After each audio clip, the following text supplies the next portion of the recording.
versus observing the moon, and the moon is what set the actual monthly cycle. That's but all. if you only ever count 364, if you only ever count 364, then things will be off, because the days are literally ruled by the sun. The nights are ruled by the moon. So reconciling the two has always been a dilemma. This is why we have something called a leap year. True. It's not arbitrary. It's not all conventional and arbitrary. It is because there is a mismatch between the sun and the moon.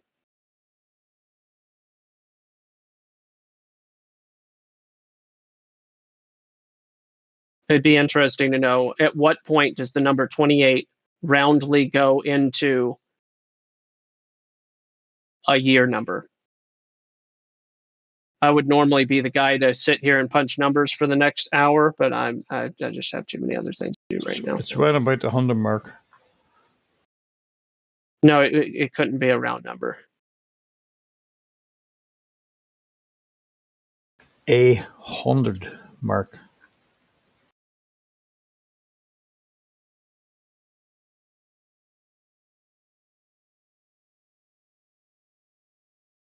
Every 100 years, the Earth recycles, and we're just living on an alien planet designed by aliens, and it's not, nothing is actually real.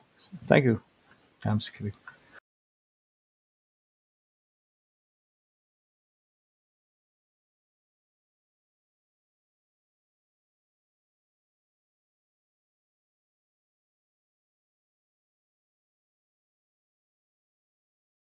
How long till relative to what quietly dips out?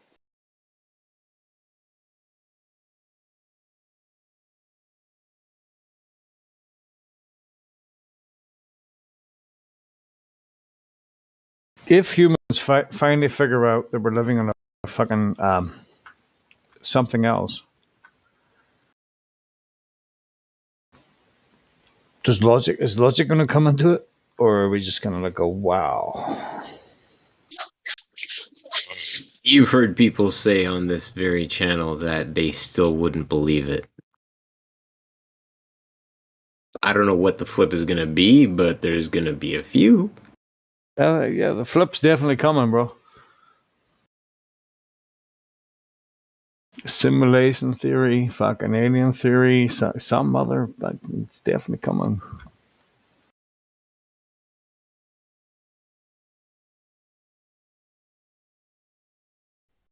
I mean, what is your for scientist? I mean, you live, you die, you gone. Nobody remembers you. Nobody knows.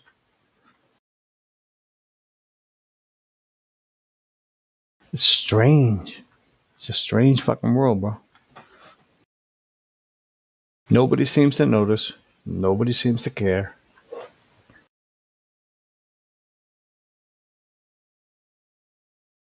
Comfort breeds complacency. Well, I care.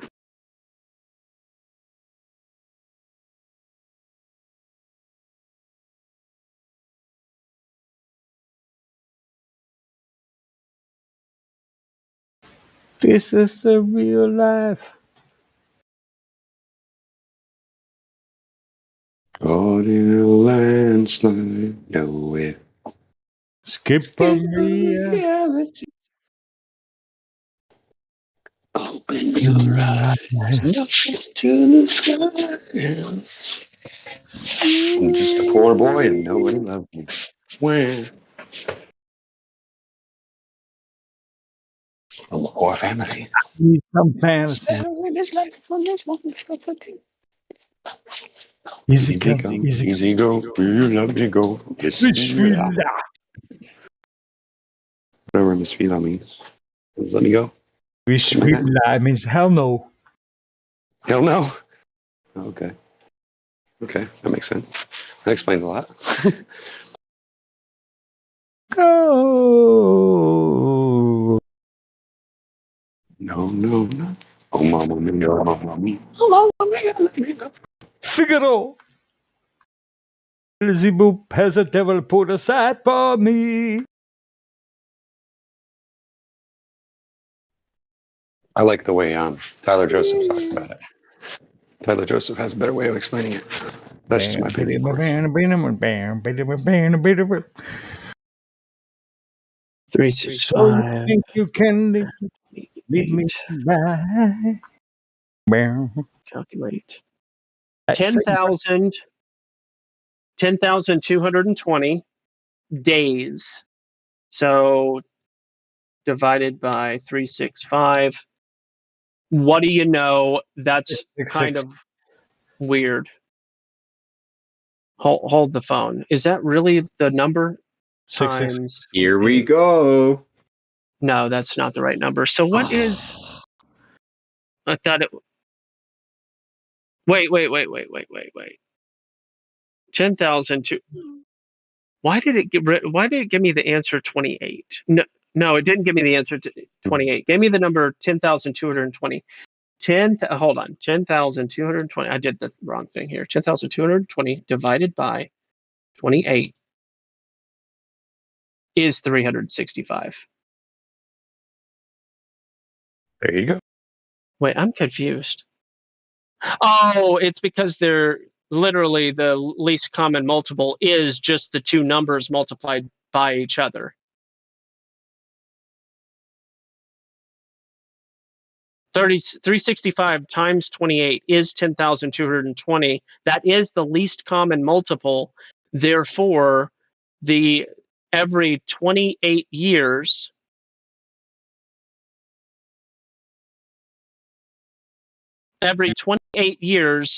the sun and the moon have had the same number of cycles, we'll call them. And for the moon, that's every 3. Ironically, well, not ironically, but the moon, how many? What if we were to do like 13? Yeah, there's not an even number. So anyway, 10,220 days is the moon sun least common multiple. I don't know if there's any meaning to that at all, but there you go. It literally takes 28 years, which I guess is. And it took you what, 5-10 minutes to figure this out. Imagine what a room of them would do and could do with that. A room Being a perversion, if you will. No. There's nothing to pervert. This is natural. You can't change the moon and sun cycles, so there's nothing to pervert. You can do all sorts of stupid, interpretations, of course, but I guess the irony here is the moon is a 28-day cycle. Okay, but every 28 years, I guess that's the irony. Even though the moon is a 28-day cycle, it takes 28 years based on the sun years of 365 days for the moon and the sun to have had an even number of cycles. I don't know. There's something weird about that. But as far as your suggestion that there could be any perversion, I don't literally do not understand what you're saying. Is if we're going by the idea that a new moon occurs every 28 days, and we have 13 new moons in what's called a quote year. What if it's actually supposed 13? It's not actually 13. It's you can literally do it's 365 divided by 28 is actually 13.0357 blah, blah, long number. Okay. So it's not 13 even. That's my point. Okay. So there's nothing. I mean, yeah, people can do weird interpretations of stuff, but this is just our natural reality as far as the 28 goes. And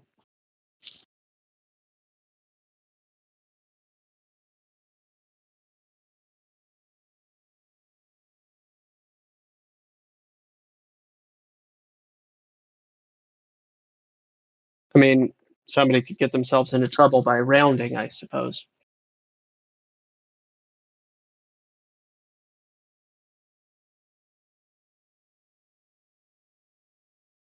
What are the eclipses again?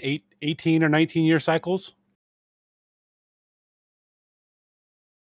No, not the rounding. Anything but Around it. Shut up, Mickey. Yeah, I don't know, Loveless.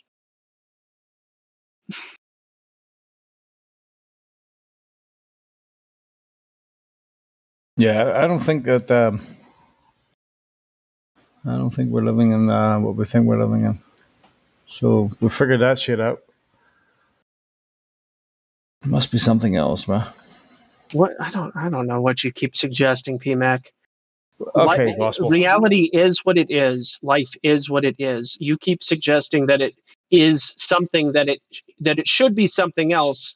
What we are and where we are and everything should actually be some totally other thing, but we will never know. Like, what does it even mean? What you're saying? Okay, good point. I think we are caught in a reality that somebody has made up for us. I don't think this is reality at all. I think everything. Let me finish. Okay. Everything is fake. Everything is fake. The world is not fucking spinning ball, and everything else that comes with that. I think that we're living in we could be living in somebody else's fucking version of reality, but this is not reality. Listen, you keep saying this. Hold on. But that's what you're. No. All right, You're missing a word there. This story. So when the entire world thinks that they're living on a spinning fucking ball, just because people think things, just because people think things, that doesn't. Thoughts don't make reality. Reality is what it is, mutually exclusive of people's thoughts. Now, that yes, there are people that believe that thoughts make reality. What? Where are you been for 100 years? Everybody thinks they're living on a spinning ball. PMAC, that's mutually exclusive. One can't exist without the other? Really? Yes, one can exist without the other. If everyone in the world died right now, the world would still be what the world is. A bit of a philosopher, yeah. What? Be an empty flat Earth. Yeah, precisely. I don't know, gospel. You keep making these wild assertions that don't even seem to make any. They don't seem to be saying anything except for you're giving way too much value to people's thoughts, and you're not giving any reasonable ability for people to just be wrong about things. But this is kind of like asking the question of how did we get here? How did this place get here? What created this place? A lot of these questions we're probably never going to know the answer to. So, I mean, there's just no point in worrying about it. I mean, think about it from time to time, by all means, but just don't stress yourself over it. I agree.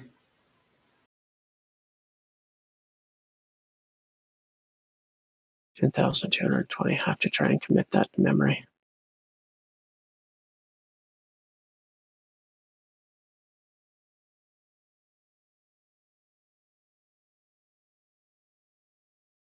It's just that we're bombarded by what they say the world is. We're bombarded by it, so therefore we live in it.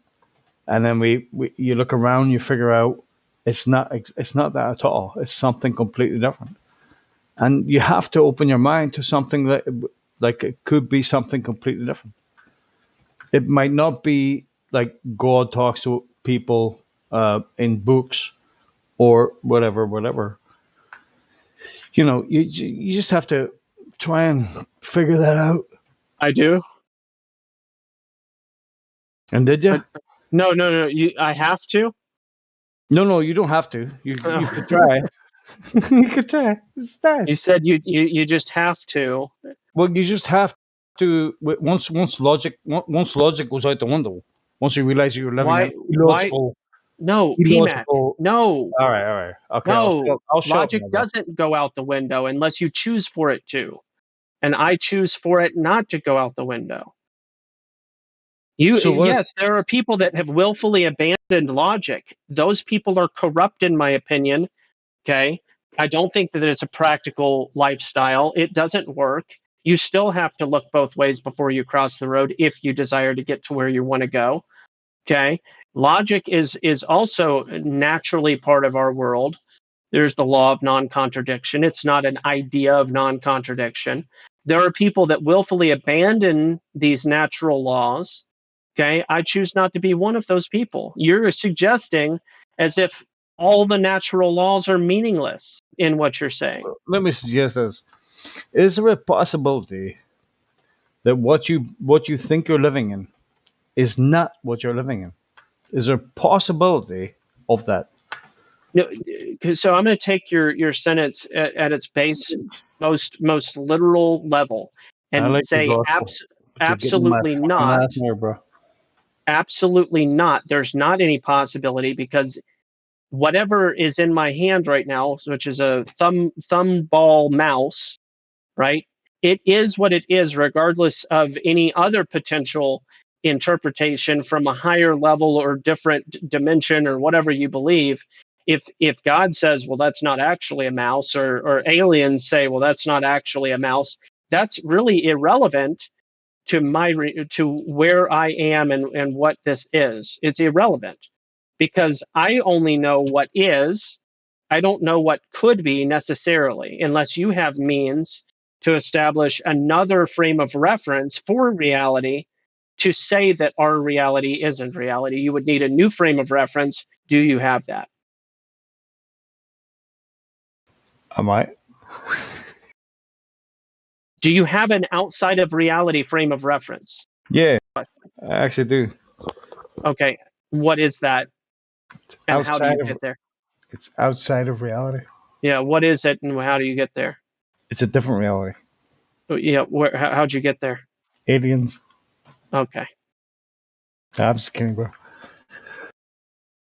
Oh, I understand that you're just trying to have fun and kid, but I hope you understand the logic of what I'm telling you. Well, logically, if the world you're born into is a complete pile of shite, then logically there must be something more out there that It's is irrelevant. not a pile of It's shite. irrelevant unless you can. It's irrelevant. It's So, irrelevant hang on, unless hang you on. can. So the world you're born into and everything that they tell you is a complete pile of shite. Then there must be something else out there that is not. Does that make No, logical not necessarily. sense? Hang on a minute. All right. Because what people say about reality is irrelevant as well. But again, if there's something Okay, outside or above what and where we are, PMAC, if we can't go there, it would be irrelevant. If we can, then have at it. Well, let's. Can we boil down reality to about to this life to like one sentence? Yeah, I can boil it down to 2 words. Let's hear it. What is? Right. Not with a question mark at the end, but not with a question mark, but with a period at the end. That is. That's my way of boiling down all of what is. Period. Not question mark.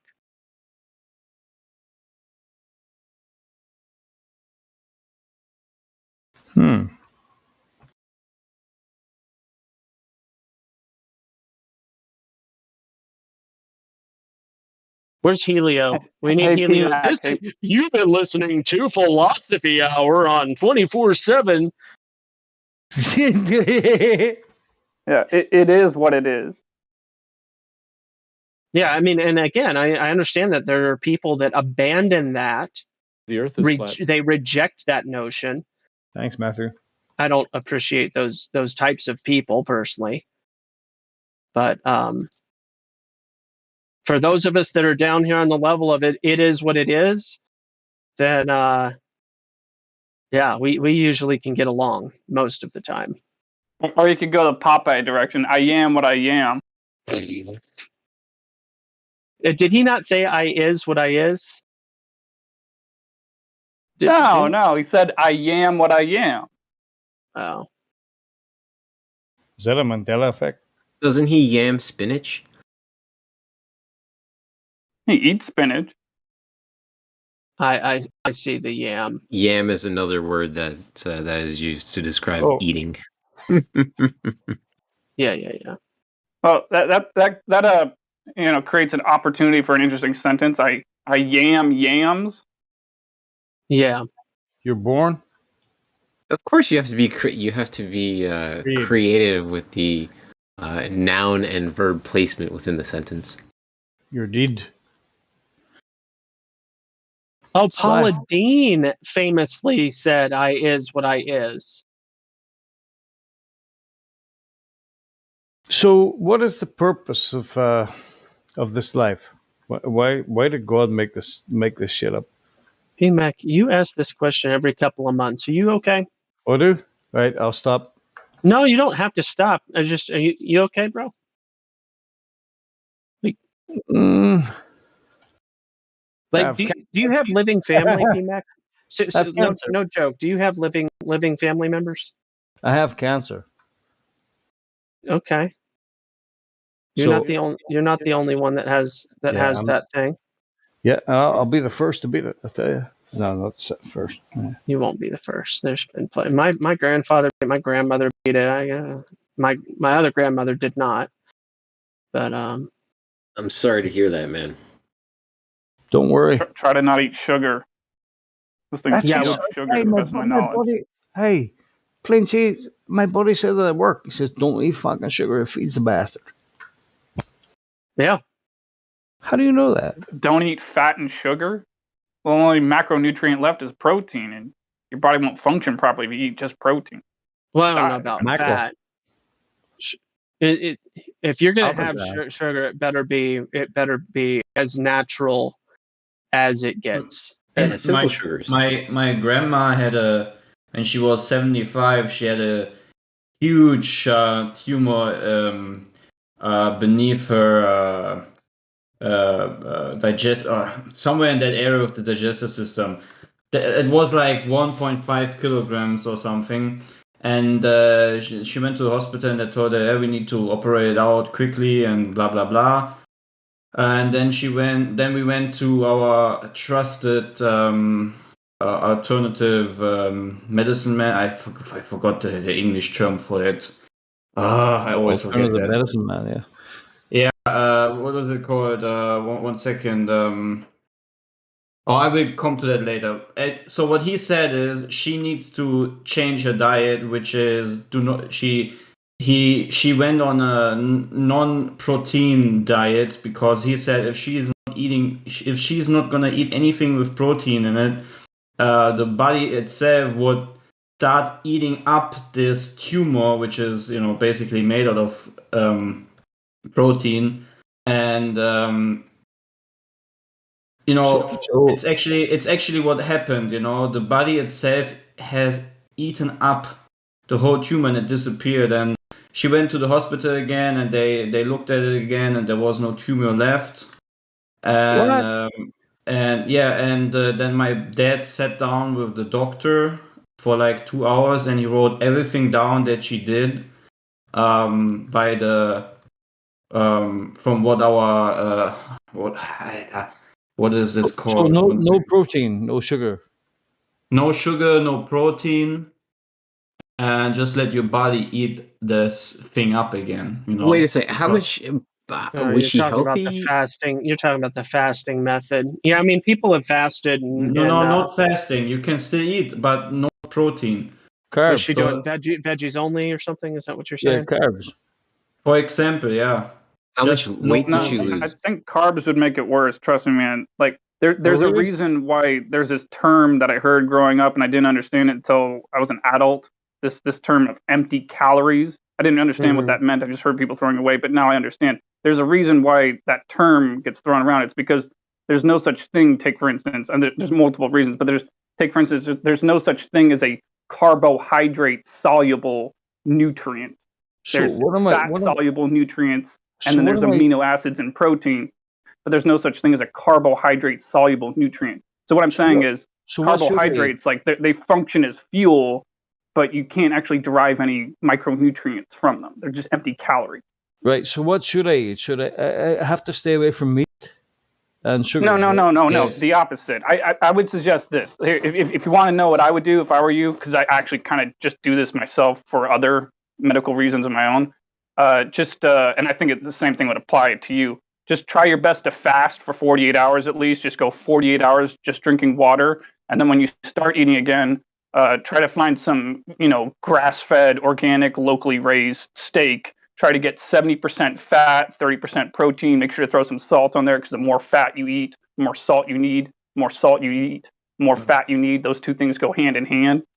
And so, yeah, just try to stick to a low-carb diet with a high fat. 30% of the grams you eat throughout the day, make those protein.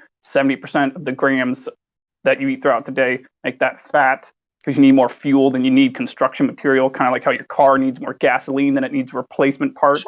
Just try to stick to low carb and try to fast and drink water. So I can only tell you what happened to my 75-year-old grandma. She survived and she got rid of this huge tumor, this 1.5 kilogram thing, by letting the body not having access to protein other than this metastase or whatever it's called in English, other than this 1.5 kilogram that was already not to be supposed to be there, and the body itself just ate it up because that was a huge source of protein. That's just the logic behind it, and it worked. It perfectly worked. How many? I'm curious. Do you know how many calories she was eating of fat when she did this? I'm not sure. I would need to ask my dad because I was young at that time. But because I have a strong suspicion that if she ate enough calories that weren't from protein, I have a strong suspicion that what you just said wouldn't have worked. Like, I have a strong suspicion that the reason why what you said worked is because she was restricting calories, period, enough to make it work. Yeah, just fasting, it's hard. It's hard. I'm not going to lie. Going 48 hours and beyond that, just drinking water, it's a pain in the ass. I hate doing it. But man, I tell you, I feel a lot better afterwards in so many different ways. So, my joints particularly. PMAC, I can ask my dad what her specific diet was, and I can then write it to you, okay? Because I don't want to say any wrong. What I just know is that the diet was based on making the body dry out on protein, so it's forced to eat these tumor cells, which the body is capable of doing, in an extreme situation. We really underestimate the greatness of the machine that we're using to live every day. That's really a thing. Another way of looking at this is in regards to not like cuts on your arm, not like minor injuries and scratches like that, but in regards to like myself, joints, or other people, other parts of their body, and other medical problems they may have. There's certain things that go on inside the human body where you have the ability to digest food and then not let certain healing processes happen. So your body can only do one thing at a time: digest food and not heal, or not digest food and heal. But in regards to certain parts of the body and certain medical problems, the human body can only do one of these things at a time. Again, I'm not talking about scratches on the outside of your skin. Obviously, a scratch will just heal, even if you're eating lots of food every day.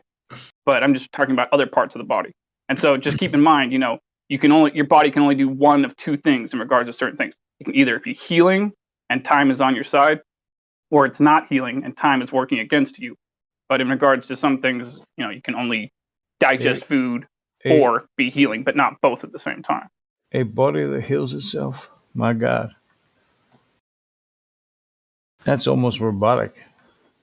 It's kind of a funny thing, though, because it's like, you feel more pain in your stomach, but less pain in the other part of your body that you might be feeling more pain in. But it's the perfect creation, but yes. The thing that you need to understand is your body is the same way as you get a sickness through the wrong, whatever you do, whatever it might be. The same way a sickness enters and creates symptoms, the same way you can go onto the root of these symptoms, which is the sickness that has entered, and you can revert it. You can make the body heal itself again. It's a huge lie that we have been told that once you have this sickness, you're doomed. Blah blah blah blah blah blah. You just can only take chemical medicine, and then you're just gonna die in 2 or 3 years because we say so.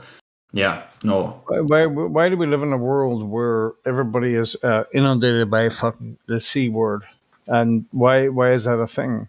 I mean, if you okay, gospel, here we go. No. It's How long have you known it's- about this diagnosis? How long have you known about this diagnosis, Pina? I kind of knew about 4 or 5 months ago. I had a inkling. I've known about a month. Okay, gotcha. So, I didn't know how long it had been. That isn't very long. no, it's not very long. My head was spinning, bruh. It's not the kind of thing you want a doctor to go, listen, bruh, you've got C word. You're like, oh fuck, really? Mm-hmm.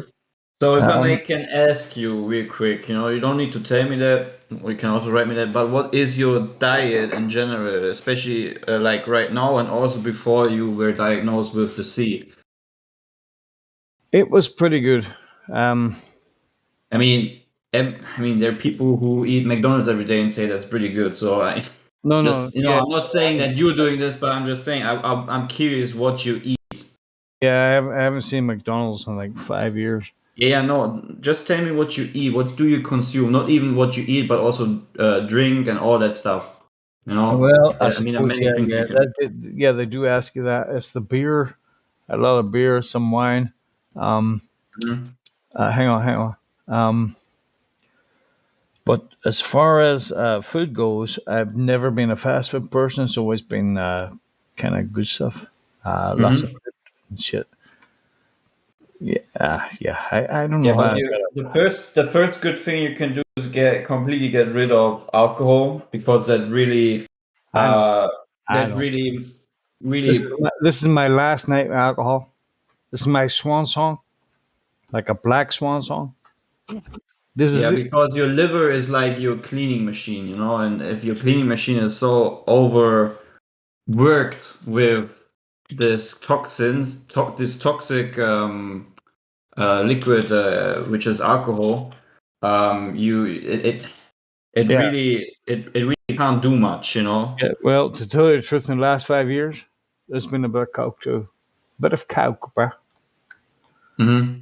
Yeah. Have you ever abstained from alcohol in your adult life? Yes. Okay, Yes. For a long periods of time. cool. Very So that long. means you have practice at doing that, and you know what it takes. So cool. Well, good man. Gospel. I hear what you're saying. Yeah, it's easy.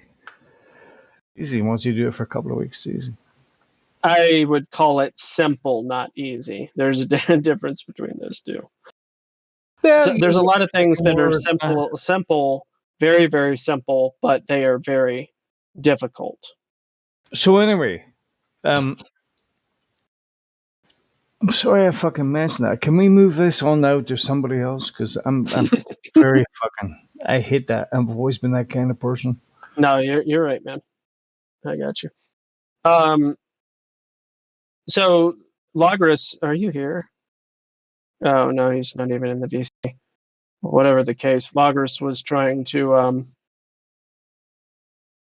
Are we still waiting for level whatever. The guy is Yeah. whatever. Who cares? Alright. He's deafened himself for the last like hour and a half. Yeah, Still looking for the proof. He he's was still asking looking for about it. sugarcane and honey and stuff, and I was just like, has anybody here ever chewed on sugarcane? Natural Yes. sugarcane? Yes. Yes. Yeah. Can you imagine eating enough sugarcane to actually like it'd take a while is what I'm saying. Like that when you're getting sweet things in their natural form, They're a little bit unprocessed. different. They're a little bit different. Well, It's like honey. well, exactly. And the thing about honey is it doesn't take very long. Try to if you take, I don't know, a cup of honey and you just try to chug a cup or a cup and a half, you will probably vomit. I mean, but honey honey's good for you, bro. well, yes, but I'm saying at a certain point, your body will just probably reject it. Probably. I mean, I don't know. It's possible. I guess you could give yourself a diet. I don't know. I wonder if there's a study that exists. Has anybody ever gone into a diabetic coma off of honey. And the guy that we would look to answer that question is Chubby Emu. Chubby Emu on YouTube is hilarious. He'd be like, boy ate 3 Lego pieces. Here's what happened. Woman ate 4 pizzas in one sitting. Here's what happened next. And like, he just makes all these crazy videos. As far as I understand it, he is a physician, I think, but he's also a really funny YouTuber. Was that you fucking trying to Segue? Was that your best? No, it's not. It's not my best. I could start talking about all sorts of different things. Well, I know gospel.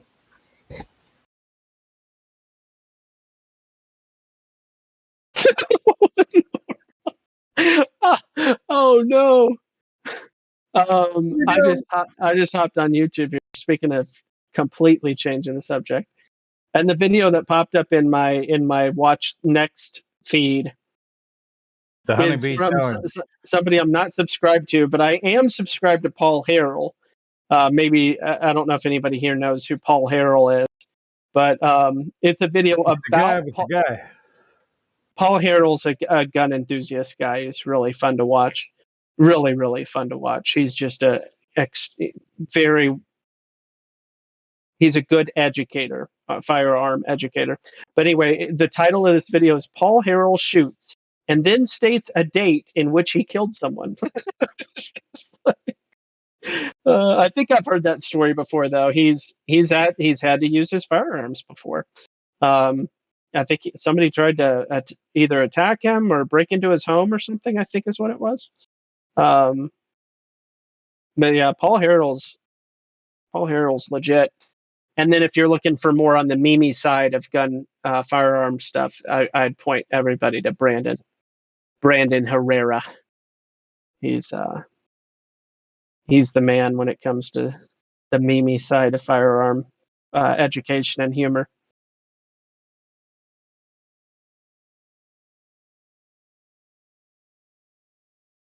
No, nobody knows about Paul Harrell and Brandon Herrera.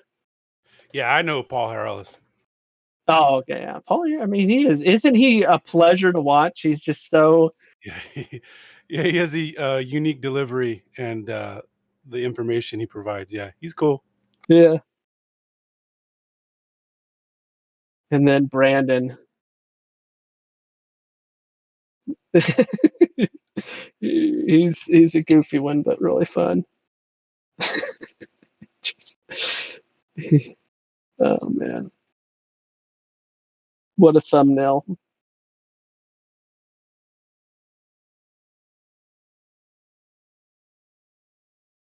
A lot of those firearms guys got their channels kicked off, right? Or they're just. I guess some of them. Did Coleon? Let me look at his channel. If he's still on there, then yeah, he's got 2.14 million subscribers. Brandon has just over 2 million subscribers. I have definitely heard about them being demonetized. I haven't heard of any of them actually getting removed. Paul Harrell has 739,000 subscribers. Jameson Travels. There's there's hundreds of like gun enthusiast channels, but yeah.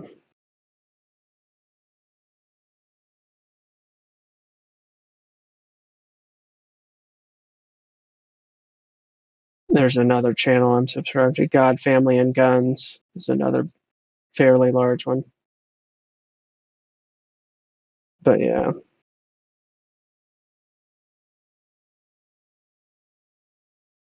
Interesting. I'm always trying to give my suggestions on what people can turn to for good comedy. Angry Cops being one of the good ones. up and post his channel again because this guy is a super goofball. He still has Here, donut operator. who? Something operator? Donut operator. Donut operator. Never heard of that gospel? No, I know about Matt. Matt the Cop and Angry Cops are the two, like.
The Earth is flat. Did you know that the Earth is flat? There's no curvature, it's not spinning, and space is fake. Do they have any evidence?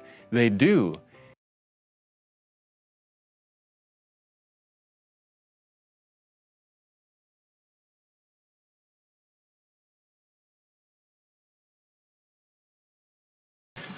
Ms. Downs, does Google think that this is a problem, and what is the solution that you're coming up with to address it? Thank you for the question. So as you noted, when Alex Jones posted the video you described saying that the survivors of the Parkland massacre were crisis actors, that violated our harassment policy. We have a specific policy that says if you say a well-documented violent attack didn't happen, and you use the name or image of survivors or victims of that attack, that is a malicious attack and it violates our policy. In terms of conspiracy theory content generally, our goal is to promote authoritative content to our users. So we have two principles that guide the way here. That's the first one, is we want to provide users with authoritative, trustworthy information. Downs, I'm sorry to cut you off. I only have a minute and a half, and I don't really need to hear what you're trying to provide. I want to know how you're dealing with all these conspiracy theorists on your platform. So the first way is by demoting low-quality content and promoting more authoritative content, and the second is by providing more transparency for users. So we're introducing boxes that provide factual information at the top of results that have shown themselves to turn up a lot of information that is counterfactual, such as searching for the Earth is flat on YouTube, where you see a lot of Your response is to put a box saying, nope, the Earth is not flat. Correct. Okay.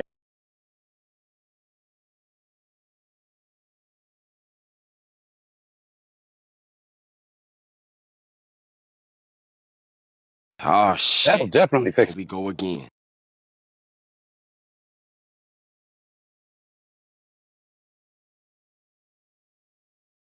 Yes.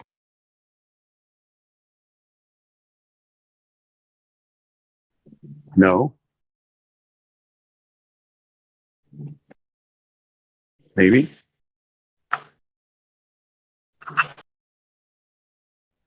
So what, everybody's mouth broken or what? What's up?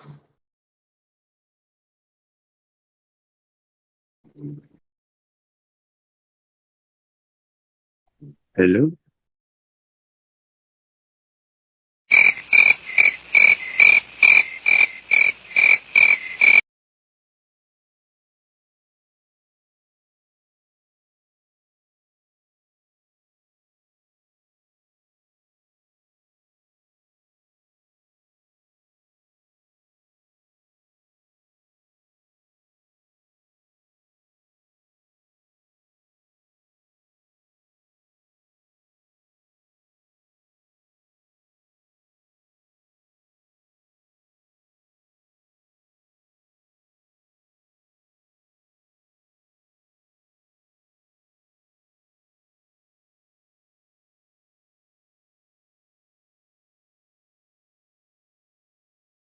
It's the truth, I'm telling you. The Earth is flat.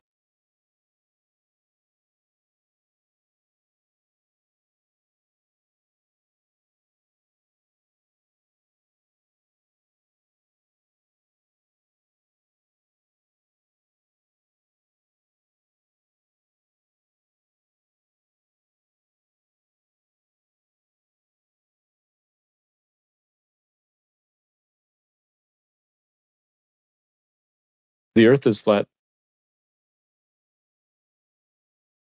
The Earth. Yes, the Earth is the Earth. Yes, the Earth is flat. Yes, that's right. The Earth is flat. Is the Earth flat? Really? No way. No, it's not a lie. The Earth Come on, is flat. Matthew. Yes, that's right. Come on, Matthew. These are like the straight line distance, and sometimes Straight line? Where the What's fuck your did you name? get that? What's your on a name again? scale? You're right. Great circle. Buddy. You're right. How dare you? You're all nuts. Yes. So. Yep. That too. You get used to it though. America is a nation that can be defined in a single word. I was going to put him. I was going to put him. Ouch. Wow. Come on, That's a good word. Oh man! I was going to put him. I think I probably have a much higher IQ than you do, I suspect. Come on, man. The best way to get something done, if it holds near and dear to you that you like to be able to. Anyway, poor kids are just as bright and just as talented as white kids. No, really? Yes. So. What a stupid son of a bitch. Damn it. How dare them? I caught part of President America great Putin's again. Press conference, and he talked about the need for us to be able to have some kind of modus operandi where we dealt with 1.2 billion. So you go ahead and you stack spaghetti sauce at a store and in a supermarket. You control the guy or the woman who brings out the carts on a forklift. What happens? Just ask one question. Who built the cages? I'd love you to ask him that. Who built the cages? Who built the cages, Joe? Let's talk about what who built the cages, Joe. Let's talk about. You could inject some bleach in your arm, and that would take care of it. This is the same. I was said sarcastically, you know that. What a stupid son of a bitch. Come on, man. Come on, man. My name is Joe Biden. I'm Joe Biden's husband.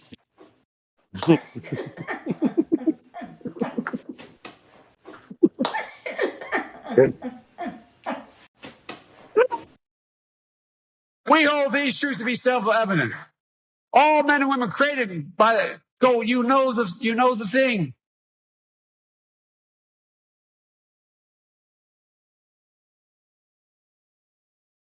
Come on, man. I caught part of President Putin's press conference. I was going to put him.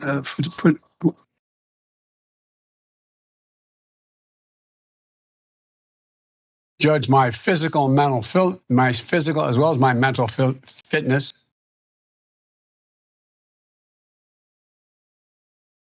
I got to the Senate 180 years ago. Thank you, Dr. Pepper.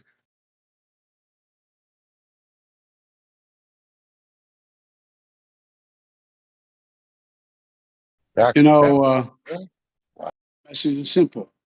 Going after Mickey Mouse, for God's sake. America is a nation that can be defined in a single word. I was going to put him.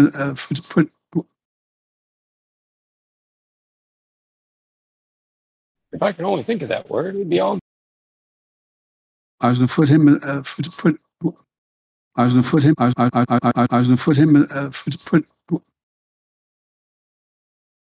The Earth is flat. Yes, that's right. Water farms into amount. Yes, that's right. Water farms into amount.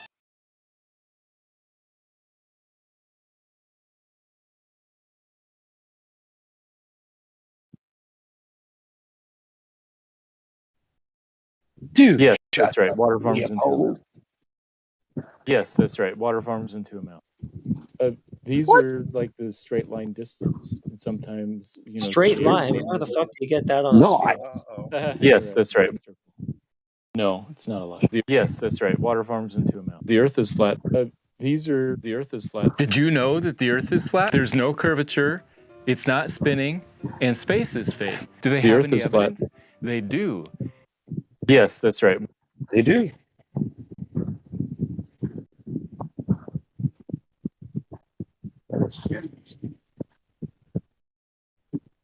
Some flat earthers will also define science in such a way to include only experimental science, not observational sciences like astronomy, marine biology, or paleontology.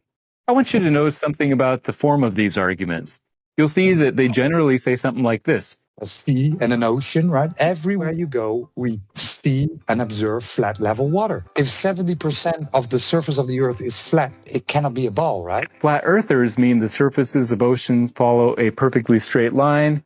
That's just a common sense idea of flat and level. We mean flat as in flat means smoothly curving around the globe. We're using a slightly different definition, but that's because a curved surface can look perfectly flat. So, you think a tiny ant standing on the hour hand of a clock would notice it moving? But that's because we're using a slightly different definition, or you have the science wrong. Another kind of argument is to say something like, all oceans are flat, or water always seeks its level. I like to use this analogy. Flat earthers are correct, but remember, we humans cannot sense speed. Finally, what about air pressure? Again, flat earthers are correct about pressure requiring a container, but only on small scales. Next, flat earthers say we don't feel rotation, and they are correct. But that's because globers are saying that we're using a slightly different definition. Flat, as in flat earthers are correct. You can verify this by measuring pressure gradients. Globers are saying that a container is not the necessary antecedent for pressure.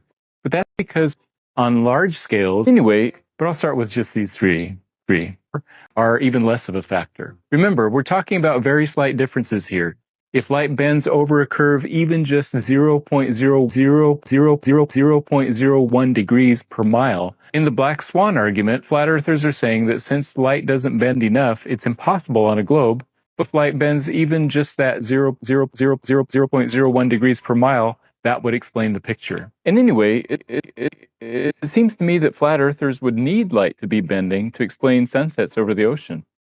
Furthermore, the Earth is rotating so slowly, at a rate of 0.000666 RPM. Do you think a tiny ant can only feel acceleration and rotation?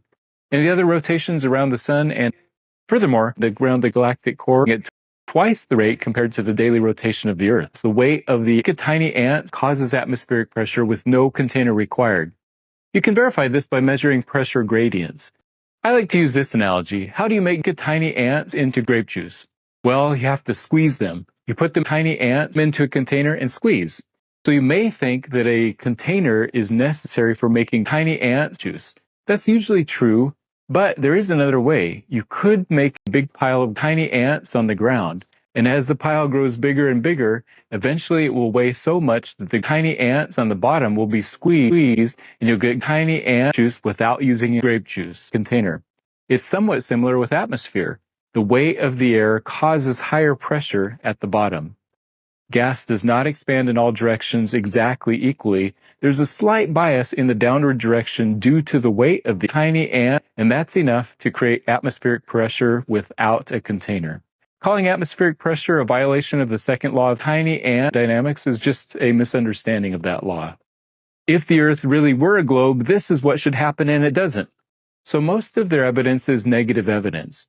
Here are a couple of examples about how water should flow on the globe, or how day and night should work, or how clouds should work in the atmosphere. The scientific response is generally no, that's not what should happen. You're either misunderstanding tiny ant. It turns out that both sides agree with those statements, but mean different things by them because they have different definitions of the word flat and the word level. Globers say that the word flat and level technically means something more nuanced, like following gravitationally equipotential lines, which curve slightly. So a flat ocean or a level plane actually curves slightly with the shape of the Earth. In other words, when we say flat, don't mean that it follows a perfectly straight line. We're using a slightly different definition. Come on, On man. small scales, you don't really need to distinguish between the definitions. It only makes a difference when you're talking about large objects, maybe bigger than a couple hundred meters. So when a flat earther says, how can the Earth be a globe if 70% of the Earth is water and water is flat?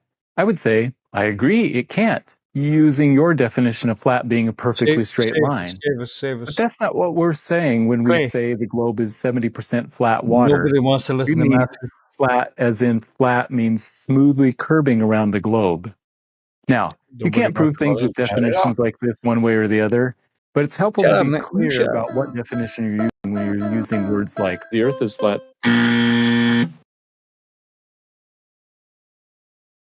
If I hear one more Matthew, Your wishes are command. Matthew, bro, I'm gonna kill. Nah, I'm just kidding. I'll give you my address. You can come on over. There is no Earth curve. Mac, who will buy now your new television? I'm so high right now. Good question. It's gone. Houston, we have a problem. We have a problem. Ah, nuts. Nuts. Fucking nuts. We don't have time for a meeting of the Flat Earth Society. Don't have time for me to flat Earth. I think I probably Come on, have man. a higher IQ than you do. I suspect.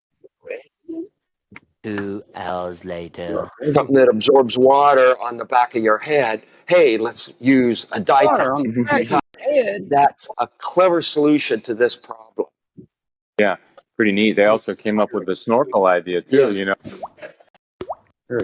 Space station is a serious place. We're doing serious research, scientific research, and engineering research. We have a regenerative life support system, which is a fancy way of saying that we've got a toilet that you use, and then a machine that goes chugga, chugga, chugga, chugga, chug, and then you go to the galley and you make yourself a cup of coffee. And that's exactly what you are thinking it is. And this is the kind of engineering research that we're doing on Space Station. How do you get coffee out of shite? Okay, that's enough of clips. I want to hear CB's new song, please. Yes. Coffee out of shit. Push your feet, I push your feet, I push your feet, I push your feet, push your feet. Yeah. Glober came in and engaged. He's telling me just how far that I should see on the CD. Yeah, but it's not that feet. You to me, yeah. Time to eat. I push your feet, yeah. Globe defeat, galaxies, yeah. Fantasy, gravity, another geek. He climbed a tree just to see it's not green, yeah. Had to see, I got no C's, yeah. I studied on the live stream, yeah. QE, Oakley, yeah. Creation B, my homies, yeah. We push your feet, we push your feet, I push your feet, I push your feet, hey. I push your feet, yeah. Push your feet, yeah. I ain't speaking on no Chinese, that pink chaling. Glober's tasting on defeat, like on repeat. And it's CB on the beat, I float in steam, yeah. Shuffling the feet, like Ali, yeah. Glober's tasting sweet, like honey, yeah. And we do it for free, not money, yeah. Effie ladies be some honeys, yeah. Glober's in, they be funny, Push your feet, I push your feet, I push your feet, I push your feet, I push your feet, I push your feet, yeah. Circle round the map, we go east, I push your feet. Clown new ballers for FE, we don't want no peace. Got a spot across the pond, no curve degrees. Drop the dot and then we plotting exotic beams. See a curve, it's FE, globe is on your screen. Worship balls like it's D's, you know what I mean. Portuguese or Chinese, yeah, still FE. Water freeze, ain't no curve, yeah, it's still FE. Privately, live stream, bitch, I push a fee. Debunk the glow, space is fake, bitch, I push a fee. Push a fee, I push a fee. Yeah, I push a fee. Hey, I push a fee. Paranoid, he can sleep the topic. Got facts on me, that's why they watching me. I push a fee, I push a fee, push a fee, I push a fee, I push a fee. Hey. Yeah. Brought up Effie, a red pill, of course. Yeah. 3-point space spin curve. Yeah. It's flat in a cup of water. Yeah. Water doesn't curve, man. That's retarded. Yeah. Effie community, the whole endorsement. Yeah. Can't leave the earth, man. It's unfortunate. Yeah. Slept the troll, now we finally tussling. Yeah. Bring the heat, you better ask some questions, yeah. To Richard checks, doing the VC for it. Took the R out of the alphabet, then try to sort it, huh? Push a fee, I push a fee, I push a fee, I push a fee, I push a fee, I push a fee.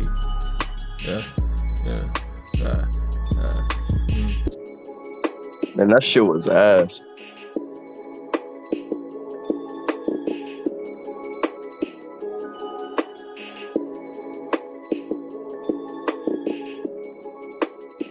I think this Zol person just said that he was going to do a rap battle with you, CB. Better bring that heat, Zol. I already got a diss track out now, so you got some catching up to do. You're a baller. Bye. What? I miss you. Shut the fuck up for a second. Anyways, hi, baller. What? What kind of moron just said what? What kind of moronic utterances was that? He sounds confused, you know. Maybe Yeah. the asylum has an internet connection again. Are you okay, Zol? Are you under the influence of substances? Mentally or physically? Mentally. No. All right. Are you under the influence of some type of substance? Yeah. All right. Yeah, that explains it. Bendy water. Justin gave me it, so. He shouldn't Bendy water gets you all messed up blaming and it on the substance that he's using, because any substance you can control, okay, with your mind. We can hear you. Thank you, Sasha. Here is Pig. And of course, Pig is the arch enemy of Angry Bird. And Angry Bird had some eggs. And Pig stole the eggs. And don't ask me how I got the eggs on Space Station.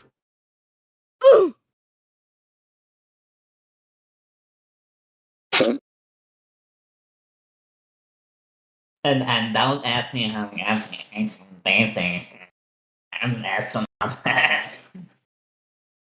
So I'm wondering, is that like the official name, just calling it Space Station? Like the name of the space station is Space Station? Because they don't seem to say the Space Station.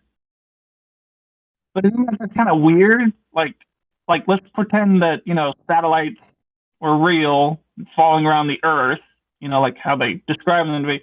Isn't that just kind of weird, just naming a space station Space Station? I mean, it's kind of like adopting a dog and then naming it Dog. Its name is the International Space Station. They just drop the I most of the time.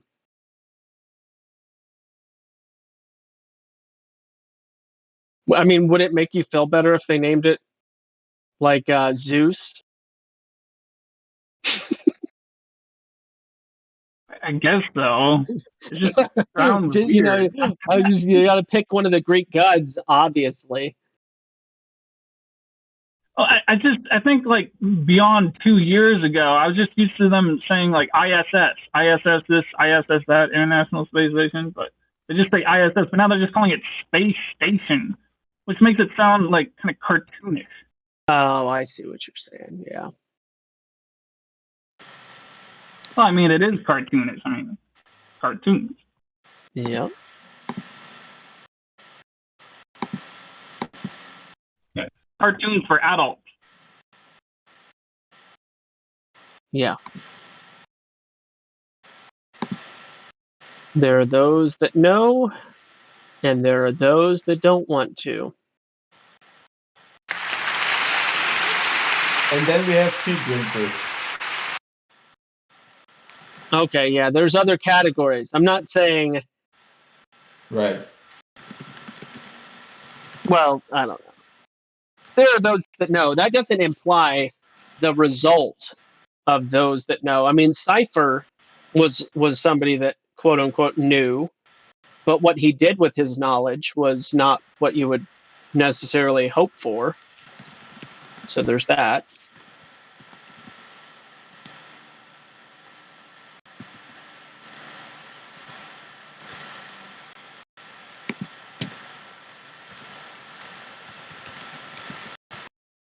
We're hearing fuzz, CB. Sorry about that. My bad. No, it's okay. What was that? Yesterday when I hopped on via my mobile, like a bumbling ignoramus, because I don't know how to use Discord mobile. I was outside. We were working on my. I was outside with Fraud up here in North Dakota. We were working on my porch, listening to the conversation, and my neighbor came over in the middle of the whole thing, and then he left. And I don't know how much of what was going on that he actually heard, but I thought it was really funny. Because all I heard during the conversation was you and a couple other people just saying the phrase "Earth measures flat" over and over and over again in the conversation. That was like the clearest phrase of the whole thing. And I don't know, it's just kind of funny. Fun to play those kind of things out loud near other people.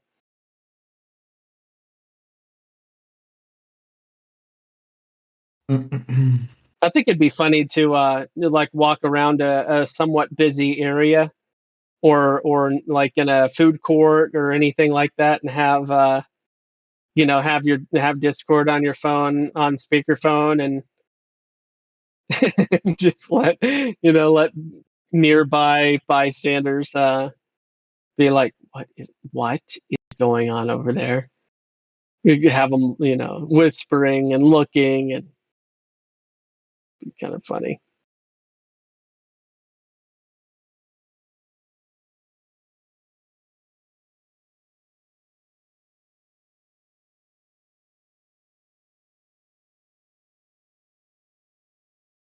That could be.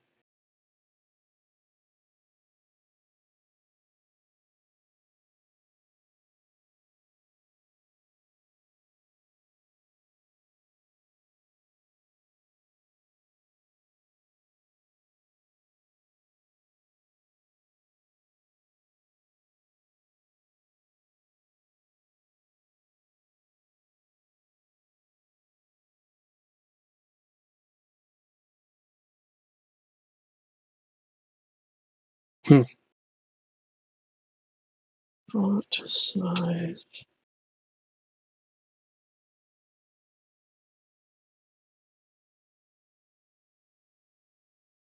Earth is flat. That's a fact.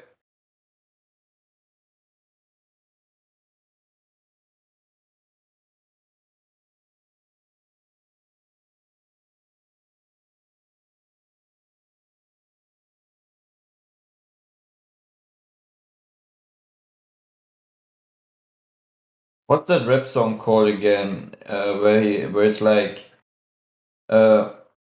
it's a fact that the Earth is flat. It's like where they repeat that. I do not know. Okay. What was that?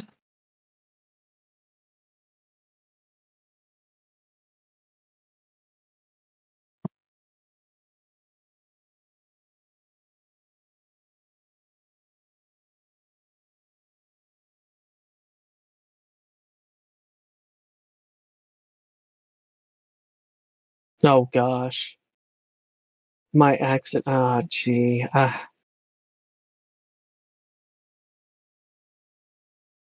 Tell us a story. Oh no, I don't have any stories.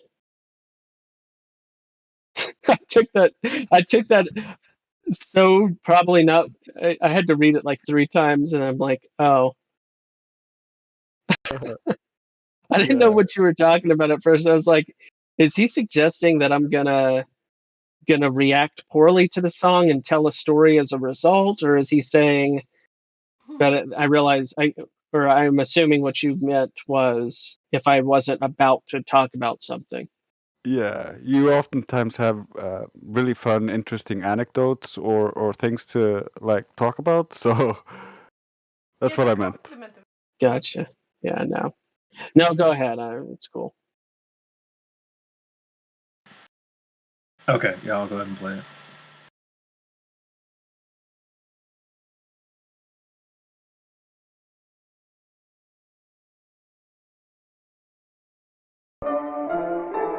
Welcome to Spacies. Can I take your order? Yeah, hi. I just want a number 6, please. CBP in this bitch. Flat earthers be wild and thinking they style and defeated a sphere. Left for reality, the Garden of Eden, a dream you foreseen in the name of the place where you can't go to space, spinning circles around water. They play with immortals, a globe is destined to fall on the sword, and they claim it's a plan when you zoom in and same checks left in the dirt, if you know what I'm saying. Evidence at the scene, and you're ripping at the seams that your mind can't comprehend the things you're hearing. Sure, the globe doesn't exist, the horizon's apparent, yet it moves all the time and you can't project it. Confused and left wandering in the desert, mind pondering with curves all around me, but blind and less wandering.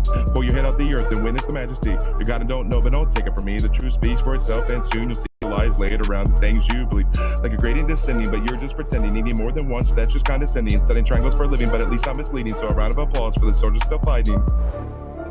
But you can't escape in the lack of a shape of these substances you play with for kids staring in space. Conform to the surfaces of the container that's clear. Scale it down so you can visualize the material for real. Stationary extraordinaries, denying the facts. Worms creep through your plane, moving Earth day and night. But I get it, I know. I didn't measure the sphere. Earth's not a planet anyways, so I'll relax and repair.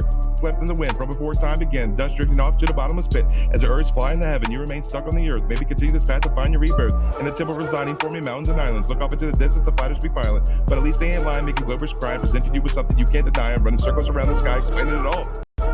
Already know your next question. You think it's a ball? Yeah. CB on the beat, I'm blowing up the airwaves. In the live stream, we're getting better each day. Globers soft like vegans, they don't want that beefsteak. Get up off your knees, you're a king, no defeat. I seek the heat to defeat the streets. I'd rather be chilling on the beach with a Nikon P, your boy creation be. Talk to Globers real patiently, explaining things. Told Jermaine now she wanna date with me. The lames can't see the fakery. Separate fiction from reality.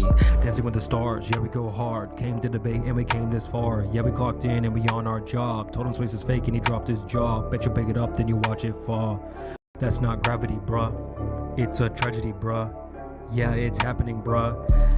Hopped up in a plane, ain't no curve, the fuck you saying? I debunk his claim, now he's sprinting like you saying. Teach him about the globe, I just hope you understand. Shout out to the server, yeah they stuck right with the plan. Ballers be goofy, don't be stupid. Better find your curve before you lose it. Think your house moves is foolish, the globe's a whole pool of bullshit, yeah. Bitch.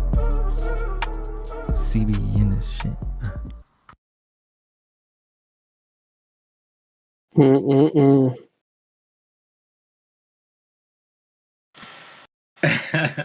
Don't shoot me. No, I won't shoot you. I mean, it wasn't. His skills aren't cringe.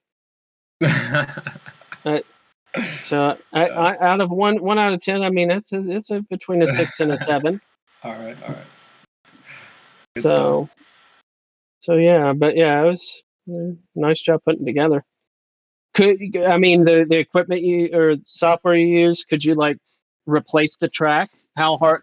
I guess you'd have to like probably shift things around if somebody else recorded it. I mean, I could just delete it off if I want to. You know, just make it a freestyle from CB if I want to. You know. Yeah.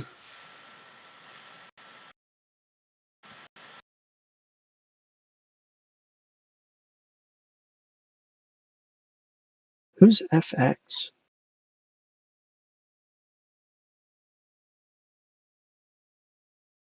Who is FX?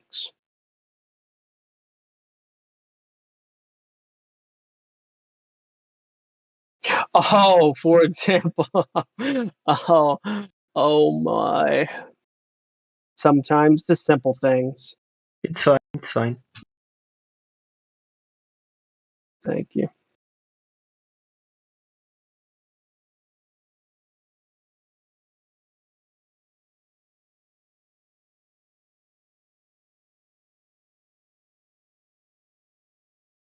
You know, I bet quiet noobs. Have you ever tried your hand at rapping? Yeah. Oh yeah, that's a real rapper over there. He just needs to record good. We need to get him in the studio. No, I just quiet noobs. You have an interesting voice. It would be interesting, I think. He also got a crazy good flow. We just need to get him some good DAW to work with, so that it's not just recorded video off of him doing it freestyle or like one recording over a beat. Like Yeah. it would be so good if it were like real quality. I put my money behind that. Yeah, cool. And then, could you guys imagine Flat Earth Solar doing a rap? That'd be pretty sick. I would like that. I would like that. Because he's got a really interesting voice too.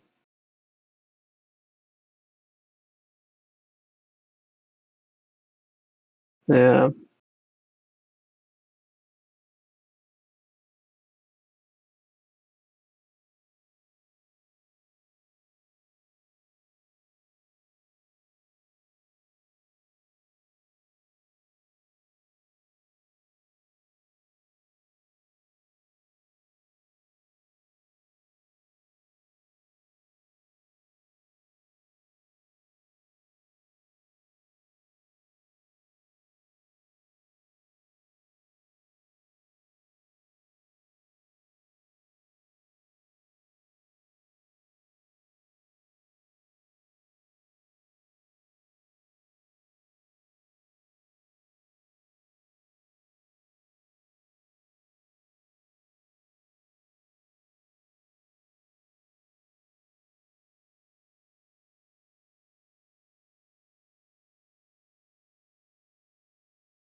There's nothing like some spontaneous power outages.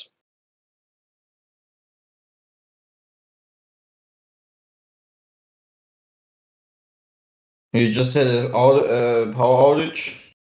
Yeah, it's been happening quite a lot recently. All of a sudden, over the last couple of weeks, we've been getting torrential downpours for like 3 minutes, and then like just heavy winds. It'll go from like 5-mile winds to 50-mile winds for just a couple of minutes, and just a huge soak of rain. Obviously rain, but whatever. And then it'll be gone. It'll be black everywhere, and then blue, which is just micro thunderstorms. It's really, really weird. Mm. Well, that's not nice. but today it's been blue almost all day. It's all blue, and it's blue right now, all blue. And it's just kind of weird. I don't know. It lasted a few seconds though, so whatever. Maybe so. Mm.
Can we play Quiet Noobs' song?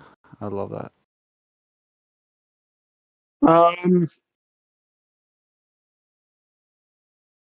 Maybe. I just don't. What are the criteria as far as it's not? Do we have concern with copyright claim or anything like that? If he's using a free beat off of YouTube, he's allowed to post it on YouTube, so it should be fine. Is that a free beat? Well, he wouldn't be allowed to have it on his own channel without it being a free beat, and then it would get claimed, and then if he would play it here, it would get claimed here. Who cares? So he has on that. If you click on the video, you scroll down. It goes music, song, City of Gods, Meek Mill, X Leaf, Ward type beat, and then artist Buckroll, license, Airbit Distribution Limited. So I think that what happens is YouTube automatically identifies the music and post it, and then if he makes anything on it revenue wise. Yeah. Yeah, it auto detects it. I've fought a bunch of these claims. If you use the free beats, you gotta also put you get a limited license by putting their name and whatever they request into your description. Gotcha. As it is it even possible to get Everything is possible. Well, thank you for that. Is it even possible for a channel like Healy? What? You know that. I would also like to finish my sentence. Is it possible for Helio's channel to be monetized? That's my question. I'm sorry. Or yours, Trace. Mine should be Or not. Mine should be able to, and his should be able to, but he would have to. He would lose the monetization of the videos that do get claimed. Gotcha. Bada bing, bada boom. But yeah, I mean, he did a nice job. I like that. He always does. What, Quiet Noobs? I don't know what noobs are. The hell? Quiet Noobs posted a rap. He was talking about playing it. Oh, okay. I thought noobs was a physical thing. He's a person. Oh, okay. Hi, noobs. I don't know if he's in the VC or hearing us right this second, but he was in the text chat. But you know, Noobs has been around for a long time. Oh, I know.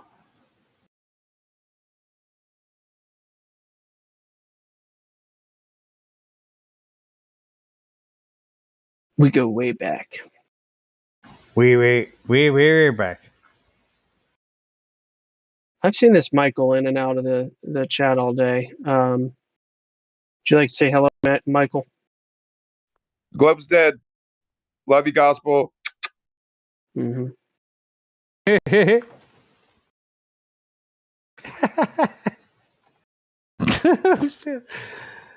That's pretty good. 3 times I've seen him in the VC today. 3 times today? Under that very name. Someone told you he was dead, he's still alive.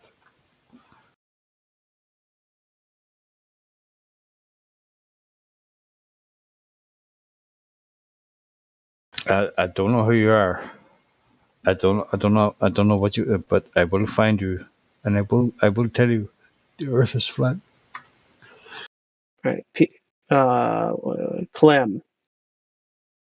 Are you a witness protection program, Clem? Like in Joe Dirt? Are you not really Clem, but you're actually why am I forgetting his name? I'm forgetting his name. Because you're fucking dumb. I'm just kidding. Thank you for that. I'm just kidding. Christopher Walken. Oh my goodness, it took me too long. Hey. Processing time is being hindered by late day hours. Clem, are you actually Christopher Walken? Sometimes. Because if you're Christopher Walken, I want to talk to you. Obviously. For those of you that didn't watch Joe Dirt 5 times, Clem is Christopher Walken's character in the movie Joe Dirt. I'm pretty sure. Correct me if I'm wrong. Is it some other M name? I think it's Clem. I'm going to look it up. This is important. This is very important, in fact. It's very hard to do. It's very hard to. Joe Dirt. Hey. Christopher Walken. Clem. Confirmed. What's up? I do have a memory that works. Oh my god. It's amazing. And outside of numbers at that. So there you go. Clem, say hello. I've given you such an introduction of welcome. You should say hello. Clem. Clem's gonna clam up. That was very clemmer of you. It was very clever of him. I was trying to say clever without the V.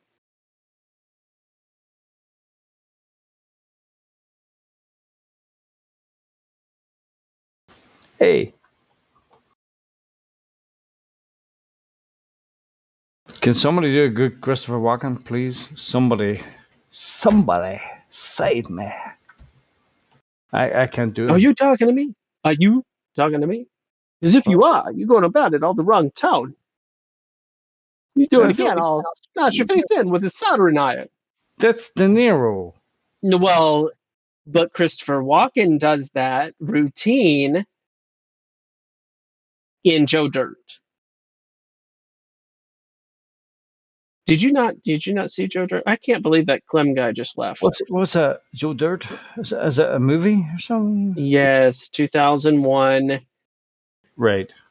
Joe Dirt. It's a David Spade movie.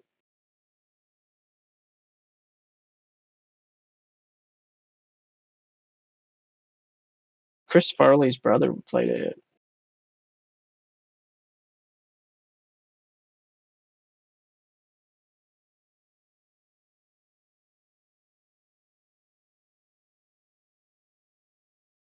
Hey. What has he done recently? Oh, he's still doing movies. Wow. John Farley. Like he's pretty active. He's just in a bunch of. I do what people tell me to do. Shit. He's very. He's brilliant. He is actually brilliant. Who? Walken. Oh yeah, I mean Christopher Walken is a special character. I wonder about that guy. I did not throw that woman over the boat.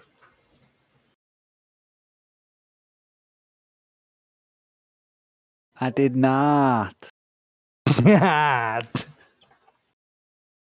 Hey. Once upon a time, there was two little mice. Two little mice. Nice. One gave up and drowned, and the other one, he kept on swimming so hard he turned the cream into butter. He climbed right out of that bucket. I was the second mouse. Catch me if you can. That was pretty good. That was pretty good. He's got this way of just fucking, hey, if you think what I have to say is important, and it's Christopher Walken is cadence. His Christopher Walken's cadence is it's the moment special. between the what do you have to say and when you actually sing it, bro. That was pretty good. Gospel. You're probably the best. That was probably the best impression of Christopher Walken I ever heard in my life. My goodness, that's funny. Yeah, well, it actually, I was. Oh. So,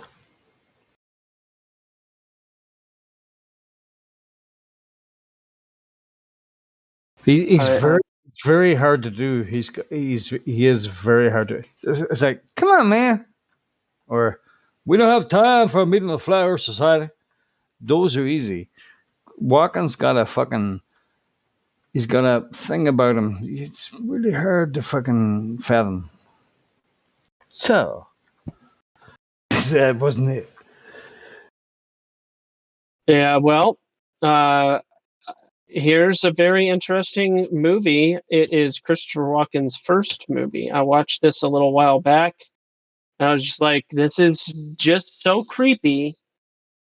It only adds to the mystical, not mystic. Mystical is not the right word. It adds to the mysterious. He's a creepy dude. Mysterious qualities of Christopher Walken. Watch that movie and whoa. And then, of course, I never watched the whole movie, but I have seen the scene of the Russian roulette scene in the movie that he played in. That was really extremely brutal. It's like one of the worst movie scenes I think I've ever seen. Was that bad? Huh? Yeah. Christopher Walken, Russian roulette. He loses. It's one of them, and I'm talking about worse than Full Metal Jacket for some reason. Could you give us some Christopher Walken? What was that, Flatty? The Deer Hunter. Is that the film you're talking The about? Deer Hunter. Yeah, I think that is the one. Yeah, I never watched the movie. I just have seen the scene for some reason, and it was emotional. Like Full Metal Jacket was extreme too, but in a different way. It captured you in a different way. That scene was just emotionally intense. What is your major malfunction, motherfucker?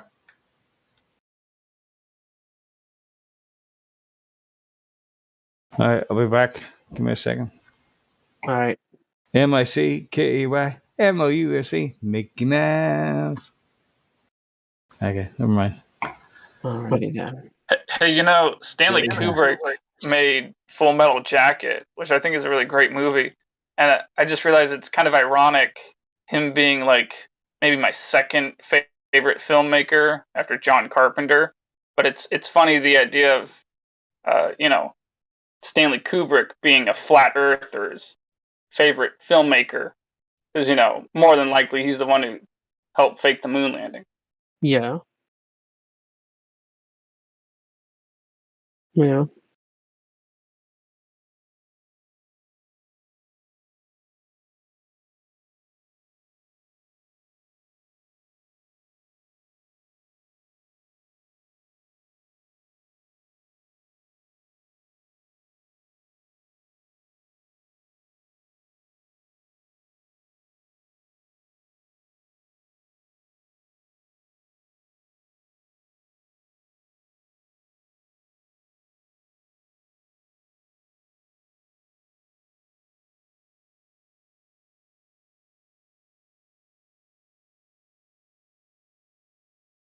Yeah.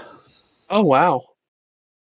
So apparently Christopher Walken's going to play a role in Dune 2 No way. as an emperor in that movie. That's wow. Neat. I haven't even seen Dune 1. Hey, I told you. Somebody told me. Yeah, I can't get that. He's so hard to.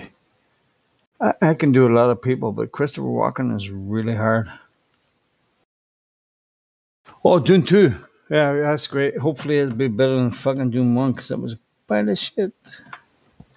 Are you talking about the new one or the old one? New one. I was talking about the old one. It was a pile of shit. Oh yeah, I'm talking about Dune 2 of the modern Dunes. I think Dune 2 is probably going to blow people away. I don't know. You have to read the book. You have to read the book. Well, yeah. Forget about the film, but it's the book. The film. Oh Jesus! I know. I listened to the audiobook. I'm already. You like? There. Yeah. It's a strange world. Baron Harkonnen and all that there. Paul Atreides. Yeah. In the long run, they try to figure out how to fucking assassinate them and blah blah blah, and it's really really good. It's fucking amazing. It's actually brilliant. It's a masterpiece. That's Isaac Asimov. No, not Asimov. It was Frank Herbert, I think. Oh, Herbert! Jesus Christ! What am I saying? That was Frank Herbert. My God. Yeah. Sorry. Holy shit! Burn me at the stake. Nah, we won't do that. I'm thinking Isaac Asimov with the Foundation. You know the Foundation series in Apple. Yeah, I mean, Asimov was a prolific sci-fi writer for sure, so it makes sense. Definitely. I mean, at least you didn't say something like J.K. Rowling. Yeah, J.K. Rowling wrote fucking Dune. That bitch. That would be a unforgivable. Whoopsie. Yeah, but it's strange how you get the two mixed up because they're both using Isaac Asimov and Frank Herbert. Yeah, Frank Herbert, Dune, Isaac Asimov, Foundation. And see the Foundation series? I actually watched it again. Let me really hear this gospel.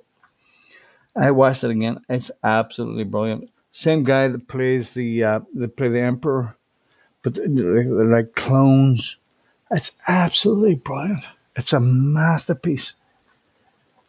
Cool. You know how like I would watch like Lord of the Rings and The Hobbit twice, 3 times in 1 year. I'm gonna watch that shit at the same at the same balls. We cycle through watching all of the Twilight Zones over the course of about 5 years. We make our way through all of the original Twilight Zones. Wait a second, I already did this. How? What is this? It's my third time Game of Thrones. What's wrong with me? It's good storytelling. What incarnation? 70674. Sulfur and Succotash.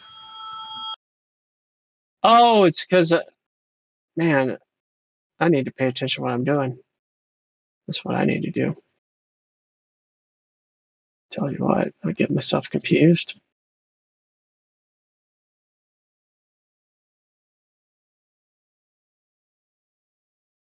Hey, Gospel Bear. Can you hear me?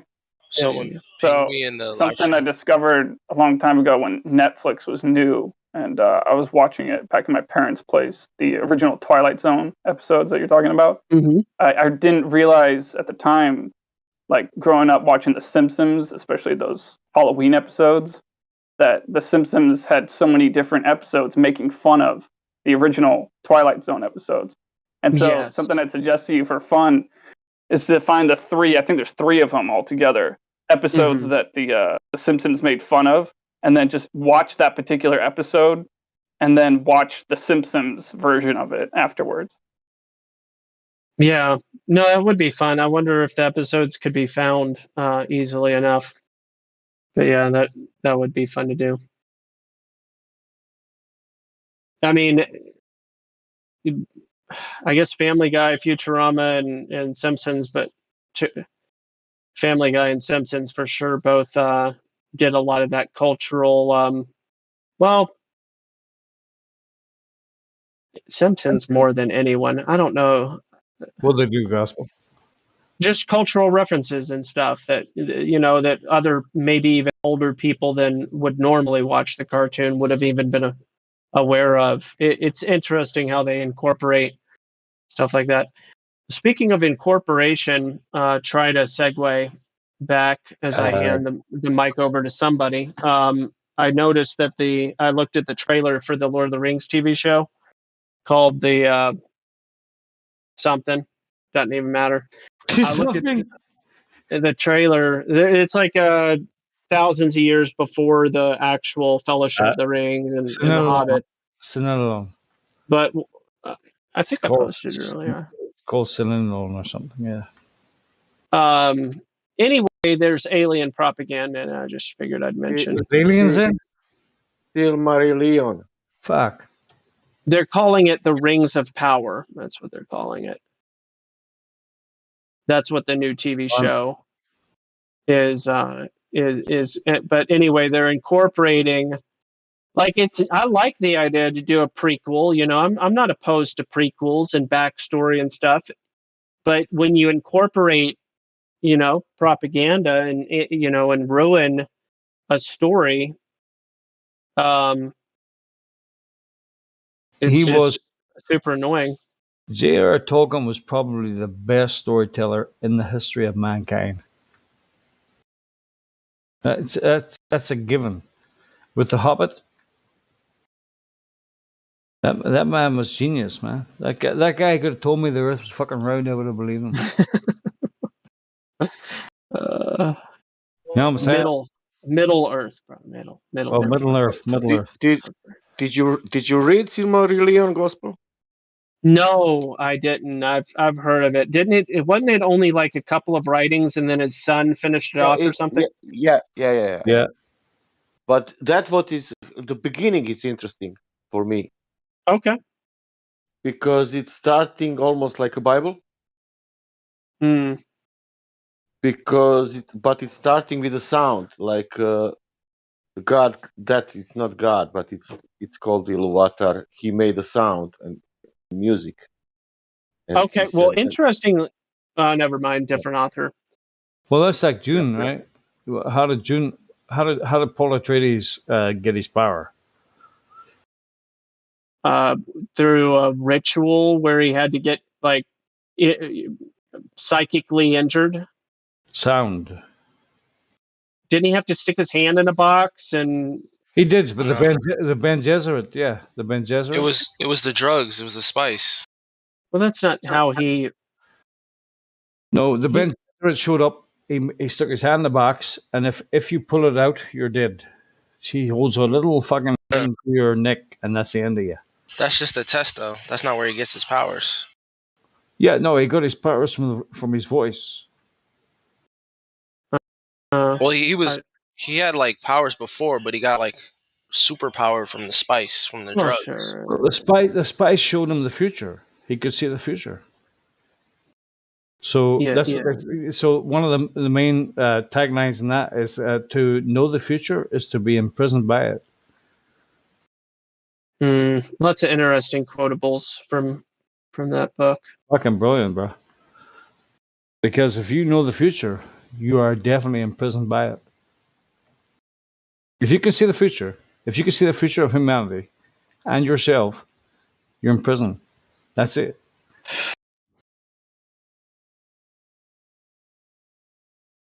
Anyway, moving on. It's kind of like you would see the impact of all of your choices, and so therefore you would force yourself to limit yourself into a set of choices for a certain result. You would pigeonhole yourself with the knowledge. Exactly. To know the future, that's why it's one of the main things of June, is that if you can see the future, that means you're imprisoned by it. The lethargy, he says, I shall let my fear wash over me, my fear shall wash over me, and there's nothing left but my fear, and blah, blah, blah. To live without fear. If you could live without fear, then you live.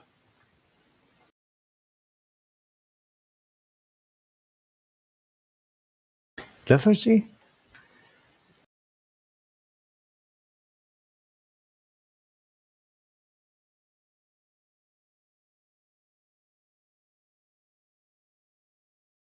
Yeah, anyway, to know the future is to be imprisoned by it. That's it. Would you want to know your future? Would you want to know the day you die and whatever's going to happen to you forever and ever? Amen. Would you like that? Nah, I don't think you would.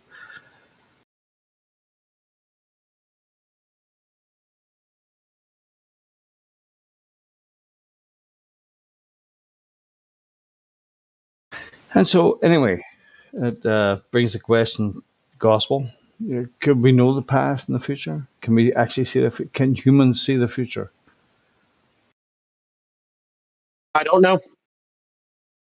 You don't know? The problem. There seems to be evidence that suggests that has happened, but Right. So it exists. Potentially. Isn't that scary? Not really. No? No, it should be comforting. Okay. To know the future should be comforting.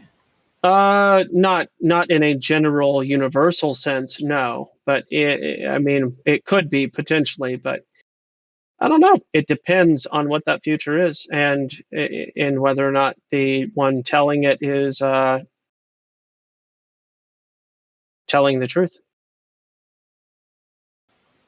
Let's just pretend for a second that the future always tells the truth.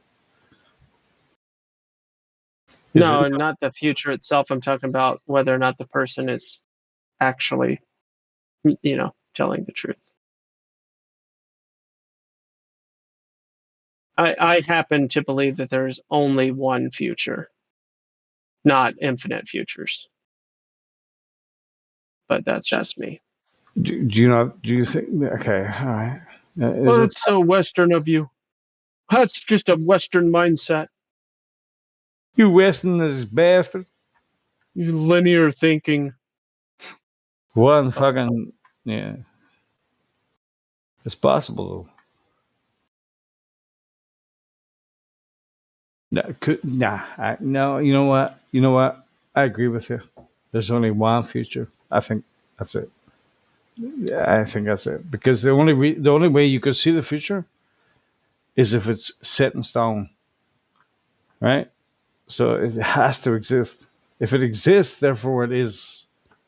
Therefore, there's no turning away from it. It doesn't matter. People have suggested other possibilities. It just doesn't vibe with me. Yeah, I don't get that. If the future set in stone is done, bro, but you know what that means? That means time is not linear. As in it's static? No, as it's fucking time.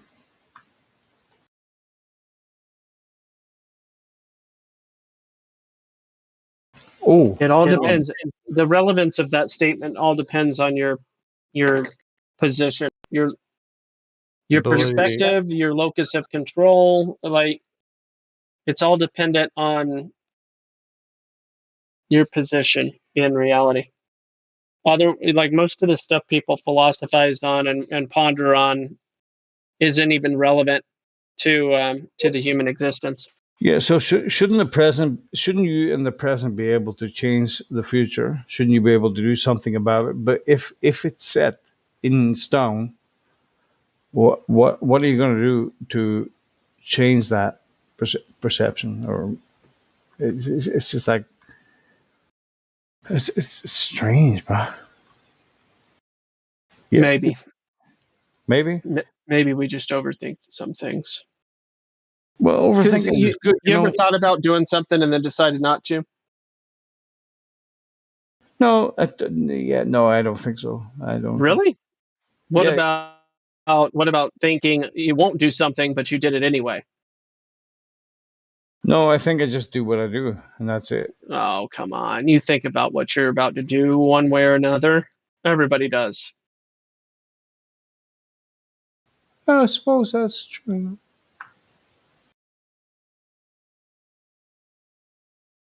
So it's like that. It's like you would have done it anyway. Well, yeah, maybe. But again, it's irrelevant. That's only that question.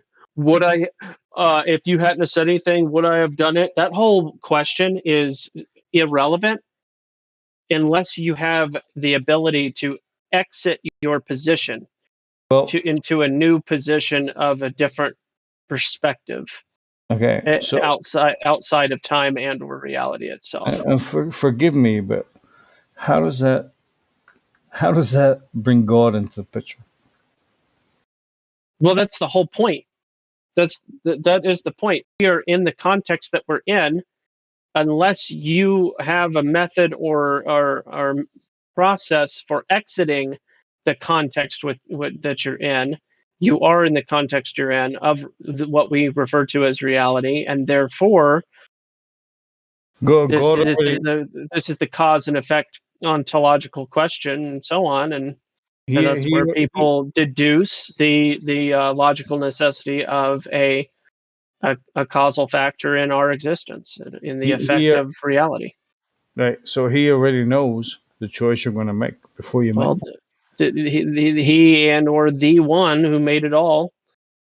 Yeah.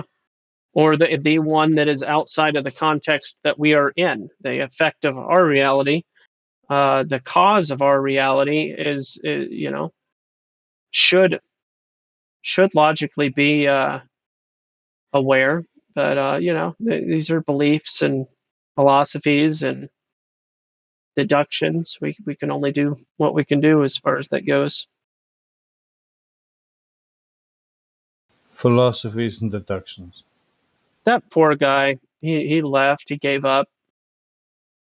He just doesn't handle it. I would.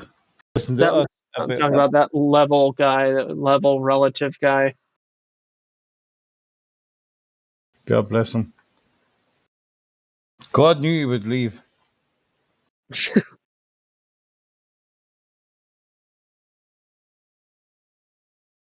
Do sober up, man. Hey, I'm just saying. Shut up. A good water fast for a day or two definitely will do your body good. Kiss my ass. No, I don't want to do that. I would give you a hug if I found you though. I'd give you a hug. Most of the people on I don't know if I could even say most. There's a nice portion of people on the server that I would give a hug to.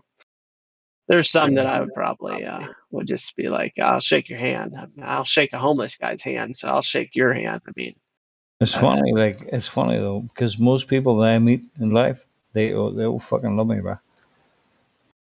They would they would actually hug me. Paul, you're a fucking ball bag, but I love you. No surprise. Just the way I am.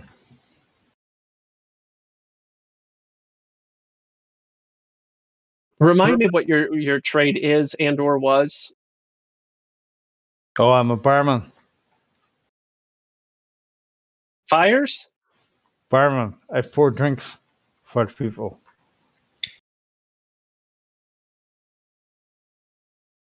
I pour Like you're telling me you've been a career firefighter? Yeah, that's what I said. Oh. Wow. Okay. I would be the kind of guy, right? Oh, my daughter's caught the building. I would run and risk my life to get your daughter out of that building. I swear to God. With every fiber of my being, I'll try it. Even if I die in the process. Yeah.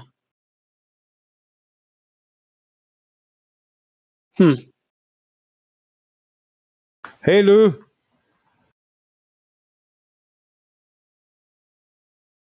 Wow, it must be slow in here if you guys are calling me out the moment I join in.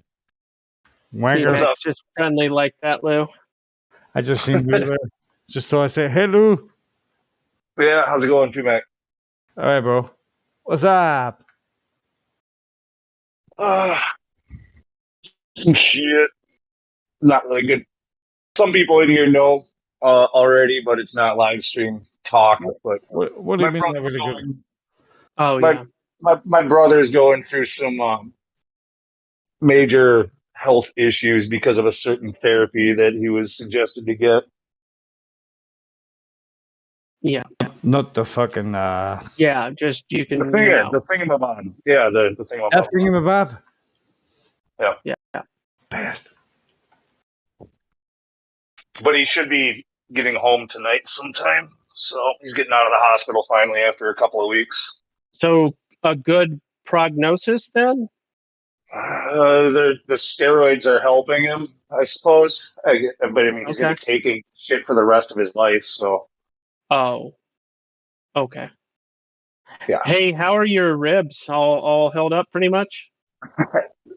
They're still achy, but yeah, pretty much healed. But there's still lingering aches, like when I sleep on that side or whatever. Yeah.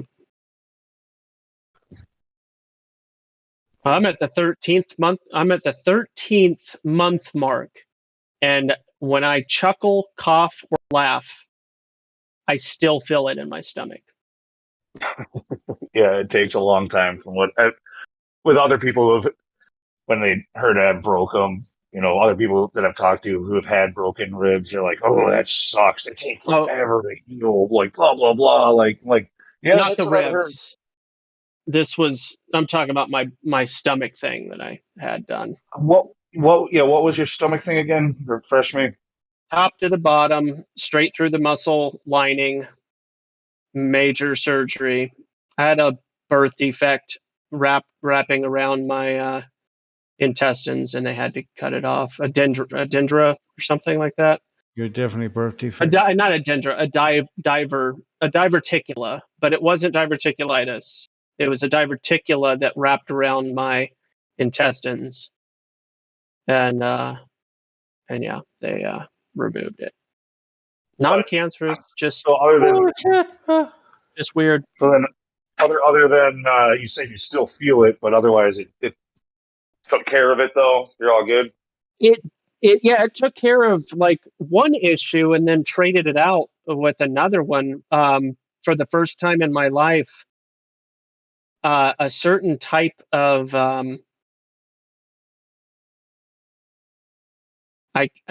some people would call it gas pain or whatever, but like about 8 or 9 times over the last 13 months, kind of sprinkled randomly, not like kind of, I don't know, like 2 or 3 times here, 2 or 3 times here, 2 or 3 times here, spread out over the last 13 months.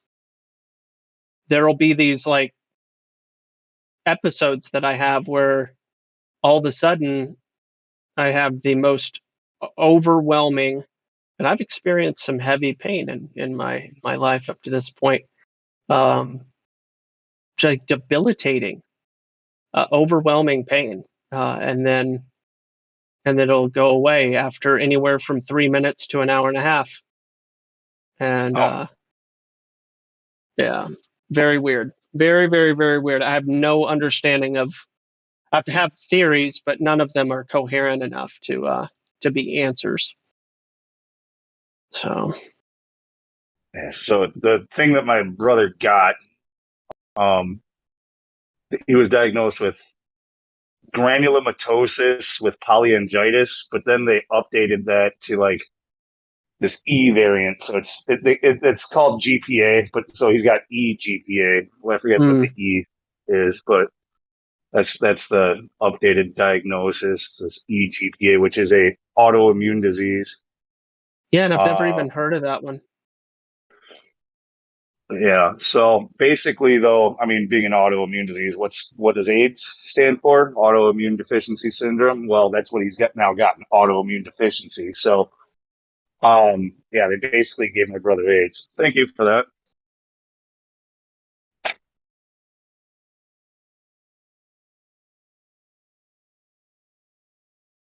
Hello. I guess I'm back.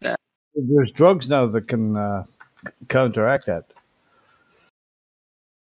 It's not like Freddie Mercury times. Yeah, there's treatment, but it is just something that it's steroids is what they're giving him, and that's basically supposed to stop. That's supposed to stop his body from consuming himself. Yeah. So many diseases, but what? Hey, God. Did you? Hey, did God. you? Hang on. Bro, What? it's not. It doesn't work that way, bro. Why'd you give us these bodies, right? With all these fucking Mac, crazy. it doesn't work that way. Sorry, okay. It doesn't? Mac, No. you were doing so well. Could I ask God? Rein it in. You can when you get the chance, Mac. But the point I'd like to make is it just. Okay, so a kid's playing, right? And they're climbing a tree, right? And then they're just being a kid, right? They're just doing the thing. And they go out on this one branch. Their mom and dad, don't ever go on that branch. Don't go on that branch. They go on the branch, they fall, they break their elbow, and they're like, why? But why though? Oh, that's their fault, right? Well, but then there's also things that aren't people's fault, and you have to ask, well, but why? Why is only answered. This is true. I'm pretty sure all of the time. Correct me if I'm wrong, but why is answered after you know what. And yeah, just if you know the what, then the why practically answers itself most of the time. But you have to know the what first. And it just so happens to be a topic that people have different understandings and or ideas about what the what is. So there you go. Gospel, you're such an apologetic. I don't think I've ever met an apologetic quite like you. I try to be sensitive to different people's thoughts and feelings.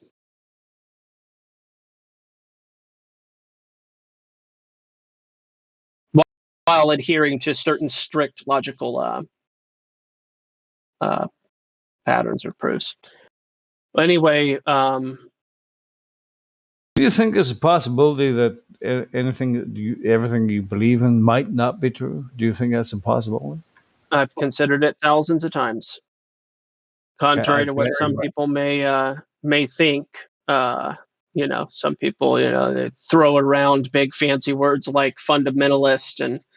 So what would you give it? Like a 1 in a billion chance that you don't know everything? Oh no! One out of 1 chance that I don't know everything. Good grief! I know absolutely that I don't know everything. I can't. I know that by means of logic that I couldn't possibly know everything.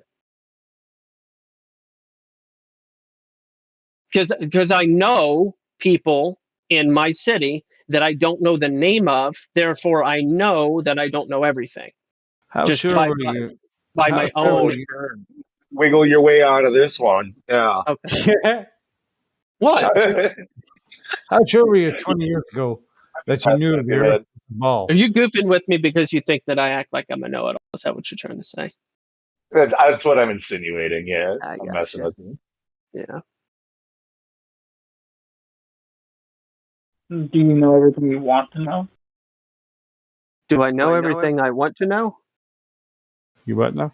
Is that the question? Because that's a unique question I don't think I've ever heard before. I would answer that question with a no. I don't even know everything I want to know. There's still more I want to learn. We should ask the Glovers that. Like, do you know everything you want to know? That's a good icebreaker. That is a good question because clearly all the stuff that you don't know, you wouldn't even know if you want to know it yet. So like, there's all that like, man, this could be really good or it could suck. Do I even want to know? Yeah, that's a good icebreaker.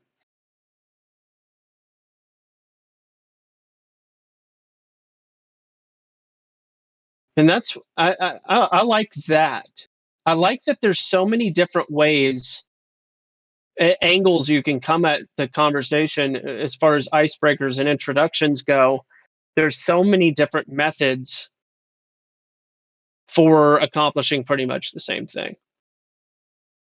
And we've had to get incredibly creative because there's so much wiggleness, squirminess, that's better. They're so squirmy most of the time, they don't want to.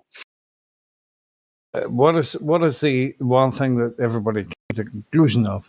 What is the one thing that you know that everybody came? You just said it. Sorry, I did this and that. What do you mean? I'm referring to the Globers that come here and how squirmy they are. Oh, okay, yeah, okay, all right, I get it. Gotcha. We know. I got it.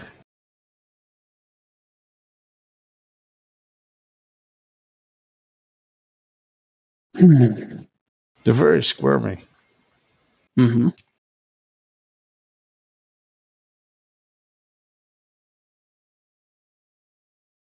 You know I hand out those cards, and these cheap ass business cards, but they're lovely, they're beautiful and everything, and they say the words on them. The first sentence: the Earth is flat and stationary, and the second sentence is: the necessary entity for gas pressure, air pressure, is a container. And I was just thinking it'd be so funny to like have it say above that, like, do you know everything you want to know?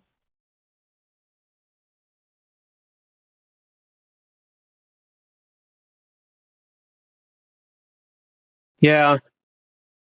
My thing so far, it seems to me that the law of non-contradiction as a base axiom is crucial.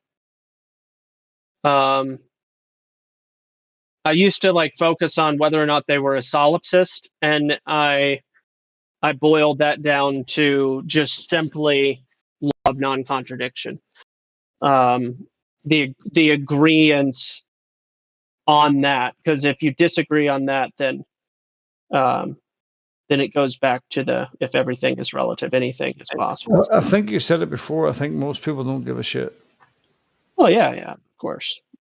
But if you're adamant about the law of non-contradiction, you're all in on that, then anything that is contradictory, such as we see too far, for instance, then that would pique your curiosity at least a little bit, unless you're tainted and spoiled by the possibility that everything is nothing and nothing is everything, and duality.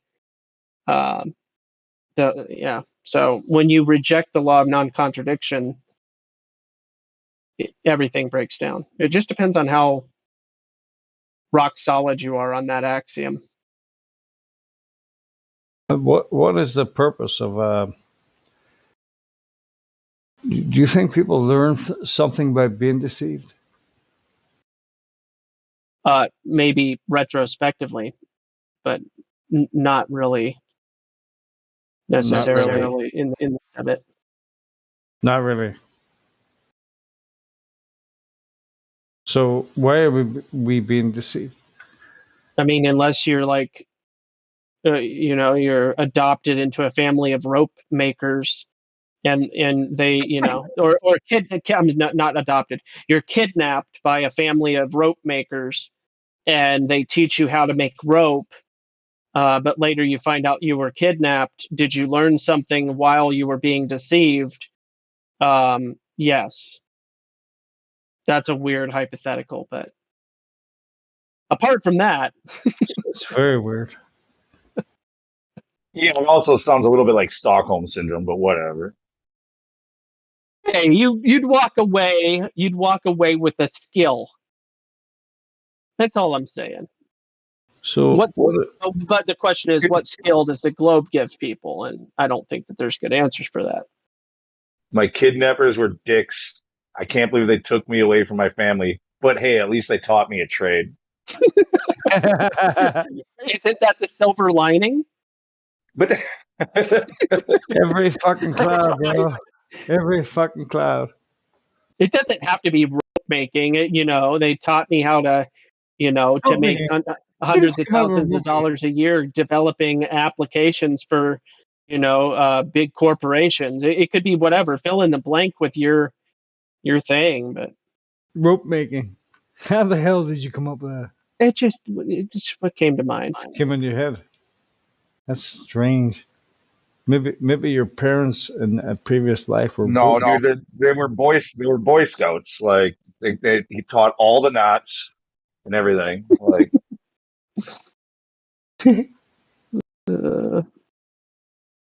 nuts.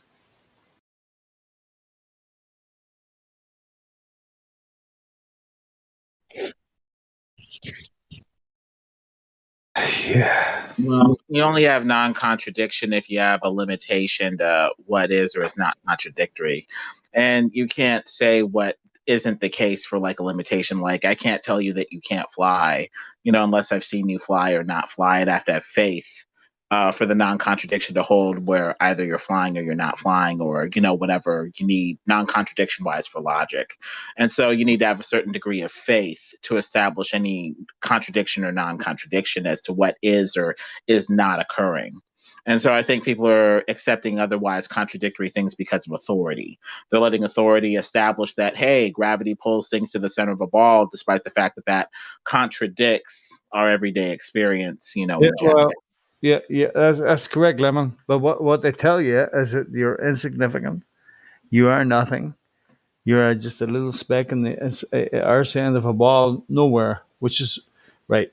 So if you're looking for the truth, you have to find the opposite of that, which means that you are not a fucking speck on the end of a nowhere planet, on the end of a fucking nowhere universe. You are something else. By the power of your mind, you can fucking change everything in one fucking foul swoop of your mind. One of the popular. You hear what I'm saying? Lemon. So I think we have to come into agreement with the authority, because we don't establish what ultimately is or is not contradictory. They have us fucking under the cosh. under the cosh, where I'm they. talking. Go ahead. P-Mac.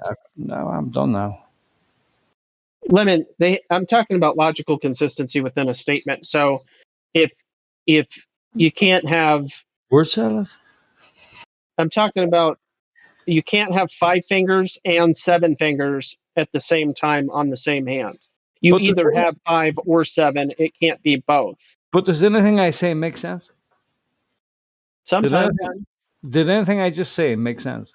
They are holding us down to deprive us of our real potential, and that's the reason why they do it. We are living in a fucking world where the whole thing is geared towards making us feel insignificant. Well, shit. P-Mac, sometimes they is you.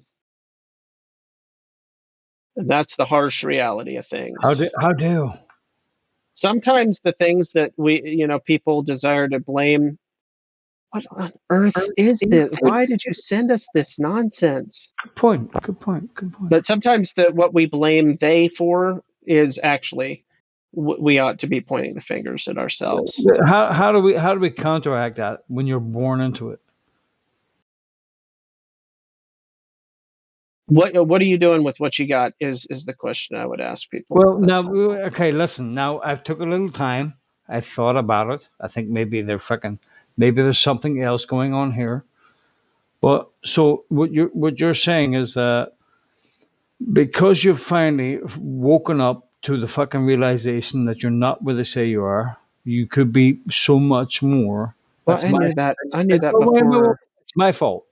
It's my fault that I am susceptible to having a drink, maybe a woman or two, being a little bit pornish or whatever. So it's my fault that I'm born into this world. And it's not your fault that you were born. You had no say in being born. But no matter what are you doing? Right. So we have no say. Hold on, P-Mac. What'd you say, Lou? Well, I was actually about to stomp on you. I was probably going to say the same thing you were. Go ahead, do what you were doing. Yeah.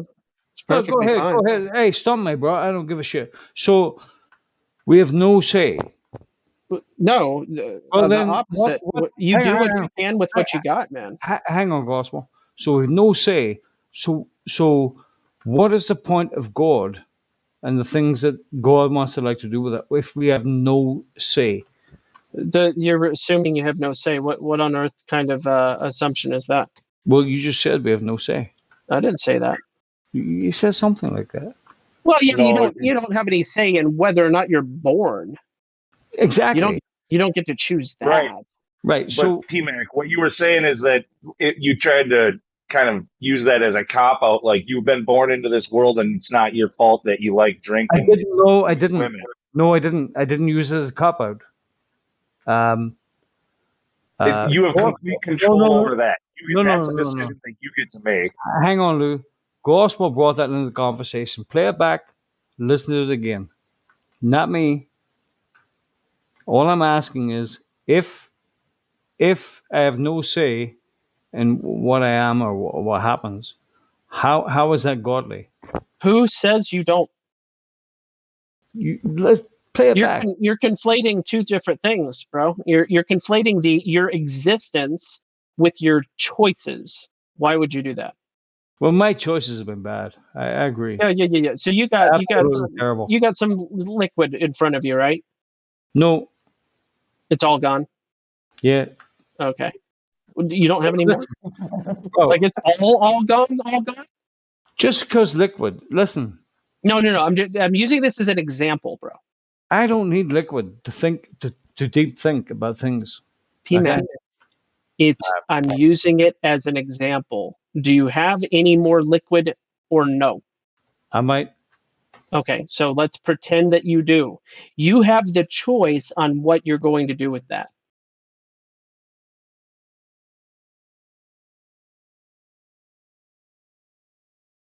The liquid doesn't have a choice. Sometimes the choice. Go ahead, Lou. Sometimes the choice isn't really a choice at all. I mean, when you've got a bottle sitting there, I'm just letting You this. definitely can't dump it. You can't dump that shit. That's alcohol abuse. I'm So, just like, letting a this- choice.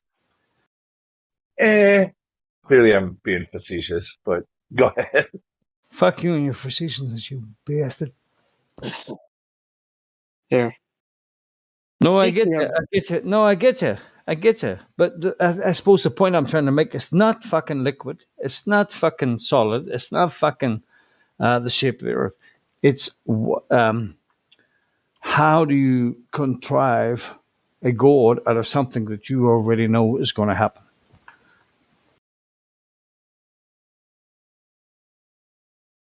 I don't know what you're talking about. You don't? Well, Are apparently you God saying, knows everything, are you right? saying you don't believe in free will? Is that what you're But saying? speaking of liquid right in front of you, No, for fuck's sake, man! Don't fucking bum me like that, bro. no, I'm showing you what I got right in front of me. He doesn't believe in free will. That's the thing. Literally I didn't arm's say reach. that.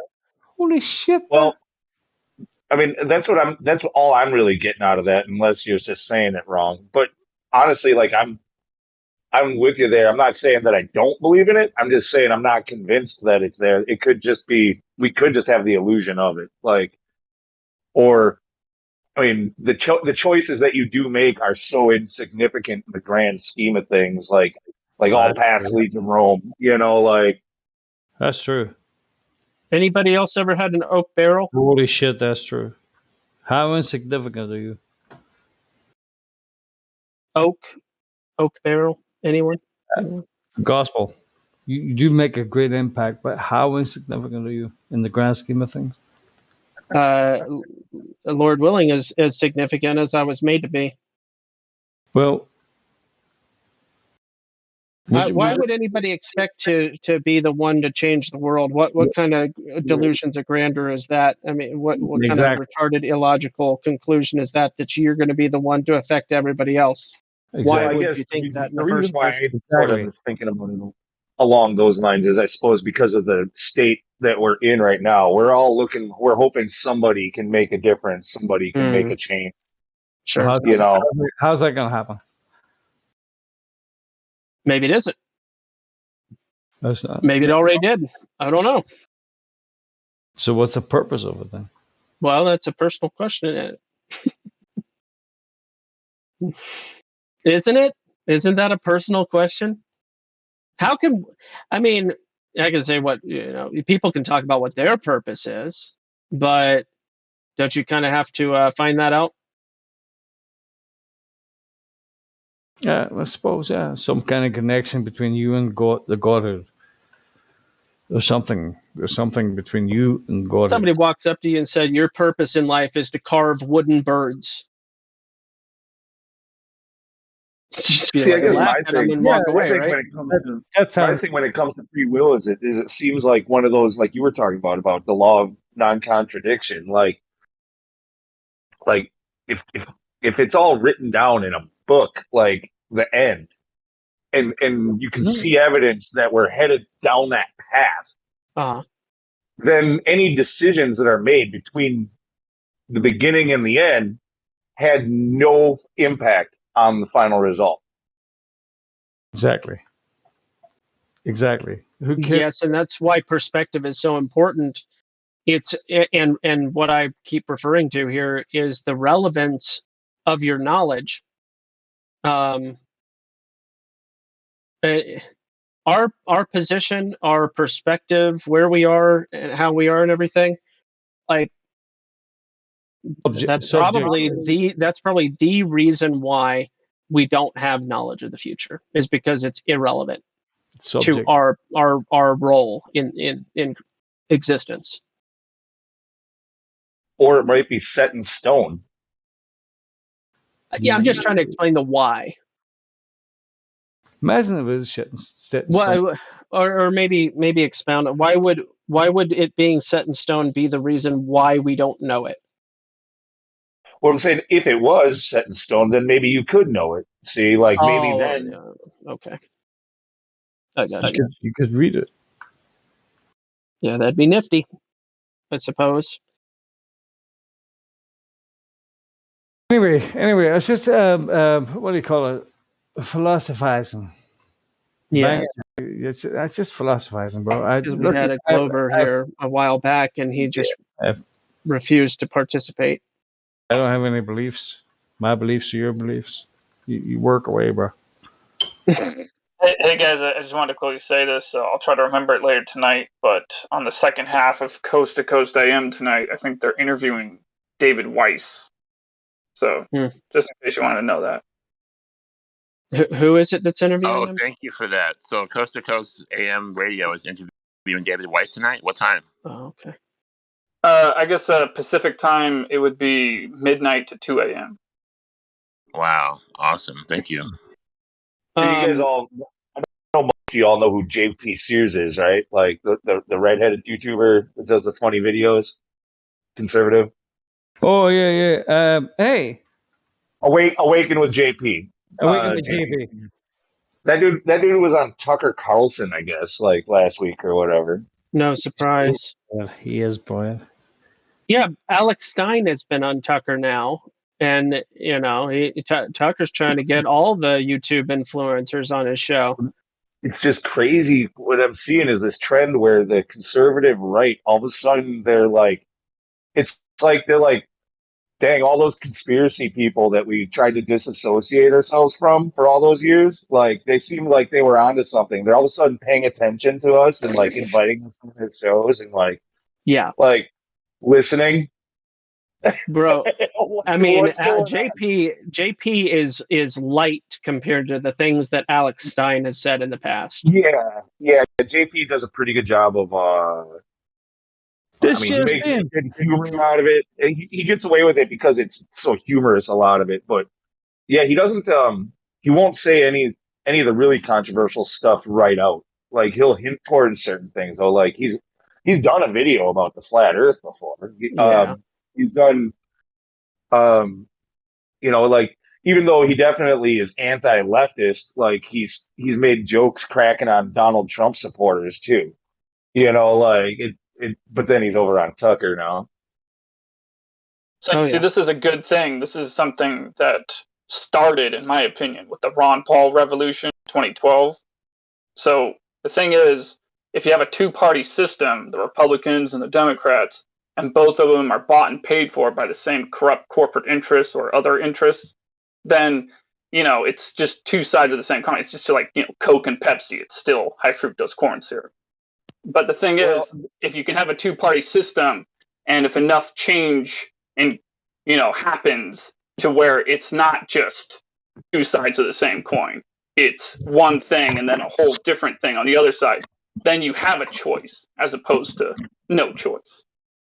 But I think it might be kind of a weapon here, part of an overall plan too, just like where they're, we're no longer going to be just flat earthers, or as flat earthers, whatever, the whole right. They're like, it's just everybody's going to be, gun toting, racist, conservative, Republican voting, flat earth science deniers. Yeah. So, yeah. Keep in mind, I'm not saying that And your point is, there is ever going to not be stupid Republicans, just as there's never going to not be stupid Democrats. There's always going to be stupid people on both sides. There's always going to be stupid flat earthers. Yeah. But the thing is, I'm just saying, to make it so, it'd be great if we lived in a world where it wasn't such a thing where it's like two sides of the same coin, like I said. Yeah. No, I'm saying obviously that'll always be the reality, that everybody's got individual ideas and thoughts and blah blah blah blah blah. And but no, it's just part of them lumping us together. Yep. That's all it is. In another way to strawman you and discredit you, and off the jump. Yeah, exactly. 100%. It's just a way of basically making sure that people do not listen to us already. But at the same time, it could play in our favor. We've got to remember that the numbers are so skewed on what exactly.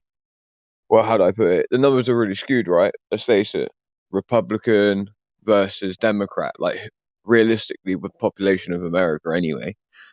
I'm saying that the majority land conservative at this point anyway, after what they've been seeing, right?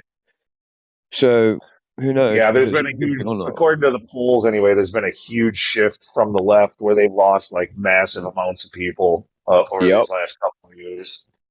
And like even remember when it was Pride or whatever, like so I had to go back and look at what was going on back then, right? Because I didn't have any info to look at the time where I was. So I've gone back and looked at that, and it's pretty interesting to see that like if you look in the right places, there's waves and waves and waves of gay people that are talking about what the hell is going on with this. Like they don't like it. Like oh yeah, so kinky stuff is now what effectively outlines what being gay is even. So like the gays are even like a sort of turning against the Democratic Party because of what they promote for the gays to be, like you're our fairy queens type stuff. You think the gay community that's been doing this stuff, that's been living as a gay adult, since the 80s or 90s or whatever, you think that they appreciate the shit that's going on recently, like the behavior with the Bro. no, hey, I don't know, man. I know Biden fell off his bike. That's what I'm gonna say. that was his stunt double, dude. Come on. Obviously. Come on. Yeah. I said Biden. Like Oh the yeah, N. yeah. I elongated the N. The extra N. The extra N. I couldn't Yeah. pick it up. Sorry. Yeah. You didn't pick it up. Yeah, that's right. How you doing, Lee? You good yet, bro? I'm all right.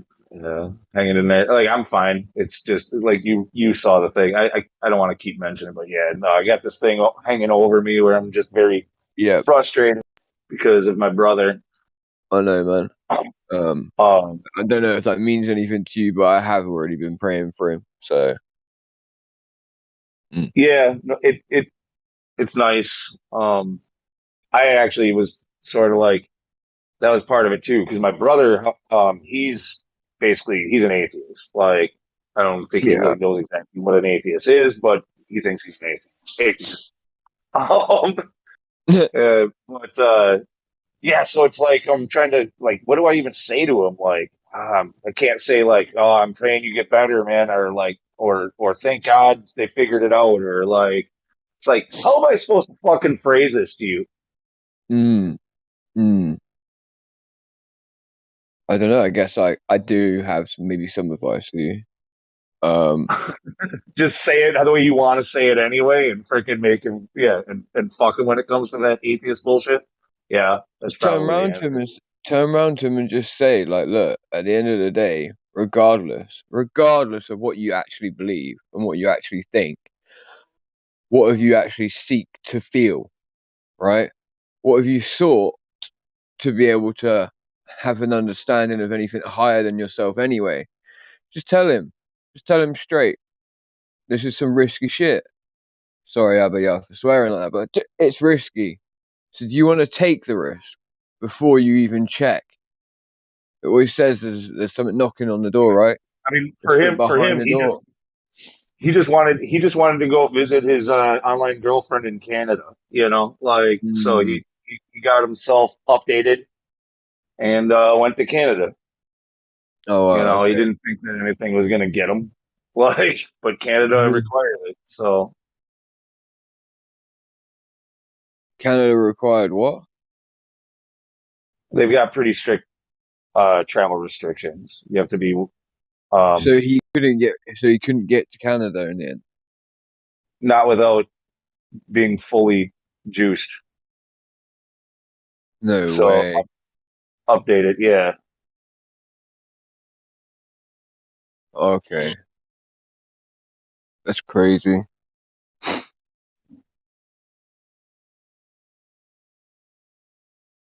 No, bro. I feel for him on that one as well. So he doesn't get to go and see his girl even. Yeah, Okay. but my brother, he's kind of he's my brother, but he's kind of one of them weird kids, like hanging out with Which furries. kid? I've never look. Let me put it this way: I've never seen him lick his own paws, but I'm not going to say he's never done it. You know, What? like I've never seen him. What? lick his paws. You know, dude, I'm not gonna. Oh, bro. Yeah, man. Okay, yeah. That James, that James Webb thing's just started. If anyone's watching, What is? it's like a live James Webb first images Biden's showing them. Where can I look at that? Actually, I'm gonna. I'll repost the link. I posted it earlier in the live stream. Oh, I can't get on Discord on my laptop. My laptop is blocked Discord somehow. Ministry of Education laptop. That's why.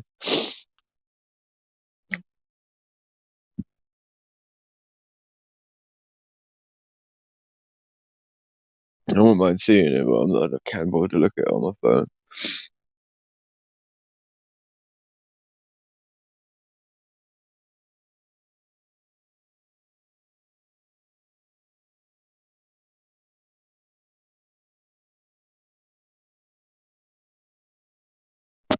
Sup?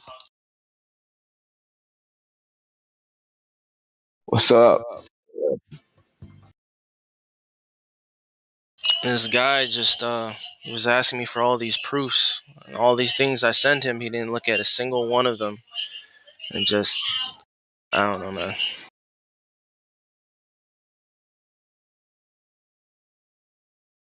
Well, Tiresome. That's how it be. You aren't really gonna actually really get to people on here much, right? You know that that's probably one of the biggest misconceptions of flat earthers is that they think they're gonna come on here and convince anyone of anything. No, You're like probably not this gonna. guy was coming to me, asking me, and then he got rude with me. I Like get it. I'm supposed to be patient with him. It's just, yeah. I Of course. invited him here. He got impatient with the people here. He didn't last very long.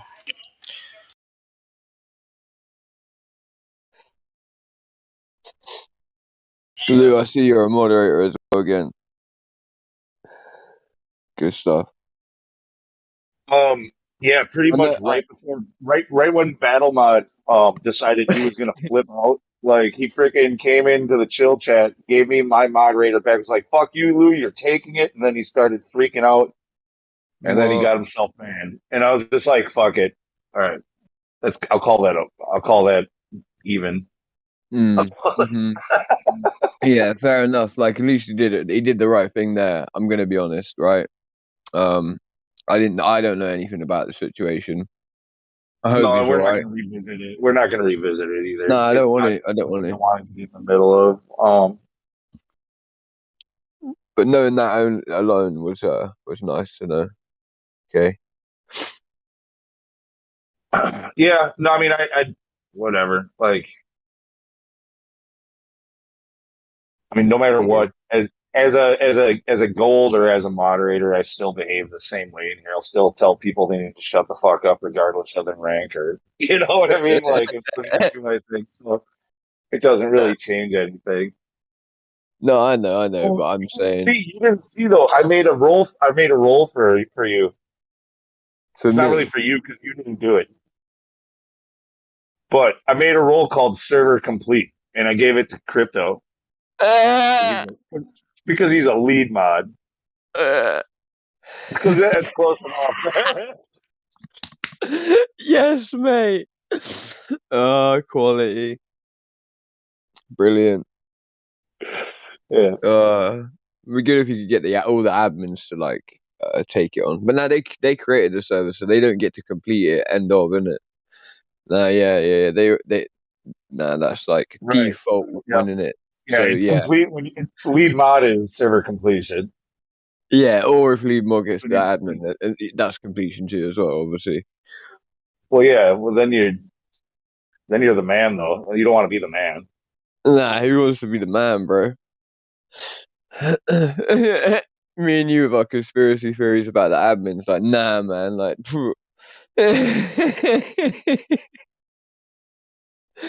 that Damon was talking about that was brilliant. Like just dipping out as soon as you get to server complete, you just dip. That's what battle mod did, didn't it?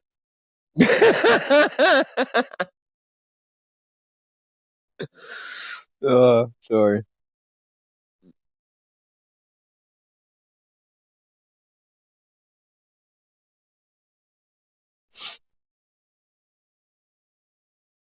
My brother's leaving the hospital right now, pretty much. They just got to fill out the paperwork for leaving. So like that'll be good. what treatment other than steroids are they gonna like give him? Are they literally just I mean, gonna? I'm not exactly sure on all that. Like, I don't know. And even if they told me, it's not like most of it would make sense to me. Yeah. But I mean, yeah, I know steroids are what's helping him right now. They're saying I heard something about like, yeah, he'll be taking this for a while, and then eventually they're gonna have to start giving him another drug also. And like, basically, it's one of those things that they got to keep upping it, I think, for the rest of his life. Like, it's extremely dangerous. It's extremely dangerous. Like, it's gonna shorten his life big time, and it's gonna like Dangerous basically behavior he even. was an athletic, like martial artist. He's like 6'3", like freaking like Man. no fat, freaking um Mm. he was doing like kickboxing and taekwondo and shit, and like but yeah, now he's gonna come out of this and he's gonna be like an old man. Oh, dude, I'm so He's got sorry. a super high risk of like stroke and heart attack and all that. Of course, yeah, enlargement of the heart, etc. Yeah, man, I understand. Like I'm sort of going through something similar myself, I guess. Like my godchild, right? Just all of a sudden just stopped being able to walk. Now like they've all moved away, just like boom, just gone. Like all of my godchildren just gone. I sort of come back to like a little bit of a war zone. You can probably tell I sound a little bit different as well, Lou. I've had an operation like on my face. You still sound pretty much the same. That's good. It's like it's playing in my mind. I'm like, wait, how do I sound? Like, because to me, I sound weird. I can hear it in my own head. I mean, I can hear it a little bit, I guess. Whatever. Yeah. But you sound pretty much the same. That's all right then. But yeah, it's tough. I would say there's going to be a huge increase in autoimmune diseases and alike. Anything alike for a long time. This thankfully isn't for this room. We should go to it. We should go to the chill chat or something. All right, yeah, we can. But I mean, the problem is like it's so stupid. There's no reason why this conversation should be censored as long as we are careful about how we talk about it, right? I think we know how to do that. Yeah, but I'm just saying we're not supposed to take that chance either. Yeah.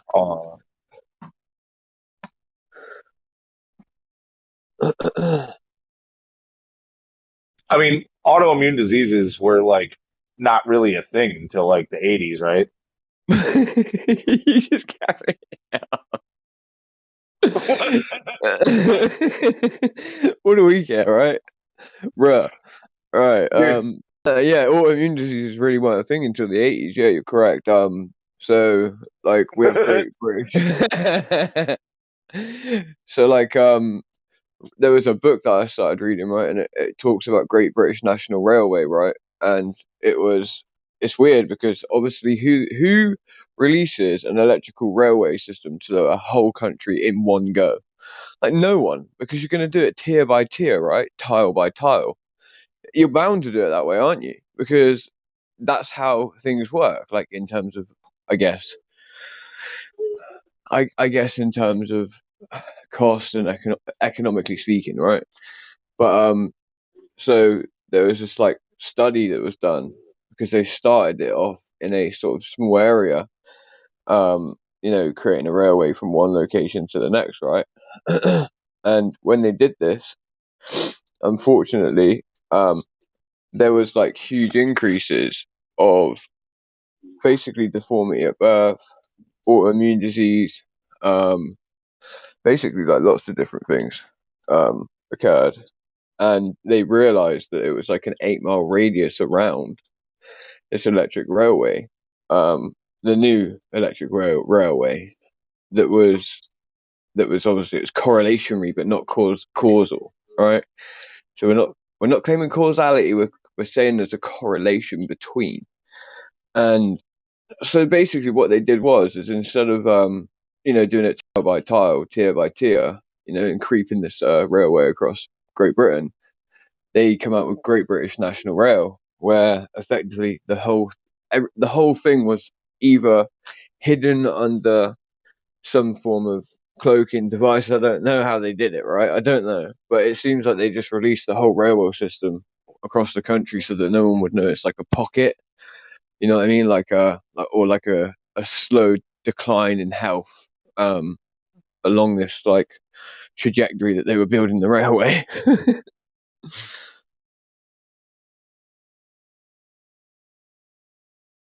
But take from that what you will.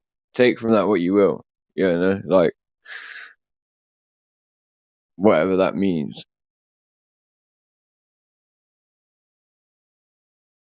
All But I yeah, know like is this world with all the dude, all the stuff like we've just been talking about the stuff with like rainbows and all that, like the children, the the freaking dude. There's so much like people are really kind of getting to a point. I think that's where we were talking about like the Tucker Carlson crowd and how they're suddenly listening to our side and shit. Like, I think they finally hit a wall. I think they're finally like, all right, that's it. I've had enough. I've heard they've enough. hit I've like had a enough. ceiling. Mm. Yeah, dude. It's like, you know what I mean? I think that What Hillary was talking about, that glass ceiling, right?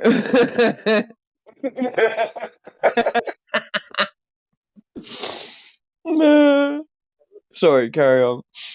Yeah, no, that's about it. I think that's what's going on right now. We might see some interesting pushback coming from the right coming up real quick. Real quick as well. And a lot of validation that people like us very rarely get.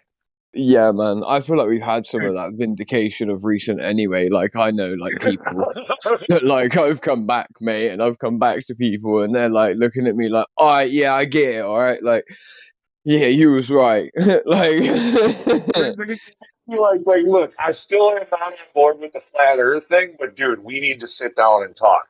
yeah, like that happened. That's been happening, right? Like oh wow. Yeah, man, that's been happening, definitely.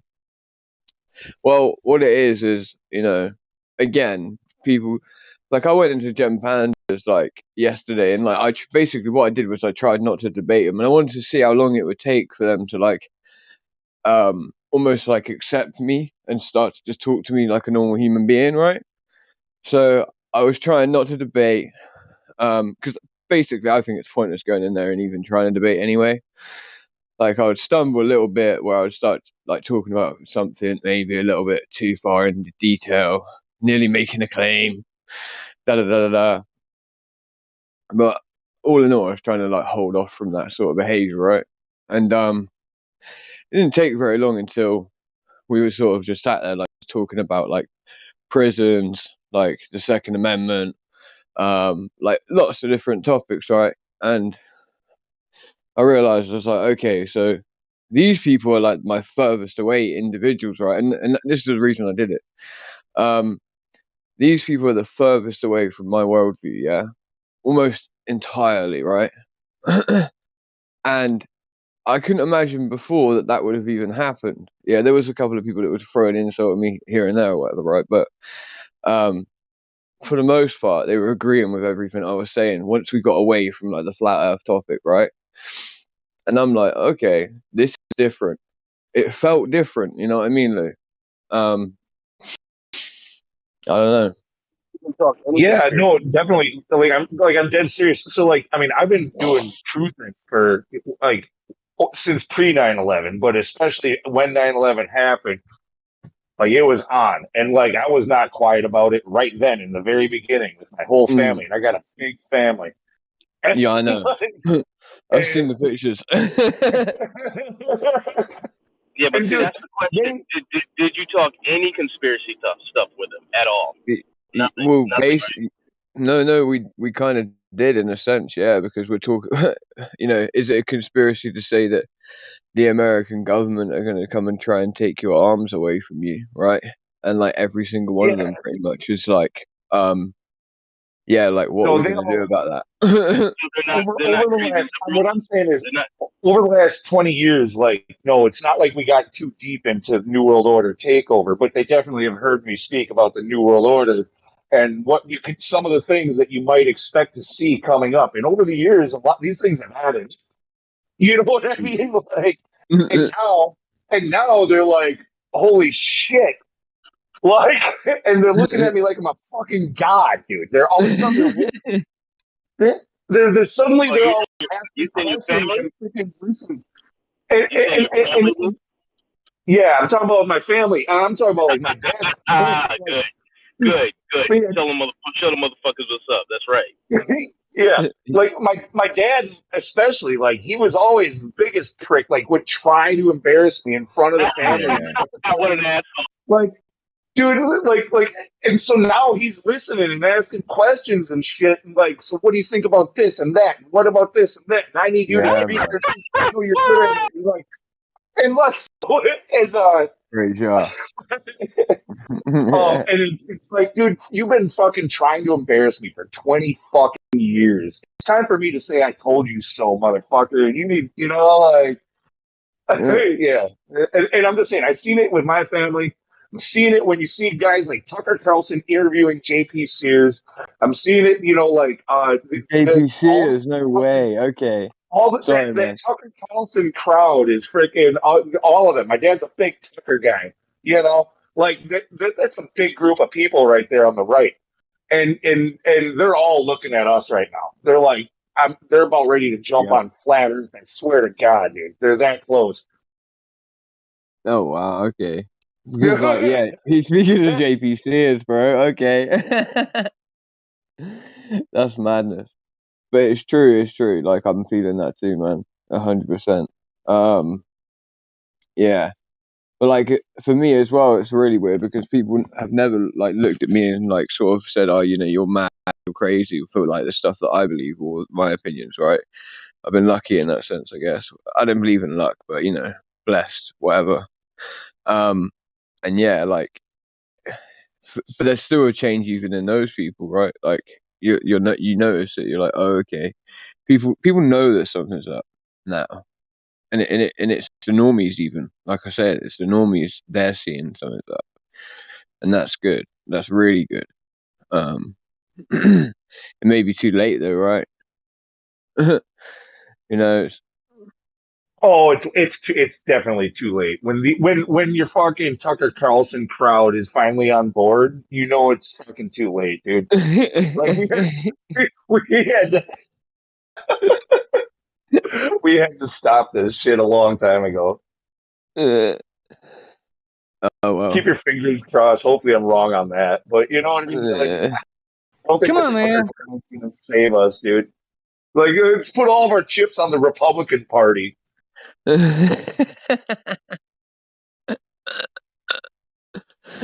been going on for way too long, isn't it? Let's keep betting on the Republicans. I'll have 20 million on red. But I feel like as well, for the like really, really far left people, especially, like they still have their sort of like they still have their vindication of their worldview, though, won't they? If the New World Order happens, right? That will be their vindication because they've sort of been calling for that for a long time. So like they've been saying that that's what they want, literally as well. They've been making it happen. They've been trying to help make it happen. That's what a lot of people don't understand. It's like some of these people have been effectively ushering it on. They want it to happen.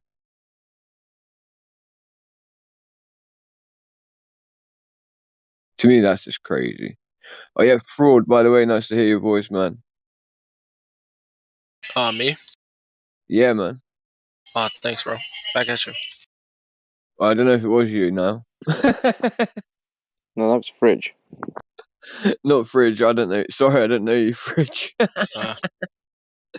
But nice to hear your voice anyway. No offense. Sorry about that, bro. Fridge has a pretty nice voice. It's not Fraud's Yeah, voice, man. but it's pretty good voice. Yeah, like me and Fraud have butted head a few times, but I actually really like him now as a person. Look, because Fraud hates white people, that's why. Yeah, I know that. Like, he's just a little bit racist at heart. Like, it takes a while for us white people. It takes a while for us white people to turn brown in his eyes. I know that. He's like vocal about it. He's like, I don't trust any of y'all. Y'all white.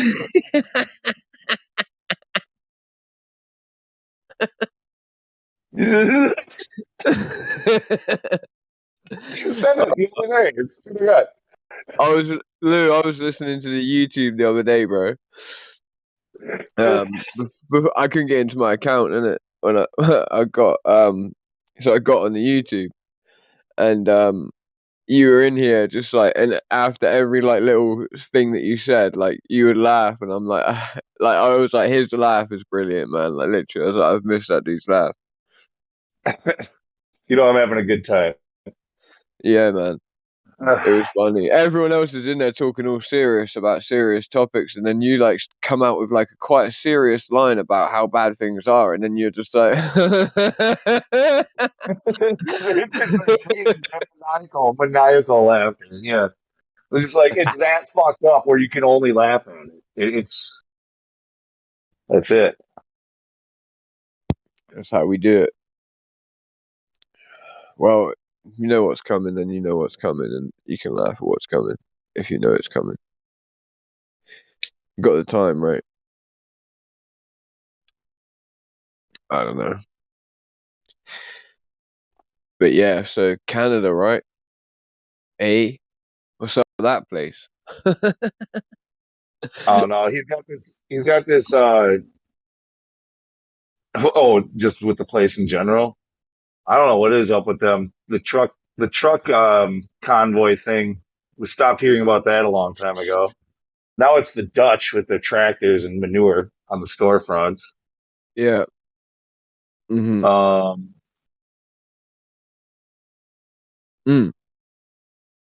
What about the Russians hinting at taking back Alaska? What? I didn't hear about that one. Yeah, man, I've been hearing about that a lot. Like just people memeing from Russia. Like, because everyone thinks the Russians aren't like game for like, movement. Wait. Are they actually saying stuff, or is this just like conspiracy people like saying stuff? Nah, bro, this is like genuinely like people from the military on like on their like Facebook pages and shit like that from Russia, like posting memes and stuff into different chats, going like, "We're coming to Alaska." Is this some QAnon bullshit or something? No, I don't listen to QAnon, bro. You should know me better than that. No, it's not some QAnon stuff, right? But yeah, I don't know if it's just like jostling or whatever and tussling, and like people just people from the military back and forth talking. That's all it is, really. But who knows? It could be like a sign of things to come. And like with what's going on with Canada right now and the way they are, like I'm seeing that as like not a natural blockade because it wouldn't really matter, would it? The Americans would move forth anyway, but and so would the Canadians. But oh yeah, the moment Americans want in Canada's going to be like, oh yeah, right this way. Hey, let me hike up my skirt, eh? I'll hike up my skirt, eh? And you're like, oh dear, that's a lot of weapons right there. Come on in. Oh, look at the size of them tanks, eh?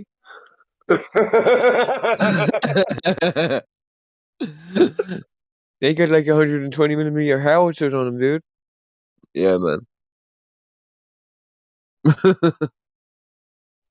The Canadian accent's quite hard to do. My new facial impediment. I'm finding it easier. It's funny. It took a facial operation for me to get the Canadian accent down. Now you just need someone to hit you upside of the head with a frying pan. It lock that shit in. Yeah, man. Then my mental capacity will flow with my newfound Canadian accent. Yeah, I like it.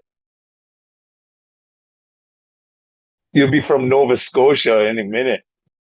I'm gonna be from Nova Scotia any day, eh? From Nova Scotia. You don't want to get too close to her, eh? You would actually probably be able to do the Nova Scotia thing because it's like really like Irish based or something like that. And you do a pretty decent Yeah. accent for that. I do a pretty decent Irish accent. You think? I appreciate that, man. Like the Irish or Scottish or whatever, like either one. Like if you can do that, then you're gonna be able to pull off the Nova Scotia bullshit. I see. I get you. Yeah, my Irish accent. I haven't really pulled that one out in a while, actually.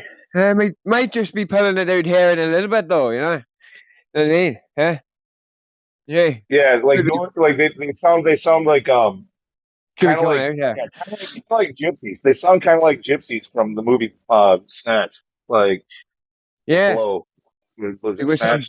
no, it was Snatch with the dogs and that. You know what I mean? With all the caravans and all that shit. You know what I mean? Yeah. Hey, there, man. You want to fade my boy Mickey, huh? Sorry. It was us who came for a caravan. I got carried away there, you know. I'm slowly gonna add in a bit of the Canadian, if you know what I mean, eh? Bit by bit, I get closer to what they actually sound like over there. I know it. I know it to be true. But yeah, it was so Mickey sold them the caravan, right? Yeah, and we don't need to redo the movie again. We've done. We're this not gonna before. do. Me and you've done this before. Actually, it was yeah. Next thing you're gonna be doing the whole like thing about feeding people the pigs, and you're gonna be like, yeah, you've done it. Yeah, I forgot it was me and you that were there at the same time when I did that before. No, but I know, you know, I haven't done the, you know, I haven't done the Irish bit before, but no, but yeah, he did sell them the caravan, and it's funny as how they pull off right, and the wheels just come from right underneath it. He's like, I told you, you bought it as you saw it. It's that simple, boys. You know what I mean? You got a free dog with it, so stop being so pissed off. You got a free dog with it. And that's a good dog there. He's got good back, good strong legs. Nothing I would use to run rabbit or hunt rabbit or hare with, but you know what I mean. Your type of dog looks good with you. Suits your dress. Suits what you're wearing anyway. You know. Might not tomorrow, but does today. So whatever. Kind of like that. I've met so many people like that as well, though, Lou. That you go to the caravan park, right? And they're all just sat there, you know, completely just chilling around like a little fire or whatever, you know, made of like 6 crates of beer, like the bits of cardboard like stuffed in together with bits of wood in the first crate, and then crate goes on top of that, and then yeah, man, just sat there chilling, smoking their fags, talking about fighting, talking about dogs, talking about hunting, rabbiting. Yeah, from what I understand, like I saw a guy trying to explain talking like a Nova Scotian, and what I noticed was the similarity to like Jamaicans, like with Rastafari, like yeah, man.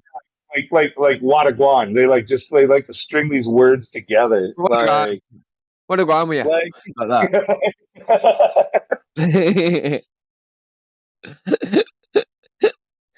Instead of it being like "Wagwan with ya," it's like "What a guan with ya."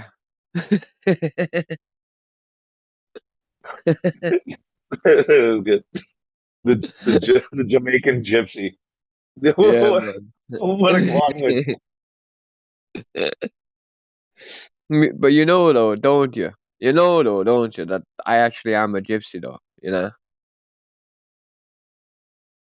romanical anyway, not romantical, but romanical. That be their part of me blood. Silence. Cricket. No one knows what to say to that. You've gone too far. No, seriously, no, but that is actually the truth, though. Like, I've not gone too far. Just no one knows how to respond when someone tells one that they have gypsy blood. It's kind of a bit like, okay, what do I say to that? Like, so what does that mean? Yeah.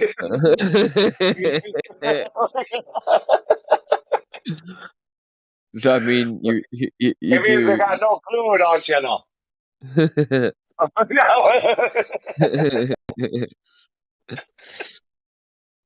It means these fists are fucking made for fighting. Sorry, I shouldn't be swearing. Do as I say, not do as I do. And one day you too might be able to replicate the Irish Nova Scotian accent. So what's that? That's that island off of the coast of Canada, right? Coast, whatever you want to call it. I don't know if we can call it a coast. And it's called Newfoundland. That's it. And Yeah, they say actually, yeah, that's what I'm talking about. The Newfies. Yeah, they're the ones who talk super funny. that's what I thought you were might have been. You know, Yeah. yeah, they are predominantly like Irish, you know, because the Irish what they do is they think, all right, we'll go to a bigger land place. We'll go to the bigger land, and then they get bullied off the bigger land, and they end up back on an island. So, they naturally end up on the island off the coast of Canada, and I just find it quite hilarious that they end up on this even smaller island than Ireland itself. Yeah. Way colder, like shittier. Yeah. You can't grow as many crops. Fishing's not as good either, boys, you know. Yeah, Actually, man. the fishing up there is probably, I'm pretty sure, Pretty like some of the solid. best in the world. Actually, yeah. Yeah, that's probably why they stayed. The Irish are good with docks, aren't they? Like they control docks all around the world somehow. I've even heard of like a year, like the Irish controlling docks in the Middle East over like a couple of years and stuff like that. Even just stuff that doesn't sound even doable, but apparently the Irish they done did it. Yeah, the Irish have a natural affinity for Dockland, which is Well, I the guess Irish did a pretty good job of settling where I live. Also, like it's all almost like this state, Wisconsin is. I mean, I don't know exactly the stat, but it's predominantly German and Irish, like Irish more than German, I believe. yeah. Okay, that actually makes sense though, because of your guys' accent. Like the way you do sound like what we would call a what's it called? You know when you get a shandy, you sound like a shandy Irishman. You know, Yeah, like a beer that's watered down with a beer that's watered down with like lemonade. Sound like a watered-down beer. like a Leinenkugel summer shandy, which is made right here in Wisconsin in Chippewa Falls.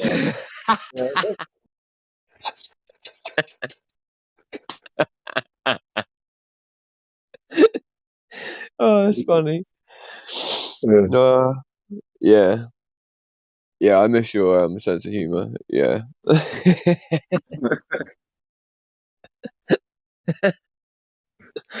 That's funny, man.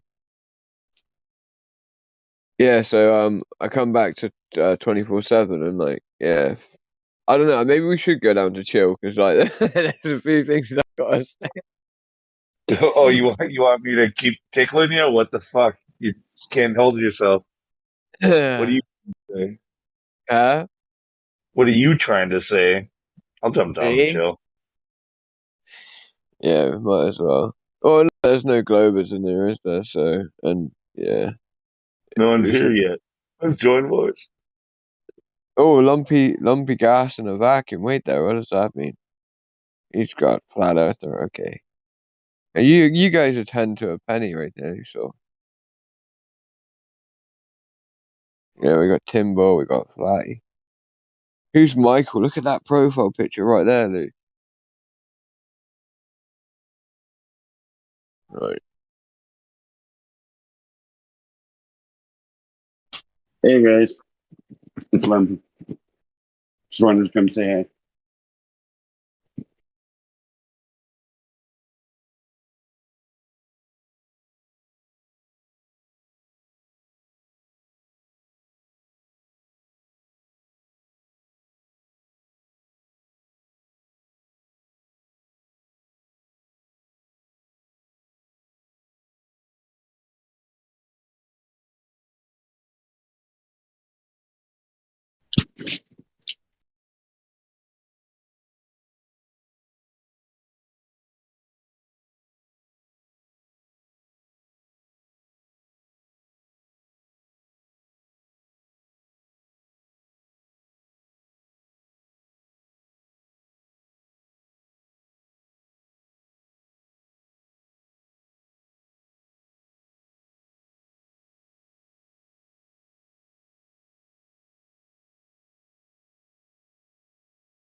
oceans full of tears.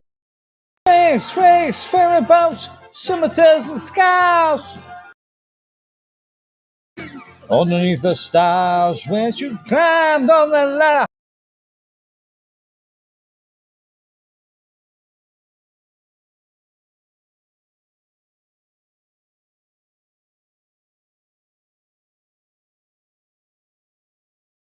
You saw the whole of the moon.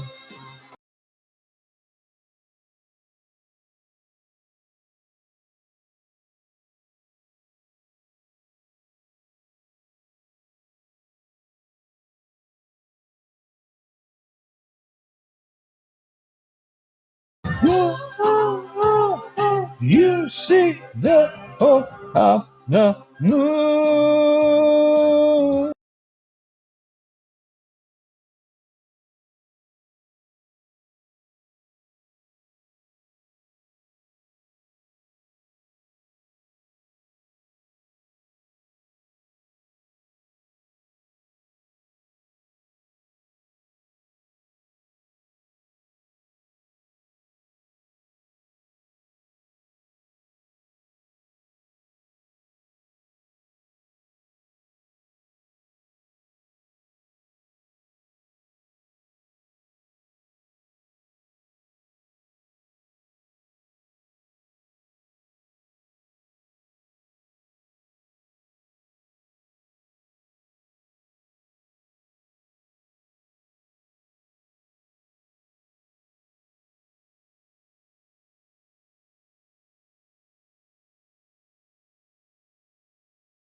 green grass, blue sky.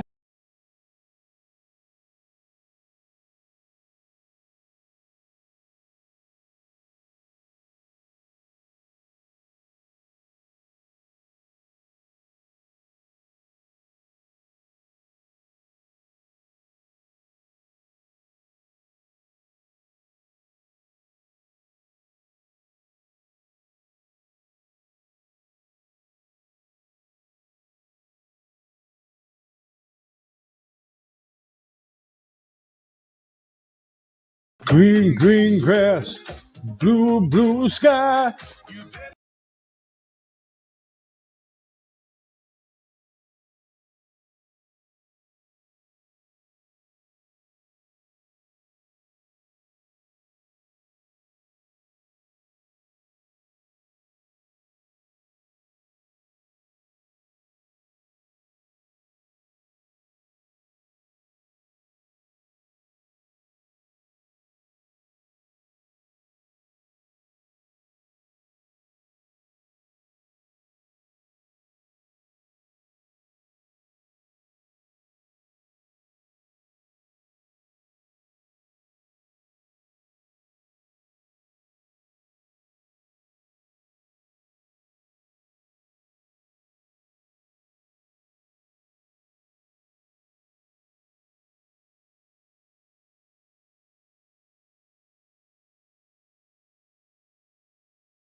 Oh, it sounds fucking hot.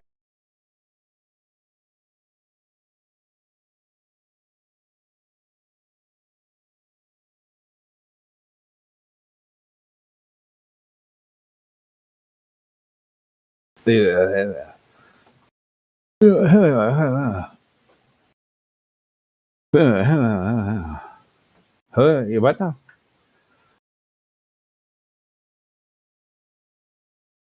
Oh yeah, dead globe. It was dead, bro. You got ashes there? Could be scattered all over the universe.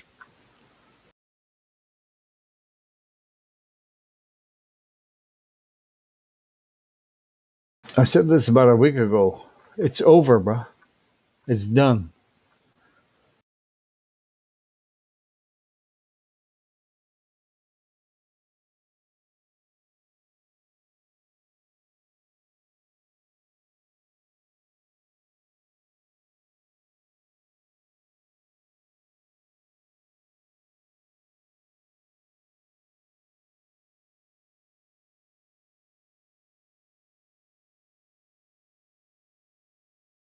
I thought you were. I thought you were a globe worker. You're not. What the fuck?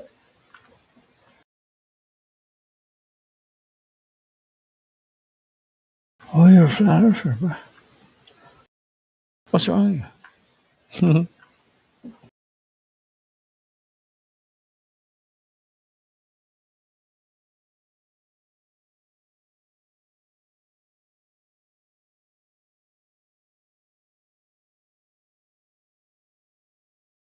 So let's have a little chat.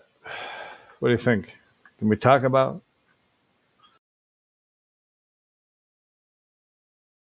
Yep. What? What?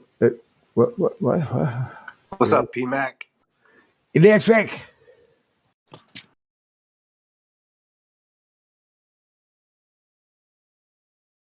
What's up? It's yes, not moving. Not much.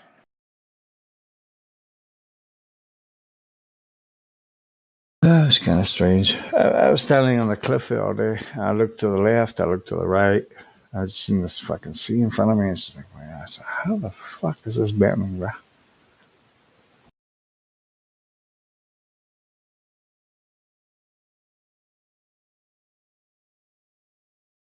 Anyway. Yep.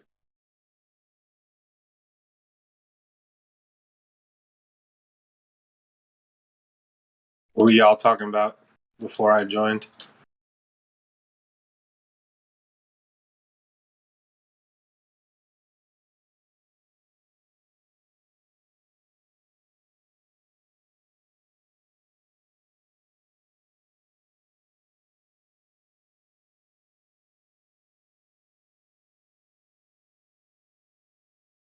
We're just here telling people that the Earth's flat and it measures flat. And to have gas pressure, you must have containment. And we're just hoping that somebody comes here and straightens out our way of thinking, and we can just go home and have a good day and move on. But that hasn't happened for 7 freaking years because it's never going to happen. Yeah, I decided I will literally give money to somebody if they could give me evidence. I literally was okay. You guys want to hear my most recent trial? In fact, I'm Yes. at work. I'm done. I'm not doing it no more at work. But I literally at a shop in Perham, Minnesota, called Kit Masters. I was fired because I was lured into a comment about Mr. Mustache when I was trying to inform my coworker that gas pressure requires containment. I'm not kidding. And not his mustache. WW2. Seriously? So there was seriously, yep. Wow. I'm not lying. I'm a machinist, and I was being trained to make the gas, the little component that moves the gas from an AR to cycle the round. It's a little part. Were you making ammunition? No, just the it's the I can't think of the name of the part right now, but it's one of the components that moves the gas as the round travels out the firearm. It pushes gas to cycle the bolt carrier group. The gas tube. Yep. There's a little metal part there. It's got a hole that needed to be. Anyway, I've been a machinist all my life, and they would have had a great employee, but yep. I was brought in to the plant manager. The owner, the coworker has the ear of the owner, and that was so. Later that afternoon, after I had went home, I was told, "Yeah, don't come back, whatever." But the part that I played was I got really short with him when he started replying with like words like how do I say, like bumblebee when I would say a car tire as an example, and asking him for an example of gas pressure without containment. So he would just reply with red herrings, and it kind of got me frustrated. But that was the prior day. I thought I was making some kind of progress with him, and that he wanted this information. Do you feel me? Yeah. Yeah, I ain't lying. Part of my life, I'm done doing it at work. At least I'm not. So, and the previous job I quit because like I had all kinds of like, okay. So I'm at a place called BTD Manufacturing, making parts mostly for Polaris. And it's all in Minnesota. Sounds and I tell profitable. I mean, machining. Man, have you ever tried to buy like precision components? They're really expensive. And anyway, so my supervisor, I go, so a sign plate is a reference, right? It's a reference for a datum. So you have a flat surface, right? And that's the function of the tool. It's a sign plate. You can use it to make angles. So there's two spheres that are typically exactly 5 inches away from each other. So when you tip up the plate, it hits the tangent point, so you can get a precise measurement on your angle, right? And I asked my supervisor, can you do that if the baseline's curving? And then his reply was, yeah, but Earth is really big. I just, I don't know what to think. I mean, these are geometry professionals.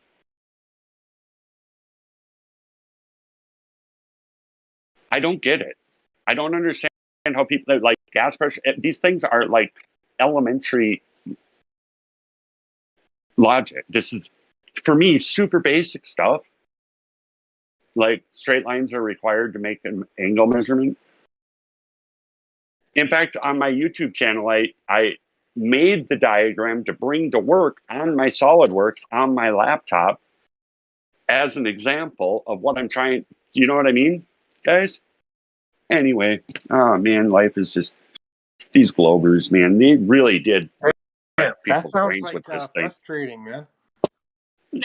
You know, okay, so I guess, like, I heard it yesterday, it was talked about, and I kind of wanted to come into voice, but here I am now.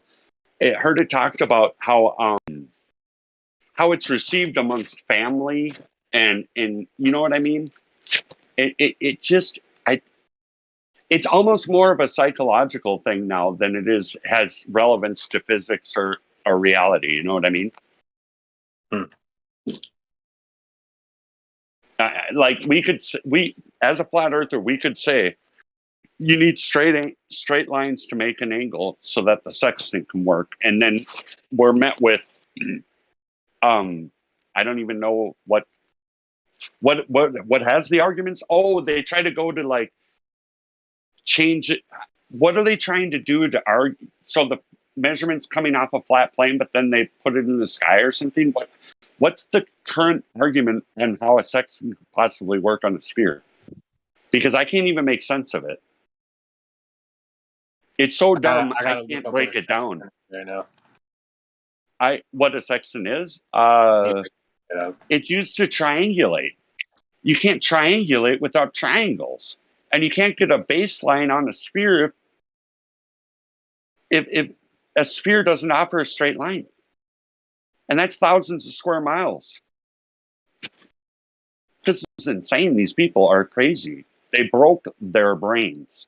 And I'm telling this to geometry professionals, people that do this for a living, day in and day out, measuring within a 10,000th of an inch or 0.01 millimeter to get their paycheck. You know what I mean? All day.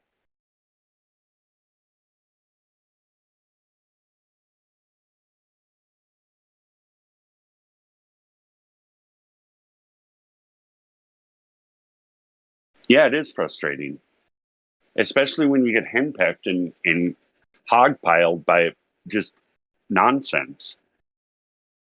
And you try to be patient and answer questions and tell them, if you don't have an answer, just be honest and tell them. And you're met with just ridicule. It's really, really difficult. Because this topic, I know it's important. There's no way it's not important. They didn't invest all this effort if it wasn't important. Yep. Yeah. Because if it's not a globe, and everybody on the globe believes that it is, it's a mindfuckery. Yeah, it is. It totally is. Yeah, just fucking. It's a brain breaker. You're living in a well, whatever world you care to think up. Give it a name. Do it. Okay. So, guys, I've thought about doing this, and would it be ethical on the server? Is the question. So I can depend on being able to bring this up with a guy who's going to ridicule me Wednesday night. Can I put that on the server and allow it to be listened to? He's not going to know it's happening, and he'll probably never come to the server ever. But you can hear it happen in real time. It'll be a meeting that's going to happen Wednesday. It's a typical thing that I'm accountable to on a Wednesday from 5:30 to 6:30. No, if he were to join in the room with us, all right, all bets are totally legal. But the way you're talking about, no, unethical. Okay. You can't. That's why I'm asking. No, he has to know That's that why I'm it's asking. been recorded. Yeah. Just tell him. I don't want to be manipulative like the Globe at all. No, it And has to be be forced. recorded.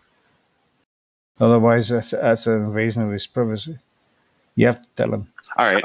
Yeah, we're good. I was just going to use it as a case example of like, you know what I mean? The response. The last he said was, "Dad told me not to argue with stupid," and I shook my head. Shut up, bro. Dad told me not to argue. Shut up, bro. Yep. Yeah, that's what I get. Where And is then just record almost it. always, Listen. if it gets beyond the "you're stupid," then it gets to the "it doesn't really matter."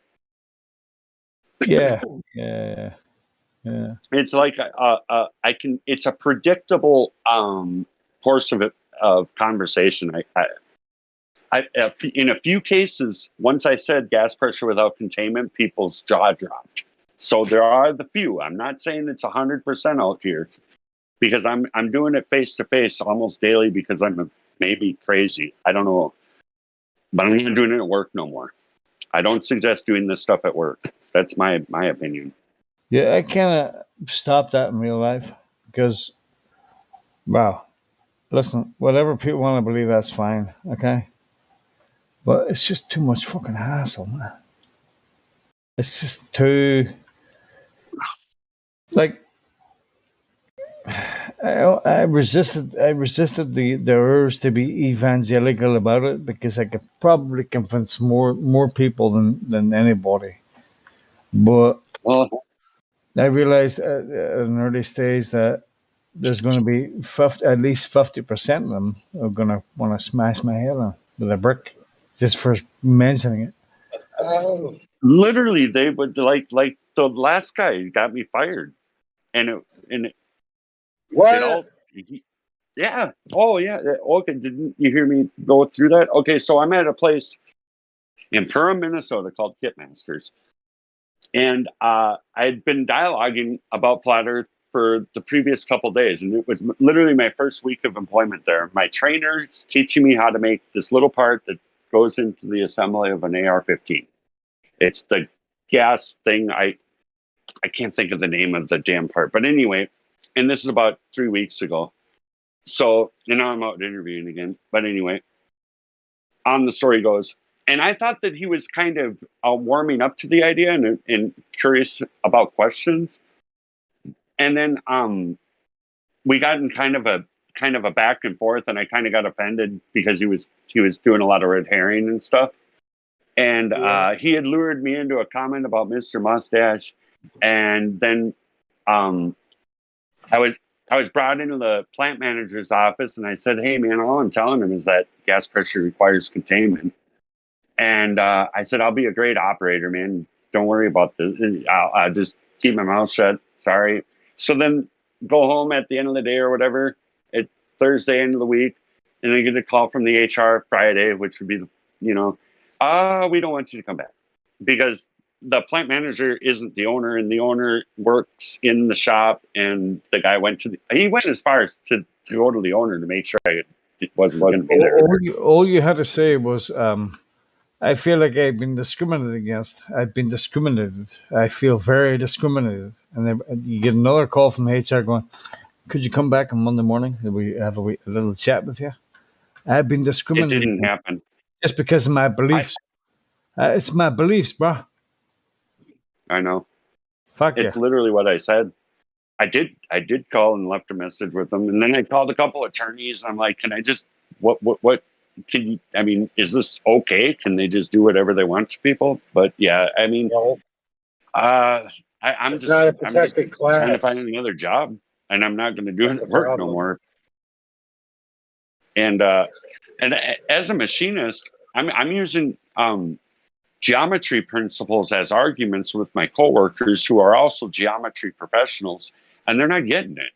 And it's really confusing to me, man. And I'm just like, I don't know, guys. We're not wrong. We're not wrong. I don't care how crazy the world is, man. We're not wrong. This shit ain't moving. It's flat and contained. There's no way to debate any one of them things. Right. What's the two things you're not supposed to talk about at work? Religion and politics. So the flat Earth is both, right? So Yep. you broke the rule. Yep. I did. And I lost my temper. Yep. I did. So I played my part. Oh, you did? Yeah, with the banter back and forth. You know what I mean? There was it went back and forth, and then he asked me to be quiet, and then I didn't be quiet because I was already upset. So I played a part. I'm not saying I'm completely innocent, but it was all based on what I think is obvious things that humans would appreciate to hear, because I know I appreciated hearing it. Do you know what I mean? Like, well, dude, it's something you talk about with people. Yeah, so I don't know, man. Not It's like your first time first week or people. so. Yeah, right. You got it. Yep.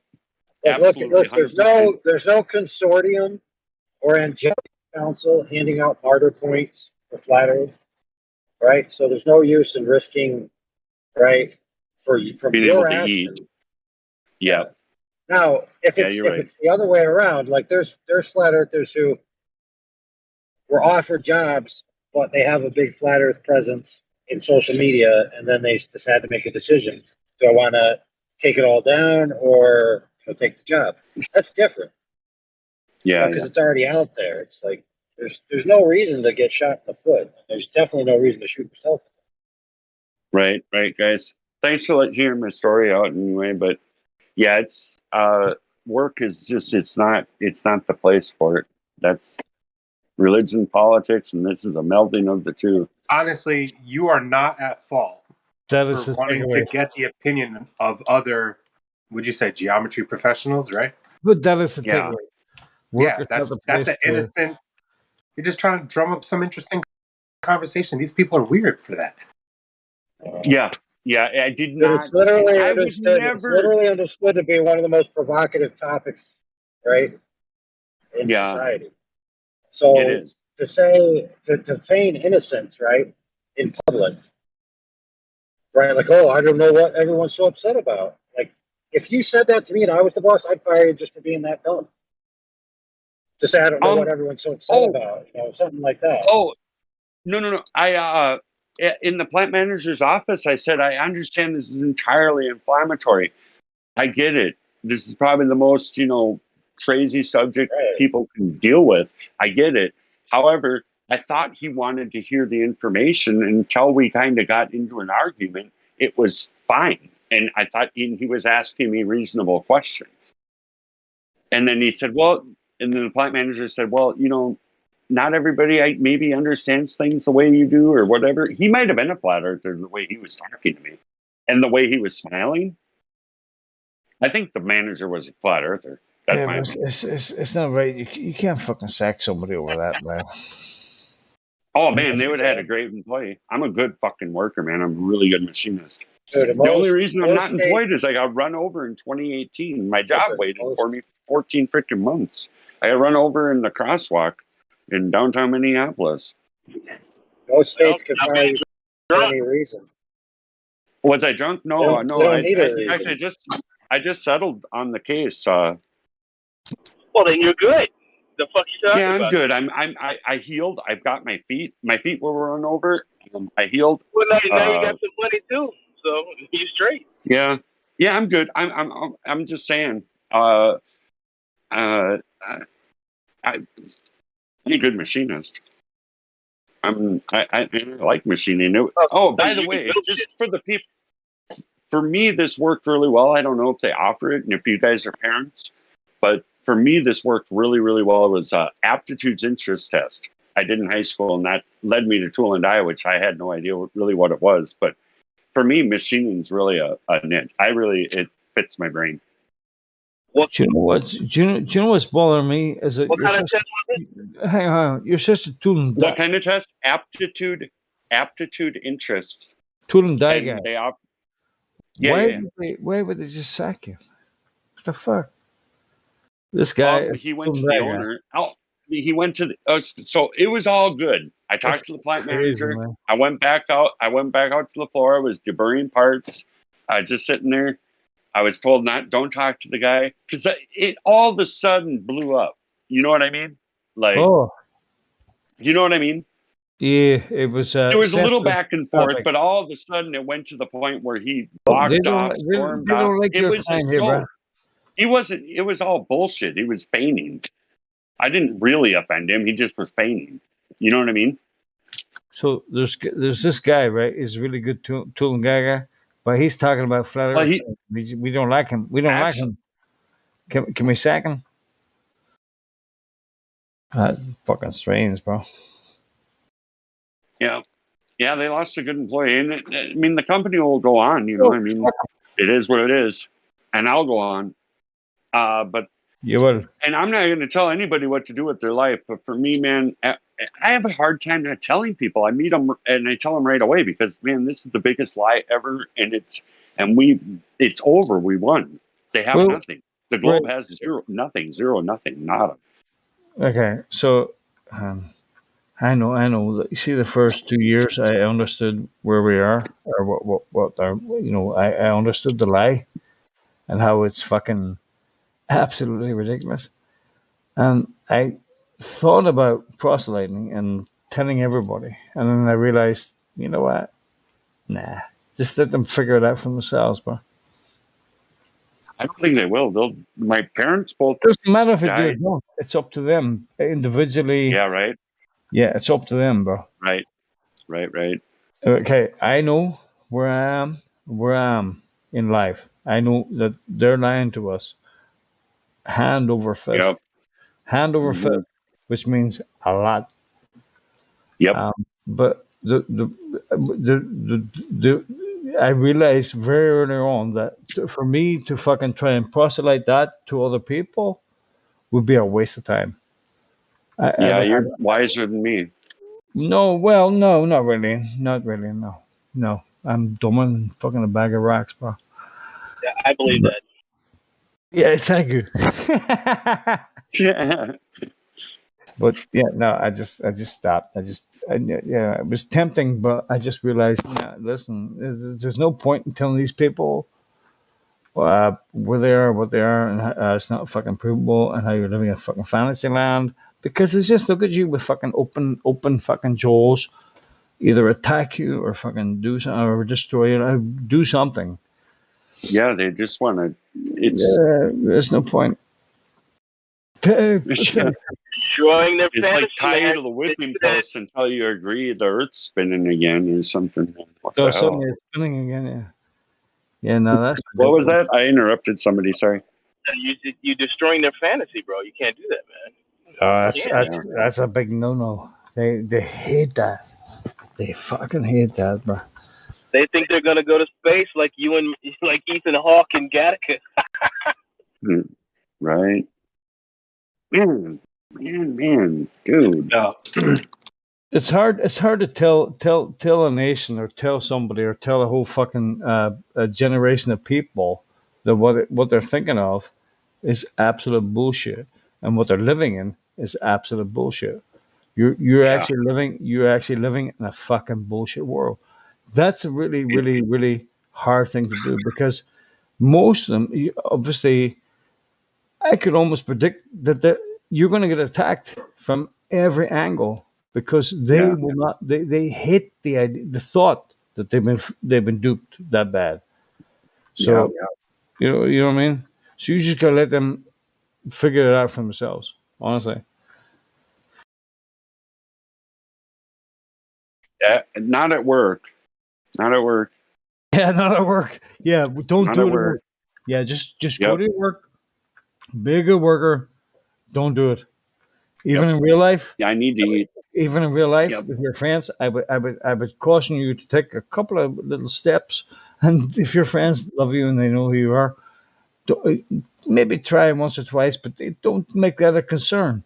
Just don't. It should not be your first concern because the people are going to figure that out. It's your prerogative. You know where you are now. Don't try and put other people in that spot. That's up to them to figure that out. Definitely don't do it at work. And I would almost say at the same time, definitely do not do it in your private space with your friends. Just, they might figure out, well, of course they do, right? My friends have told me many times, they make laughs, they make jokes. I'm like, yeah, fuck you, fuck off, yeah, bastard, yeah. But that's fine, right? So I asked them a couple of questions. They look at me with fucking blank stares. I said, there you go, now shut up and fuck off. We're never going to talk about this again, all right? It's a personal thing. Right. I think it's a personal thing. I do. It's just it's nice what to the be. psyche can handle, the brain can handle, or something. Yeah, it's nice to think that you can save the world or do something and make some. Nah, once you've come to. I don't have a big. Yeah, just forget about it, bro. Not work. Yeah. All right. Definitely not at work. So you've learned that the hard way. So. Yeah. I mean, I've been a flat earther for a while, but it wasn't until Kiwi, the last year with Nathan Oakley and stuff, that the arguments got concise enough that I felt I could go public with it. Like, because prior to that, it was some, well, the Joshua Wiki is what got me, what you're seeing is a mirage. That right then, I knew it was over. What you're seeing here was a mirage. Yeah. I knew right then for sure, 100%. The thing that put me over the edge, because I was considering it with my brother, because he's the one that put me onto it, but I was still kind of subscribed to the idea of outer space and Tesla and Elon Musk and SpaceX. I still believed all that type of shit was really going on. Right. Until my brother had to really break down how gravity is a theory, and like we went at it. Like me and my brother had a hardcore argument. Like it wasn't even like a debate. It was like we were fighting about it. But he was seriously like explaining the law of density to me. And that's what put me over the edge. I had to throw out millions of miles of space. It's not just throwing out a ball. Yeah. It was said in history, make the lie big. I've said it here a number of times, man. I don't think there's the bigger. I mean, it's as big as it gets. Make the lie big, repeat it often enough, and people will believe it. You know what's crazy? You were talking about how you brought this up to your coworkers. Me and my grandpa, he's got to be like 70 now, but I've been smoking weed with him ever since I was like, 20 and I'm 30. So we've been smoking for like 10, 13 years. And we always have crazy conversations. Last time I saw him on Father's Day, I had to bring it up. I'm like, yo, like, compasses always point north, water's always level. And then I'm just like rattling stupid shit off. And the number one thing that keeps him believing in a globe Earth is these fucking satellite launches. And he doesn't believe that they're spending millions of dollars launching satellites into the air for them to just come crashing back down or to explode at some point. He believes there is a point that they start to be suspended and that there are satellites floating around us. Have you brought up the weather balloons and things like that? Because I think they're satelloons. That's what you did. Okay. I brought up a lot of things to him, man, but it is what it is. Yeah, I totally get it. Like you were saying, you had to argue with your brother. I mean, what's crazy about this is like now I find myself being like, damn, I'm arguing for flat Earth, but my brother used to argue with me because I used to defend globe Earth. Right. Crazy. It was the first time I even heard the idea, except for in mainstream media and the mocking of it. Obviously, I heard about it there. But was on a comment thread, and I did totally disregard it. It was a channel that I respected. Where we did a lot of growing and knowledge or whatever. You know what I mean? And I blew it off, man. It's crazy. It's the craziest thing ever. Yeah. So I totally identify it with the knee-jerk reaction against it. Yeah, I get it. Yeah, honestly, like from my own perspective, when people be rejecting this shit, it's because there's a lot to disassemble. You're not just disassembling the shape of the Earth. You're disassembling, fucking, like I said, billions of miles of space. That's a hard thing. Gas go down, boom, boom. 9.8 meters per second squared. All this stuff, detangling math from reality. Yeah. And when you do something like that, if you don't replace it with an understood model afterwards, then they're just going to be mad at you for whatever reason, you know. And it's like you didn't provide them it. Take them out of the model and not provide them with a model. Yeah, you can't take something away and then, you know, they're going to replace it. Because you're talking about the fucking ground they're standing on. They're not just going to automatically think, oh, I'm not anywhere now. Everything they've been told since since the beginning. Yeah. Me too. I'm just thinking That's why about, I like, know you it's know, important. mental barriers, you know? Exactly. It's a mental. Like, So what's should we put stopping up my a- grandfather from getting over that hump? You know?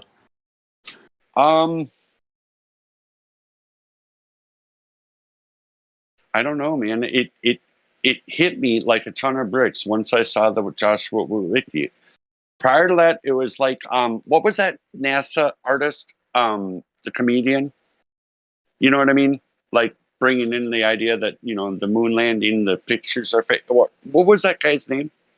Oh no, that artist guy. Ah, golly, what's his name? He. What did he do? Math Powerland. You guys ever heard of Math Powerland? Yeah, of course, You guys man. go back that far? That's what, Oh, okay. that's what it's all about, isn't it? Math, power, and land. That's the globe.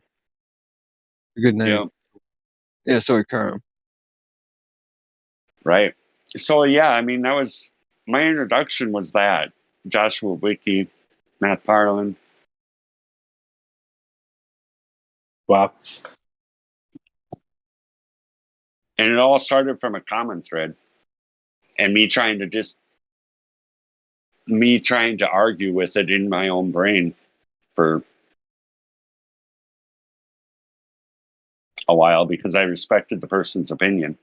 I don't remember the individual that typed it, but for whatever reason, I respected the person's opinion. And then you try to reflect on what you learned in school about gravity and the solar system and everything else.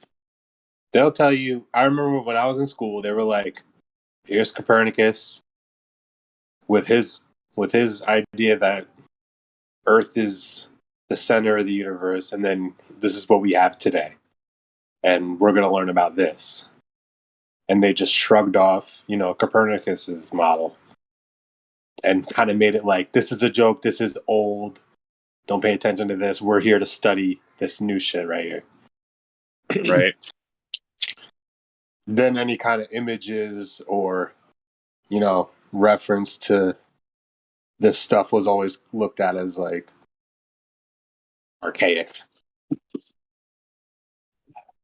Yeah, it's not the scientific. It's just not.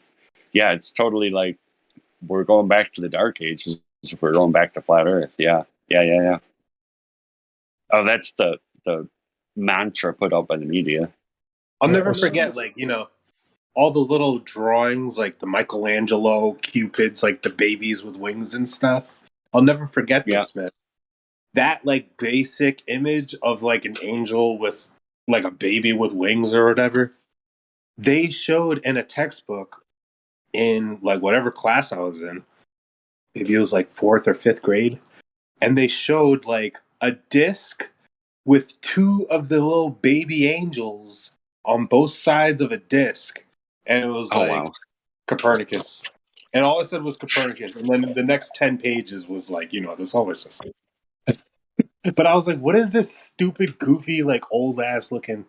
Like, who drew this? Right. Like, it looked like somebody from the freaking medieval times. I was like, this is the only And then you turn the page and it's all these 3D representations of Jupiter and Saturn, and you're like, oh wow. But the only example of other models is just like this corny drawing from like the 1500s. And there's only one of them. Right. It's weird, Right. like when they introduce all these ideas to you, you're Crack already villain. being conditioned. Yo, hey, What's up, fam? Mighty, how are you? You good? Yeah. Yeah, man, chilling. God, Good. I'm with company now, but it's good to see you. Yeah, you are indeed, my brother. You are indeed. It's good to see you too. I'm gonna smoke a blunt.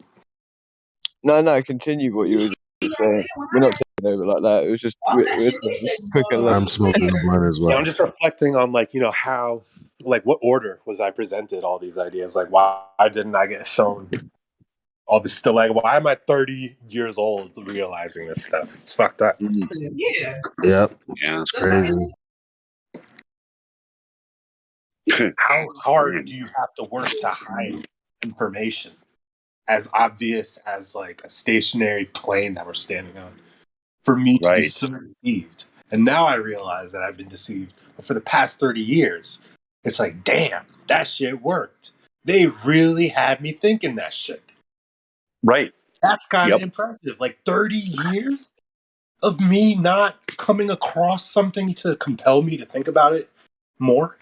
It's like it was more of a psychological thing than an evidence thing. I was in denial. Anytime I came across evidence, I shrugged it off because of a preconceived notion given to me when I was a child from a textbook. And that's what caused me to deter from all that information. Mm-hmm. And why we dialogue about this is so that we can hopefully reach out to an orbiter who's on the fence and try to go through what we went through so we can humanize the experience. And also that we're humble enough to admit we were wrong too. I think that's why we do what we're doing, this little dialogue that we're having about how we came to know, right? So that people can we can allow people the space to admit that they had been duped, because I had to.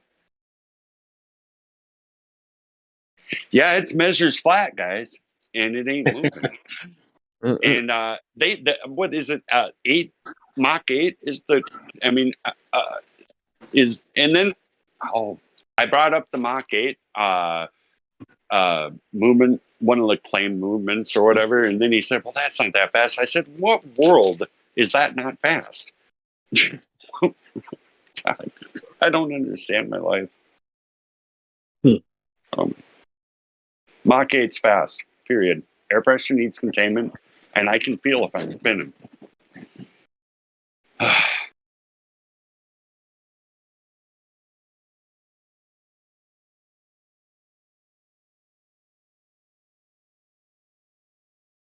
Yep. Dang, man.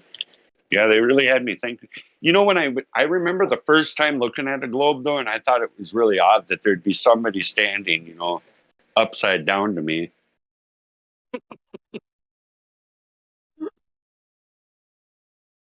There's always that age-old question when you're growing up. It's like when you're digging through to go from, America to China, and you're digging a hole down.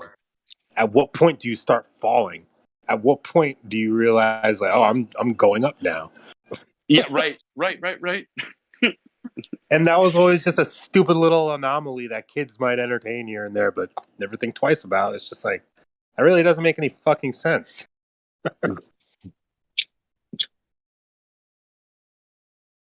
None of it does. There's all kinds of shit. I'll be mad as hell at myself randomly that I ain't think harder about it when I first hear something like this. That I'm not like questioning it super hard right away. Yeah, that's why I'm a hawk for unverifiable claims now. Anybody coming along with unverifiable claims as reality, I instantly start thinking they're a hack, especially if they're in our sphere. You know what I mean? Hey, I could be wrong, guys.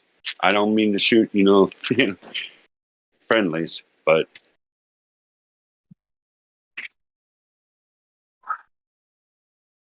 Shooting any friendly? Nah, you're alright. yeah, I We're don't want to talking be about shooting how. friendlies. No, I can't even. Yeah, sorry, bro. I would have been talking to. I'm Hey, what we're doing now is because there's nobody coming here to defend the globe in any kind of way. So we're relegated to this and music. We ain't got. I've literally emailed hundreds of professors inviting them here. Specifically, the topic, it was a copy paste, send. No reply yet, by the way, just saying, to professors with anybody that had a public email and inviting them to come to this server to defend gas pressure not requiring containment. If they were in any way in the physics department educating, hundreds of them. I promise that's what I did.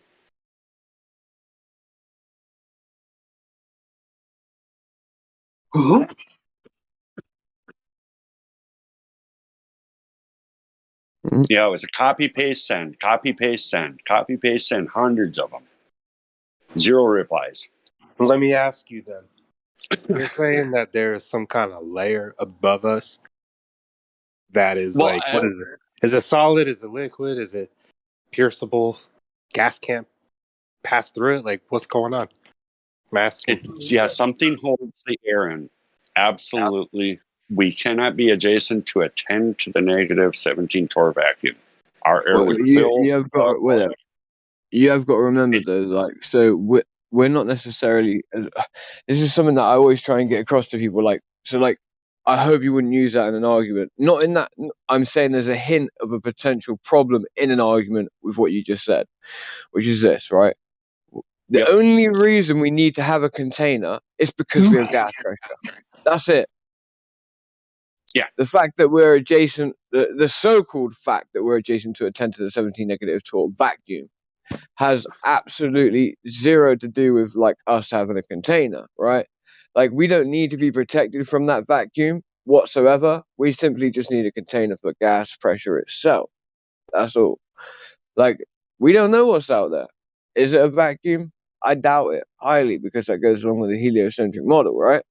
So, like, sometimes people will strawman you into sort of, I don't know, I've seen it happen before with flat earthers where they get strawmanned into basically admitting that apparently this thing, for the 10 to the 17 negative torr vacuum, is something that actually exists.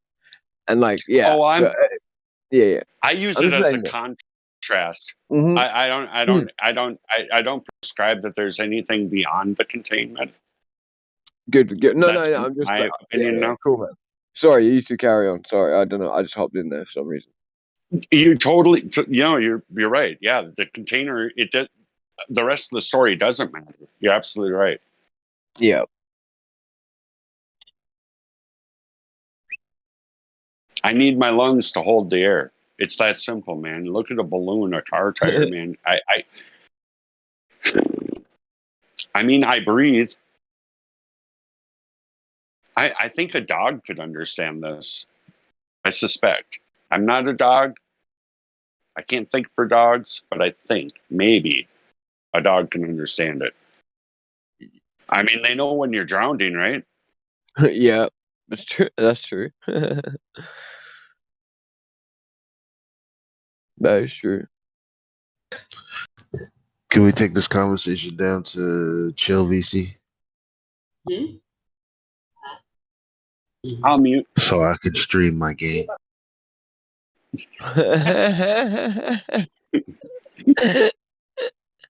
Eli, you're awesome, man. I really, really like you, Eli.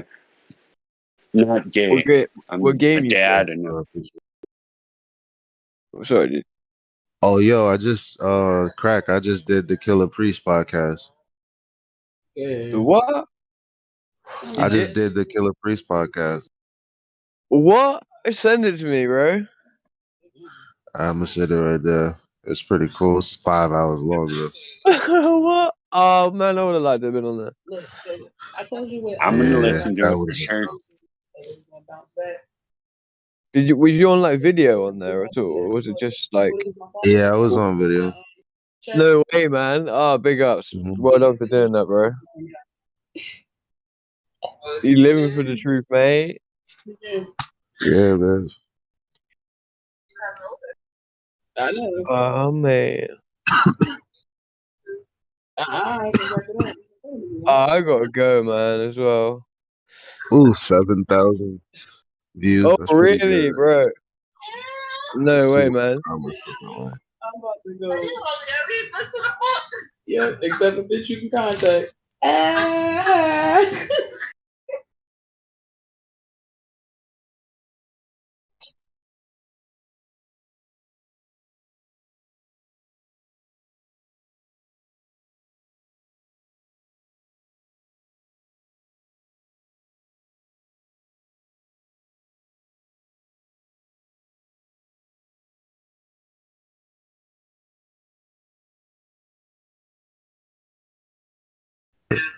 I posted in chat. You see it? Oh yeah, plus $35. Yeah, I'll grab it in a second, bro. I gotta go. I'm out. All right. Nice to speak to you. All right, All brother. right, bro. All All right, right, so I'm going to chill. see you later, dude.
What the hell's going on around here, man? It's so quiet. Ah. Oh, happy Monday, man. Cheers, everybody.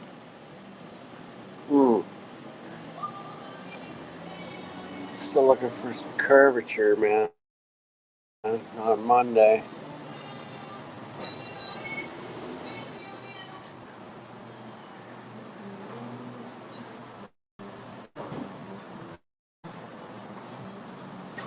You guys like sushi, man? Every once in a while, man. A few times a year, man. That's about it. I get tuna or salmon.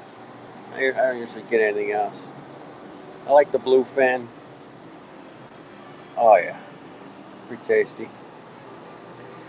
I always feel better after sushi. It's a lot of protein in there or something, I guess. I don't know. Let's see, we got there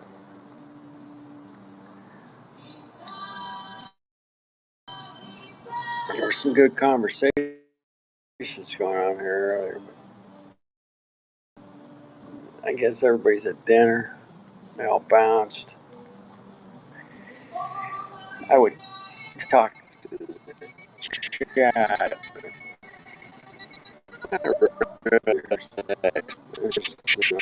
YouTube chat, man. We got rid of that.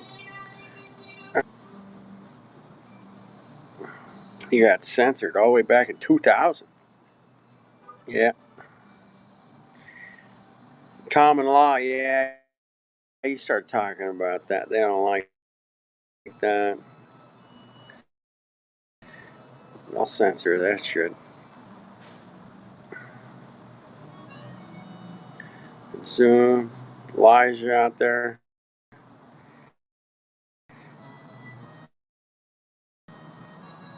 P-Mac, hope you're alright. Toby Dog. Miguel, what's up, brother? What's up, brother? What's up? I hope you guys just mind me sitting here talking to myself. That's cool. Yeah, I saw some censorship, man, back in the 90s.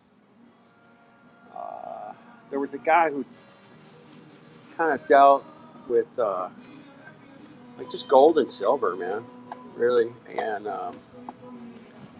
you can bring him any check, man. He'll work it out where you can walk out of there with some gold or silver, man.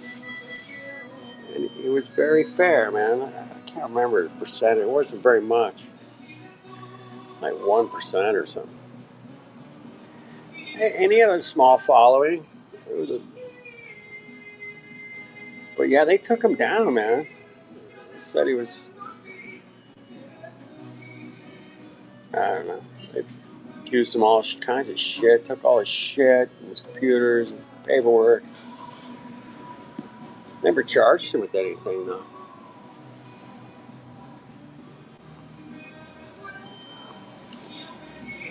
And that's sad. They can do that apparently. They can just shut you down.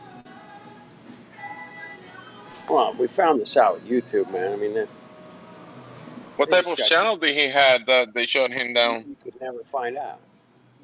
This video. What did I say? No, it goes against our guidelines. That's it. You're done. Thanks. Oh, okay. You're done. So that happened to a couple people. Crow 777 got shut down. He got his channel back. Richie from Boston got shut down. He got his channel back, but then they just took him out later. Richie from Boston. What's up, man? What kind of purple drinks are those, man?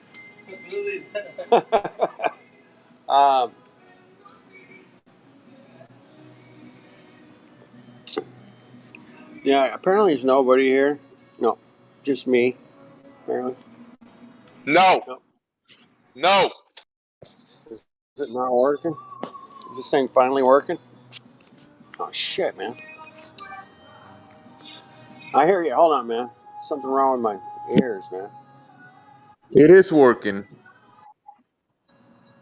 I don't know what happened, dude. Hold on. Let me try the speaker or something. Fuck. You got me muted. I got muted? You got me muted. I did. No, I didn't. That wasn't me. Wasn't me, baby. Good. I can't mute anybody. I mean, I can mute them on my end, but You can mute locally. You can mute people locally. I know I probably could, but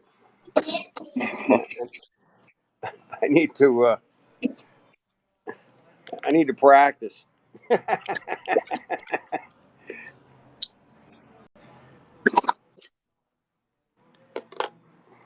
Bro, one day I heard you saying that you would like to like buy a boat a day one day, and you said very specifically that you will buy a steel boat. It will have to be made of steel. Why Yeah. is that? Well, if you're gonna go to where the icebergs are, man, you might want to have some steel hull. Yeah. hmm It's about the cracking through the ice, man. I think you need steel hull.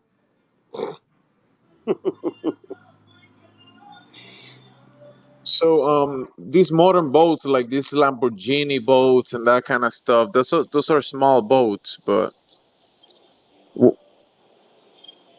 Yeah, a go ahead. steel boat will be something like a military boat, or you can make a small vessel out of steel? That wouldn't be breaking ice.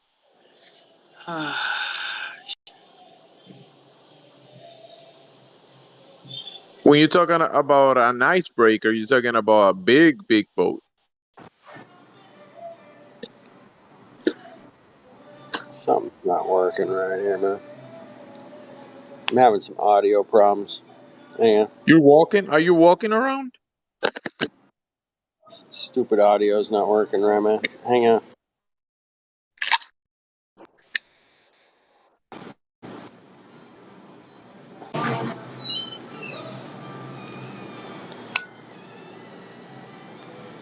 Hang on. Yeah. All right.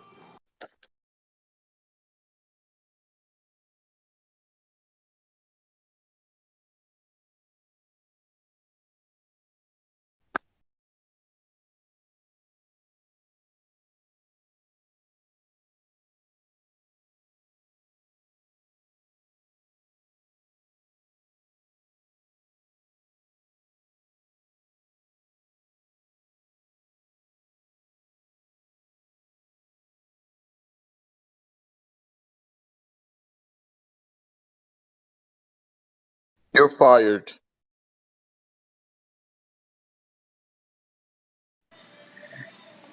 Fuck being fired. I quit. I There we go. I quit before you fire me. Exactly.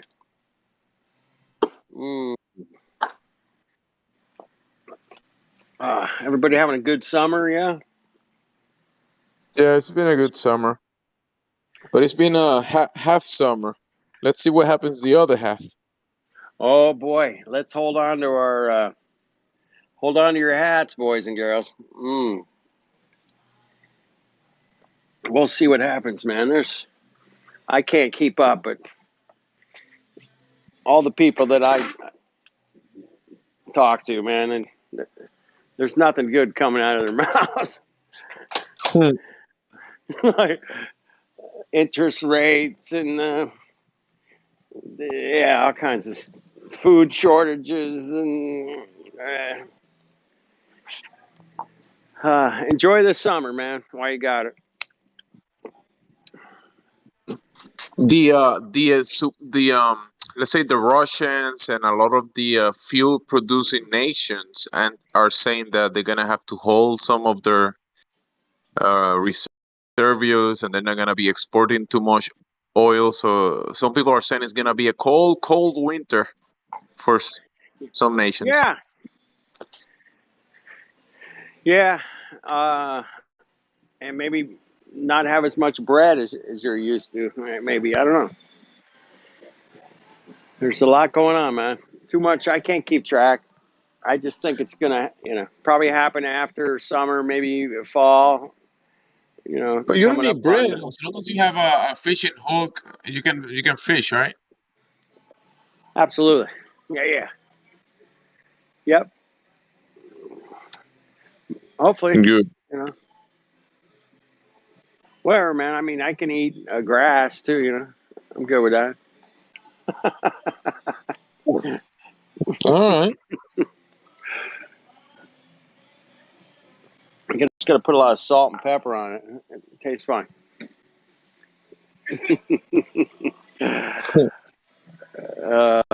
I don't know, man.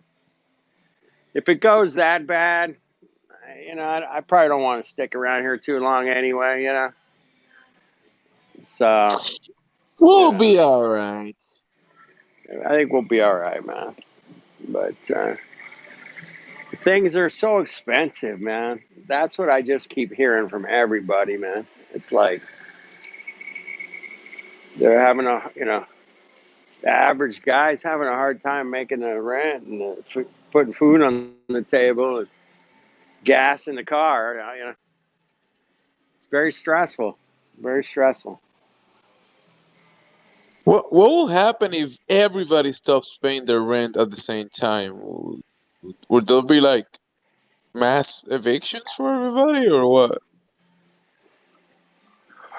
That would be interesting. I always my best man. He's a bit of a truther, going back 30 years. He said he wished everybody would just stop paying taxes, and that would solve the problem. I was like, well, I can't disagree with you. It probably would solve a lot of problems. Yeah.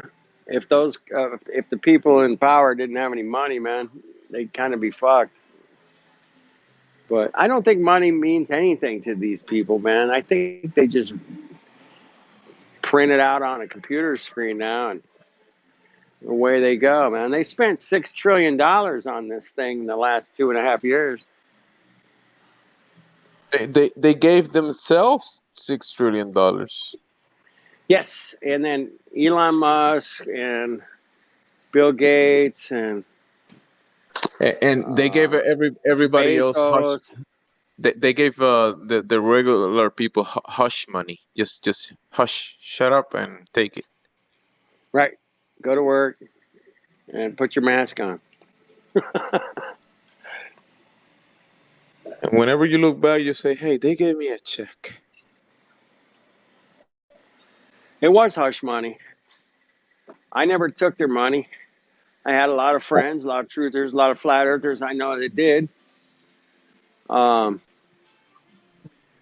yeah, it was like $4,500, almost $5,000, man, altogether. Yeah, that It's should like, be good damn. for what, a couple weeks. Yeah, I mean, they took the money, man. I'm like, okay. Even my buddy is retired. He's got plenty of money. He took the money, and he's laughing about it because he's like, they just, they just giving us money, man. I'm like, isn't that weird? Don't you think that's weird, man? I think it's weird, man.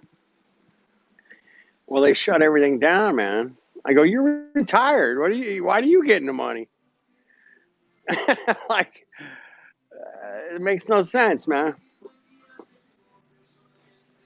We should have had a jubilee, man. A real jubilee would have been everything is net zero. Let's start from scratch, starting today. Everybody's debts forgiven. That would have been fucking. That would have solved the world's problems right there, man. Boom. And I'm not that smart of a guy, but that would have fixed everything. I All think right. I think that's gonna be some included in the coming solution. Like there's there's some type Yep. of black swan event that is coming, and they're gonna. It looks that in many ways they're gonna crash the markets, and then out of that they're gonna uh the the the uh the phoenix is gonna rise. They're gonna rise a new system that is gonna be a bigger monster than the one that we had before. But uh, there's gonna be some sort of debt settlement, a big forgiveness of debt for Right. for my understanding. But who knows? Maybe because I don't think the system can continue just like implementing debt like that and the inflation and all that kind of stuff. They're gonna No. definitely offers a solution. Well, they got it. I think it's called the Great Reset, but I could be wrong. Yeah.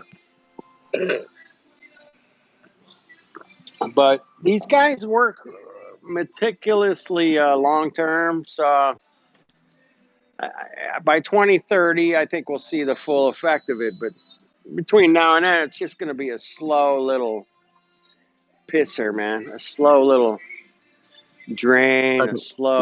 like a painful ride or something. Yeah, like they're not going to make it like overnight. They don't, although they shut the world down overnight, that was pretty crazy. That just shows how much power they got, man. And that was a Yeah, litmus test, man. That was a they can litmus shut it test. down. They can shut it down anytime they want, man. But they just shut it down for just 2 weeks to flatten the curve, which ended up, what, 2 years or something? I don't know. 2 weeks to.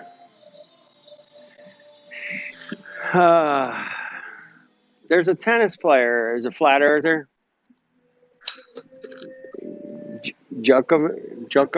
Djokovic. You know who he is? Yeah, I think he I remember there was some people talking about him, and I think he had like his son or his daughter drawing the earth, and Yes. they draw it like a flat earth or whatever. Yeah, and he didn't take the Yeah. jab. He didn't take the jab either. Yeah, it is not taking the jab, man. And that's kind of why I brought it up, man. Was that he just won the Wimbledon last weekend, and they were asking him, man, hey, man, you want to come to America and play in the U.S. Open? And he's like, well, if they let me, yeah, I'll come, but I'm not taking your shit. I'm not taking And the Fauci Aussie. I'm not taking the Coco Poco, and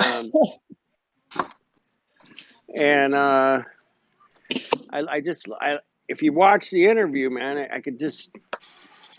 I mean, you can just see flat Earth all over this guy. I mean, he's not like out there making videos about flat Earth, but he did one quite a few years ago, maybe 3 years ago. He did a little video, man, and he had all the flat Earth proofs, man. And it was like, whoa, this guy's legit. And I'm glad he's standing, man, and not taking the bend over. I love that. So there's a few prominent people out there, man, that are very successful that I wish he would just come out, man. I wish some cuck fucking famous motherfucker had balls and just came out and said, look, fuck. Look, it's not a globe. It's not a fucking globe. But there's so many pussy fucking Prove me sellout, wrong. famous sellout pussy fucking cucks. I mean, they got enough money, man. They could do it. You and I, if we do it, we don't got no money. They got all kinds of money, man. They could go live in the woods, fucking buy a fucking cabin on the lake and never worry again, Fuck, man. But You and I, man, we're just like, struggling, regular, everyday Joes out here going, hey, man, the Earth's flat. Check it out. And by the way, it's not a globe. I can prove that. But no, man, there's no big time celebrities that have balls. They're all sellout fucking cocks. Fuck them. Just pisses me off.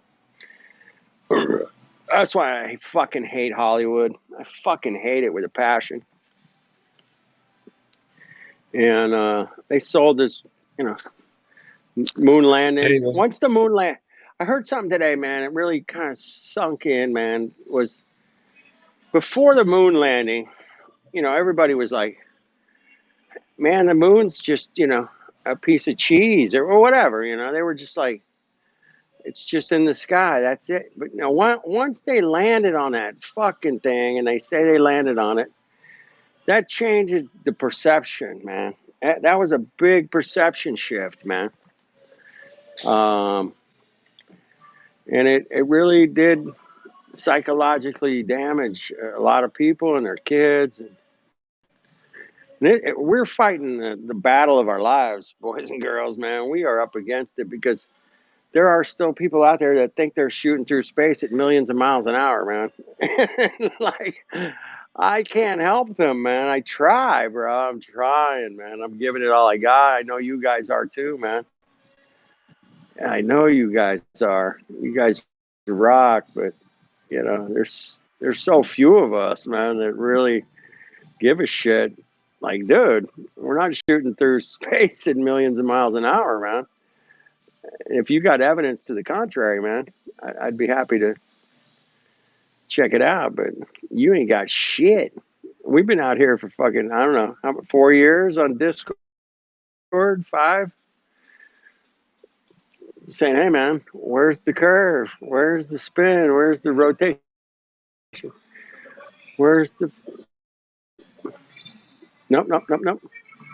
Oh, I heard. Did you catch Mark Sargent's? Oh, dude, you got to go see Mark Sargent's latest video. Ring laser upload is their gyro on airplanes. It turns out now that the ring laser gyro is built by one company and one company only. Turns out that there's a built-in drift in their little ring laser gyro. A built-in drift. Because a guy who flies 777s for a living said, hey man, my ring laser gyro wasn't working on my plane. And he got hit. They told him to fly the plane anyway. And there was no drift. And it was... Anyway, you have to watch it, man. It was absolutely telling on the ring laser gyro thing, man. Absolutely a coffin killer for the ring laser gyro, which gets brought up a lot around here with the Globies, because it's built in. It's built in. All right, I got to mute for a second. I'll be right back. You guys, pick up, man.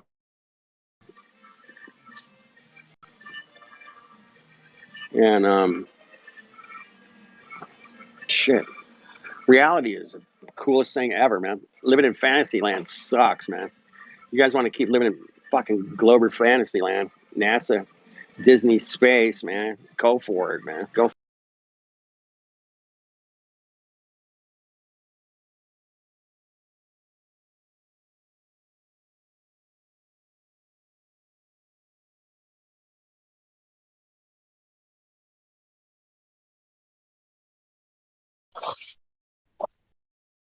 You can tell it's a globe because it's not.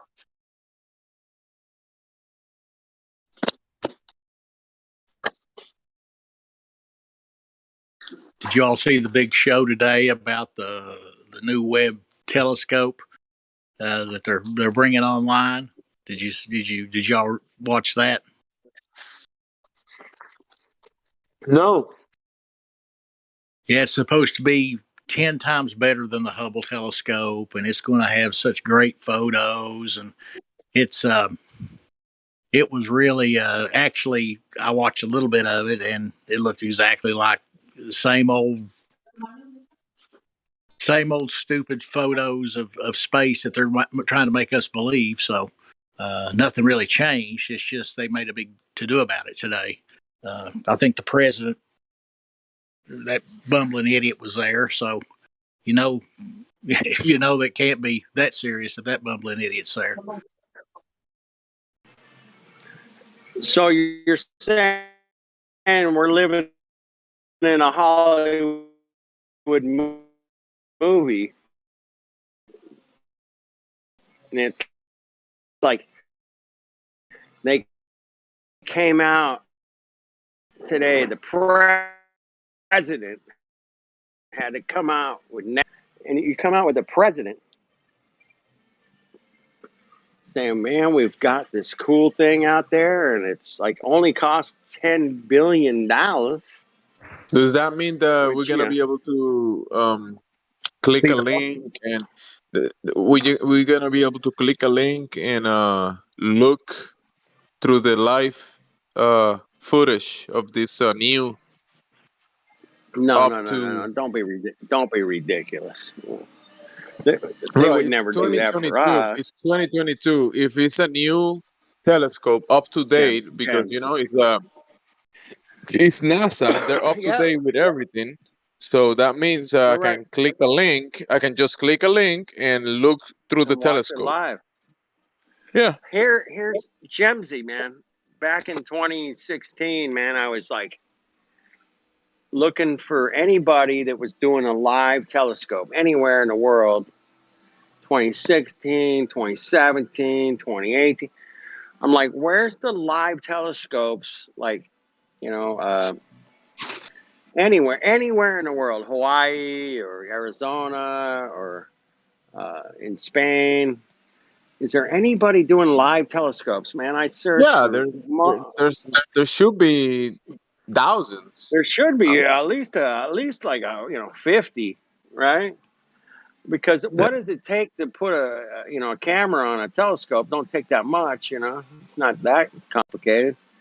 But I found a guy in Florida.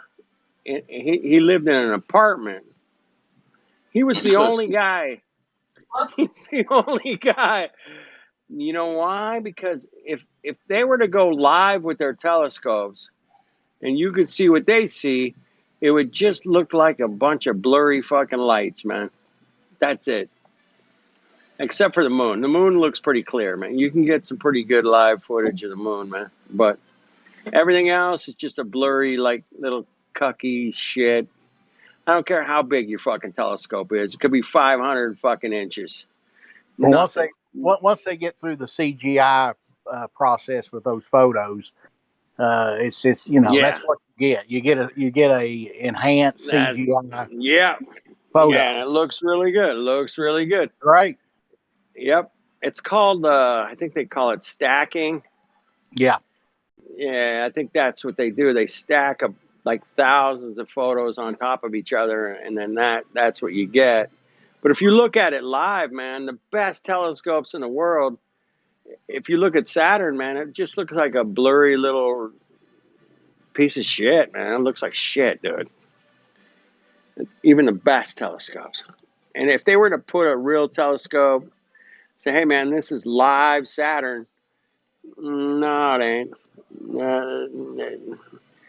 It's just blurry shit, and that would give their game away. That's why you don't see live telescopes going live. Or telescopes going live. I mean, you just don't see it, man. You just don't see it. You're never going to see it because it's blurry bullshit, man. It's not NASA fucking CGI fucking Photoshop shit. Anyway. Maybe they don't put it out there because you're not smart enough, and you won't get it. That's it. That's got to be it. Totally. I'm not smart enough to see that it's a blurry bullshit image live. Well, Yeah. they So there told us are we're no. not smart enough anyway. We don't understand exactly what we're seeing or feeling. You know, everything that we see and feel and process, it's not real. It's something completely different. It's not flat. It's not stationary.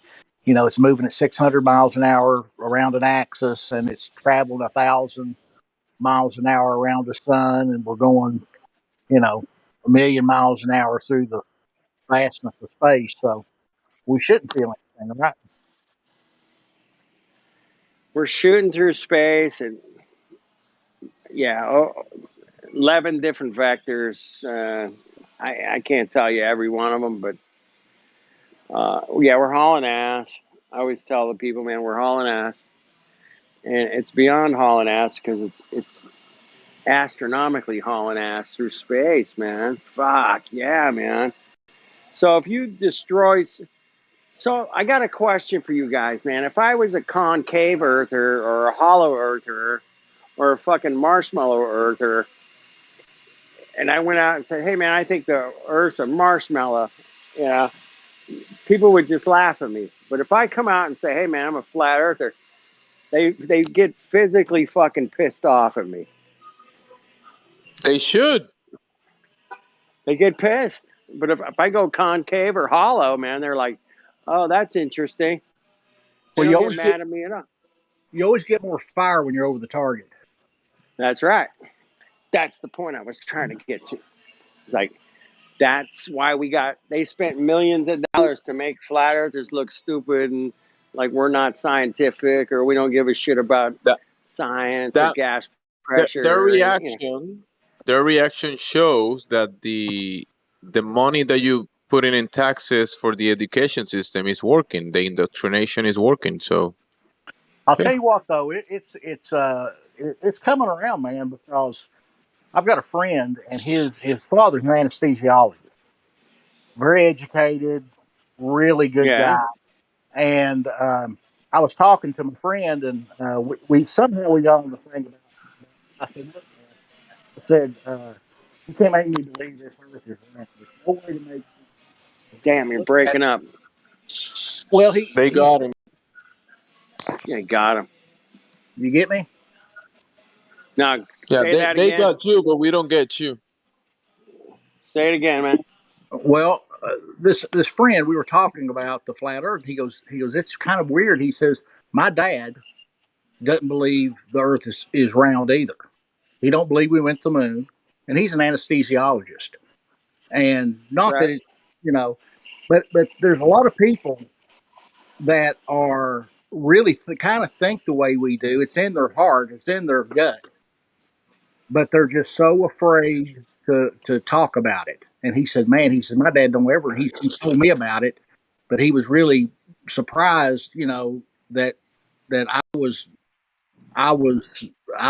didn't believe the Earth was a globe, and he said my dad uh, believes that also. So it's getting around. I just think people are so afraid to be out of the normal that I Yep. think there's a lot more people that think the way we do. It's in their gut. It might not be. They might not have realized it in their mind, but in their heart they know it's true. Well, in their senses, they know it's true In because their sense, they go out every day and they don't feel like they're spinning, shooting through space at millions of miles an hour. You know, that's crazy, man. That's insane. Water's level. You know, I mean, huh, do I need to keep going? Gas pressure without a container? Oh my goodness. that's We had, killer. That's the killer for me. Um, Not only what I see, but the yep. vacuum of space has always been a question for me, and I just don't see how you can have any pressure There's without. a Hoover. And What do they call them? Hoovers? Oh shit. Anyway, Yeah, there's a Hoover up there. Vacuum of space. That's funny, man. That's a good one. I was hearing something that Copernicus spent 27 years trying to figure out the rotations and the spin and the stars and the fucking 27 fucking years this guy dedicated to making that goddamn fucking spinny. Knowing the storytelling, 27 years. they probably just made that up. 27 years. That sounds like a bunch of BS. I mean, let's say he was like paid to fucking come up with something that worked with the fucking spinny globy outer space and the stars and the 27 years. Yeah, it would probably take me that long to fucking really, if somebody said, hey man, we'll pay you to, okay, I'll do it. Yeah, fuck, I'll come up with something. And he just started coming up with shit like, okay, well the stars are trillions of miles away and they orbit around the Earth, and the sun's spinning around. We're going around the sun, and eventually you kind of come up with some kind of thing that would, make sense. There's definitely going to be holes in it, like the midnight sun in Antarctica. There is no midnight sun in Antarctica, but there is Yeah, definitely it one makes in the sense. north. It makes sense. You just gotta throw away all of your senses and all of your experiences, and then it'll make sense. But Just they, turn off your senses.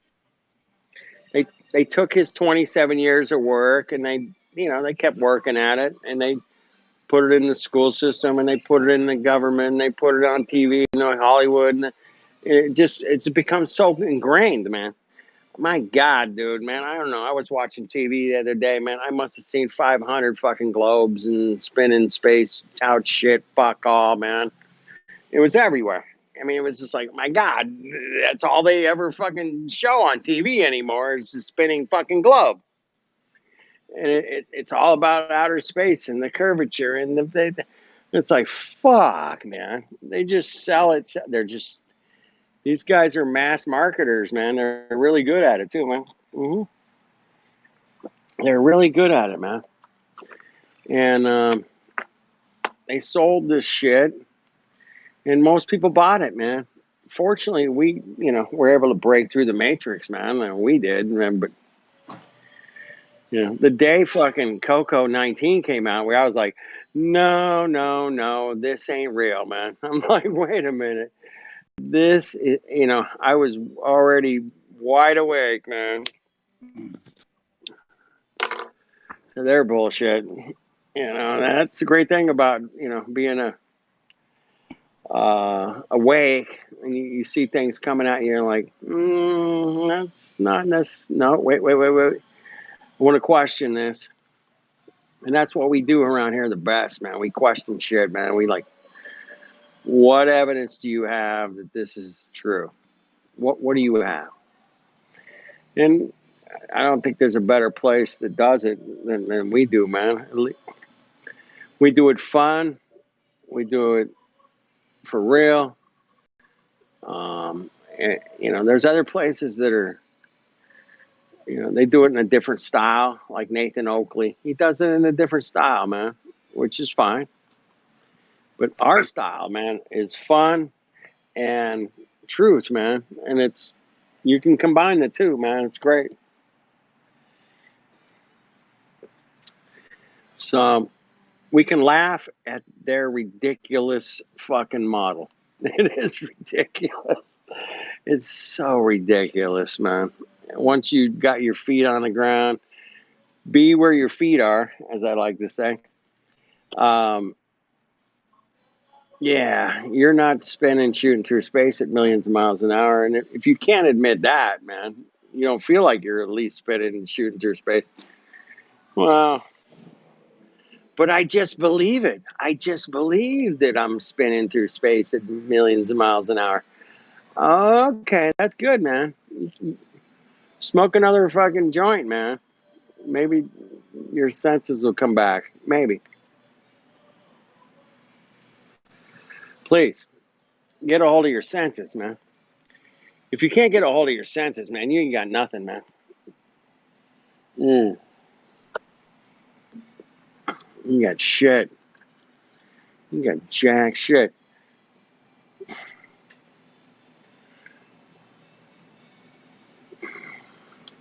Gemsy knows all this shit, man. I don't know, I'm talking to the fucking choir here. Who was talking earlier? With the southern accent. Oh, that's me. What's your name? I go by Iron Horse, but I'm in Kentucky. Iron Horse, Yeah. Kentucky. Yeah. Do you know Dave Hinkle? Dave Hinkle. No, I don't. No, I don't. You don't know Dave Hinkle? He's in Kentucky. Yeah. I've been on here for about 2 months, but okay.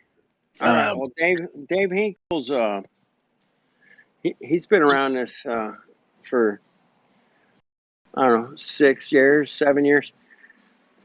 He's from Kentucky, and when I first met him, man, he didn't know anybody in Kentucky that was a flat earther, man. He was like, I'm all by myself out here in Kentucky, man. It's like I'm like, oh shit. He's not by himself, man. I mean, it's I know he's it's like everything else. Like I was saying before, most people when you explain it, they have no. I'll give them my reasons for I think the Earth is a flat plane. yeah. And I ask them about why they think it's a globe. It's mostly because that's what they've been told, or they saw photos. Yep. And I said, those photos are not real photos. They're CGI and they're layered photos because every time you see a picture of the Earth, it looks different color, different textures, shape, everything, different sizes. It's not real. And you quiz them about the Apollo. I'm a kid of the '60s, man. I mean, I was 7 years old when they supposed to have landed on the moon, and man, I was excited as everybody else. I had the posters, I had the Saturn V rocket I put together, and oh yeah, and I had the whole thing. But when they brought that damn lunar rover, that thing with the big wheels looked like a dune buggy. Dune buggy, yeah. And rolled that thing around they supposed to roll that thing around the moon running on car batteries. It was just with some antennas on the top and them throwing dust like like everything like a rooster. else. Yeah, a rooster tail. And I'm sitting here going, you look at that when you get older and you start saying, man, that is so bogus. I mean, yep. there's just not any way that happened in 1969. We were just trying to get out of the Vietnam War. The Tet Offensive happened the year before.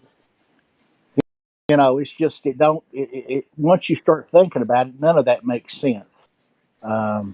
It doesn't make sense, and the propulsion systems of these spacecraft have not changed since 1940s.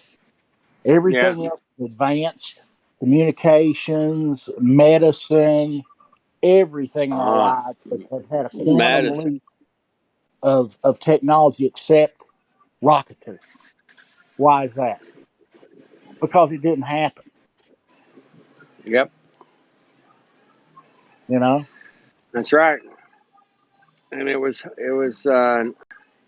incredible mass media Hollywood production. It was an incredible thing at the time, but you look at it in today's lens with the CGI and the communication. Wow, it's ridiculous. It's just ridiculous. It's beyond ridiculous. It's just the communications. I mean, for a signal, a television signal, and to be able to talk to them in real time would have been impossible. Yep. And yeah, it would have been. My goodness, man. the Hollywood magic, and they didn't do that good a job, man. By the way, Well, in today's standards, they didn't, but then it was cutting edge. I mean, it was cut, but you look at it in today's lens, you see how ridiculous it is. That's where you know, the older I got, yeah, I didn't actually become a flat earther until about 4 or 5 years ago, and never really had a place to talk to anybody about. Found this place, and it's well, I'm we glad are, you found this place, man. well, we're talking to the choir here most of the time, but Yeah, but most of the time, I do people come in and they try the same old things, the refraction, gravity, the whole deal, and it yep, don't pan out. It never pans out with me. You no, know, it never works out, man. it Ever. just it never works out. Uh, like it's just the truth. If you tell a lie long enough, it becomes the truth, and that's just what's happened. Yeah, this I watched The Matrix the other night, and he said, "I wasn't the I saw a clip from the Truman Show, and where he was saying people accept the reality which they are presented." And I was like, True. "Yeah," and that's it, man. And we accepted the reality which we were presented, man. No doubt about it, man. I mean, I used to be fucking NASA, fucking Apollo 13. Fuck yeah, I love it, but you start looking into this stuff a little deeper, man, and most people don't have the time to do that, man. They're just Well, it trying to really feed their kids, Yeah, man. it really Go don't to affect them. They don't think it's that important. But right. once they've got you believing something, it's so easy to make you believe something else. Yep. Um, Oh my goodness. Oh yeah. it's uh, it's this Hey. planet is this Earth we live on is is so amazing. It's even more amazing if you know the truth. Yep. And that's what I try to tell the guys coming in here, man, that don't know um, where they live. I try to tell them, like, man, dude, go out, look around, man. This place is kick ass. Um, Deserts, mountains, oceans, rain. I mean, the list goes on, man. It's absolutely incredible where we live. It's just beaming with life, man. It's just beaming. And you're part of that. So enjoy it. And don't get fooled where you live, man. Please don't get fooled. You got fooled, you got tricked, you got manipulated, you got lied to, and that's okay, man. We all did, but Yeah, just snap out of it, man. Just snap out of it and come to your senses. Your senses are not going to lie to you, and that's a fact. And last time I ran the table saw, man, I made sure my fingers were nowhere near the blade. My senses are working just fine. yeah. And they're there for a reason. And yeah, Go smoke a doobie. I definitely smoke a doobie before I hit the table saw, man, for sure. Let me know if you see any curvature up there. We've been looking for years. Well, the blade curves. The blade isn't the earth. Get real. The blade is not Earth. You're right. You're right. Hey, you got any curvature, man? I'm a little short this week. I'll pay you Tuesday for some curvature today. How's that?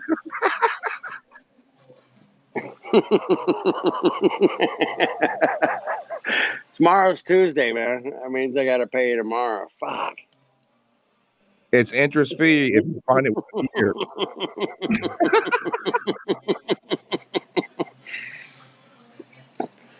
Dude, that might be one of the funniest things I've ever said, man. I'll pay you Tuesday for some curvature today. That goes back, man. That's a Popeye. couple It's of from Popeye. It's a couple of generations ago. Yeah. That's from Popeye. His name, I forget his name, but he said, "I'll gladly pay you Wimpy. Tuesday for a His hamburger name is today." his name's Wimpy. Wimpy. There we go. Wimpy. Hey, Dr. Robert, pea drinker, did you finally decide to become a flat earther after writing a hip hop song about flat Earth? Do not have a pea drinker in here. I'm not a flat earther. I'm on the fence. So, but you made a rap about flat Earth? It was from a non-biased position. I looked at both sides, and that's what I came up with. Can somebody play this song? At least we can have a laugh. Fuck. It's not a laugh. This guy, listen, this guy is like mildly talented, if not kind of talented, and he fucking made a rap song, and it promotes flat Earth. Yes, it does. I don't want to hear anything otherwise. I don't want to hear the song, man. Somebody Well, play if he's it. willing to play, I don't have the link to it, but if he's willing to, yeah. I want to hear it. He made a fucking rap song. Pea Drinker made a rap song. So, you know what? Well, I mean, it's a flat Earth song. Hold on, let me give credit where it's due. I sent my voice file to Creation B. He's the one that put everything together, okay? And he's on the track too. Wait, you didn't rap that? No. I rapped. I'm the first person in the track, but I'm saying Creation B is the one that put all the files together, bro. I know. That's fine. I'm just saying you rapped. Yeah, he doesn't. He's shy about it. Whatever. Anyway. I'm going to give you a little respect for that. No, it's not bad. It's good. He's got rhythm. But, you know, if listen, he's going to have to be the one that shares it. Also because I don't have the link. Well, Creation Bear isn't here either. Otherwise, I'd just have him do it. Yeah, he took off. Well, so we got people on the fence now making flat Earth songs. I mean, get out of here, guys. It's flat. Come on. Well, I met Hank Hill when he was a fencer, and it was cool, man. It's possible to see the levelness. See the levelness. I like it. On the fence to me just means pussy. But what do I know? You fucking pussy. Well, it happens, man. Well, what are you going to do? You know, you want to deny your senses and your visual senses and your vestibular senses and all that. Yeah, that's cool, man. Deny it, man. Deny it all you want, man. Who am I to tell you this? Well, it's disappointing when you see someone smart enough to be a flat earther, but they choose not to. Over and over and over. Maybe it's an act. Maybe they're just playing a role, potentially. I don't know. I see a lot of that. I see a lot of role players. Yeah. And what do you call them? Non-player characters, NPCs. Well, you're talking about LARPers, live action role players. Oh, okay. There we go. See, now we're going to the next level here. See, I don't think anybody's a quote unquote NPC. I think people act like it, but I don't know. I don't think there's like actual soulless humans walking around going to jobs making my food for me, you know? I just don't think so, dude. I don't think that's what's happening. I need a robot to make my food.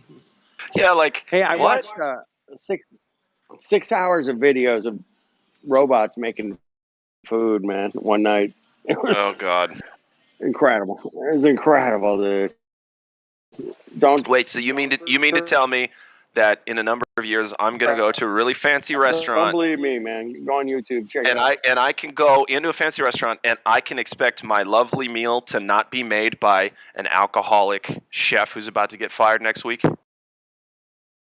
for being late, but makes amazing food? Is that what you're telling me?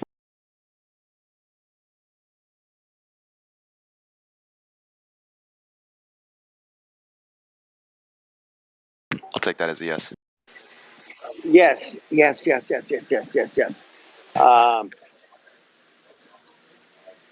Yep. 5 years from now, it'll be all robots.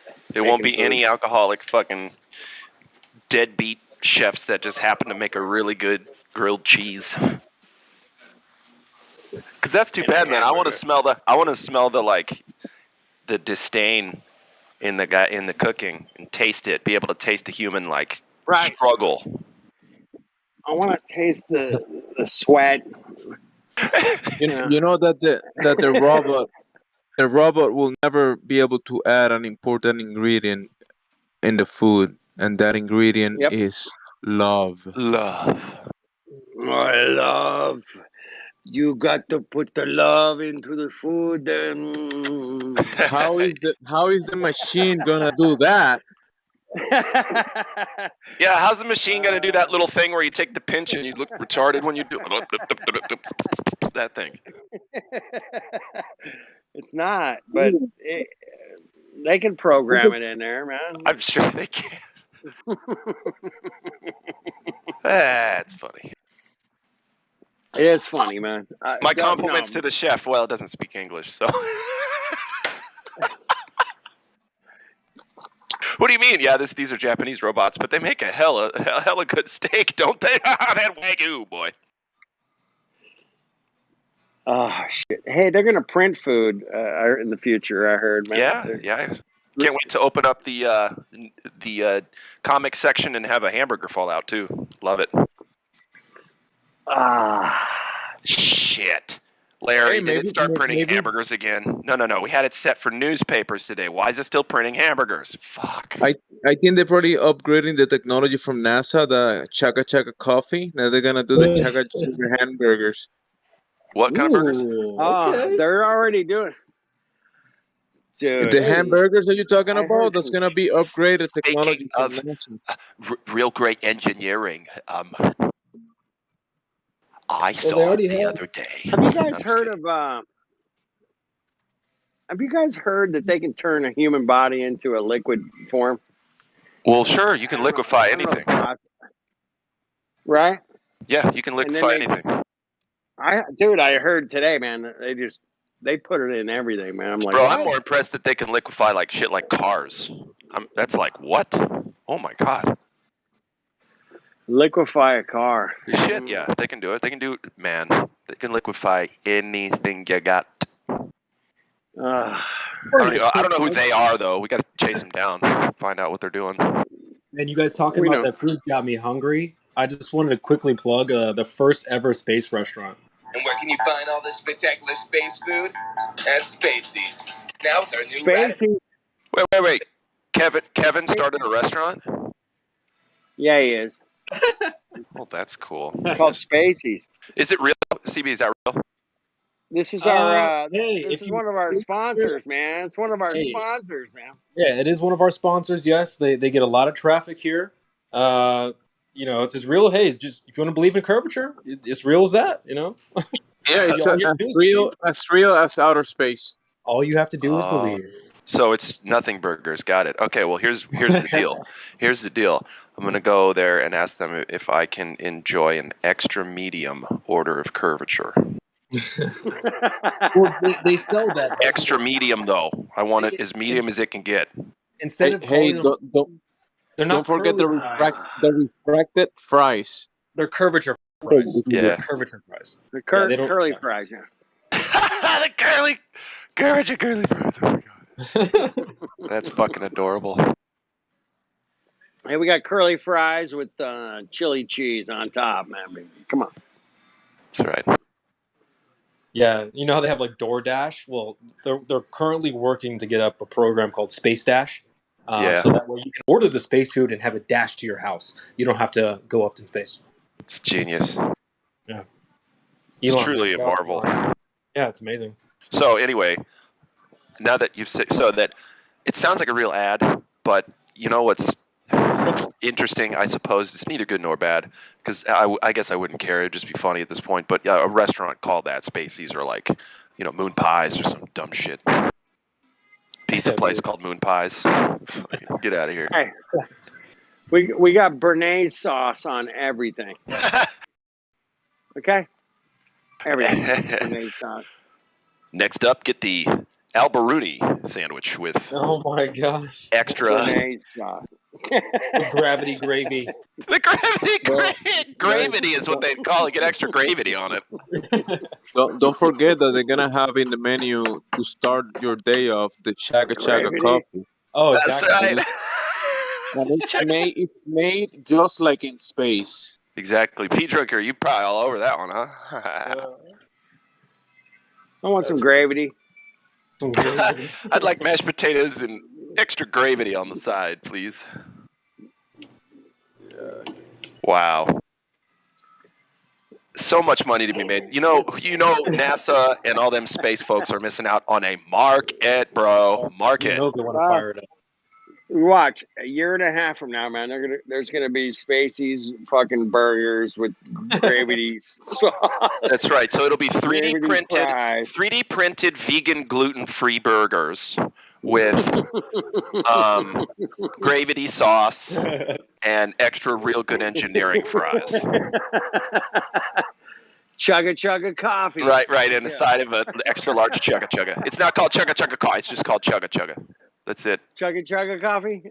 No, just chugga chugga. Just call it chugga chugga. Because if you call it chugga chugga coffee, that's too much on the nose. It's like, well, you say, oh, I got a chugga chugga today from Spacey's. Well, what's that? Well, let me tell you. You know what? I'm glad you asked. From Spacey's. And that's for the family. That's for the family area of the business. If you go to the 21 plus, you can get the space weed. Oh yeah, you can get like the CBD fucking chugga chugga style. This space weed will take you to the moon. Yeah, do the weed in space. Yeah. To the moon, baby. To the moon. Let's go to the moon. And then you'd have like real Mars bars, like a dessert, chocolatey dessert, Mars bars all over it. Their best soup, the best soup that they serve is not a leek. Then you have a leek soup. Oh, leek soup. Oh my God. Hell yeah. Then you have a leek soup. That's the name of the soup. Then you have a leek. It's one of their best sellers. Oh, it's the only one I like. So you guys remember Orange Julius, right? Orange Julius? Oh, yeah. So you could have a Jupiter Jamboree as like a shake, some kind of strawberry fucking thing. Can we have nanosecond nachos? Yeah, dude. Yes. Oh my God. Why don't we already have a restaurant? What's going on? What is the problem here? This is a fucking full-on franchise place. We can open them all over the place. We could be making so much money. Some extra Rocket Ranch sauce. Who knows? I mean, maybe one day when NASA collapses, he might actually apply to be a waiter there. Who knows? They got the Elon eggplant salad. Fuck it. You have space sauce. It's gonna be an empty sauce container, and you just dip your food in the space sauce because you know. That's right. And it's like nobody knows what's in the space sauce, right? Nobody. They won't tell you. It's the secret space sauce. They'll be like, here, we have McDonald's secret sauce recipe, but you're not getting ours. Yeah, you could probably get away with it. You can patentize it or something, and hey, it's space sauce. Secret ingredient. Nothing. Okay, so here's what we need to do. There's a letter, there's a piece, there's a food or condiment for every letter in the English language. So we need to work all of those out and then just make a menu. Right? Like A to Z. A to Z. Astronaut applesauce. We got B. What's B? We got Aurora Borealis. No, because Borealis is here on Earth. That's real. That's a real thing. That's for dessert. You gotta make that one for dessert. The bubbling Borealis bonanza. No, bubbles in space. Bubbles in space. Oh wait, yeah. It's gotta be a soft drink with extra carbonation. Space bubble boba. Bubbles in space blueberry. Yeah, Chris. See, that's the one. All right, we got Coriolis cocktails. So we get cranberry Coriolis cocktails. Coriolis cookies. Oh yeah, the Coriolis. cookies. Yeah. Coriolis cobbler. The cookies come spinning. You got to stop them to eat them. All right, we got to go. What's D? D is work with me, man. Deep space. Oh, we got donuts. Donuts. Deep Yeah, space donuts. Deep space donuts, bro. Yes. Hey, the good thing is the servers are gonna be black holes. I mean black holes servers. The donuts. Yeah. So it'll be a black hole special. Yeah, I think E might be challenged. Oh no, it'd be donut holes. Chocolate donut holes. It'd be black holes. Done. Right. All right. What's we got frozen French fries? Frozen E would be. I gotta go for a second, but E. I'm gonna listen to you guys. But E would be elevation angle eclairs. Sounds like a girl's item. What would? Whatever you say. Elevation angle eclairs. Yeah, that's my positive for E's. All right, you guys keep going. I gotta do some shit, but I'll be listening. All right. It sounds like a girl's drink.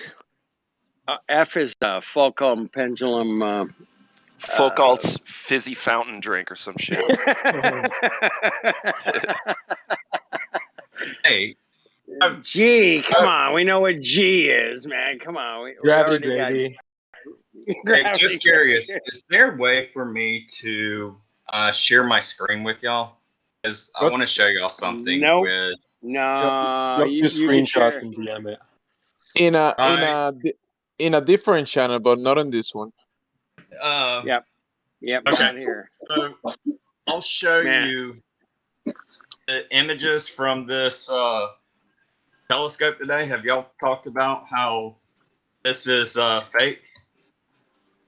Yeah, we talked a little bit about it yesterday. We read an article out on the screen. What are we talking about? The new telescope. The James Webb Telescope. They just released the image a little bit ago. I'm an astrophotographer, by the way, and dude, this is literally me too, bro. written. Oh yeah, and I'm a quantum physicist, bro. Nice to meet you. Did they find a black hole or like a Goldilocks planet? Did they find a Goldilocks planet? No. What the problem is that they're showing some of these galaxies doing a spiral, and there's no way for it to be doing a spiral out in space, because the galaxies should be going all different directions. That's right. So, give me just a second, and I'll start to upload these images for you. All right. Take your time. Hey, give me about 10 minutes, and I'll get these uploaded into the voice chat.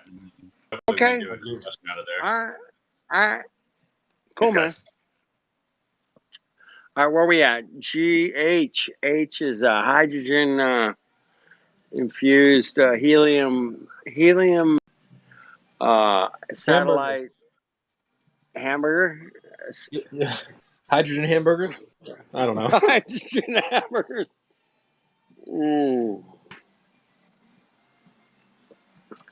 I is infrared. Infrared. So, I don't know. Ice. Anyway, they have special ice, infrared ice. Infrared ice cream. Yep. Infrared ice cream. You can only see what flavor it is with infrared goggles on. Okay, it just comes as white, but you don't know what flavor it fucking is until you look at it like a fucking Navy SEAL. We got the J Tolan 1,200 mile. J Tolan 1,200 mile pasta. No, it's got to be juice. It's got to be. Yeah. Someone said juice. It's got to be the J Tolan juice. The JTJ baby. J Tolan juice. Yep. Jesuit juice, dude. Ooh, I don't know about that, but I mean, I get it. I like your thinking. Oh, it's okay. We got K. How about oh shit. What's a K word that makes fun of space people stuff? That's That would be Kelvin. Kelvin. We could do Kelvin, or we could do like Kerbal Space Program, something. You guys know what Kelvin's Kerbal Kitchen. No. No, see, shit.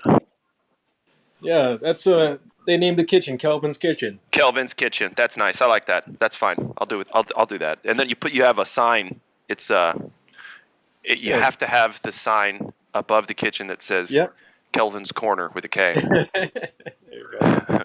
I'm just kidding. L. I like it. Kelvin. L. So with the sun, man, they say, man, it's like 10 million Kelvin, and then it gets hotter, and then it gets colder and going through. Hold on. space, Hold on. I got it. It gets hot. Lemon lime Kelvin cakes or some shit. I got what's L? Sorry, what was it? Lasagna. What was it? Lava lasagna. Lava lasagna. Okay. What about level? No. Light bending lemon lime something. Light bending lemon lime. That's what I want to. Anyway, go ahead. Dude, you guys are spitfiring. Fuck, I can't keep up. Well, I want to start this, dude. You come to me with $1 million. We're starting a restaurant. You feel me? We got the level. Light. What about light bending key lime pie? Yes, there it is. No, exoplanet cake. Yeah, the X does have to be a dessert. The X has to be some kind of dessert. I agree. For X Factor, X Cream. I don't know. Whatever. Magellanic mushrooms. Where we're at? M. No. Is M is mozzarella sticks and shadows. Yeah! Oh, that's the best one yet. I'm gonna turn the floor over to him, y'all. Done. That's the one. Molten magma meteor pie. Ooh, yeah. It's not that's bad, a good one. but his was way better. Pea Drinker's way better. Molten meatballs. We got Meteor meatballs. Newton's apple pie. Okay. Right. Yeah, it would have to be apple pie. Like it doesn't have to rhyme. It's just Newton's apple pie. Apple. Yeah. NAP. Go take a nap. NAP. Newton's apple pie. What happens when you get hit in the head with an apple? Well, you take a nap. What do you mean? Newton's apple pie, that is. Get it now. we got orbital oranges. Yeah, oranges. Orbit. Something like that. Yeah, I go with that. Orbiting oranges. You guys, I don't know. The orbital orange. What's an O word for food? Onion rings. Orbital onion rings, bro. There it is. Orbital onion rings. P. What do we got for P? We got the Petit pancakes.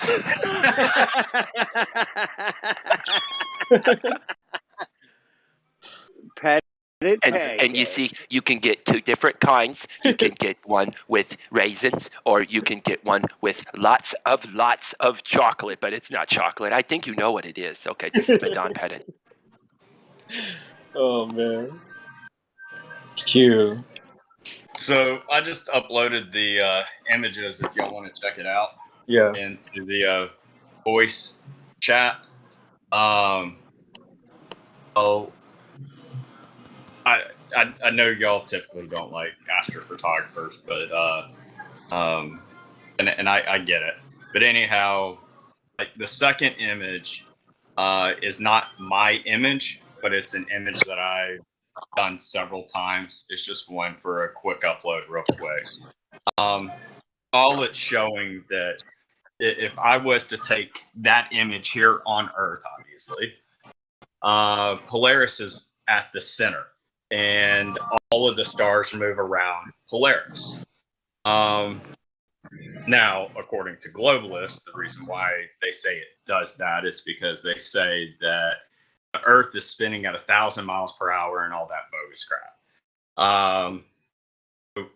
Doesn't really matter. This ain't really like a discussion about, the Earth isn't a globe. It's just in a discussion about how James Webb's telescope is fake. So if you look at the first image, which is the James Webb telescope that they released today, you can see some of these galaxies to where they're spiraling like the second image. Half of them are, which makes no sense to me, because either So either they're saying in space that half of them are spiraling, or they're not.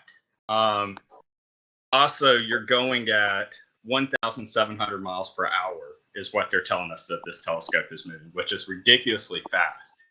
So if you do a long exposure, which means that you're holding your shutter open for, a few seconds, maybe 30 seconds, it should look like what the third image is, because you're zooming in at it and all of this stuff is coming at you like Star Trek.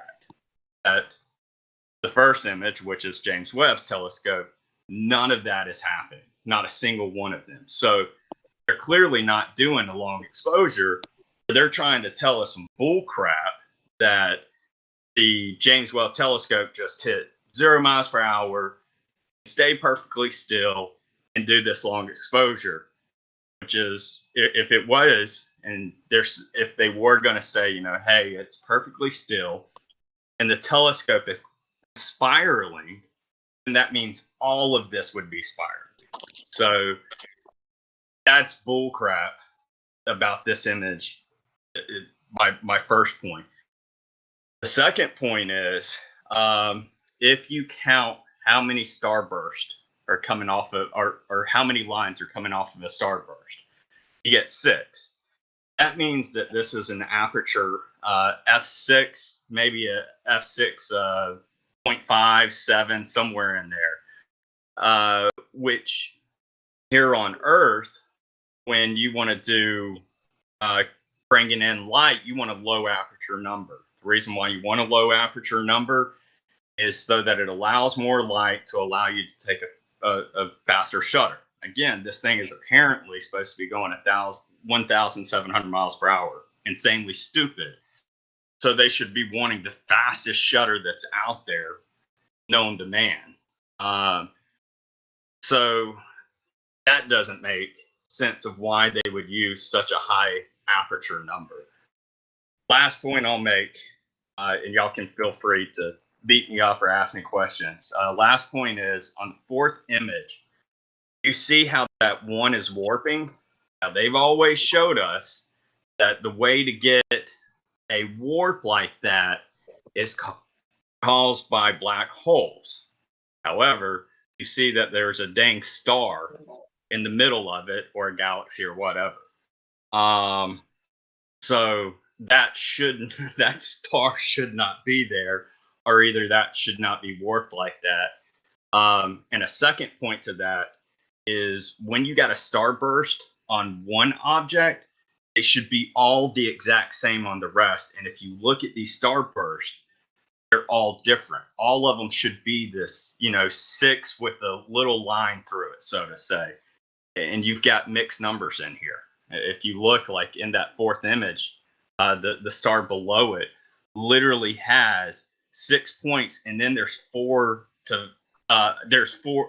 6 shots coming off of that. So that means that would have been at an aperture of a f12.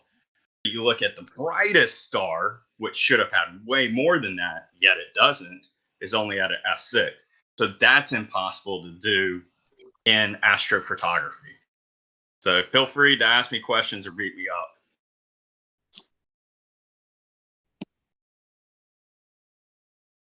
Nice. Nice. Nice. Nice. Nice. Nice.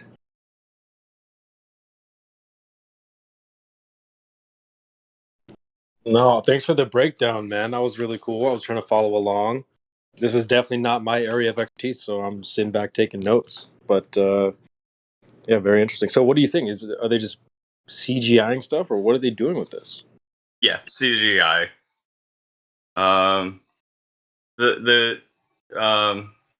Obviously we all know it. More than half their images they put out are fake all the time. They warp the Earth all the time. They sit there and say that International Space Station is X miles above Earth, which means that it can only take 32 images. Yet they try to tell everybody we got a solid image. And then sometimes they sit there and say, "Oh, we had to bring in 32 images altogether." over half the stuff that I see of what they put out in their images is full of crap. You know. Now I actually, and I know that some here, and it's okay, and we'll just agree to disagree. But I actually capture planets. You know, I have a Meade telescope that I hook up to, and I'll actually capture a planet. I know that y'all like the P900, and I can explain why that happens. And the reason is that the reason why the P900 gets this watery look is because they're running in autofocus. And when you're doing night photography, you need to run in manual focus and learn how to manually focus on it. But I understand some people truly believe that that's how the planets are, that they're wandering stars, and that's how they really look. And I'll respect that. However, I mean, I do some heavy stuff. I've got just 10,000. Let me comment on that really quickly because I don't mean to cut you off, but I definitely know that one of our admins has been spreading around the word like, hey, those images are out of focus. So I'm glad you brought that up because I agree. I'm sure there are some people that aren't quite aware of that yet, but I believe once they come across this information, I'm sure they would. I'm sure they would agree. But go ahead. I have no problem, you know. Like I said, I respect anybody on what they believe. I'm not going to tell someone they're wrong. Like someone said earlier, when I said, you know, hey, I've done astrophotography, I forget what they said, you know, back to what their degree of level is. But anybody can act of anything they want. What I could do, if anybody here is interested, I could make a video of that to show, you know, hey, this is out of focus. Because I can make a street light. You know, if I ran autofocus at night on a street light, it's going to have that watery circle look to it. You know, and I can do a video of that. But my biggest thing is I don't want to offend anybody. You know, so All good. I'm sorry to interrupt there as well. You were on a nice roll. No, you're good. I mean, that's basically it. I wish I know that some of this might be going over some people's heads. But this is something to me. I mean, I just looked at it for maybe about a minute. And I was looking at my wife and I was like, I hate to be this guy, but it's just so much bull crap. So Okay, let me ask you this: if someone, because I'm sure lots of people are going to come in, oh, did you guys see the telescope stuff? So, what kind of things would you say to somebody that joins in thinking that, hey, like, we got the goods now? Like, what do you say as a response directly? What do you mean? Like they're using their own personal telescope, or they're talking about that? No, someone's just bringing up the headlines. Like I've already seen a few people in the lobby in the chat saying, "Oh, we got the telescope stuff now," like the James Webb thing. So, what would you say to somebody that just pops in with the headlines, you know, type of stuff? The only thing that I would say is I would point at this, you know, and list, you know, my 4 or 5 reasons of why I consider that image to be fake.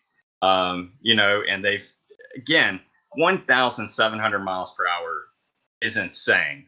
And they say that the way that telescopes and satellites are all moving that fast is because they put solar panels on there and that the sun pushes them, and that's how they get to going that fast. Yeah, what's pretty funny is it's decreasing in speed. And this thing ain't like it's a bajillion miles out there.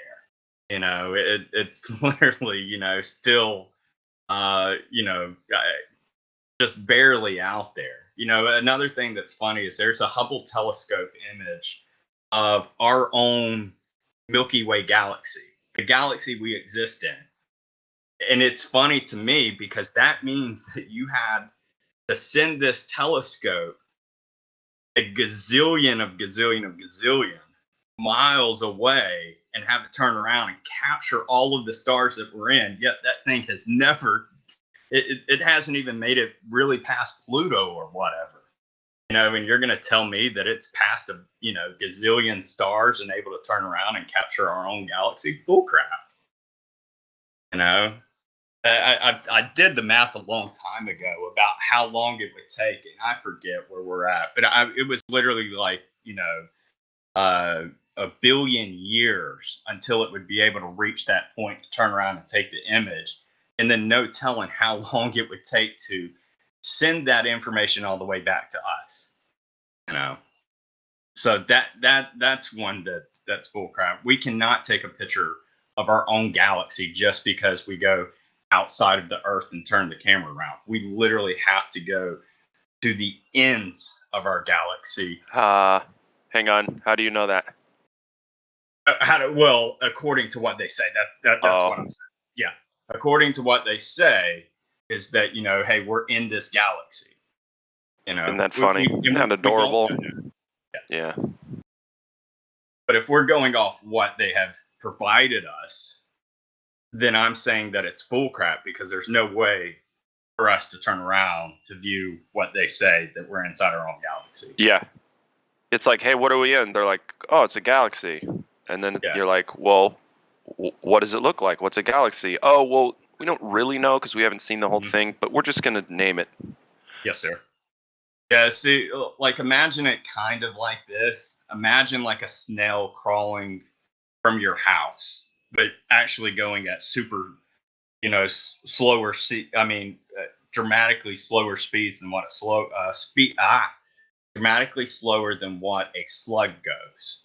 Imagine it going away from your house, and yet it's able to capture, all of America in a picture. And they're trying to act like this happens all within a few thousand. About a few decades or whatever. Here, I'll put it to you this way: show me that picture, and I will scour the image with fine-tooth image scouring things, and like I'll zoom into Cupertino, I'll zoom into Seattle, everywhere. Zoom into my house, and then. And be like, yo, that's a fucking sick picture. How'd you get one photo of the entire United States? So until they provide that, and I mean photo, I don't mean composite. I mean photo. Yep. Yeah, one thing that I was listening to somebody really good the other day that was a flat earther, and he was like, look, I want to see a picture. I want to see the telescope turn around and actually zoom in here. And I was like, look, that it makes all fun and sense, but the truth of the matter is they've done it so much in movies that's all they got to do is another CGI clip, Yeah. We'll know the difference. We'll know the difference. That's all I need. I'll know the difference. Yeah. Well, it's funny you bring it up to Normie. You say, hey, isn't it weird that like the movies look way better than what NASA gives us? Isn't that weird? People are like, oh, well, they're just like dolling it up because it's Hollywood, It's like, so you think reality looks like a 16-bit Nintendo game, really? But the done up stuff is movies like Gravity, Apollo 11, such.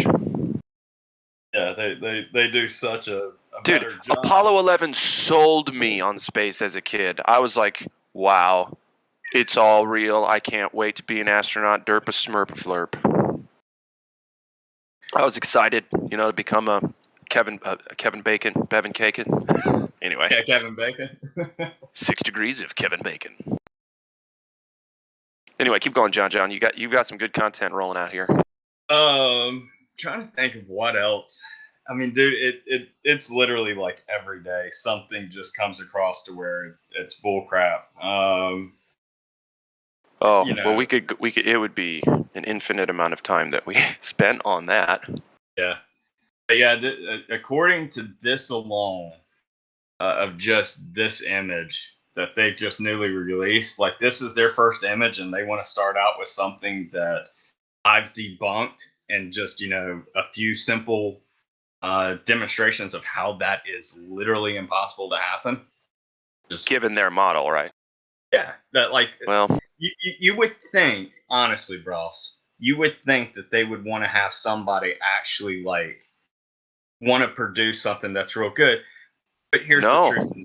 here's what sucks. And I was telling my wife this right before I came to y'all. I said, what sucks is there's a very, very small amount of people who understand what I'm saying, because not many people have the education or the understanding of how a DSLR camera works for astrophotography. So majority are already sitting there going, well, I just believe that it's fake to believe it's fake. And yet other people that sit there and say, I believe it's real to believe it's real. And I'm sitting here saying I've got factual data and I can back it up with my observations and with my understanding of why this is fake. And I'm not going to be able to convince any of these hardcore believers of the globe, and they believe this telescope and all these images. I'm never going to be able to convince them because their majority are just hard-headed. Yeah. Well, and a lot of them, it's like there's a lot of people out there, a lot of globers, a lot of staunch globers that are smart enough to be flat earthers, but they don't want to. I mean, isn't it funny to y'all that, and I've listened to y'all for probably about a year. What's hilarious to me is that y'all understand more of how their globe model works than what they understand. Oh, it's crazy. It's crazy. Yeah, it's facts. Yep. I y'all, I'm sure y'all see it probably multiple times a day of a new person coming in that's a hardcore globalist, and y'all go to sit there and talk about, well, your globe says that we're spinning 1,000 miles per hour, and they're like, wait, what? Yeah. See, I like the curious folks coming in, but I get heated when, these confident, backwards thinking idiots come in here. It's the confidence, yeah. Yeah, that confidence, bro. I'm just like, let me take that down a couple pegs right quick here. Yeah. See, for instance, like me, there is some good points to where I don't have the answers to. And that's what I like about y'all, is sometimes there'll be something that someone asks, and y'all sit there and just kind of go with, we don't have the answer. You don't sit here and just go, well, that's made up, that was fake of what you were told, blah, blah, blah. You sit there and y'all show of why the reason is that can't be true. For instance, with the can't find the curve of the earth, y'all've got pictures, y'all've got videos of backing that type of stuff up. But somehow that doesn't stop them from telling us that we just deny the evidence. Yeah, it's like, what evidence? You just... Well, all they can say is that we deny it. But then they don't say, here's the real stuff. Like, they're just saying, oh, you guys are in denial. And we're like, oh, okay, so what's the real stuff? Oh, well, yeah. Anyway, you guys are still in denial, so... Yeah. I keep pointing. I challenge every single person that comes across to me as a globalist, or I call them globetrotters. But I sit there and ask them every single time, produce to me a ball and spin it and get water to stick to it evenly distributed all on that ball. Yeah, I got a GIF or a no, I got a meme for that real quick. Check Livestream voice text. This one's good because it doesn't have any words on it. So I guess it's not a meme. Exactly. But yeah, there you go. You got your spinning tennis ball up top, nothing sticking to it, not water, nothing, and then you got what are those things called at circuses at fairs? What's that thing spinning around in the chairs and the thing? I forget what they call that, but yeah, the swings or whatever. Yeah, the chairs on wires being held to a spinning disc thing. Mm-hmm. Anyway, everything spinning throws shit off of it. Thanks. Yeah, I mean, if they want to, it's fine. They believe gravity as a fact. They don't even understand their own Scientology of what the scientific fact means, and that this gravity is still just a theory. That's fine. I'm not into get a word debate, but not a single globe person has been able to recreate a ball spinning with water holding to it precisely. No. Do you want to hear what Neil deGrasse Tyson says about gravity and Earth spinning, right?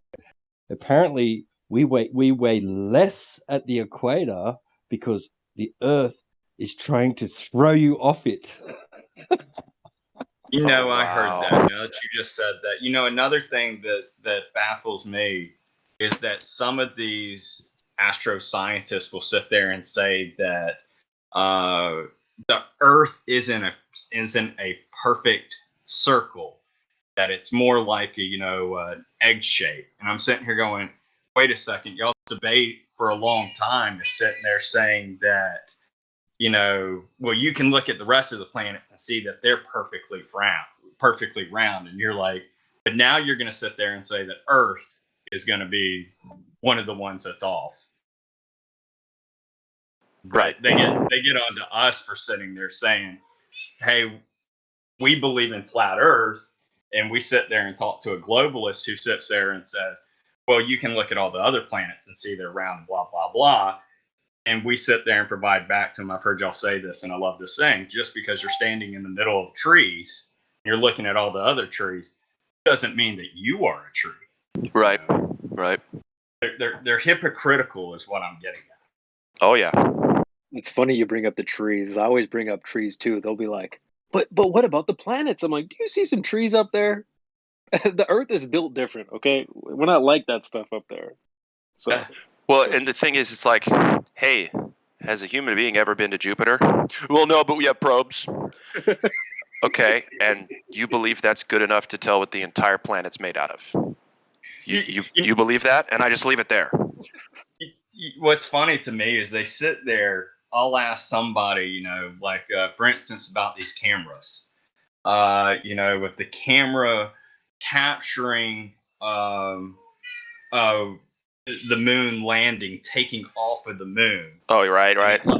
I'm like, so who was holding the camera? And they'll be like, oh, well, there was technology to, that could make it move. And yeah, it was remote controlled from Earth. Yep, with a Game Boy. We did it with a Game Boy.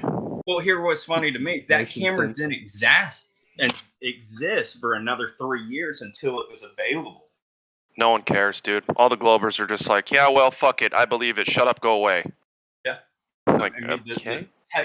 Even the technology of it was not there. Like NASA loves to sit there and say, oh, we're so smart that we're putting out stuff that's really high end that's not going to be available to the public for, decades. And it's like, well, this one clearly wasn't even in the mindset of being born yet.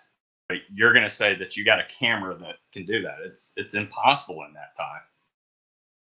Yeah, I mean, listen, the whole story is nothing but a story, but because people want to believe it's so fucking bad, like they'll believe anything for sure. Yeah, like there is. Dude. Come on. To me, I think that there's a possibility that a small percentage of NASA stuff could be true with some of the images they take. However, because there are so many lies, I have to disregard all of these images that they put out, because once you lie one time, should make anybody question. And once you catch NASA, I mean, dude, I've probably caught them, and I'm not kidding, just on my own, I probably caught them, at least in 100 different lies. And tonight is just one of many times I've caught them in a lie. Somebody asked me, and you're right about that. Someone asked me one time, and it was on this server, how many lies does it take to make someone a liar? And it's like, well, so I ask a question, do you think the government's ever lied to you? Oh, yeah, totally, all the time, man. Okay, and did you know NASA is a government agency? Yeah, I did. And do you think they've ever lied to us? Oh, man, I don't know. Okay. Yeah, well, that's where it stops. and then I go, so how many lies does it take to make someone a liar? And then I just shut up and look at the look on their face. Yeah.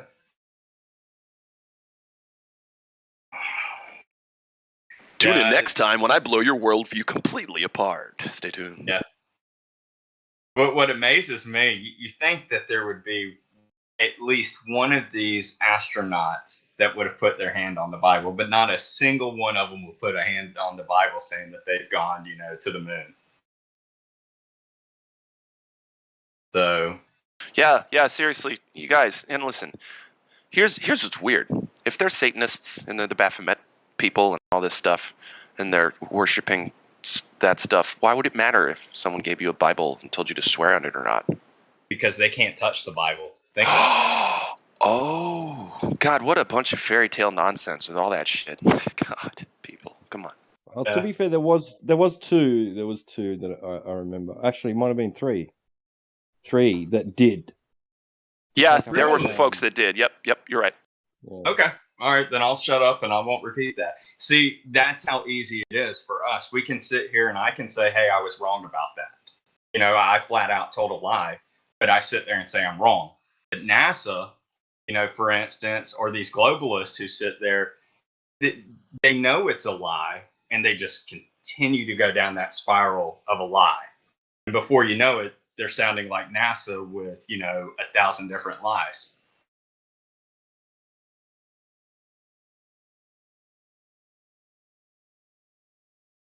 But yeah, they're definitely full of shit.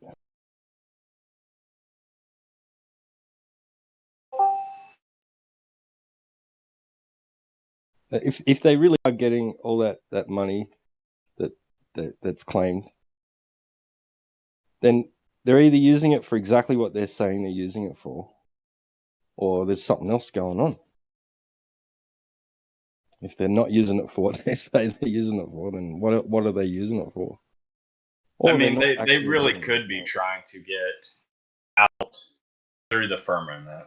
I mean, they really could be doing that, or they could be just going and spending the money on gold toilets,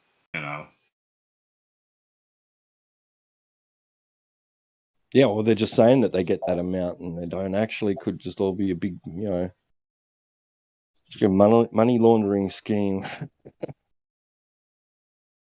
Yeah, I won't go into politics and things like that because I know that stuff of what kills this live stream. But we've seen enough of why government lies on certain things.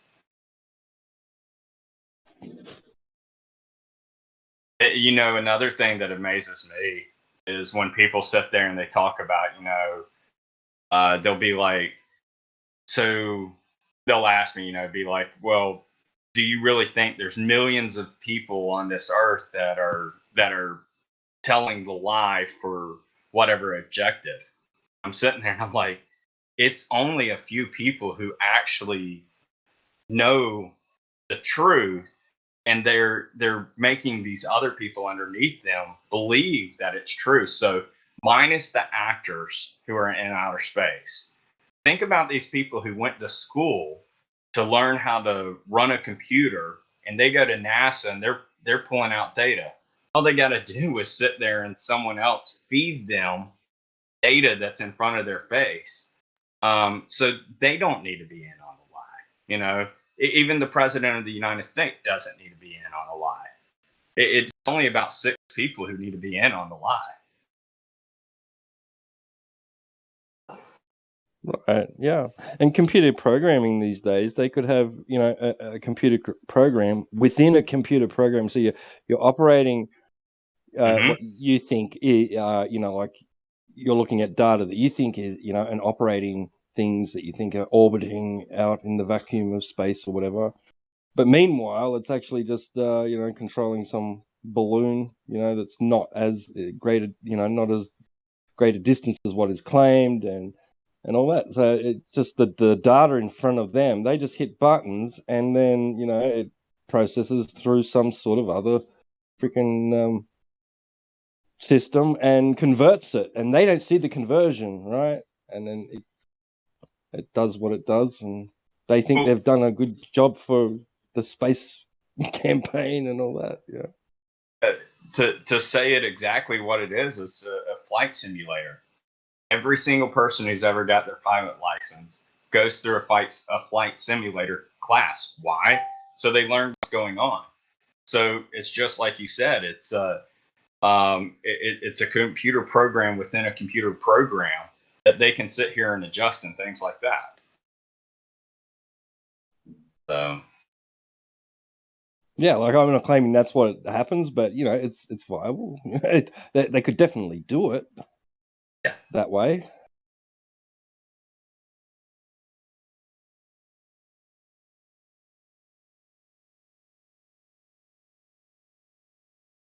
What was that movie? Was it War Games? Where they were playing video games, but they were actually, was that the right movie? I don't know. They were playing video games. These kids were playing video games, but in reality, they were actually operating actual like freaking aircraft and shit and weaponry, fighting actual wars. So Zol, one thing I want to address, because Zol was just sitting here saying that he disagrees with the polar alignment. One thing I want to let you know, Zol, may make you end up being like, hey, I agree with you, or you know, like you said, we both respect each other to, hey, if we disagree, we disagree. But on the polar alignment of Polaris, even though it's fixated for whatever reason, but even though it's fixated, someone that is down in the Bahamas actually sees Polaris at the equator. I'm in Georgia, so I see it about 45 degrees in the air. People in Alaska, they see it like 70 degrees in the air. So you should not be seeing it, you know, like it's almost like when you talk to some of these globalists, they'll be like, oh, Polaris is right above your head. No, it's not. It depends on where on the earth you're at, you know. So, you know, like, let me show you something. A TikToker came across this the other day. Let me find the image. Give me just a second.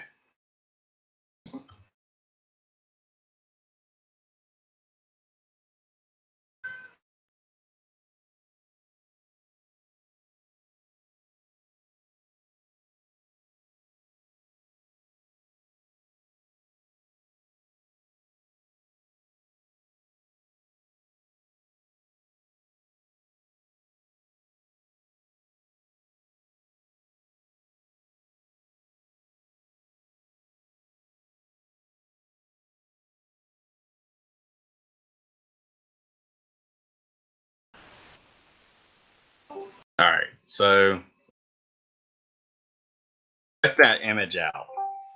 It's actually a GIF. Okay, now this is my 110% reason of why I do not believe that we're orbiting the sun. And it's something that no one's ever been able to provide me with of how the globe works. So when you're on this, what they tell us that we're orbiting the sun. Well, when you're in the summer, okay, in the dark side, you're supposed to see stars on the right, okay? But when it goes to the winter side, 6 months later, 180 degrees, you're now on the left side of the sun, which means that you will be seeing the stars that are to the left. And you'll get people that sit there and say, oh, well, you're looking at different stars. No, you're not. You still see Polaris. You still see the Little Dipper 24/7, 365 days. And it's still at its angle of, like I said, you know, when you're in the Bahamas, it's almost barely above the horizon. When you're in Georgia, it's 30 degrees. When you're in Alaska, it's 70 degrees. It's still at that degree in the sky. There should be no way to where that's possible, because I forget how many miles they say that we're from the sun, but it's an astronomical number.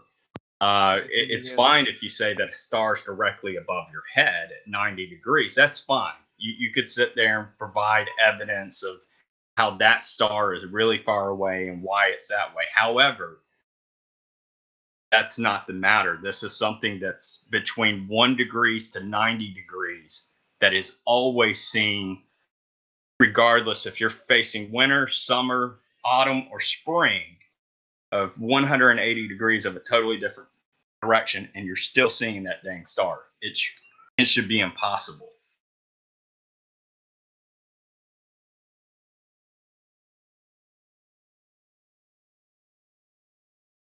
By chance I lose y'all. It's a solid point. It's one of the first ones I saw when I was back in 2015. And just to let everybody know that those 2 points you're talking about are 186 million miles apart in their model. Thank you. Yeah, it's a huge inconsistency in their quote unquote model. Yeah, I mean, anybody could do it.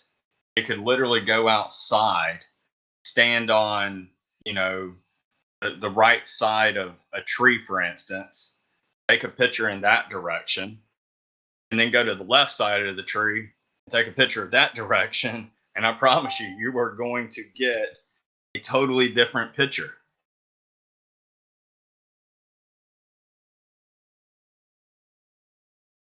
I've had some of the Globers try to excuse the way because the stars are moving a certain way and at different angles and blah, blah, bullshit. But it's a solid point to me either. And it's been 7 years. Yeah. Like I actually debunk more of we're not orbiting the sun more than, we're flat earth than a globe. Because even though I lean a lot towards flat earth, there's some good points that I've heard globes to where I can't dispute it, but when it's talking about us orbiting the sun, buddy, that fact alone right there is why I'm like, no, it's not happening. What's a good point for the globe? So don't beat me up too bad on this. For instance, like in the northern hemisphere, we always see the northern star Polaris. We always see the Little Dipper. So it's at that 1 degree to 90 degrees. You're already assuming. No, that's not an assumption. Yes, it is. Because otherwise you have to convince the entire audience physically at those locations that that's going on. Otherwise you're just sitting here saying words. Okay, so Crack, go outside. Just a second, man. Crack, if you're trying to talk, you're real low, at least for me. Me? Do a mic check, Yeah. Crack Villain. What about now? Oh, there you go, Crack. Yeah, take it away, guys. But that's just me. That's just me, John, because I don't like to talk about shit that I can't do myself, see myself. So let me tell you how you can do this yourself. No. I'm sorry, that I haven't. So if I haven't gone out with you, okay, and had this conversation at those locations, I'm not going to talk to you about it.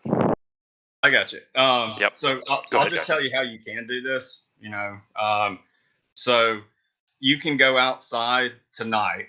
And I know you'll hate to hear this, but you can go into Google Sky and say, where is Polaris?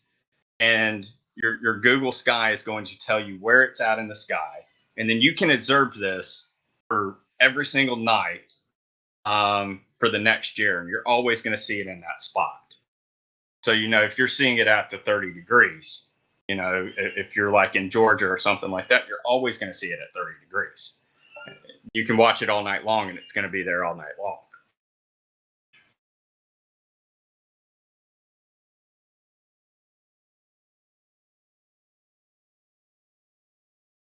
I don't know if we lost him or not. You there, Craig? Hey, guess what? You can't have a hemisphere without a sphere. Next. I thought Craig Villain was going to take this one. You there, Craig? Yeah, no, I'm here, dude. Just I'm literally just setting up my stuff on the PC, so I'm like half hearing what's being said. Jordan, where do I know you from? I'm in Georgia, in the United States. No, like, is it? Wait, then. Did you say sorry? I misunderstood you. Let me look at our mutual servers a second. I recognize your voice massively.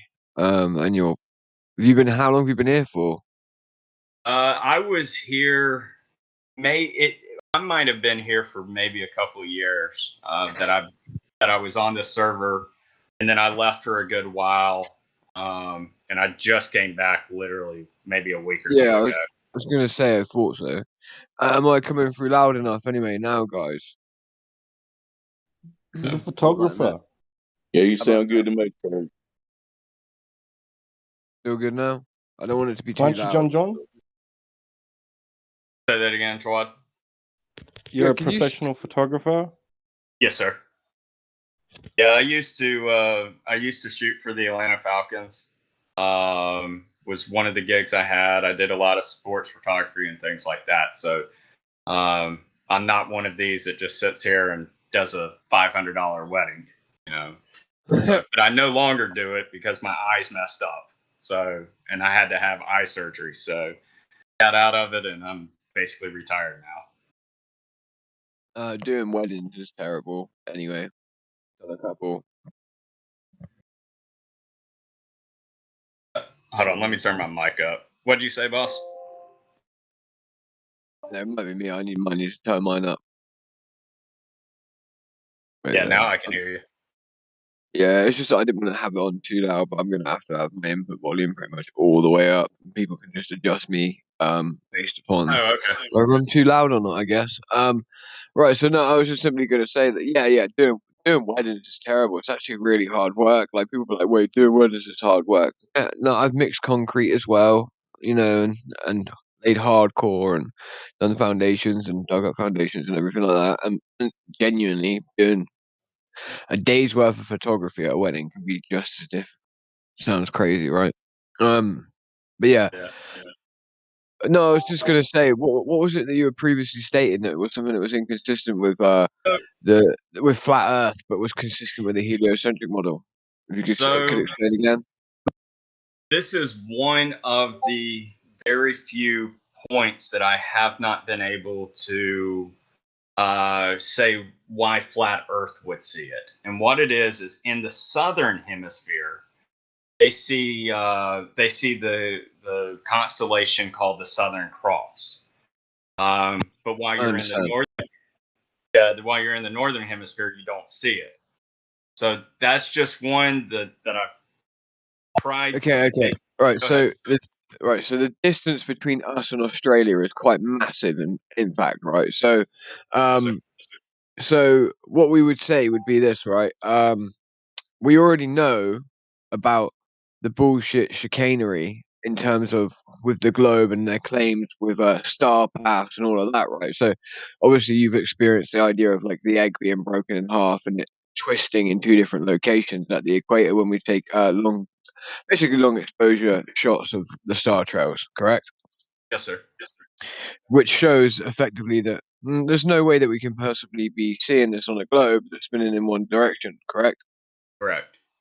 Right, so that logically follows that if we were to then go, okay, well, look at the star graph, and then the other one, we laid two of them, let's say we put both of them together in a stitched image, right? On the equator, so we do one basically quite a few degrees north of the equator in the northern hemisphere. We take a shot of Polaris, right? Then we move slowly and do long exposure shots all the way across to the equator, then going down toward the south, obviously into the southern hemisphere, right? And we stitch together, and I know you all know about photo stitching. It's quite simple, right?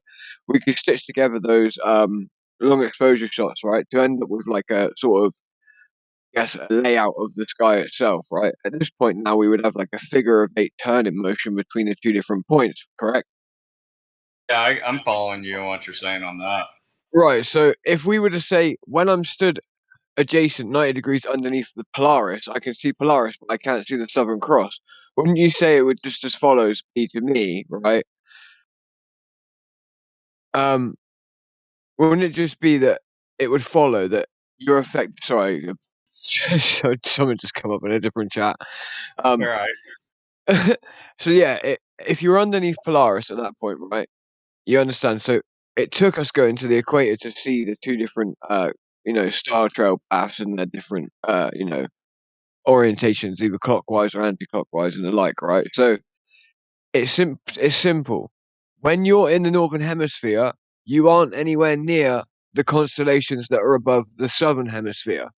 But realistically, we don't have any hemisphere, do we? We do not have a globe that is there in order for us to have something to hide something. This is easily shown by the star trails that we see on the equator, where they are basically orbiting. We can use that word because it just means a circular path above, orbiting at the equator in different clockwise and anti-clockwise directionalities. So it's that simple, bro. We're just not anywhere near the Southern Cross, so we can't observe the Southern Cross, right? So let me ask you this then, because that's a very, very fair point. That's how I used to think. However, my only problem is like if you're looking at the flat Earth map, you have the tip of South Africa, you got this tip of Argentina, and you got Australia. All three of those points can see the Southern Cross, but not a single one of them can see Polaris. Right, so you might have to repeat some of that in a minute, but again, you're talking about a flat Earth map. Which one are you talking about to start with? If you will, you could maybe drop it into the live stream voice text for us to have a little look at. And see, that may be where I'm messing up. Is what type of flat Earth do we actually have? Well, we don't know. We've not had a chance to map out. Obviously, the Globers have had everything actually done for them in terms of this backward engineered model that they've got in the heliocentric one, right? Like we unfortunately haven't. We actually haven't got that. We haven't had, unfortunately, we didn't have it all laid out before us. But at the same time, that's a brilliant thing because obviously that's what got us here in the first place. All the lies and all of the bullshit chicanery, like I was saying before, that is already drawn out for these people already, and they can just follow that. And as they follow that, they all just lie and lie and lie and bury themselves further into positions that they have to keep hold of, making their sort of worldview and the actual world that we live in, right, something that has to be a globe and has to be this way. And but at the same time, science can change, so they will change their opinion on the very things they're very rigid on today, tomorrow, just as long as one of the priests from in their cult says so, right? So we need to just be careful that we're not like going, oh yeah. What we'll do is we'll look at the, let's say, AE map, the equidistant map, right? Or azimuth or equidistant map, sorry. But yeah, so if we're looking at that map, that again is a globe map. It's a global map that's used to navigate the seas. Yeah, So it's like, can I point something out really quick, Craig Villain, if you go don't ahead. mind? All right, so the AE projection is the globe.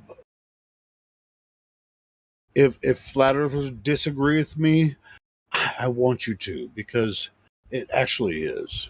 It's a projection of the globe from the top down, right? I mean, it describes the path of the sun and moon, right? That's not the flat Earth map. But all of these globes say, well, what about your flat Earth map? And what they're referring to is that. Yeah. All right. See, Okay, exactly, so and that's why you asked. That's why you asked about. Well, how about the Southern Cross viewed from South Africa and Chile and Australia? Sure, I mean, but we have people in South Africa that come in here all the time. People from Australia that have seen this, and they have an explanation. Explanations are really, at the end of the day, is kind of like it's like you're my best explanation. And like you said, you can't see Polaris from South Africa, right? Yeah. Hey, Helio, let me ask you this, because my second question I want you to do is show me what you think that our Earth actually looks like. And while you're looking for that, I want to actually throw you an idea. So I don't have to look for it. Anyway, well, go ahead and throw me for a loop. If you think you got one. This ain't going to throw you for a loop. It's just an idea that I'm kind of wondering. So if you're looking at the images that I just posted, if you say that the northern hemisphere, okay, so where that equator line is that goes around, whatever. What if it's based on the path of the sun? So we're all we all agree on the same thing. The equator, I mean, between the tropics, that is that's based on the path of the sun. So we all agree upon that. So if the northern hemisphere on here is at a higher elevation than what they actually tell us. That's a nonsensical statement. Why would you say the northern hemisphere is at a higher elevation? That makes no sense for the lands. Nobody ever claims that. What I'm wondering is where you get hemispheres from without a ball. Well, I mean, I'm just wondering. I want him to explain why he said the northern hemisphere is at a higher elevation. So I'm just spitballing here, because I'm trying to. Obviously, that's not what you're the first person I've ever heard claim that. Why are you posting that ridiculous picture? Where did you even get that? He's referring to this image of this weird looking thing that's floating in space. Why are you even asking us about that? That has no basis in reality whatsoever. Is he referring to the 55 minutes after the hour image? Oh, the ice cream cone. Is it John? Is that one like the space? I mean, come with all on. the rocks, all the rocks. The ice cream cone. Yeah, I mean, at least use an AE map if you want to Is give this us like, ice cream cone Earth? To answer questions about. I mean, if y'all got something, I'd love to see what you actually are. We actually are here. We've been here for 5 years, explaining the same thing over and over and over again, and you're going to post some bullshit like that? Nah, man, come on.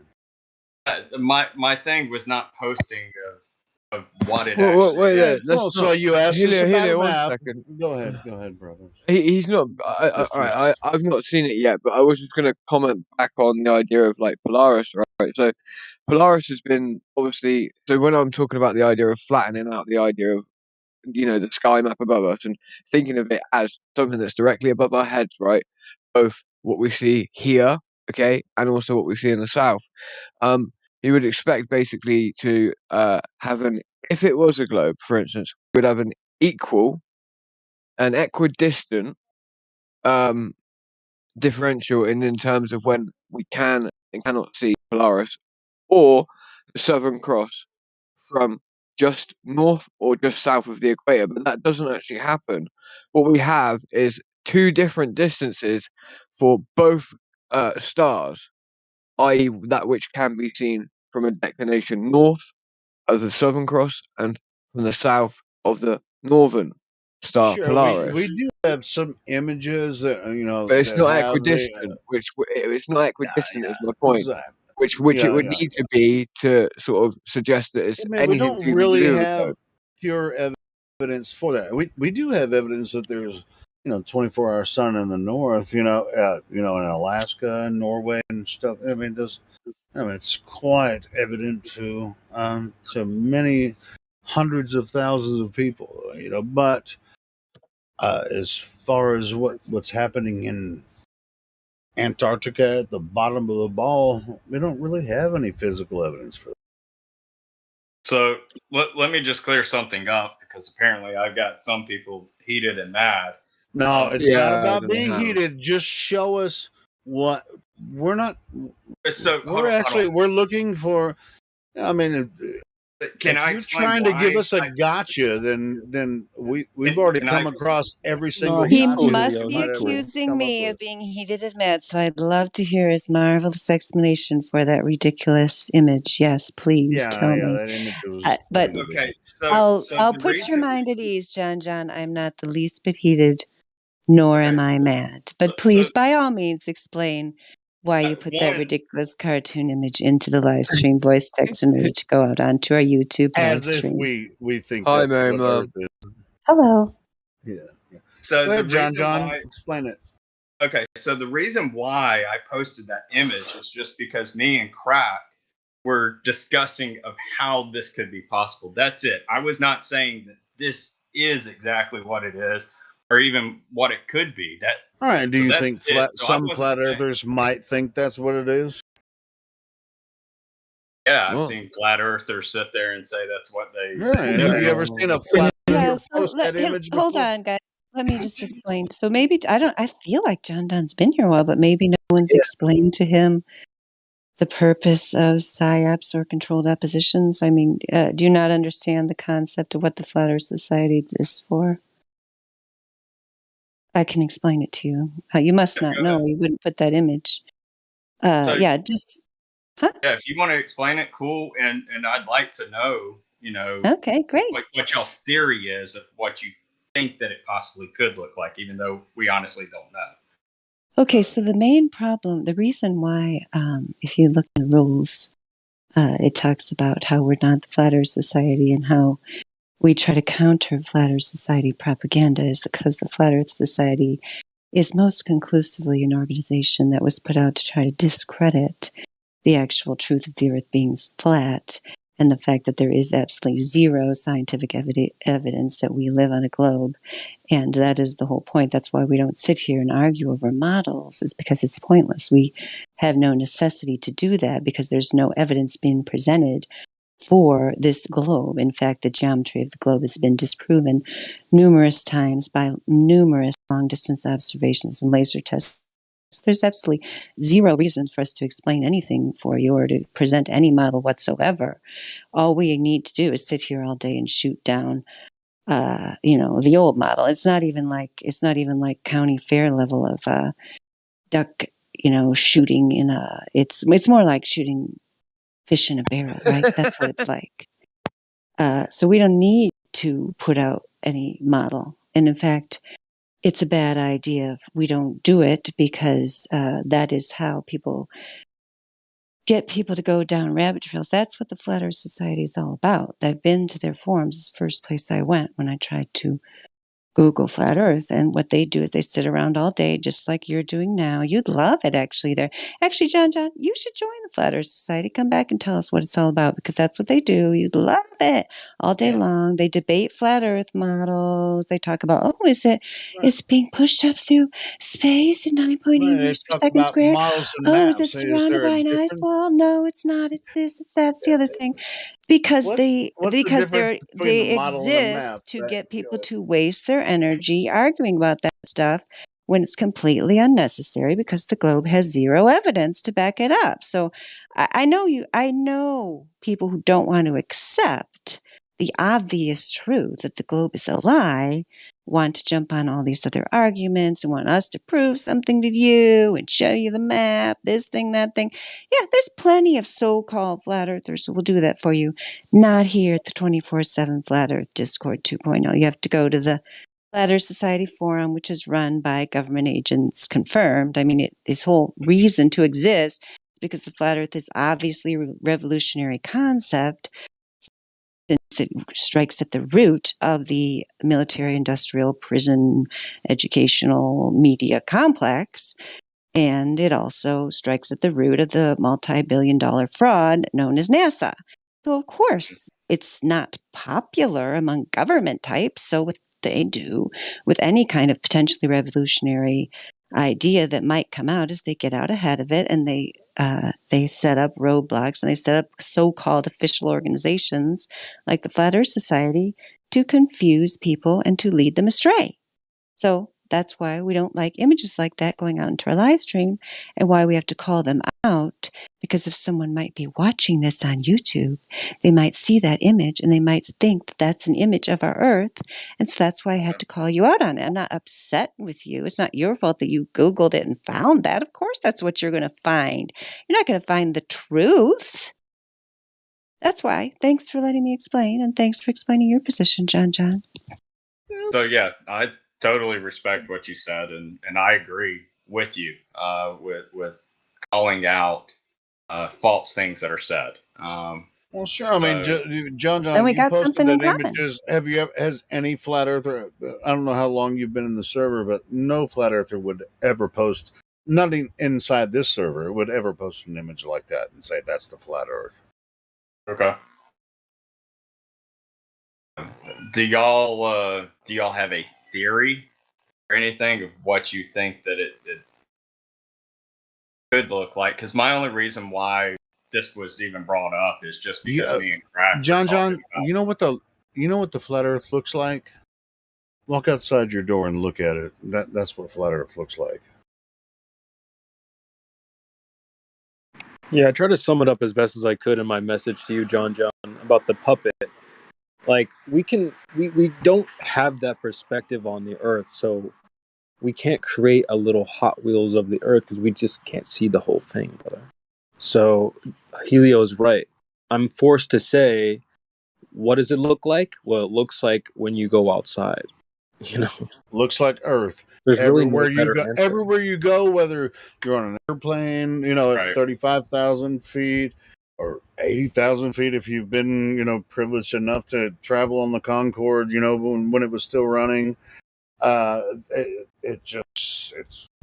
it's Earth, man. I mean, are you trying to say that Earth is not what it presents itself to be? Do you think that Earth is not a level stationary plane, even though it looks like it's a level stationary plane? To me, I have no idea, and it's kind of like what you were saying. You go Cool. outside. I mean, so who do you believe? Don't believe us. You can walk outside your front door and go experience the Earth the way that it presents itself. Let me say something that might come off as dickish, but I gotta ask, John, what about astrophotography has anything to do with the Earth measuring flat? Nothing. Okay, thanks. Yeah. There's nothing that I can provide in astrophotography. And on that point, do you think that flat earthers actually have a point? An argument to actually? Is there anything in our side? Because a lot of we're criticized because and people will say, "Hey, you guys you don't believe in gravity, and flat earthers, you just." No, for the most part, I mean, we have very decent arguments, and I think we do, but yeah. So like there's so by astrophotography, like the question that was just asked, there's nothing in that I've done in astrophotography that's proved that it's a globe or that it's flat. There's nothing. There's no way to observe that. You're going to have to fucking have a very powerful camera to take a picture of something 2 trillion miles away. But you'd also have to travel 2,000 miles away. John, can I interject a moment just to really add some sort of like context to what's going on here, right? So obviously this started off where, I mean, you sort of said, you've seen many arguments that are in favor of flat Earth, and you sort of basically said that the majority of arguments for, i.e., cosmology, or they're in the thing that we're studying and what it is, being more toward and in favor of the flat Earth. So I just want to make that clear. That is his position. He is he's a globe skeptic, as it were, and maybe like an 85% flat earther, right? But then you stated there were maybe a few arguments wherein the globe maybe has some credibility over the flat Earth, and that's how we got onto that conversation, right? Where we spoke about, we got onto talking about, what's seen from the northern and southern hemisphere if we assume that it's a globe, and what that means therein, and that's where I got into my explanation. If you look at the live stream now, it was originally posted by Old Dude, where effectively we're talking about on the 5th of the 5th, 2015, in many old. It's posted by admin on the. Sorry, that's not the date there. But anyway, it's a fact here that the Polaris can be seen as far south as 23.5 degrees south. Okay.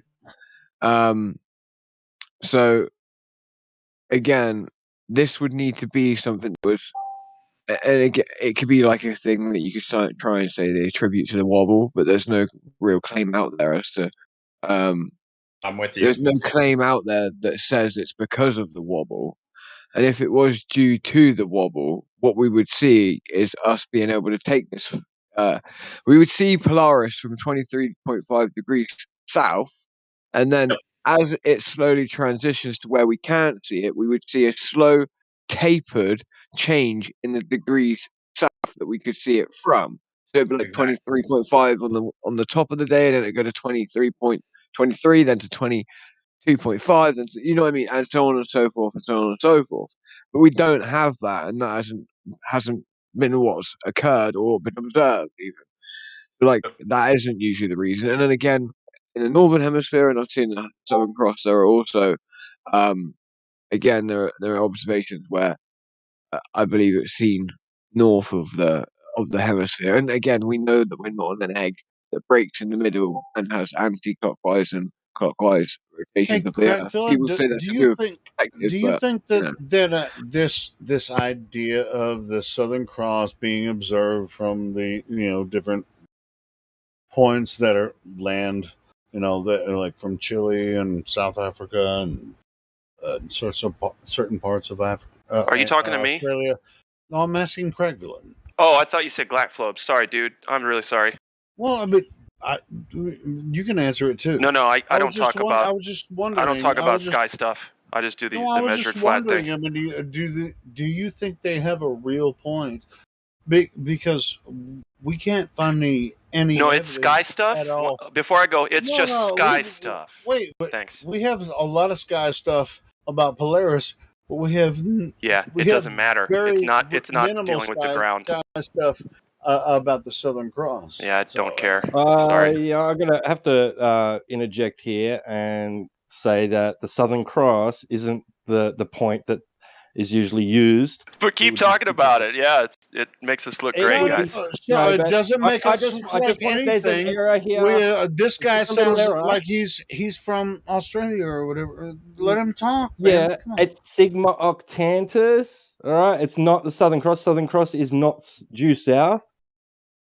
Correct. You can actually use the Southern Cross to find due south by crisscrossing a couple of the stars together or something. I can't remember exactly how to do it. My stepfather told me when I was a kid. So if you're using the Southern Cross to find south, then why not just look at the Southern Cross and you know that it's south? No, when you look at the Southern Cross, you're not looking south.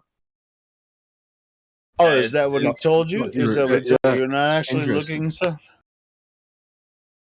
Yeah, it would be better to use Sigma Octantis, which apparently you can't even see with the naked eye anyway. So. Yeah, that's true. That's true. That is very interesting. Thank you for telling us that. Yeah, see, that's why I wanted him to finish the statement. Somebody was trying to get me to freaking. Anyway, that's why I was wondering, bro. Yeah, and that's true. I mean, there are a lot of people from Australia and South Africa that we've talked to, and there's like, you can't really see it, but it's there. Sorry, Dan. That's what star. I mean, no. I mean, I think that's just what stars are useful for is navigation. I mean, that's what they were used for a really long time. So, I mean, what Twadwell just told us is a way that you could actually use stars that would be useful for, actual activities on the Earth. They're not useful for deciding anything about the shape of the Earth or, anything else, which we don't even need to decide. We just live on the Earth. Here we are. It's clearly not a globe. No reason to think that. But yeah, looking at the stars, I mean, for navigation is a very useful thing. I'd like to learn more about that. Especially if you want to travel from Australia across the Pacific, toward the east. That's across the Pacific. I mean, it's a very dangerous place to travel. If you're going I don't even know how they traveled. I guess if you have a compass, you have to use compass. I guess. I mean, a compass would be even more useful. But if you we were doing, my son and I were sailing the other day, and if you're going toward the shore and you can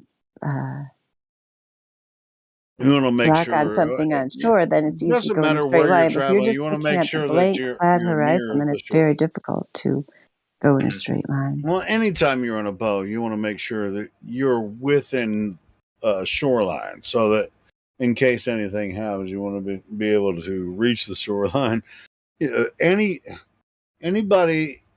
Nobody in their right mind would just travel to the South Pacific and just be like, I'm gonna guess what's out there, except for maybe Captain Cook, right? Just like, fuck it, I'm gonna go by Australia. But I don't think that's the way it happened, So yeah, John, did you feel like we answered your questions, or did you have another question? Oh no, y'all are good. I was more so here earlier. I don't know if you were in here earlier. I was more so here earlier showing how the James Webb Telescope image they came out with was completely bull crap. Hey, do you have a link for that you can share with us so we can talk about that? I mean, I Yeah, I have no can problem repost it going for you. over it again. You'll have to here, Oh. let me quote the image, and then you can go up to it. But yeah, I posted 4 images. I've been talking shit. I'm just listening. Yeah, and if there's anybody new that's got a question or wants to join in, feel free. Some people don't have a role, so if you don't have a role, Are there go new up to the people in here? check-in. Oh, I saw one. Oh, no, 9ta. So no, 9ta. If you want to be able to unmute yourself, if you go up to the VC check-in, then we can have a quick conversation with you and get to the VC verified role so you'll be able to unmute yourself.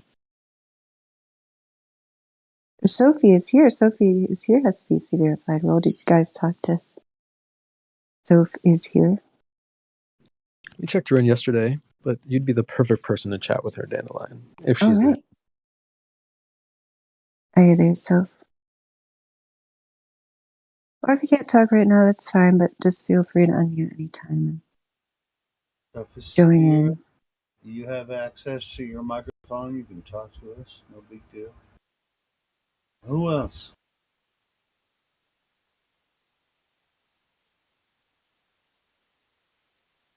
But as far as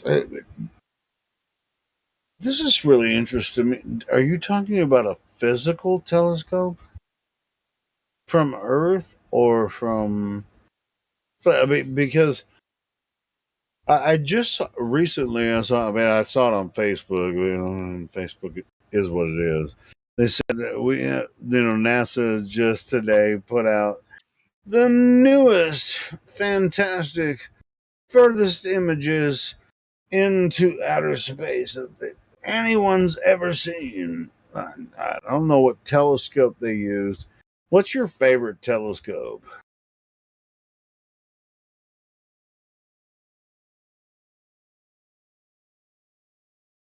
Talking about the Space Blazer, whoever. I'm just making words up right now. But who is the guy that thinks they can freaking shoot? They can use large ledges on Earth and find the furthest, or even use telescopes that are orbiting around Earth and then go and find how deep they can see in space. Thanks, Kate Blazer, for posting that. So, Dandelion, that's images I've posted earlier, and that third image that's there is completely bullcrap. I couldn't even recreate that, and no one could ever recreate that. I like the Bob Ross image. We're going up further. Okay. That too. That's a good one. Resolve. That's a good one. Yeah, that James Webb telescope image, in my opinion, is no serious. I mean, it's like somebody said, "Hey, well, I'm just telling you. I mean, It like does NASA look pretty bad. put it out today. They said It looks we like got the an deepest arcade game images from from the space. 1980s, kind of like yeah. We got the Yeah, so deepest the image images from space. Were they from Earth or were they from an outer From an space 80s arcade game. Maybe wasn't there one called Galaga or something like that? It's about those kind of that. No, those are dude. That was a really cool game. You played it. Oh, those graphics were better. With the Galaga graphics better than these. Galaga is one of my favorite games. I love that game. Anyway, so how about these space telescopes? Tell us about it. I mean, NASA He said just he acknowledges. He said he acknowledges that they don't look legitimate. That's what John said. All right, cool. The other thing that's, I mean, we can break over this just real quick. If you look at the third image that's there, that's what they say is the James Webb telescope. And if you look, half of the galaxies are spiraling, the other half are not. Let me ask you this, because we were talking about something earlier about northern versus southern hemisphere, whether it's the Southern Cross or Polaris. Which way is this telescope pointing? Yeah, I was wondering that too because Yeah, you should. You should. That's a good idea. Yeah, I like that. I like that you're thinking about this. I like that. So yeah, see, when I looked at this earlier, I was trying to figure out what of these stars that they're showing here and which constellation that's in, and I don't have a clue. But you know what really is interesting to me is that you're asking about which constellation, because you can only understand Earth by the constellations, because these wild distances don't exist. They only exist this weird calculations of spaceballs spinning around the universe.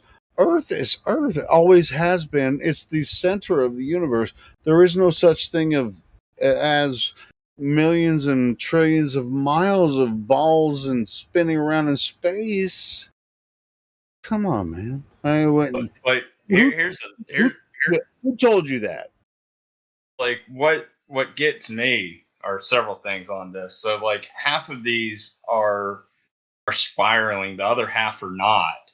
So if they were trying to say that, oh, well, there's some spiral because the telescope is spinning, well, that would mean that all of them have to spiral. And then no, but hold on. In their description, the telescope's not spinning; it's orbiting, and it's stationary with the rest of the solar system, right? And so then they have remote access to this telescope, right? This is their story. Am I wrong about this? Yes, no, you're right in what they're saying, but here's one thing. Say they have remote access to this telescope that they built. They don't give us how. They don't even give us a story of how they built this fucking telescope, but it's in space all of a sudden, right? And so now they have remote access to it, and then have an advanced version of it now. So it's just, I mean, this is the most ridiculous shit. If you believe this, then you're out of your mind. So Helio, think about this. They say that telescope is going 1,700 miles per hour, which is why I posted. I think it was like more like 12,700 miles an hour. So with it going at that speed, it should be looking at that image of the stars coming at you. You know, that's the funny one. No. The Earth is stationary in relation to the rest of the solar system. So you just consider it stationary because of gravity. Gravity knows what to do, how to hold all this shit together, The shit's all going to work out together. Gravity knows what to do. Whether you're on Earth or on Jupiter, gravity knows how to figure all this shit out. You can put the math. You can draw it on a chalkboard. Even if you have to use a ladder, you can freaking have the biggest chalkboard in the world. You can just draw that shit on a big chalkboard, and all your mathematician friends will be like, yeah, this shit makes sense to me, and it's like, see, we proved it through math.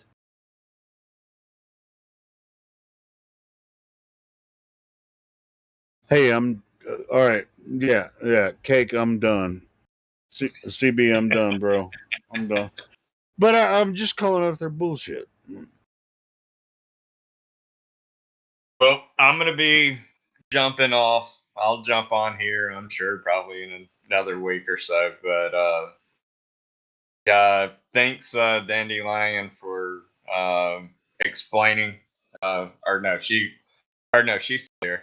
But thanks for explaining that.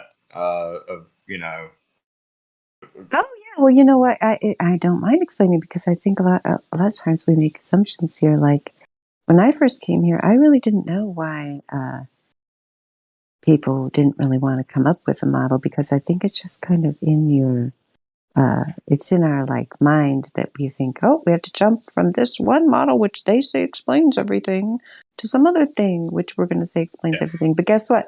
We don't have to explain everything. Why do we? I mean, it's outrageous to even think that we could be, omniscient enough to come up with a model that's going to explain everything. That's like wildly arrogant. We can explain small, features that we can observe and so on. We can come up with evidence that lends credence to certain theories of this sort or that sort. But we don't have the wild arrogance that these pseudoscientific entertainers have that's tried to give you this cartoon fantasy globe to tell you explains everything from, why your grandmother's teeth fell out to, why we have thunderstorms. We don't have to explain every single thing. We just don't. And so we are comfortable with not explaining it. And if other people are not comfortable with it, that's their problem.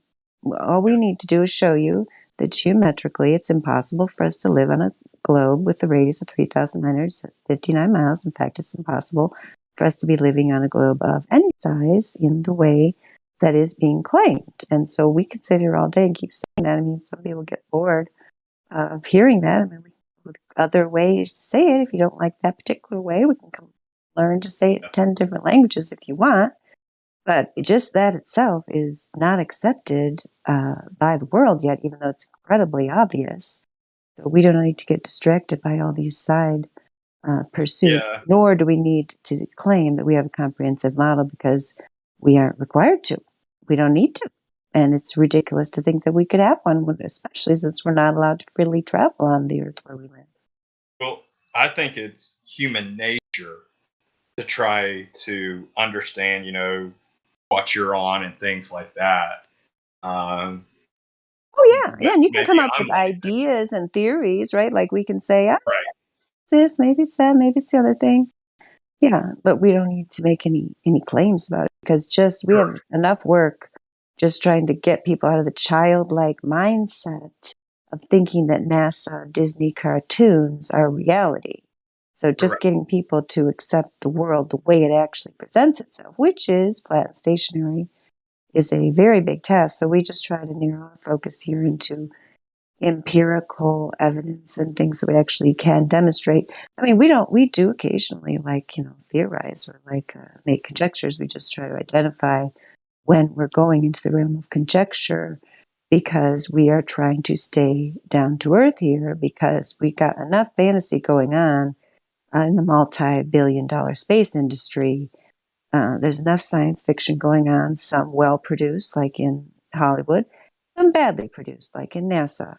But it's all fiction. So we do, unfortunately, I mean, we try to stay in nonfiction. I actually like fiction myself. It would be fun if we could have the luxury of doing that. But we're in a world of crazy people who try to tell us these science fiction things are real.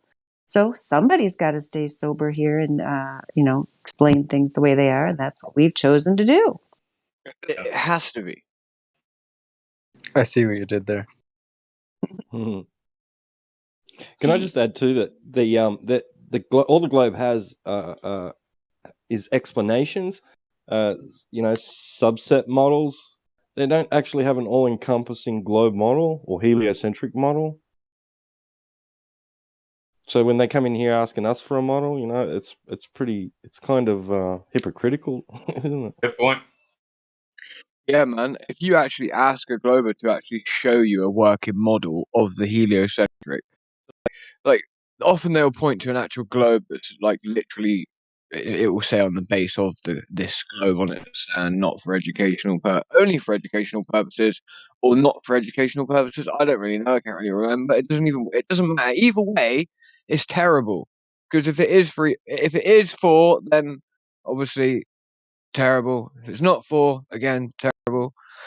Anyway, so my point is that ask them for a working heliocentric model, right? They can try and claim they've got one, but they don't. They really, really don't. Imagine trying to create a working model of the heliocentric model. So you would have to effectively, like a huge gyroscopic machine that spins a ball at 1,039 miles per hour, and then and it's orbiting around the sun. Or is it orbiting around the sun? Because then you'd have to make the sun and Jupiter orbit around that point of non-existent mass off the surface of the sun. I don't know. It's confusing, silly. See, you're like me. I mean, I think you and I have agreed on a lot of stuff. I mean, my biggest thing is 6 months later, we should not be seeing none of these stars. I mean, so that alone. So, I mean, I think there's probably 8 out of 10 stuff that globalists say that I'm like, I can back up to why it would not work on a globe. Mm-hmm. Mm-hmm. Or work on this spinning around the sun crap. Well, the claims become more in advance and more and more advanced and more specific as we go on. Like the sun itself. Well, Jupiter, should I say, isn't apparently orbiting around the sun anymore. They say that it's orbiting around a center of mass that is non-existent, which is You're right. 7% of the distance, 7% of the radius of the sun off of the surface of the sun. I was looking at that maybe a few months ago, exactly of what you're saying, and I was like, wait a second, this doesn't make sense. Yeah. So, and they say the same for Pluto and its moon, and actually Matthew Learns posted for us a diagram, in fact, of what you would call this, which would be I think it's the Curian or Curium point, or whatever you call it, the Curie point, and I think it's the Curie point. If someone could do that, go Curie point has something to do with do you remember that metals being affected No, by temperature. that's non-magnetism. Sorry, that's the non-magnetism. All right, so you're talking about heated up. else. Yeah, I'm talking about what Matthew posted. Remember Helio, where he posted the graph that had about 60 pixels that showed Jupiter's moon apparently orbiting around Pluto's moon orbiting around Pluto, but not really around Pluto. They were sort of both orbiting around a point that was in my opinion, I don't think they could observe anything like that. Well, no, I know they don't. Yeah, it's impossible. No, I mean, so what was their claim? Their claim is on stuff that is in outer space, these telescopes, these satellites, and things like that. Actually, if they actually claim that, can you post a link where they actually claim that? I think. Yeah, I'm trying to find it. Yeah, they can't do it, and so it's just they make stories. They make stories. What they do is print stories, but they don't really have any science to back it up, and they don't have any physical evidence to back it up. They're not going to be able to do it with physical telescopes and shit like that. So yeah, we're. Space may be the final frontier, but it's filmed in a Hollywood basement. Or you just freaking throw articles out there all fucking day long because I mean it's almost impossible to differentiate between what is true or they've convinced the entire world about you can see a moon on this that's attracted to Pluto. Didn't they say Pluto's not a planet anymore? And now you can find one of Pluto's moons? Holy shit! And you do that with a freaking telescope or a radiometric? All the radiometric telescopes only exist on Earth, right? And they're radar arrays, and they're travel. They have like these big freaking dishes that they have over several miles, and they just send radio waves, and they receive information, and then it's fed to a computer team, and they're like, "This is what space looks like," and then they make pictures of space through through their CGI shit. Nobody has a real. Hey Helio, what do you think about when they say You the can know sun what is going space to looks like expand only and by optical consume the telescopes. Earth? It's What are the your only thoughts way about you that? can know what Wait there. Wait there. Go ahead. Go ahead. I'm done with my rant. Who was that? Go ahead. Oh, Helio, I was asking you. What are your thoughts about when they tell us that the sun is going to expand and consume the Earth in like 1 billion years or whatever? I mean, who could ever know? But I mean, that's not even what Earth is I mean, anyway. I personally think it's going to that's a happen much story. That's sooner. a story that they convinced a lot of people of. But Yeah, I mean, think it's going to happen much sooner than they think. I don't even a timeline of or what you think that sun will actually consume the Earth at a certain point. Yeah, I'm pretty sure the sun is already like hardwired to like blow up and consume everything one day, like a black Why hole. why do you think that?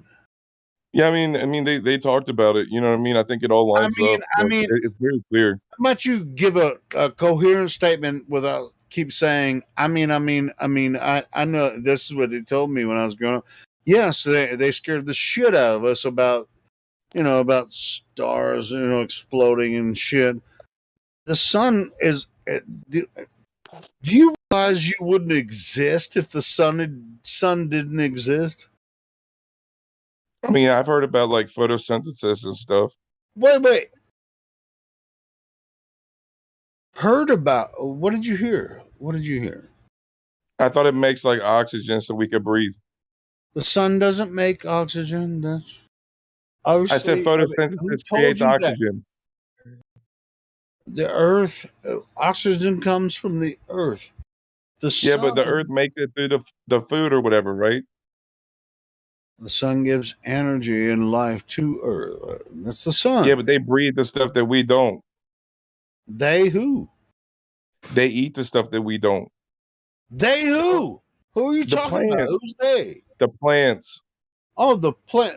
Well, we eat plants and we utilize them for many different purposes. We use it. Yeah, I mean, I don't eat that shit, bro. You don't eat plants? Nah, I ain't meat, dog. Just meat. Yeah, as much as possible. This fucking guy. This is all.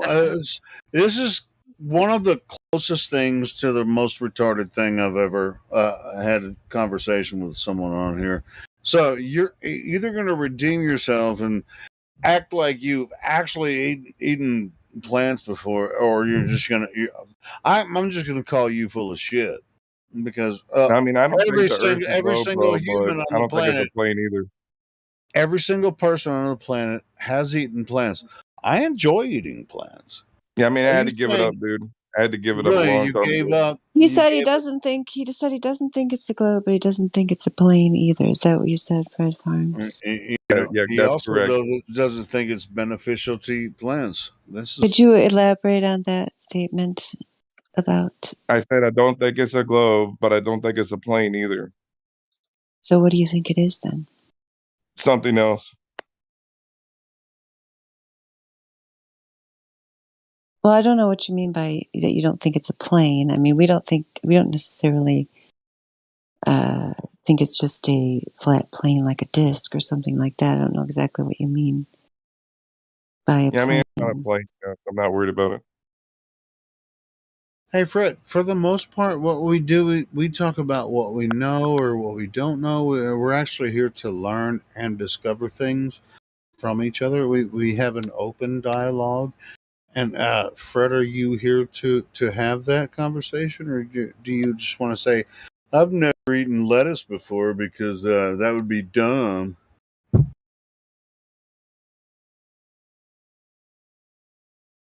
Hey, Fred Farms. Well, Fred, what led you to the conclusion that it's not a globe? Long distance observations. Cool. We got something in common then.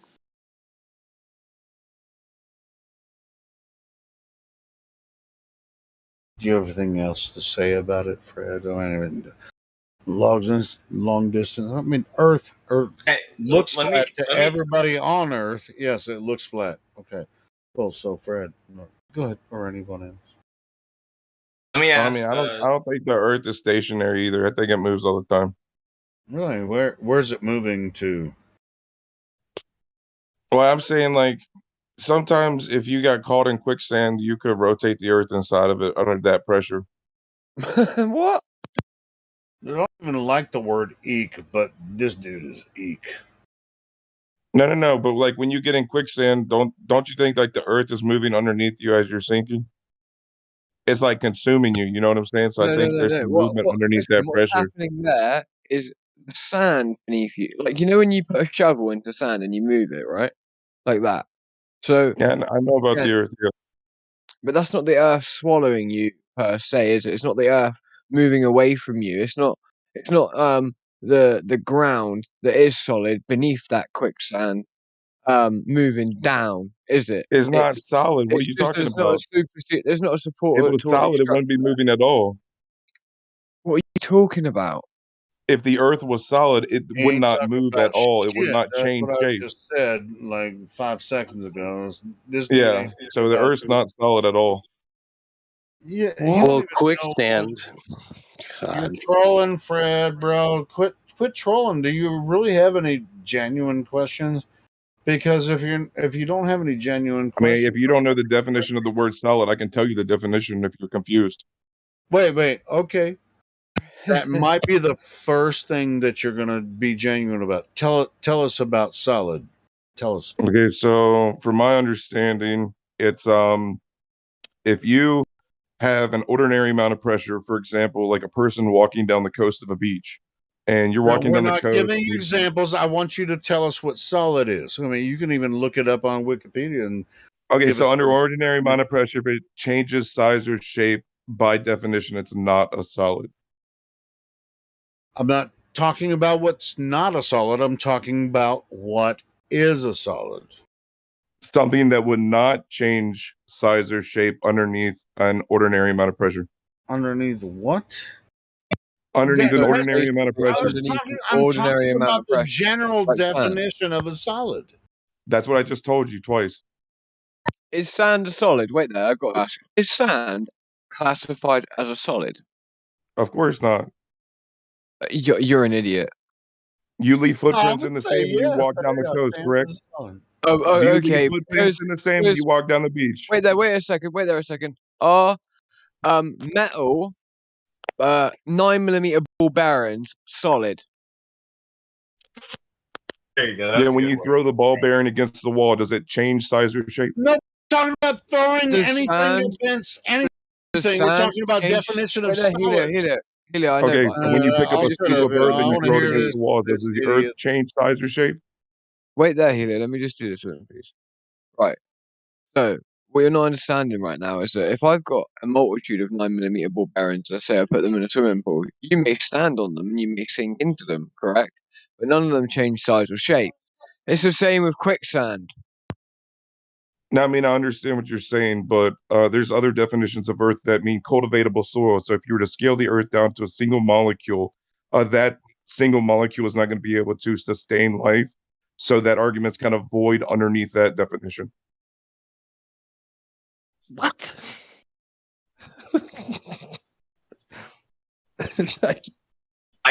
What? To be fair, I kind of understand what he's saying, even though I still I do as well, but he's not understanding that individual grains of sand do not change shape when you fall through quicksand. It sounds like he's trying to make arguments that we're not making, and that's very frustrating for me. And I think that you should stop doing that. Otherwise, I don't see why we should have the conversation with you. Yeah, you're talking about molecules and shit. We were talking about, basic physics. Is sand a solid? And you said no.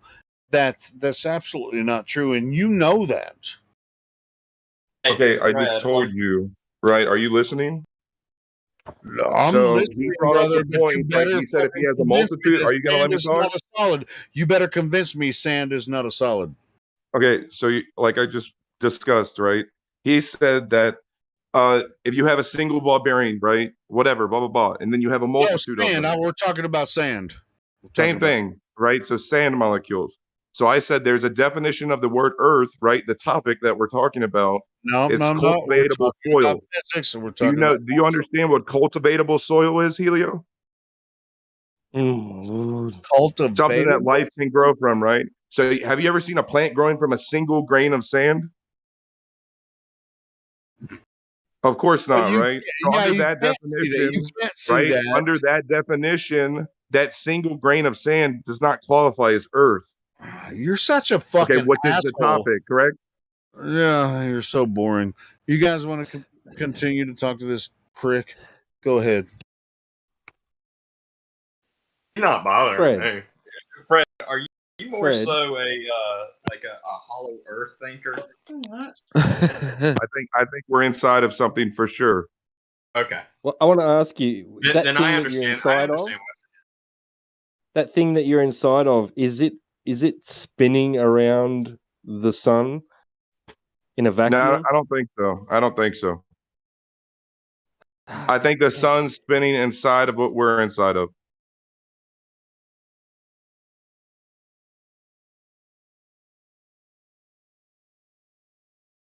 Yeah, see, that is what I was saying to Dandelion earlier, is that I think it's human nature that people try, that if they want to understand of what Earth is like.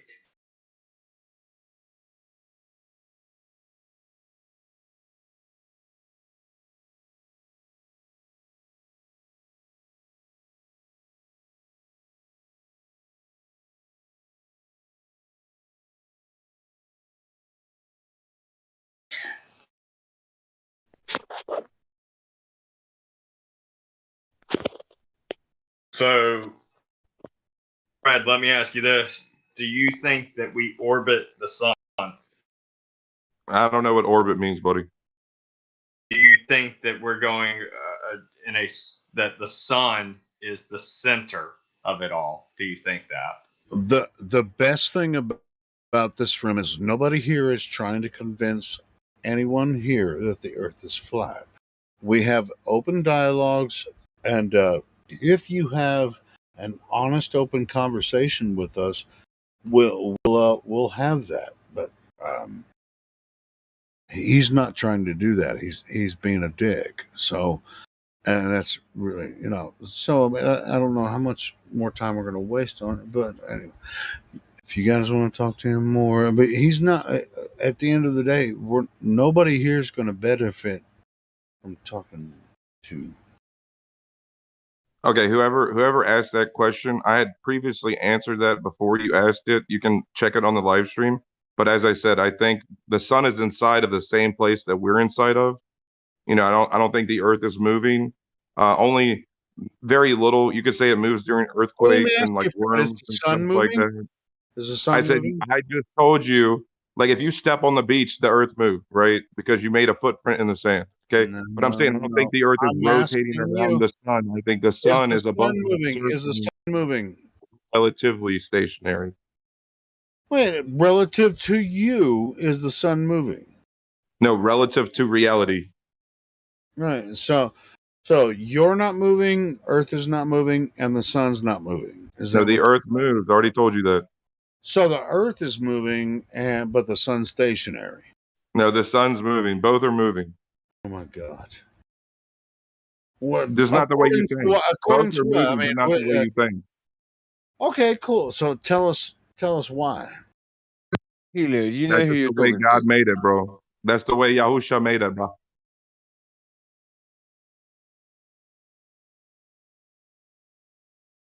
Well, how can the Earth and the Sun be moving at the same time? It all works perfectly. I mean, it's just how it is, dude. All right, cool. So, based on which, how did you find this out?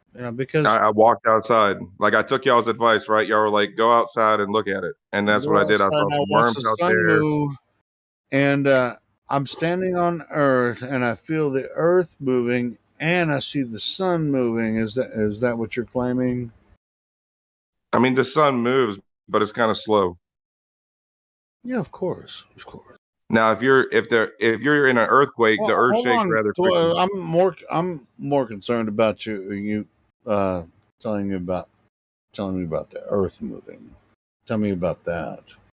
I just told you. No. You want me to repeat what I said? Yeah.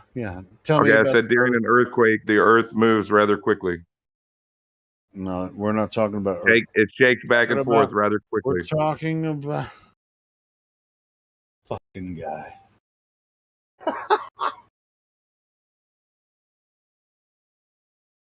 How many stupid jokes can you make? The truth shouldn't be stupid to you. No, I know how this rolls, but Fred, man. This is the dumbest shit. Word up, Fred. What's up, dude? I hear you, James. He calls me James because.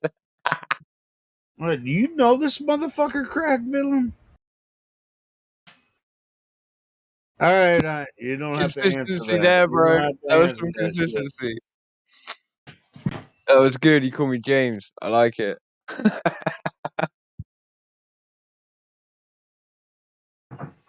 I don't think that's your real name, but anyway, yeah, he's kind of a shithead. Whatever. It's interesting, Fred. That's all I'll say. It's like I could be a way bigger shithead, but if you guys want to talk to him, go for it. I said I was going to shut up, but this time I am. Go ahead. Hey, someone was asking earlier of what NASA claims how Jupiter orbits.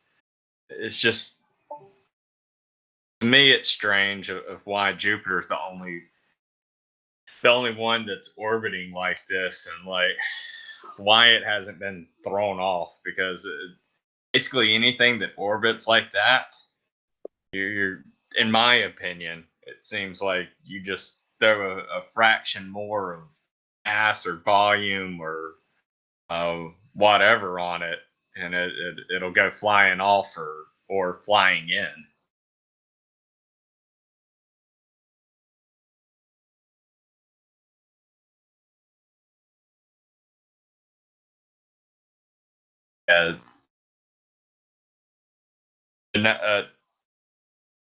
Nato, I don't know if I'm saying your name right. I screw up everybody's name, I think, except for Crack Villain. But you're posting great pictures. Yeah, Barry Center, that's it.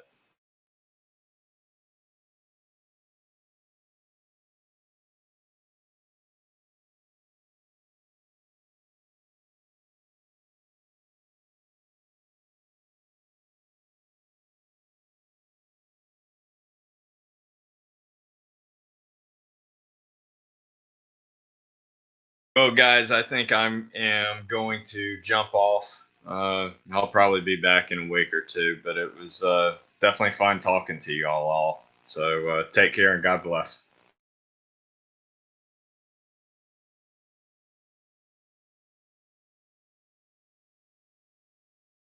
Bye bye. Later, John, dude. Later, bro. Donato, what I'm talking about basically is that, right, so they're saying that it's effectively an observation that's taken through a telescope, right, of the barycenter on Pluto and its moon. So it literally, it's on Wikipedia, it looks like pixels. It doesn't matter now, sort of the point's past. But I know you want to get to it. Crack. You know, one thing that's always funny to me is when NASA and all these images that are showing how planets orbit the sun. You know what's hilarious to me? They're always in 2D. You don't have where the planets are like going at different angles orbiting. They're all like perfectly, you know, on like an equator line, so to say, going around the sun. Yeah, I know, man. It's funny how they really like to stick to 2D, and even their observations through telescopes. That's why I wanted you to see that the barycenter observation where it's pixels, right? Where it's between Pluto and its moon, where they both apparently are orbiting around this non-existent point or center of mass that doesn't exist, right, between the two because of the relative masses of the two objects, right? That's why I wanted you to see it, because that observation is apparently through a telescope and it's in pixelated form, which obviously we understand once you digitalize something and put it onto a computer that it can turn into pixels, but like even that's 2D, bro. Like, and it's apparently through a telescope of Pluto and its moon. But I think Donato is really struggling to find it. Yeah, you and I, we can go outside and we see that Jupiter is on a totally different path than what Saturn is, on a totally different path than what Mars and Venus and all that. And they're moving at different angles. It's not they're following each other, like on their. That's how it should be. They should be following each other, in this stupid 2D model is how you see it. But obviously, you do not see it that way. I'm surprised no one's ever called them out on that bull crap. Well, we do, but no one hears.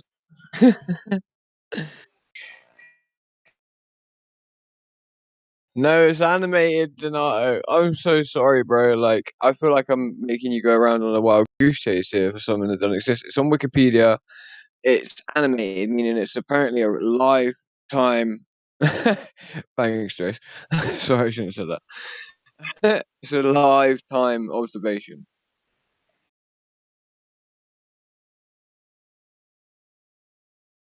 Took him through a telescope. Donato's like on this. He's like, I want to find it. Yeah. It's kind of ridiculous. It's like it was posted by Matthew Learns. It's like proof of a barycenter form of orbit, I guess. And it's about 60 pixels. And one bigger sort of circle in the middle. Batflow really liked it because he's into sky shit mixed with Atari. No, it made him angry, should I say?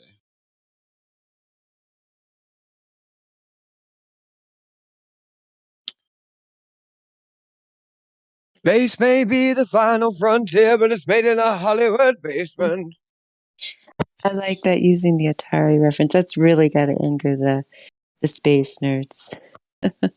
Great. Because it's worse than Space Invaders as well. Like, it's terrible. This graphic Like one is step so above poor. Pong, yeah.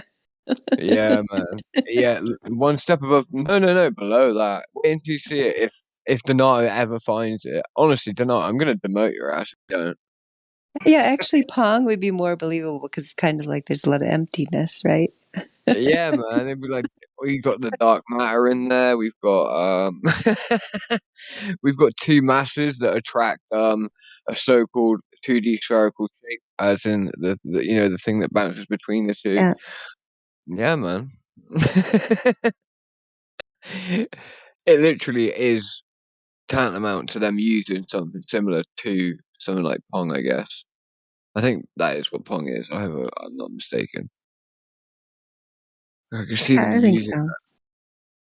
You could see them described it well. using something like that, though. Like, I genuinely could see them using it. It doesn't even matter what they do now because they've totally lost touch with reality. Yeah, they just put out whatever they feel like putting out.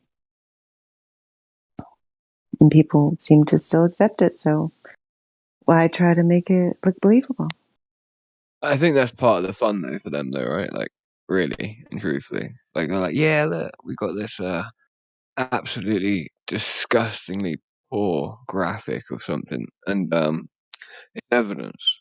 And you're going to take it as evidence and believe it. And you use it in an argument as well, in fact, as evidence for your argument. And they're just like, they're chuckling, like, well, that's just like, piece of grease on my frying pan that I took a really close up image of and then pixelated on my computer screen. That was the Hubble, that one up there, look, Rambo. Hubble Space Telescope eclipsed Ganymede. That's evidence of that occurring, apparently. That's a Subaru telescope there, eclipsed Ganymede Subaru telescope. Like those things there, they're observations according to NASA. and space communities alike. I'm going to start calling them space communities. That's what they want to be, right?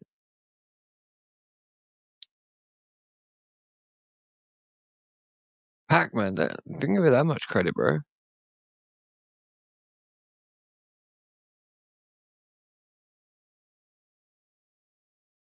Just terrible. Terrible. It's like Biden falling off of his bike.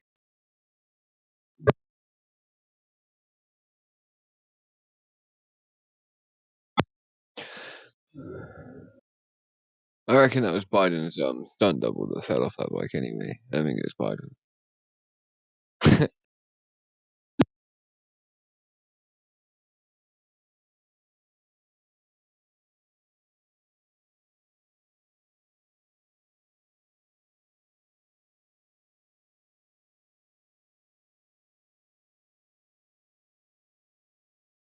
Well, Boris Johnson's resigned. Are you seriously? Oh wow! Someone was saying that to me yesterday. I wonder who will be first to go. I mean, the Japanese prime minister was like assassinated the other day as well, apparently.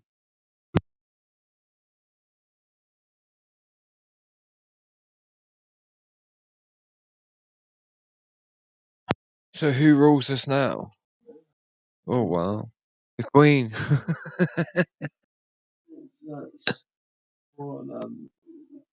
He wants to focus more on building buses out of cardboard. He called people he called like the people in this meeting once. He's like, petrified, jellified, spineless eels. It was brilliant. It's goosing all over the shop doing that.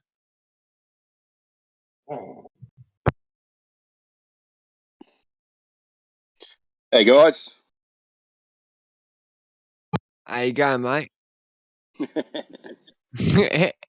I still haven't changed your name yet. That Donato, you did it just as John left. Well done. Well bloody done. Yeah, Mary Mum, here we go. This is a real observation taken through a telescope, Pluto and its moon, in a barycentric orbital motion. But don't push the image up so we can't see it. He did it. Yeah. He deleted it before I could. Yeah, that is totally Pong. Yeah, they just need them to run into each other now. Crash the orbit. Get rid of. Yeah, man. That's Pluto right there. That's Pluto and its moon orbiting around that X there. You see that little X, right, guys? That's Pluto and its You're moon right. orbiting They're way around. below Galaga. They're not even close to the Galaga level. It's Definitely crazy, not even man. Atari. You're right. Exactly. And yeah, so this is a supposed genuine observation for a telescope. For a telescope. We've got better imaging of Pluto with the P900. Mate, what other things? Yeah. Gyroscope, you twist, or the images go. Yeah, the things that you could on the end of your eye. Well, yeah, just a styroscope. I can't remember what they call that. Stethoscope. What are you on about? That's that Pluto wobbling around, is it? That's Pluto orbiting around that little white X there, right, which is a non-existent center of mass just off the surface of Pluto, which will probably be the distance away from Pluto's surface, something like maybe 9 to 10% of the radius of Pluto. That would be the distance away from the surface of Pluto that barycenter is, and that's the non-existent center of mass in which Pluto and its moon both orbit around. Which is why we see this sort of squiggly orbit that we see here, as observed for definite through a real telescope and then televised to the masses on Wikipedia. Looks pretty real. Space was made in a... No, I'm going to stop doing that. It's a good line, though, isn't it? Like, I like that. The Red Hot Chili Peppers. Space may be the final frontier, but it's made in a Hollywood basement. California. No, no. Mm-hmm. No, no. Mm-hmm. No, no. Mm-hmm.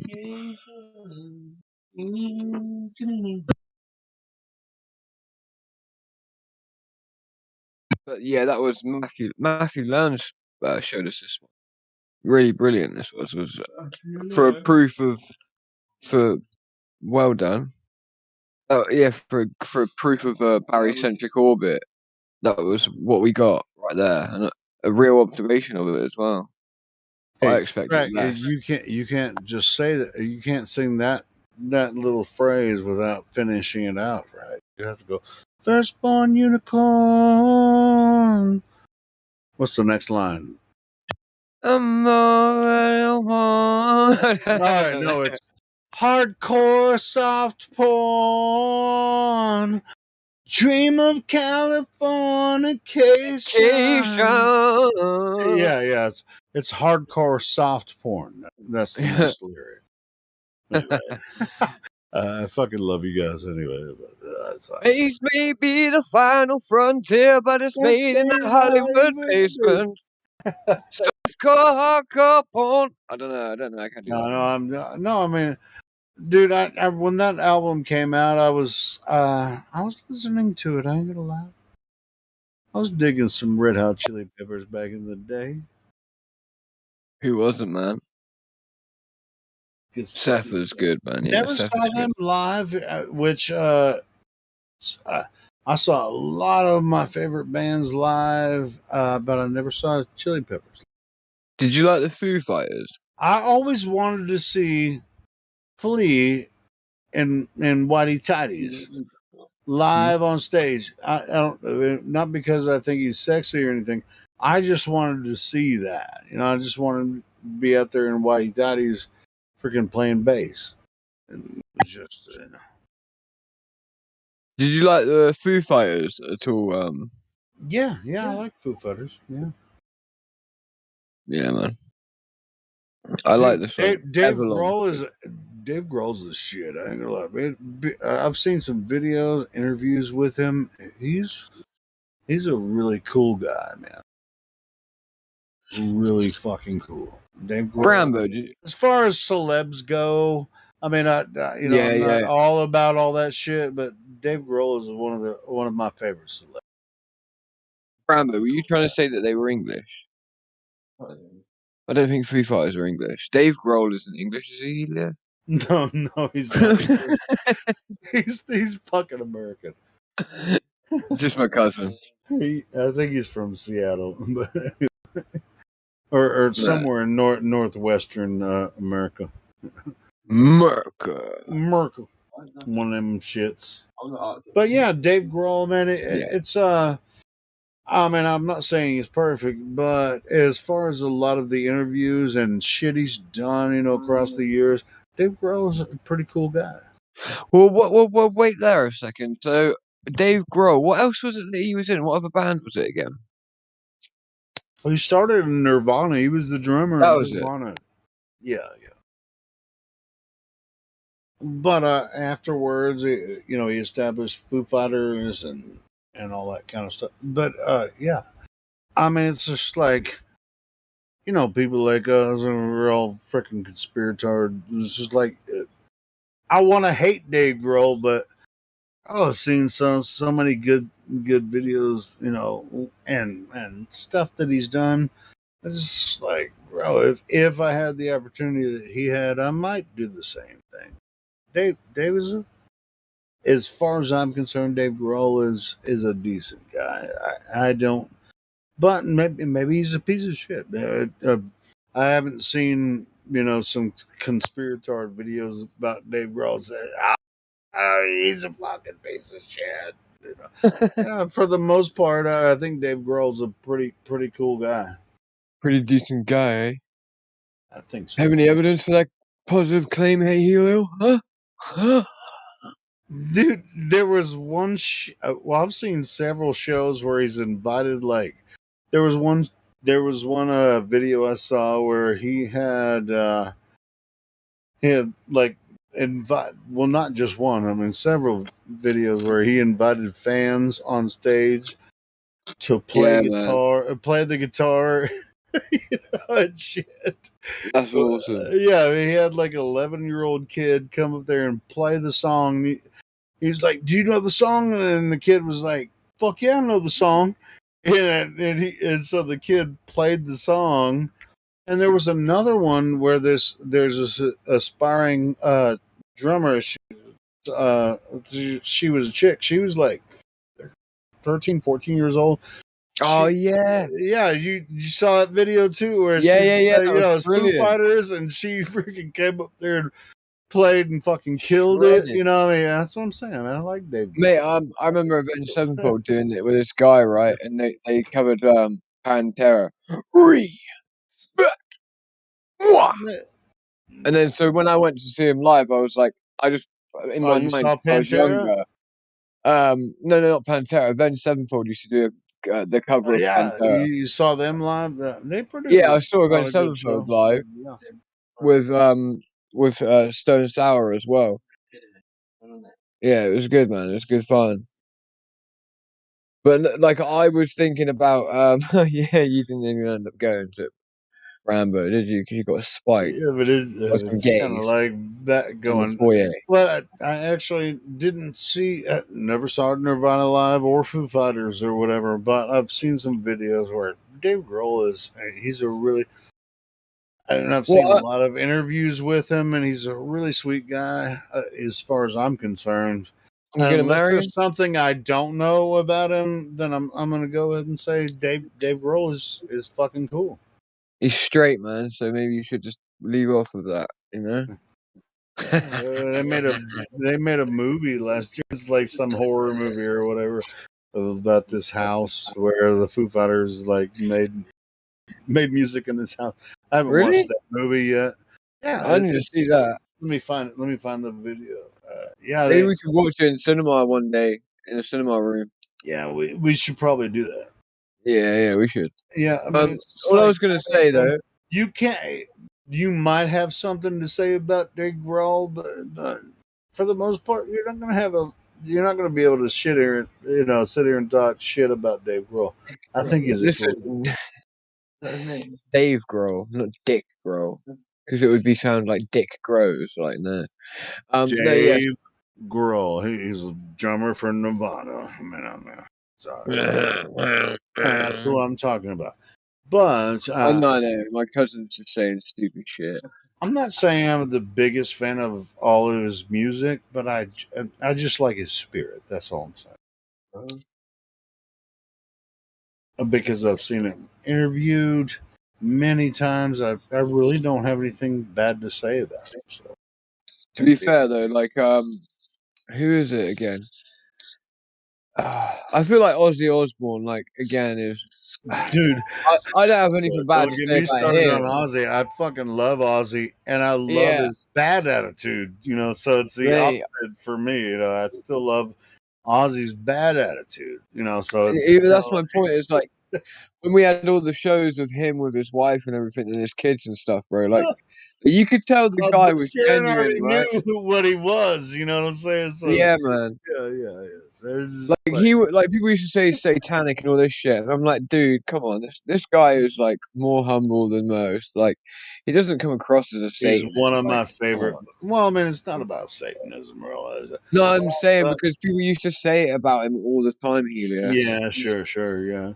He ate a bad head, you know, on stage and all that kind of shit.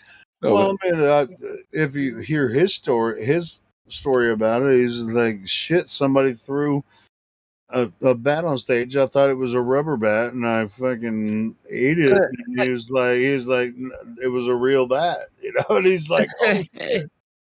It's funny that because I got a bat in my freezer that I found dead. Yeah.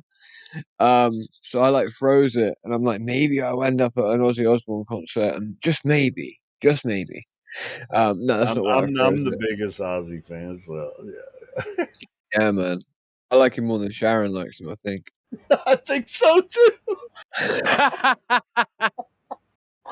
I think Sharon hates him. She's embarrassed with this motherfucker, but anyway. Yeah, but yeah, Ozzy's the shit, man. I mean, Yeah, so when I went to the event, I think I've seen Ozzy. I think I've seen Ozzy perform live more than any other band. And yeah, cool. Yeah, I fucking love Ozzy.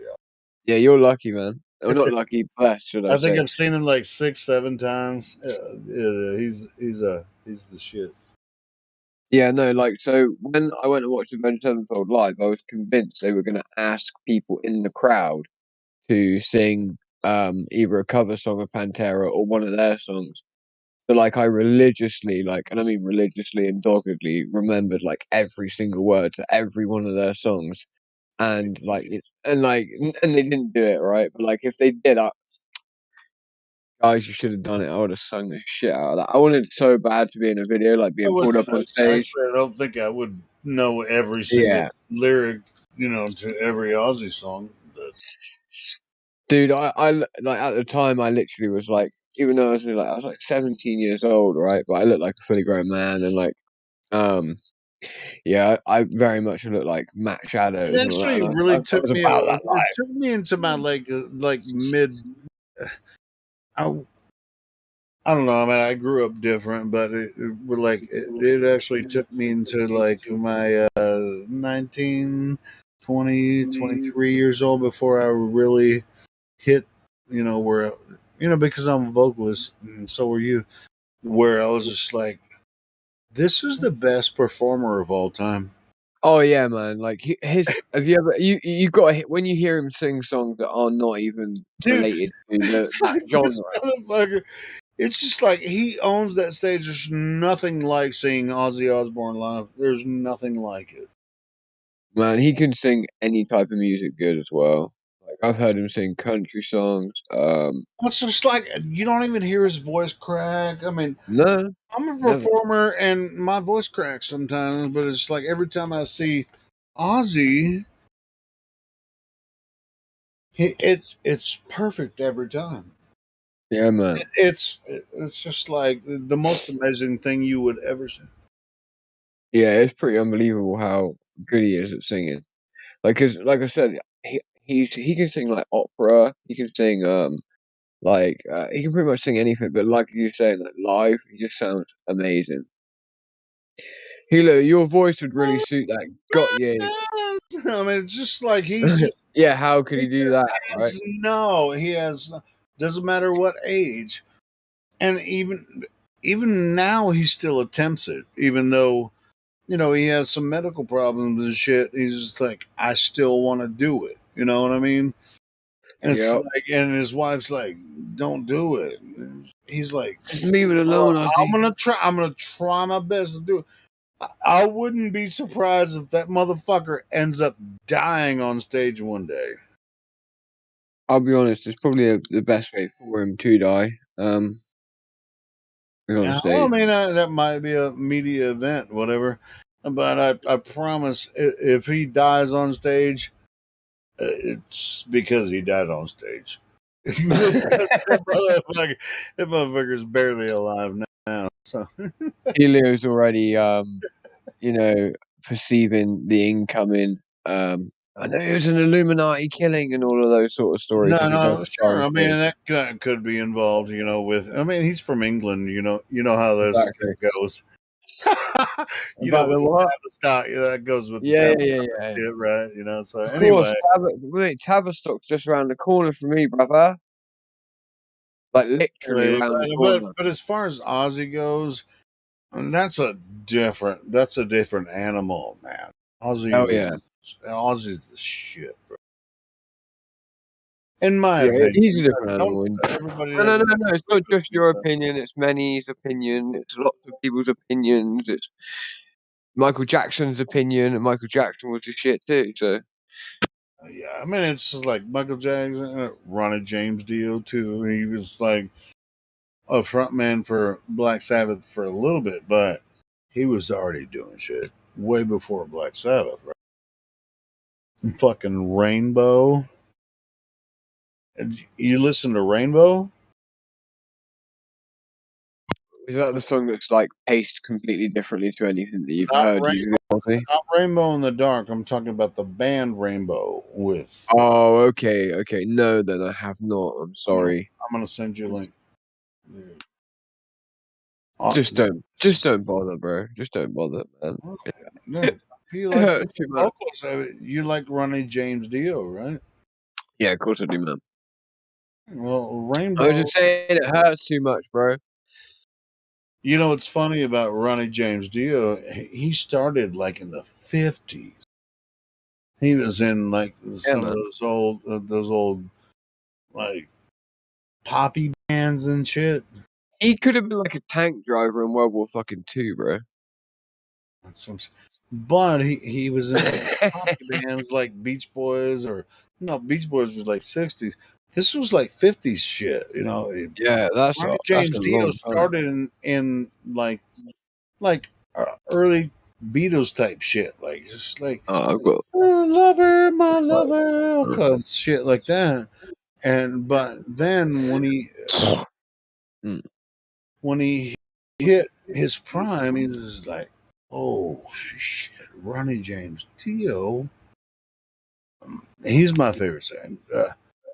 Yeah, I love Ozzy, but Ronnie James is the bomb diggity.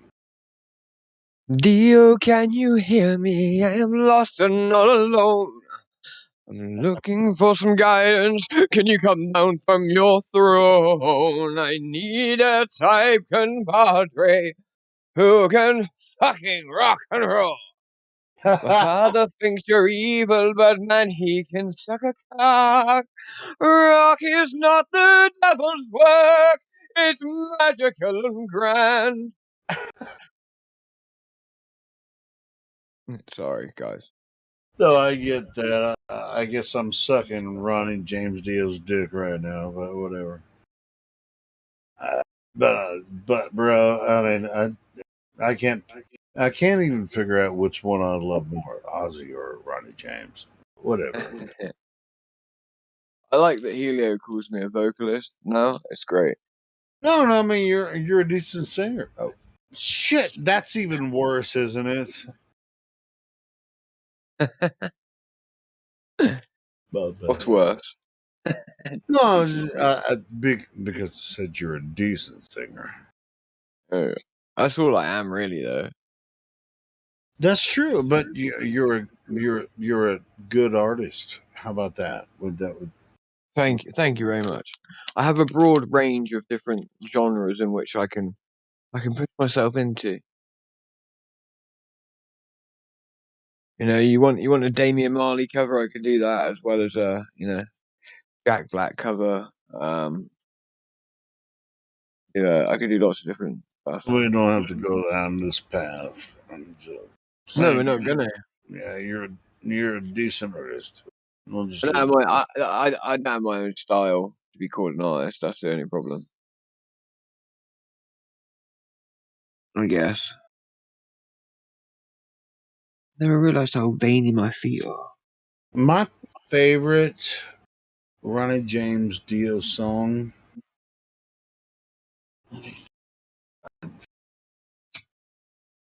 Yeah, what is your favorite? I like a lot of the Rainbow stuff, but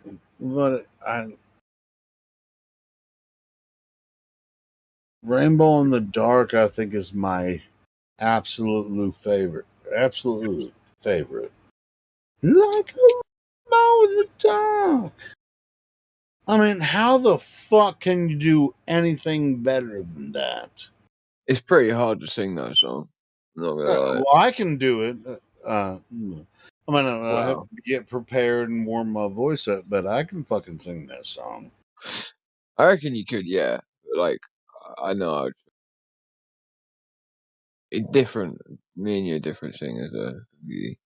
Yeah, sure, but yeah, Ronnie James. But that's not the only one. What's the other? What's another one that's really good? I like Rainbow in the Dark and God damn it, I can't remember what my favorite one is. If I find it, I'll. Let me find one. Let's see who can find it first. What's your favorite Ronnie James Dio song? Yeah. One sec, guys.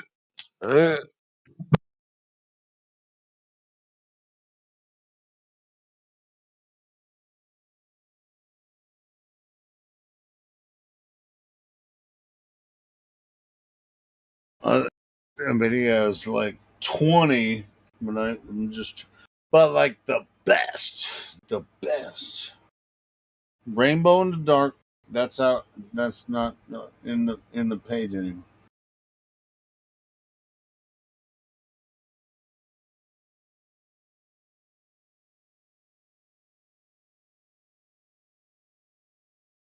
Oh, I got the next one.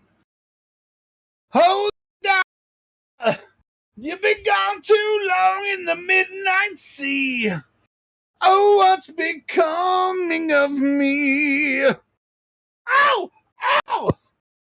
Ride the tiger! Ride the tiger! See, you can see his stripes, but you know he's clean. Yeah, there is. Actually, that takes place as number one. Yeah, takes yeah, place. it does. Straight up. Holy diver, bro. Look at me. He's the shortest motherfucker in metal, and he freaking does that. I know, man. Like, yeah, it's up there, right? Yeah, Jimbo 81. Timbo 81. It's not even Jimbo. Oh my god. Right. That Holy Diver song is fucking awesome. It's my favorite Dio song. I ain't gonna lie. Gotta get away. Get away. Holy Diver.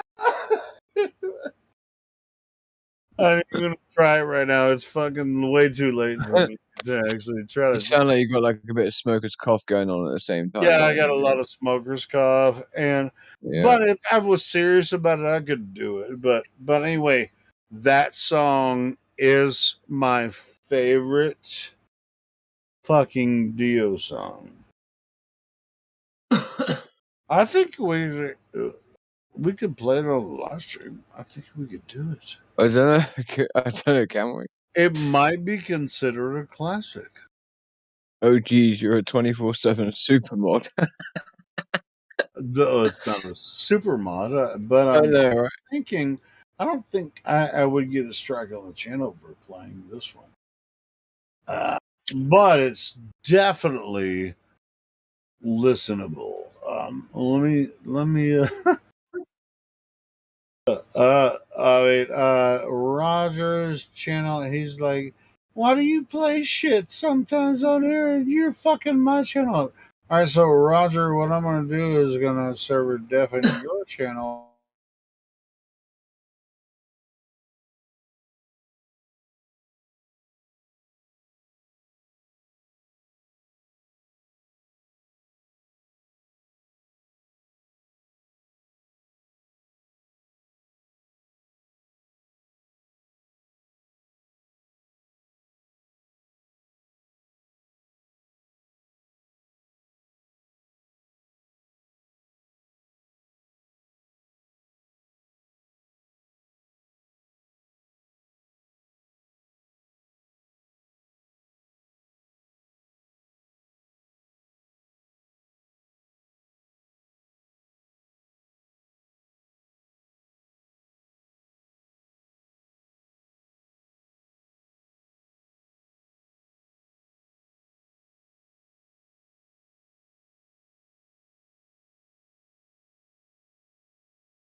is to they have like a hook mouth, and they hook into your skin, and they inject something right under the skin, very small. And what it create? They have a certain enzyme that actually creates a. It's not someone's in time. Are you So they're essentially kidding they're about? eating You you. think I'm kidding about this? So they're essentially eating you. I've been, my entire body has been infected by these motherfuckers before. So I know exactly what they do. Do you want me to explain it, or are you just going to make fun of me? So they eat you, basically. They're eating you because Oh, you've got what they enzyme, right? do, each individual quote unquote chigger is a larval form of another insect that's really kind of a parasite for cattle. But if if you have a certain wave of chiggers, bro, I'm telling you, bro, maybe I'm allergic to them or whatever. But what happens? The individual chigger will just put the hooks in, inject an enzyme, create a pus bubble, and this is what they feed off of. Motherfucker, you think I'm kidding? No, you think I'm kidding. I'm going to show you what they do.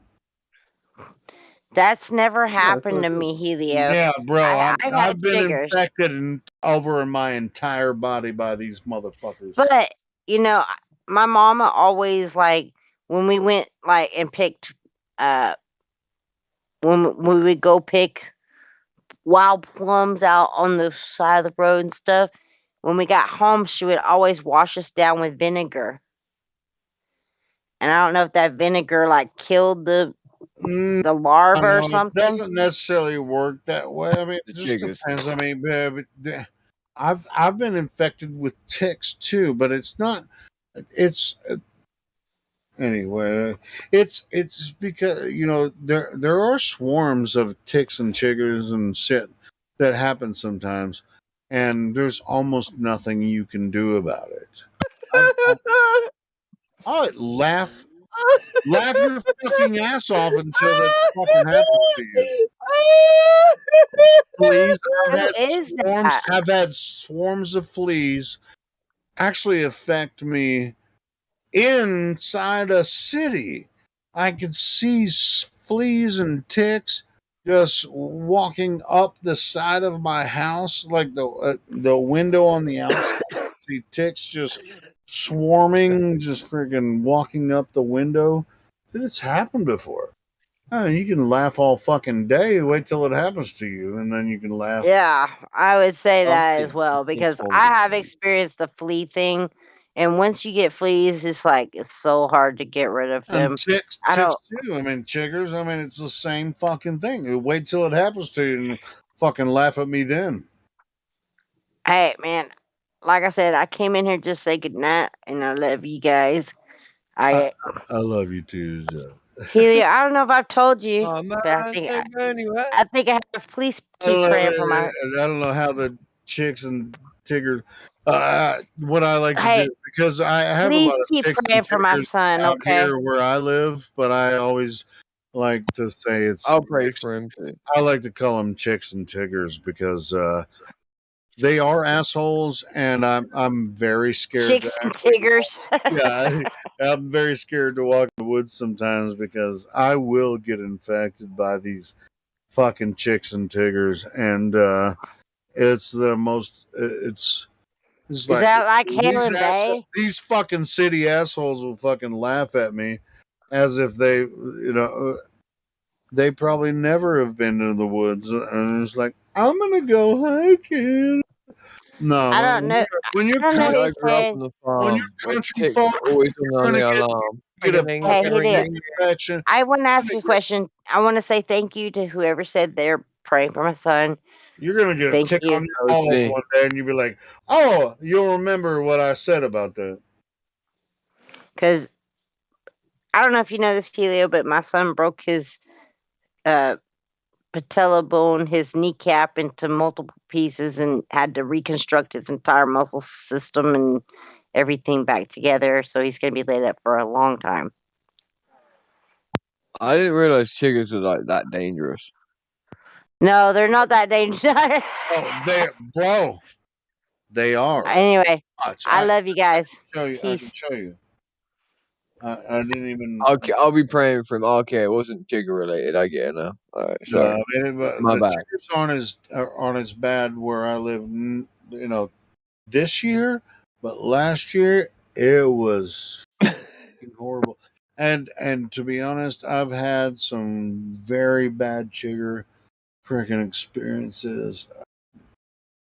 Look it up, man. All you have to do is just type in chigger and just type it in, bro. Put it on Google and see what happens to people when they get into a chigger nest, bro. Watch. Yeah, I'm gonna be a chigger for Halloween next year. They sound scary. Oh. If you see them up, you have to use a microscope to see them, but they're a larval form of another insect. But what do they turn into? What do you think? So we can't say on the live stream, bro. Hey, are we am I here to teach everyone about chiggers? Dude, this is easy to find. Man, do you think I'm lying? Do you think wait, do you think I made up the word chiggers? Who the fuck is the dickhead screaming over everyone? Do you think I'm making this shit up that it happened to me? My entire body has been covered up by these chigger bites, and it's a larval form of another pathogen. Not pathogen. It's an insect. And they hang out on grass, and that's how they transfer. And usually they affect the deer and cattle and shit. But if you're in an area where there's an infestation or whatever, and you walk through it, it will fuck you up really fucking bad. And I've been infected by them, Rick, I don't know, dozens of times, and it's miserable. It's worse than chicken pox or whatever, dude. I mean, you're gonna make fun of me about this shit as if it doesn't happen. Fucking look it up. It's easy to find. Why the fuck are you guys gonna fucking laugh at me? Whoa! Hey there, it's just Crackville in here, bro. I can't go from my current window because if I do, like my Discord crashes and shit. I got really slow PC. Is this similar to like scabies? That's what we would maybe call these. Is it chiggers? No. Yeah, it's not in England. Scabies is something else. That's more like lice or freaking. The scabies is something else. No, these are chiggers. You catch them by walking through tall grass. Anyway, you're not going to find them in England very much. So I mean, it's this is why people are making fun of it. But if you're in fucking Arkansas and freaking Texas and Oklahoma and shit, if you're walking through tall grass, you can catch chiggers if they're. Matter of fact, I said I was going to show some pictures. You might not want to see them, but I'm going to fucking show them anyway. Nah, we got to see the pictures now. All right. I'm going to show you what it looks like when you get an infestation of chiggers. It's miserable.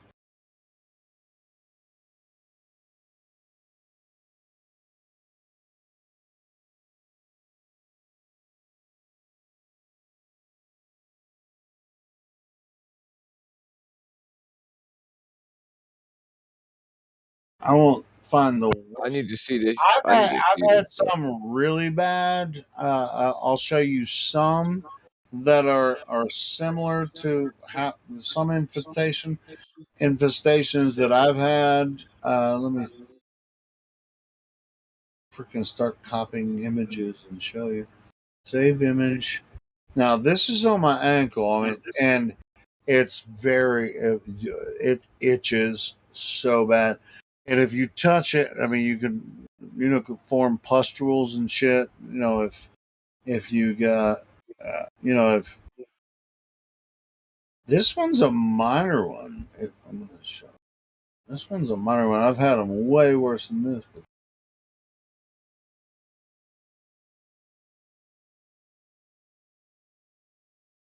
Okay, so lumpy gas in a vacuum is saying that nothing compares to scabies and trying to get them out of the house. It can cost a Scabies fortune. is it's something else. That's scabies is more like bed bugs. It's fungus. What are you on about? Getting chiggy with it. Getting That's it. jiggy with it. No. Well, scabies. Well, I mean, if I'm wrong about that, I swear, this is gonna get us ban on YouTube. no, fuck that. We're talking about chiggers, man. Which is, I mean, chiggers only. This only happens in like wild areas of the Midwest and so, bro. If you get into a patch of chiggers, bro, it's the most miserable experience you'll ever have. It's fucking awful, man. Just telling you, not fun. Fuck. I'm fucking this up. All right. I can't talk and show you what it looks like when this shit happens to you. Yeah, that screen share thing sounds like a good option right now, huh? But it isn't even for what I wasn't talking about running it with the OBS, by the way. Just to let you know, I was fucking just No, on about that's something else. being able to see each other's. I know it's not gonna happen. I was Yeah, just trying to we clarify. can't do that. We can't do that on the live stream. That's all I was saying. Well, it's not because it's not like it's going to show up on the YouTube or anything, But we can't do that on the YouTube. That's I know what you can't. I know. That's what you were saying. I was just trying to tell you we But don't want it on if YouTube. if you want to have a discussion, I can actually make it happen, and I create another scene on OBS, and then we can make it in another room, and then we can share screen and everybody give a presentation one way or the other, just like other people do. We can do that even inside the server, but we can't do it with live stream. All right, okay, that's cool. But back to the chiggers. All right. Well, I'm getting Wait, Elio, did you remember to undeafen the live stream after Don't that worry, I song? did it.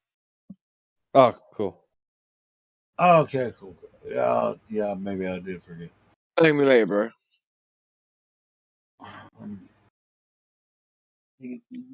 Man, I did it like when Shana was here. Like I should have done it a little bit earlier because that whole scene, the rattlesnakes. I can't believe what those chiggers did to her knee. Is it her son's knee? What? I don't know. You guys are talking about the chiggers, right? And then she said, "Thanks for praying for my son." Some like those chigger things that attached to her or whatever, they obliterated her son's knee into like 1,000 pieces. That's not what she said. I don't know if you were listening, but I was.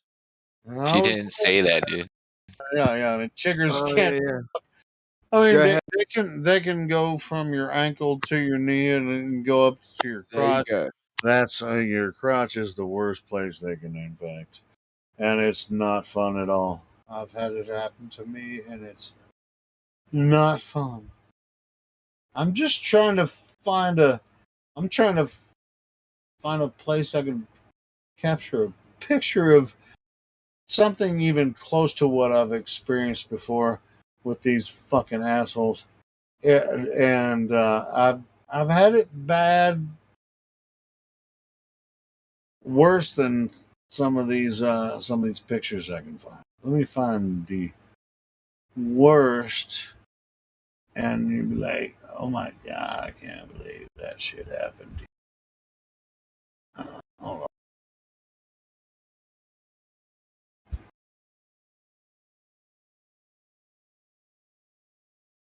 Because all the pictures that I see, and it's on your ankle or your belly or, dude, I've had them all over my body. Well, here's one. Here's one that's like somebody's body, and I've had them this bad, but they concentrate on your feet if you're walking through a field. So they can make it up your legs, into your crotch. They can make it into your armpits, back of your neck and shit. It's fucking horrible. I'm going to save this in pictures. I'm going to show you what it looks like when you get the chiggers. If I actually saved it this time. Go to Livestream voice text. I'm going to show you what it looks like when you have chiggers. Like, you really get into it. Hey, it ain't no joke. The itchiest shit you'll ever fucking have. It's miserable.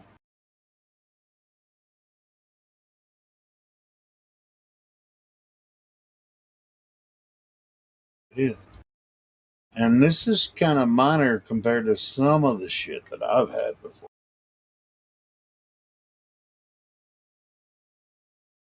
And this is a girl's torso.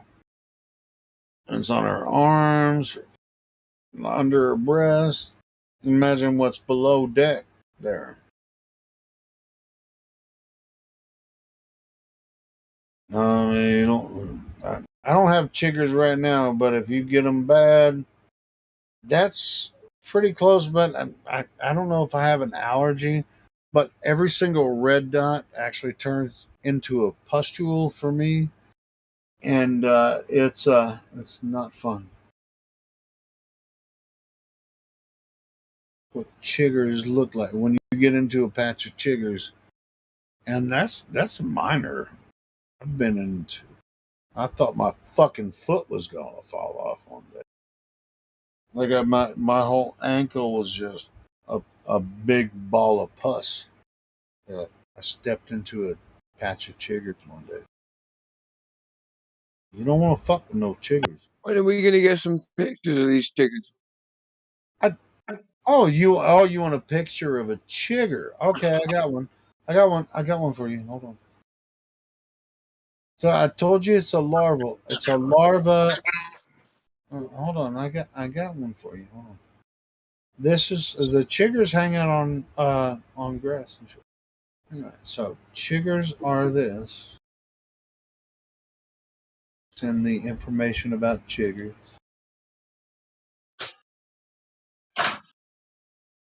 Copy.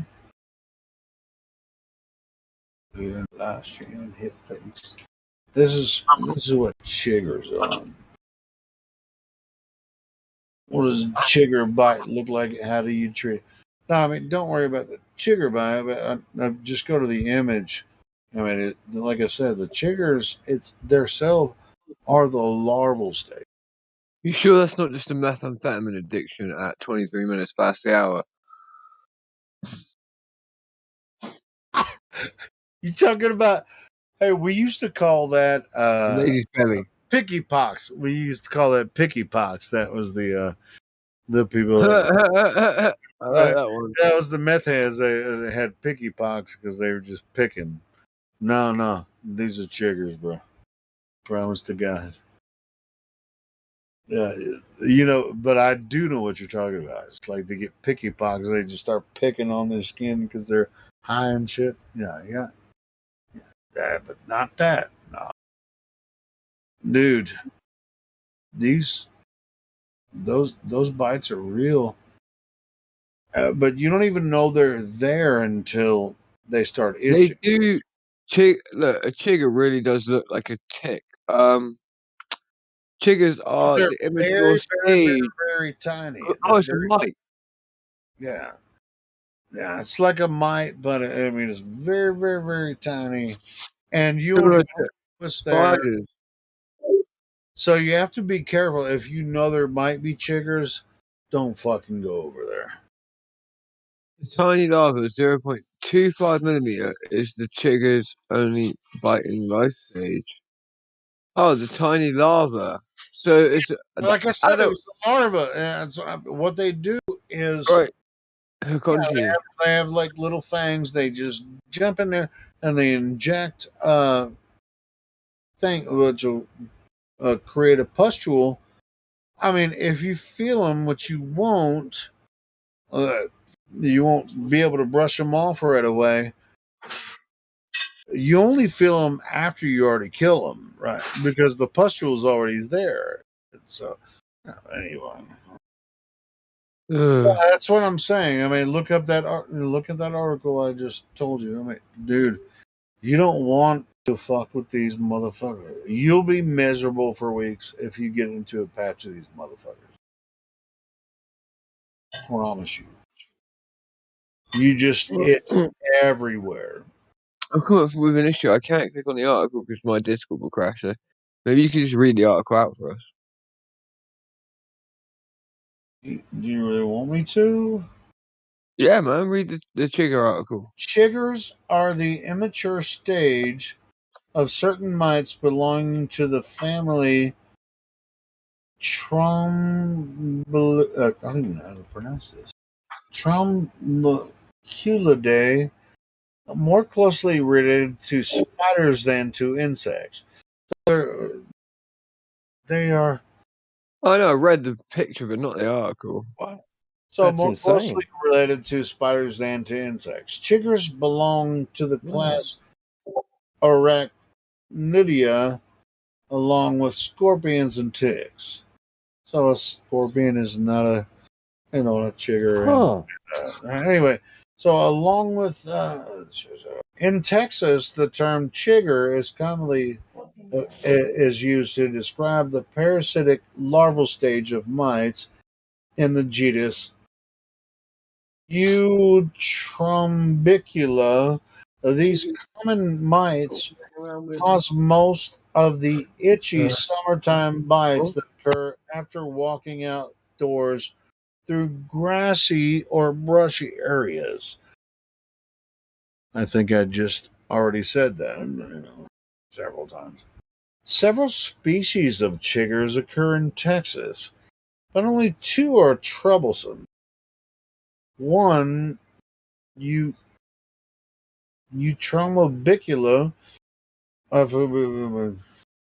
fuck the chemical or names or whatever. Alfredusi inhabits disturbed grassy and weedy upland areas and may be encountered in overgrown briar patches and along edges of wooded areas. I can fucking confirm it's not just in Texas because they fuck with me all the time. I'm in Arkansas. I'm going to stay completely out of the chigger sphere. That's a scary place. No, that shit happens all through the Midwest. If you've ever experienced chigger, you don't just experience chiggers in Texas. Anyway, I'm chigging, brothers. I'm chigging. the other Eutrombicula splendens prefers moist habitats. Distribution of chiggers often is spotty. Chiggers may be concentrated heavily in one spot while virtually absent nearby. And that's true because you can be. That I've been dealing with chiggers for my whole life. So chiggers may be concentrated heavily in one spot while virtually absent nearby. Chiggers of the genus Eutrombicula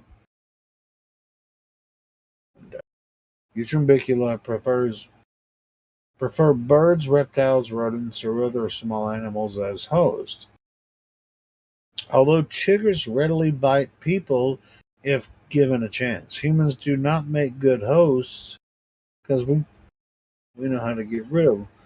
Chiggers often do not survive on humans more than 1 or 2 days because of people's adverse skin reactions. See? Because, but when I get chiggers, shit lasts for like 2 weeks. It doesn't matter if they're there or not. Once they hit me, over. Chiggers hitch rides on people who walk through infested vegetation. Just means tall grass, basically. They grab Don't get onto chiggered. shoes or clothing and typically explore a host for several hours before choosing a place to feed. Chigger bites are most common in areas where clothing is tight or where skin is thinnest. Yeah, like right around your waist, man, they can hit you really freaking hard. Bites are most common at sites around sock lines. Yeah, socks too. Um, and sock lines on the ankles and where socks fit tightly around. And the waist near the groin. Never fun there. Bites also may occur in other areas, including behind the knee and under armpit. Contrary to common belief, chiggers do not burrow into a host skin. Which, I mean, this was, I used to think that they did. It was like they're very small, but I thought they went into your skin. So chiggers hitch rides on people. Contrary to common belief, chiggers do not burrow into a host skin or suck blood. They pierce the skin with their sharp mouth parts and inject a digestive enzyme. Hey guys, didn't I already say That's that? what I said. That's what I That's said. what I They're said. essentially Too. they're essentially eating you alive. No. What they do, they inject this enzyme and they create a pustule and then feed off of that. Yeah, it breaks down your cells so it can digest it and eat it. Disintegrating the skin cells for food. Itching usually begins within 3 to 6 hours after an initial bite, followed by development of reddish areas and sometimes clear pustules or bumps. I'm highly sensitive to these fucking idiots. But yeah, so I'm scared to go into the woods sometimes if I think there's freaking chiggers out there, bro. I love to go out in the woods, but if I think there's chiggers, I mean, I've been infected by these motherfuckers so many times that I'm scared of them. I mean, Don't get chiggered, Helio. there's Don't get almost chiggered. nothing you can do about it because you don't even know they're there until Don't let it like chigger the you. next day, you know. Anyway, so as the skin becomes red and swollen, it may completely envelop the feeding chigger, making it appear that the chigger has burrowed into the host skin. Which, dude, like I said, I looked into this years ago. That's not what happened. By the time you actually touch it, the chigger's gone because they already created the pustule, and so it's going to itch forever. Itching typically peaks at 24 to 48 hours after chigger bites occur, but redness and itching may persist for a week or more for some people. I'm one of those people. That's what a chigger is. You asked me to describe it. I told you what's happening. I don't think they're very common in Europe, but in the Midwest and the South, like Arkansas and freaking Oklahoma and Texas, there's you can get infected really bad by these fucking chiggers, and it's miserable.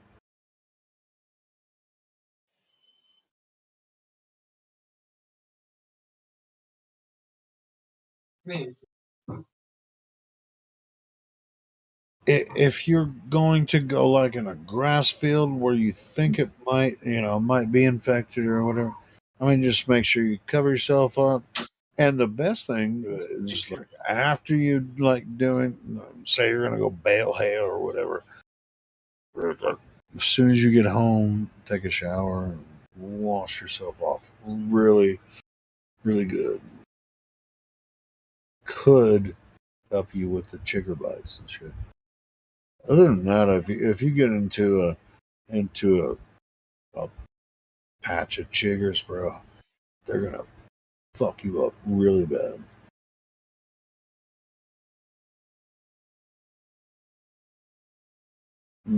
I'm not scared of much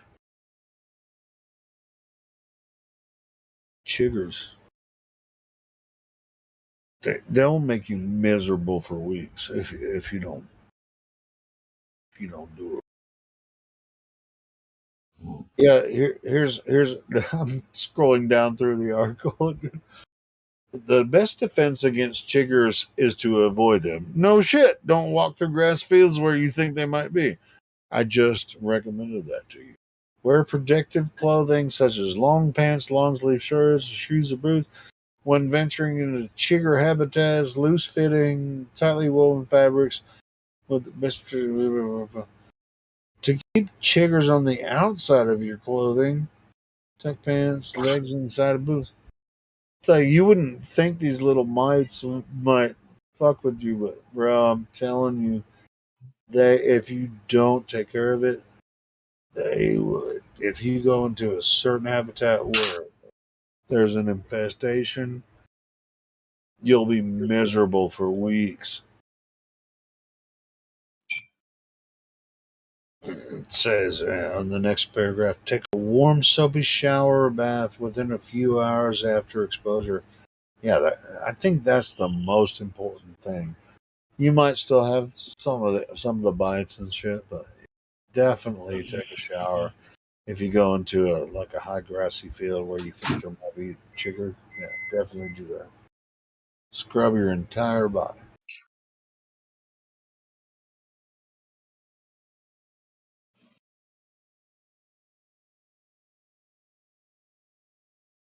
Honest to God, you don't want to get infested with these.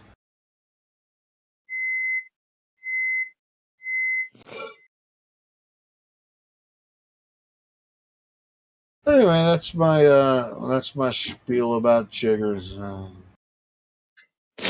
If you're from the South, you might have experienced it before, but I've probably experienced it worse than a lot of other people have. But hopefully nobody else ever experiences fucking little mites. Next time you get angry, I'm going to say he's chiggered. I'm chiggered. There you go. That might be good. Yeah. Oh, he's already chiggered. That was pretty good. Yeah, promise to God you don't want to have the experience I've had with these fucking chiggers. I promise. I've had like my whole ankle swollen like I stepped in a nest of these motherfuckers one day. It was just like it took weeks and weeks for all the pus. It was really bad, and it was bad. Yeah, I can't say I'd enjoy that experience.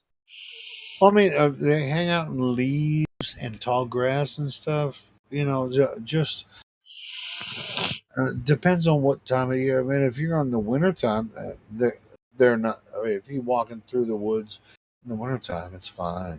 You know, they only exist like between like 75 to 90 degrees, 100 degrees, or what.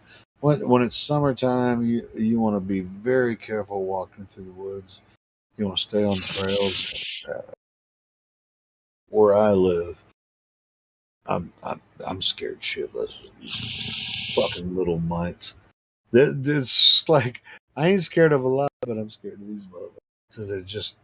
If I get in a patch of them, Maybe I'm allergic to them or something. It just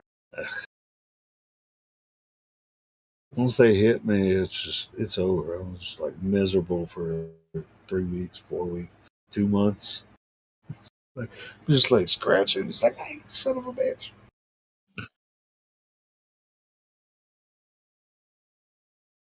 I walk through the woods all winter.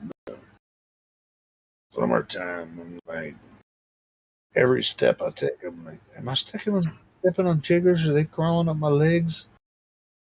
And yeah, I've been fucked by these chiggers. I'm always scared of the chiggers. It's just pretty sad. Afraid to admit it. Once you get hit, it's just not fun. You're just like miserable for over a month.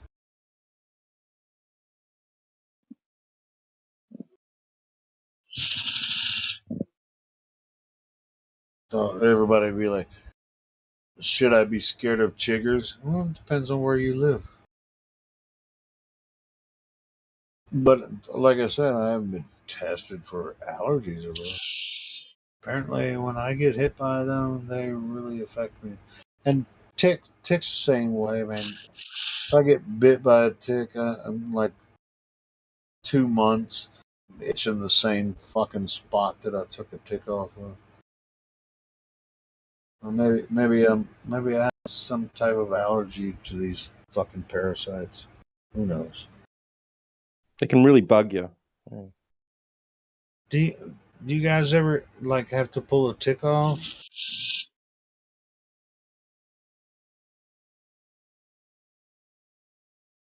Just saying, man.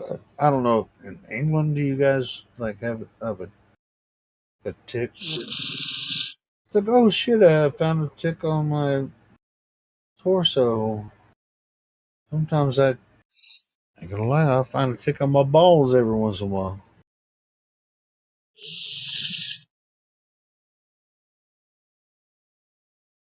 And then my balls itch for like 2 weeks.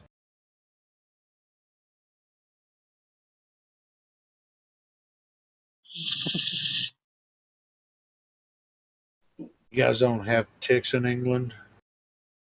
Is Crack villain snoring? I think he might be. He might be. He's falling asleep at the mic. Well, man, do you have ticks in England? Oh, we have ticks in Australia. Oh, all right. Oh shit! I imagine they're probably. But to my knowledge, I've never had one. You ever pull a tick off your balls? No. You don't have to answer that question. But I've done it way more than once or twice or 10 times.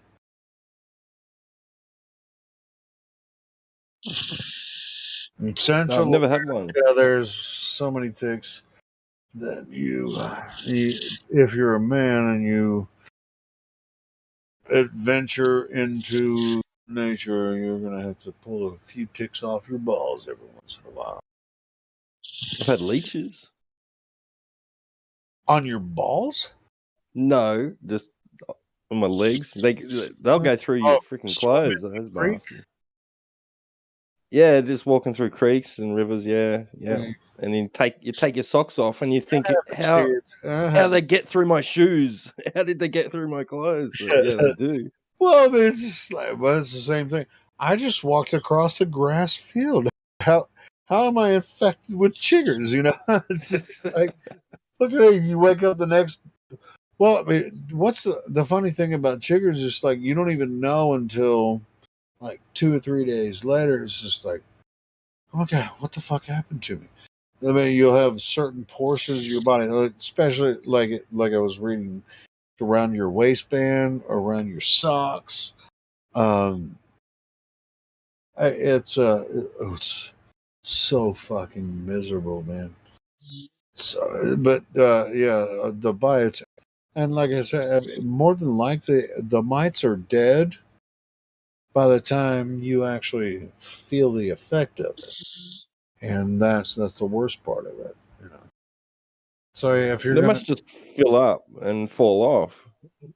they do because they're so small. I mean, when you walk, I mean, like when you walk and they attach to your jeans or whatever, and then they fall down or whatever to your sock band or whatever, and they're just kind of climbing around until they can get a hold, and then those chiggers they have like two little hooks. They clip on where they can on the skin, and then they pump in um, an enzyme that creates a pustule, and that then they feed off of that. All of these chiggers, most of them aren't going to live,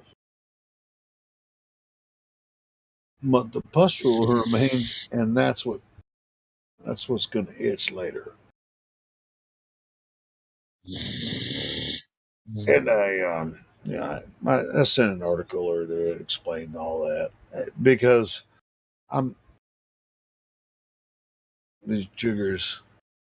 It's like I'm more scared of chiggers than I am of fucking Nazis.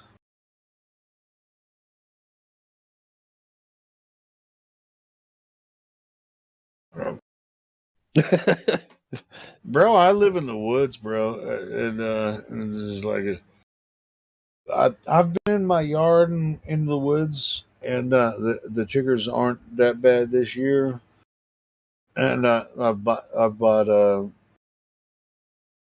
some stuff you put in the yard to get rid of ticks and chiggers, like in the grass and stuff, and I put that out last year. I think it worked, and I'm gonna put some more out here pretty soon.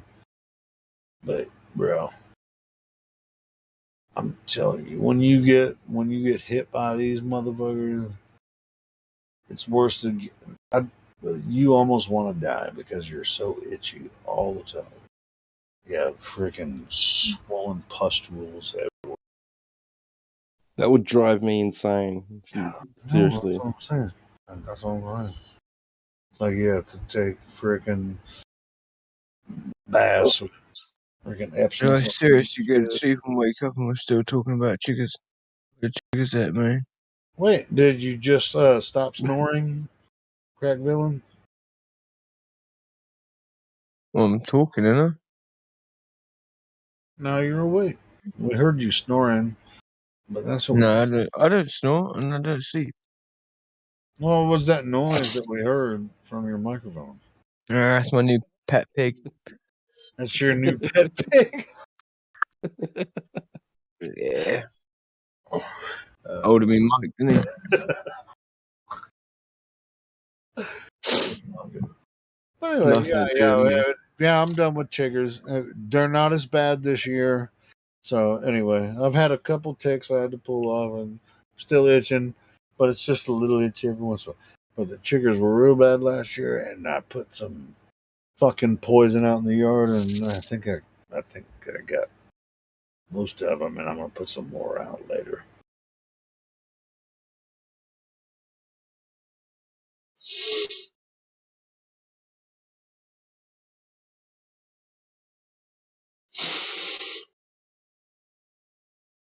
Yeah, that's a good question, Lumpy Gas in a Vacuum. How does the Hubble telescope take pictures of the Milky Way galaxy from inside the Milky Way galaxy?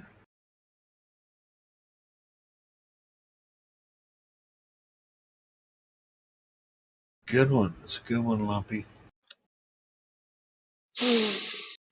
How does the Hubble telescope take pictures from the other side of the galaxy? No, Milky Way from inside the Milky Way, because the Hubble's just hovering above Earth, or it's spinning around Earth. I see. Okay. Well, just because it's in the Milky Way, don't mean it can't take pictures of the Milky Way. Well, we can. It's the light bending. The light bends all the way around the universe, all the way around. Wait. Comes back. See, we have certain telescopes on Earth that pretty much capture the same image as the Hubble of the Milky Way galaxy. They say we're inside the Milky Way galaxy, so we're in a portion of the Milky Way galaxy. But then they say they can take an image of the Milky Way galaxy from Earth, and to be honest, in relationship to where the Hubble telescope is, pretty much they're going to take the same fucking picture of the Milky Way galaxy they're going to take on Earth from their telescope. I swear the Milky Way galaxy is just a picture of a pool table with like the contrast set up. Right, it's like it's like it's the dumbest shit almost. It's like how far away from the Lucifer telescope is the Hubble?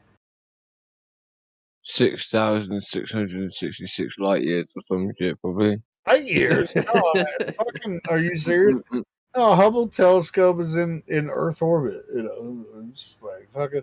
We're only talking of fucking few thousand kilometers or whatever. But it's just like it's about. It's just above the height of the ISS. So, which telescope is stronger, the Lucifer or any other ground-based telescope, or the Hubble? The Lucifer telescope's got a better flash on it, right? Got a better flash than the Hubble. So, I mean, as far as what they're claiming that they're taking images of, I mean, if one's in orbit and one's on the ground, I mean, it's really much there's no difference. Basically. The closest star is 40 quadrillion kilometers away. And that's what they think they're zooming in on. Much closer than what is that in miles? It's only 39 quadrillion miles. That's not that far, is it? Really? Yeah. No, you could get there in just a couple days. A couple of days in a nanosecond. In a nanosecond. I could get there in a second. You're only 39 quadrillion triggers away. Thanks, Flatter, for that one. That's why Elon's trying to get to Mars to get away from the chiggers. I don't blame him if he wants to actually do that. Triggers are the worst. Yeah. Yeah, it's just too many miles away to even look at, no matter what. People don't think about that. What's the difference between Hubble and Sophia? I mean, not Sophia. Sophia only travels at certain times. I meant Lucifer. Imagine having a telescope and you could see like 20,000 miles or something crazy. Now imagine 40 quadrillion miles. Or what's the difference? It's just like, hey, we have Lucifer telescope here at the Vatican, and we have a Hubble space telescope that's orbiting around Earth, which is a few thousand kilometers away, and then we're gonna show the difference of the Milky Way galaxy, which we actually exist in. And we have just a few thousand kilometers between each telescope. Just 40,000 trillion kilometers out. Don't worry. 40,000 trillion kilometers. Yeah, I mean, it's the most amazing thing. Those other telescopes are outdated. That's why we need this $18 billion James Webb. Like, fuck the homeless. We need a new telescope. Maybe we should make a project where we could just put some rockets on the Hubble Space Telescope and shoot it further away, and then we can actually see something. Let's just put a telescope on the moon. Yeah. I can't. Did you just think of that? I can't believe somebody has never thought of that before. The moon is so 50 years ago, man. We're going to Mars and shit now. Yeah, bro, that's in the past, man. Didn't We they can't were even already get to on the Mars? moon Why now. didn't they send a telescope to Mars with the rover? That shit's in the past.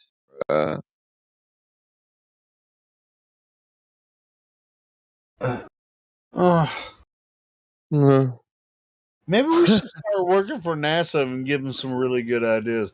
It's like, if you're going to send something to Mars, why don't you send a telescope there? Wouldn't that be really cool? It would. Might as well just take it on the next trip since it's only a nanosecond.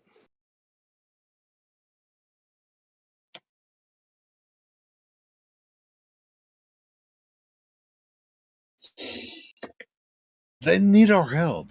Why don't we just, as flat earthers, just go to NASA and say, hey, I appreciate the work you're doing, but I think if you could actually send a rover to Mars, why wouldn't you put a telescope on it?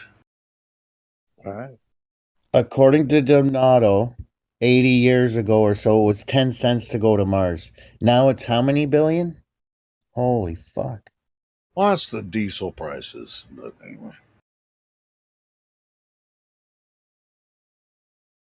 Right, we can go to NASA. Say your lies are outdated and lame. We've got some better ones.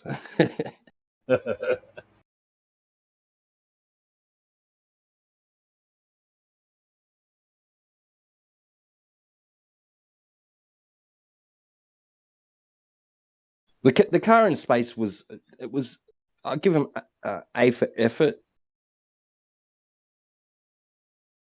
Really an A? Really, because they've been putting in some new stuff from Mars lately, and it's pretty weak. Oh, they ruined that. That's just yeah. Yeah, it's just like I can't believe. Well, I can believe because people are gullible, but I mean, their new Mars stuff is so.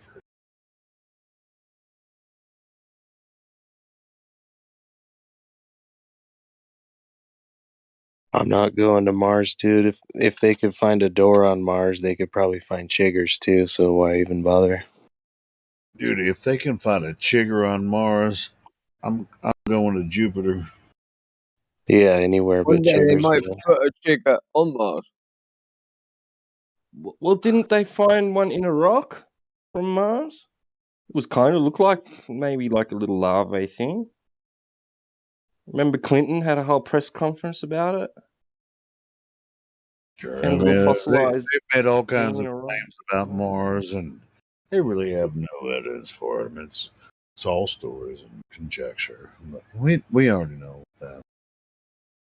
And we're making jokes now, but yeah, I mean, like anything they say about Mars, and they haven't even been to the fucking moon. They haven't even left Earth, so it's all story.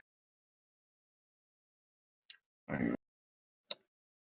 mean, they have. I mean, according to the flat earthers, there's a fucking rodent on Mars because hey, they our story, right? Both sides. Like, hey, that's from Devon Island. We have a rodent that we saw in a picture that's native to Devon Island. You know our stories, right? I'm not saying they're not true. I'm just saying this is it's like, but nobody's listening. Wow. Yeah. They found so much stuff Wow, on Mars. what? Like, yeah. What? Rodent, juice box. There was a literal square box someone found in one of the photos, an archway in a cliff They face, changed the a color of doorway. areas of Devil Island and called it Mars. We're quite aware of that. But is it making a difference? I'm not saying we should stop doing what we're doing. I'm just saying this is where we're at. We can actually show that they've faked Mars by using pictures from Devon Island, and everybody's just like, fuck you, flat earth. They went to Mars, and it just so happens that it looks like Earth.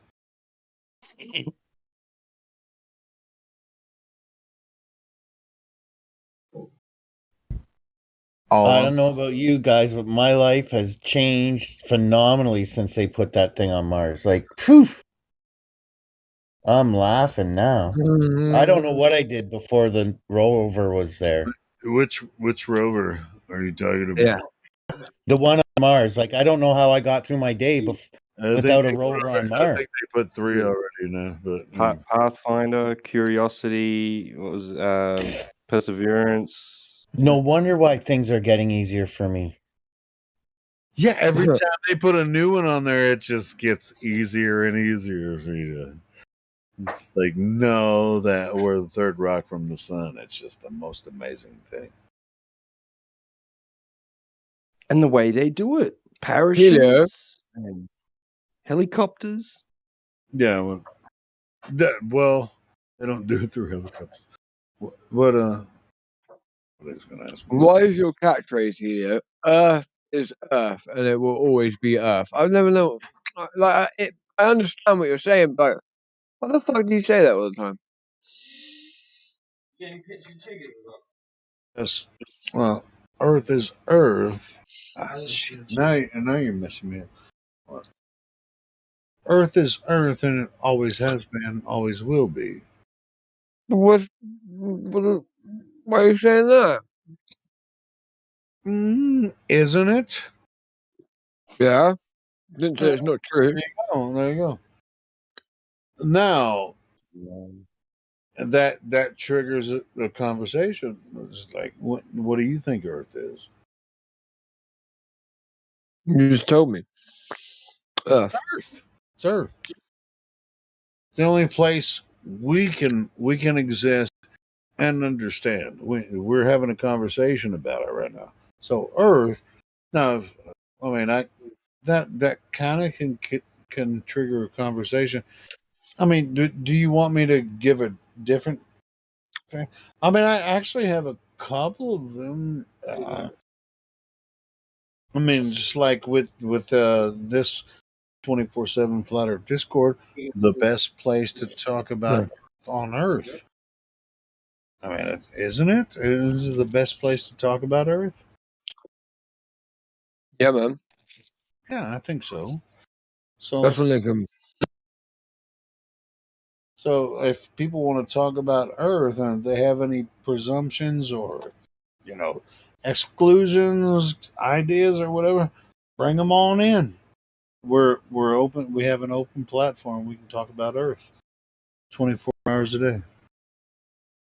That's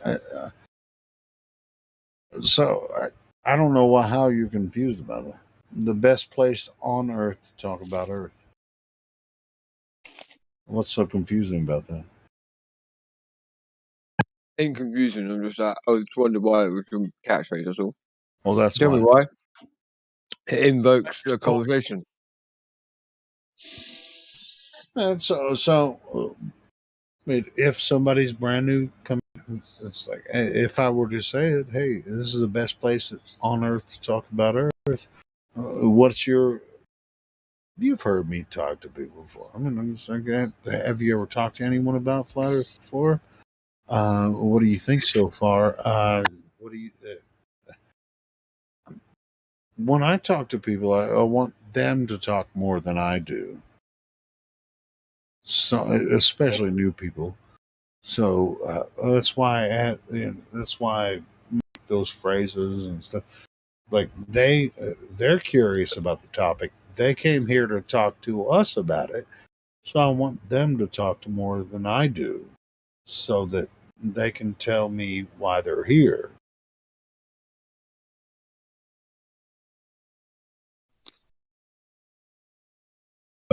Why are we all here?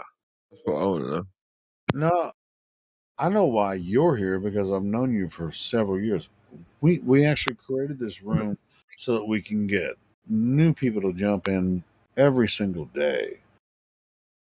And that question, you want them to talk more than you do. Because you're just going to seem like a preacher if you just say, "Hey newbie, I'm here to preach the gospel of flat earth to you. And who are you?" And be like, "Well, I was just here to ask some questions." It was like, "Well, nigga, I mean, I got the flat earth right here in front of your face, and I can preach flat earth to you all day." I don't think that's the way it should work. So what I do is say, "Hey, the best place on earth to talk about flat earth is this place." And then when they come in, I say, "Hey, welcome to the 24/7 Flat Earth Discord server. How did you find us? What do you have you ever talked to anyone about flat Earth before?" Nathan Oakley's, yes. And Yes, then, I have. yeah, sure. And then they'll answer the question. And it's like, "What do you think so far?" Then they answer the question. You're not here to preach and freaking preach flat Earth to people. I'm actually here to find out how they found us and what they think about it. Well, we have Coma. Coma just joined. I wonder if Coma wants to open his mic and maybe answer some of those questions. Yeah, well, Coma might not be able to because this is not it's not the chicken room. All right, cool. Coma doesn't have roles, but he or she's not serving me. Come on. Hello? Oh, hey, Coma, how did you find our server? So Nancy sent me a link. Come on. Saw a link because you were in another server. They were talking about flat Earth, and you're like, "Hey, this." Yeah, and I was interested personally. All right, cool. So, have you ever talked to anyone about flat Earth before? Not really. No, I just messaged Nancy and asked her more about it, and she gave me a link and said that if I want more information, I can check it out here. So you're very new to the Yeah, I joined like maybe half an hour ago. Well, have you been listening? I've been in debate text, and I just recently joined the live stream to see what was going on, if there was any information, or if we were watching a video or something. I wasn't sure. Cool. So you found your way here. I mean, this is 24/7 Flat Earth Discord. You knew about us before this, right? Yes. Yeah. All right, cool. I mean, I knew about the community. So, what do you think so far? As far as what you've been listening to and your involvement in the server. I'm not honestly sure, but some of the things that I found interesting is that like all throughout history, every single civilization has had a model of the Earth that wasn't a complete sphere, and all of a sudden that changed. And it's not like they were barbarians that didn't know. Like, they had the information at the time. Ancient cultures, of course, were very intelligent. Yeah, they base their cosmology on their observation and their experience directly. So, Coma, did you come in here to? I came in to gain knowledge. Come in here to say I want to support flat Earth or anything. Obviously, that you wouldn't do that right away. But I mean, it sounds like you're familiar with some of the ancient knowledge and stuff like that. That's really fascinating that you're curious about that as well. But at the same time, since you're brand new, we want to talk about flat Earth. I mean, this is It's the entire point of the server. Yeah, well, it's not the entire point of the server, but it's a focus that can really launch you into any. It already sounds like that you're curious about some of the ancient cultures and stuff, and what they might have considered. Um, have you are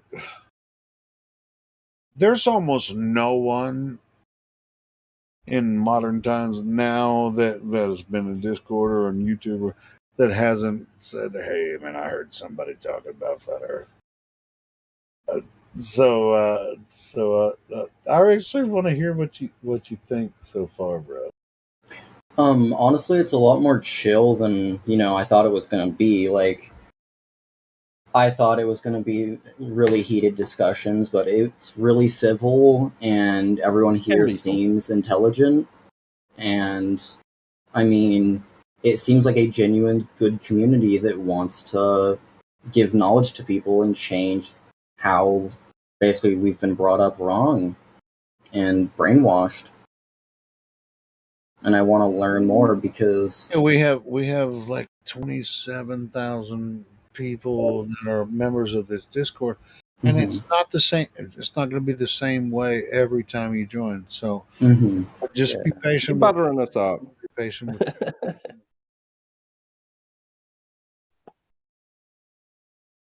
I was just saying. I mean, you're not going to have the same experience every time you join this Discord. But tonight, I actually want to hear what you have to say, because I mean, you're new to the server, and you've always heard about Flat Earth before, and you have some knowledge about ancient times. So there's some consideration that you might say, hey, these flat earthers might have something to talk about. Maybe. Can I ask a question? Yeah. Yeah, of course. Is flat Earth what you thought it was? Not at all. Awesome. Hey, new guy. Yes. Have you ever heard of the 3 things that we like to go over with anybody new to this subject? No, I have not. I just joined. Okay. Yep. That's why I'm asking. These are basically the fundamentals of why we know Earth is flat. One, I'll go with the gas pressure first because it's kind of my favorite, but gas pressure requires containment. And it's about that simple. You can't get a gradient of pressure without a container either. So it's in line with the second law of thermodynamics, entropy, and Charles' law. And any experiment you can do with gas, it needs a container to have pressure. It's in the definition. Next is there's been no measurement directly of Earth curving anywhere. And we have measurements that falsify the claimed radius. It would be what we call the black swan, where we see the horizon beyond a known distance.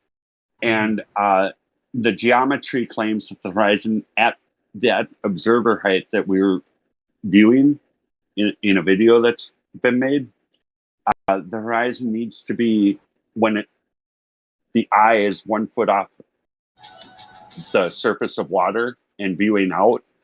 If the Earth had a radius of 3,959 miles, the geometry mandates that horizon be at 1.225 miles, and we're seeing it beyond 9.4 at a minimum, and that would change our diameter to over like the size of Jupiter, but Jupiter's just a light in the sky. Next would be what would be the third one, guys? I need help. Right, what do you want help with? What have you gone through first? Right, you've gone through gas pressure. We're gas pressure, and we're the radius. So Earth curve, gas pressure, and I'm missing the last one. Sorry. Axial the problem rotation. It's actually axial rotation at this point. So we've effectively never, I repeat, never, ever been able to detect any form of axial rotation. And in fact, if again, if we were looking into this, we could say, well, you would say things above my head move around the orbit, whatever. That's cool. But the thing beneath you has never been detected to move. And not only do you not feel the motion, we know you don't feel the motion. We have different systems, even in our own bodies, that allow us to detect motion, angular movement of up to 0.001 degree. The vestibular system, 3 semicircular canals that are in our ear that hold water in a sense, and it's like it's a way of us, I guess, it's like a compass but of orientation of either upside down, left or right, that type of thing.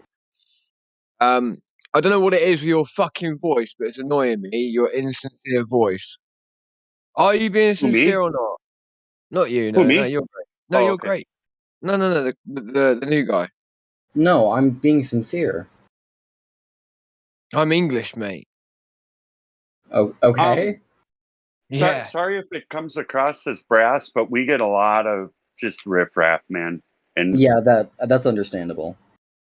yeah. Just to warn you, I'm English, right? So I'm gonna the tonality. Tonality for the British is like fucking everything. All right, brother. Mm-hmm. I'm just playing around. All right, I shouldn't talk like this, but someone else can take over from now because I'll get myself nicked or something, innit, mate? You know what I mean?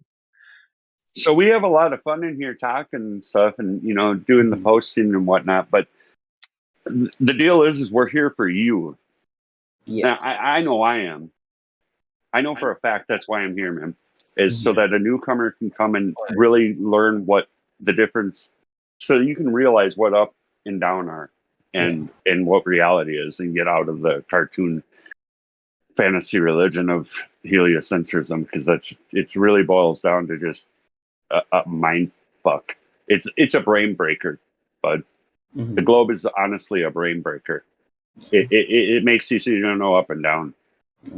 And I mean, I have a question. So, what is the whole thing with Galileo? I'm confused on him. Galileo, Magnifico. That guy, man. History for me, man, is like it's a story at this point. Okay. So I don't know about these figures or these stories. That's my opinion. I don't know. Yeah. So he could honestly just be made up, to try to sell the whole idea. I suspect it, but I can't verify that. So I'm just going to say my opinion. Another thing about our server here, and we're real diligent about that, is we like to talk about things we can verify. However, that is a fair question for a newcomer. Any questions from a newcomer we take, but I just wanted to be able to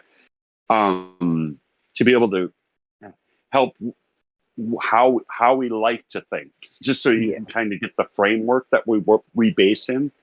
We try to really stick to verifiable. Okay. Yeah, that makes a lot of sense. And Galileo, Copernicus, go Neil ahead. deGrasse Tyson, the word of man. They're just men spouting what they've been garbage. Told. Yeah. Yeah. Sorry, go ahead. I just wanted to add that. Hey, man, I'll put it like this, man. And I said it earlier in the chat, man, is Flat Earth has beat the New World Order brain breaker.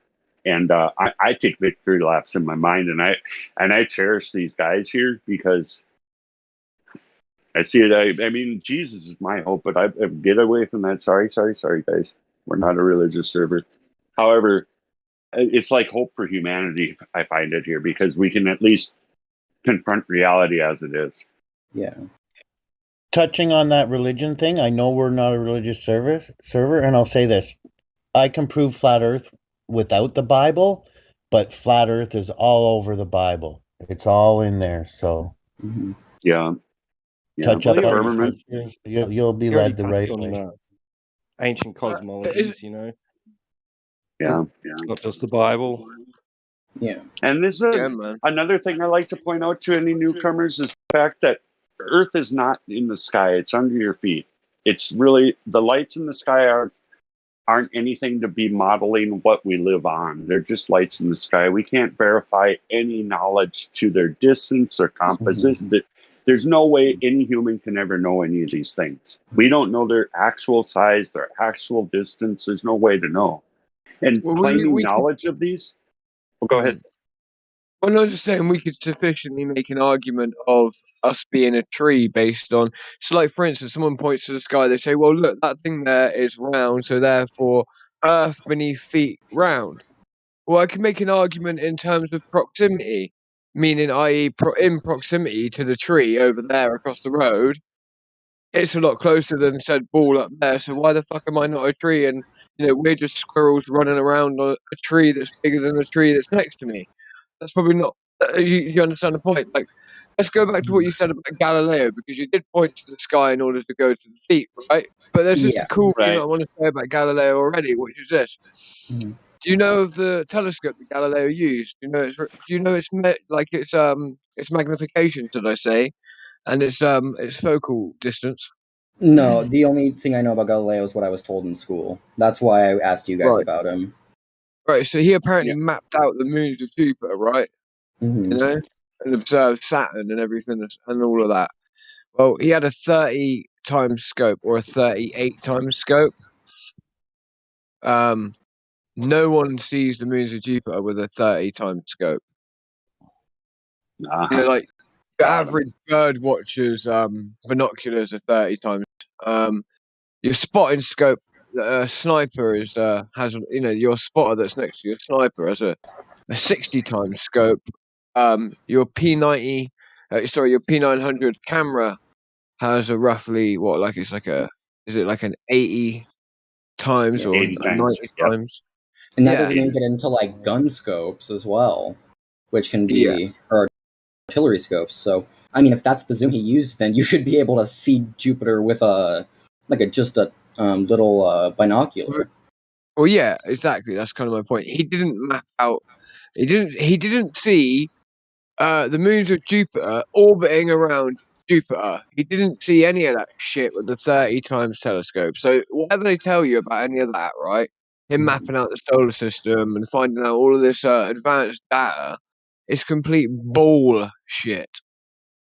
Go ahead, guys. Yeah. Another thing. Hey, can anybody post the Black Swan here in voice text? And guess, new guy, do you know how to find the live stream voice text? The voice. Oh, I see it. It says live stream to voice text right below the channel. I think it's the main one we want to. I want you in because I can't post images or any of that. But if somebody can get the Black Swan up, that would be great. I can't see that one.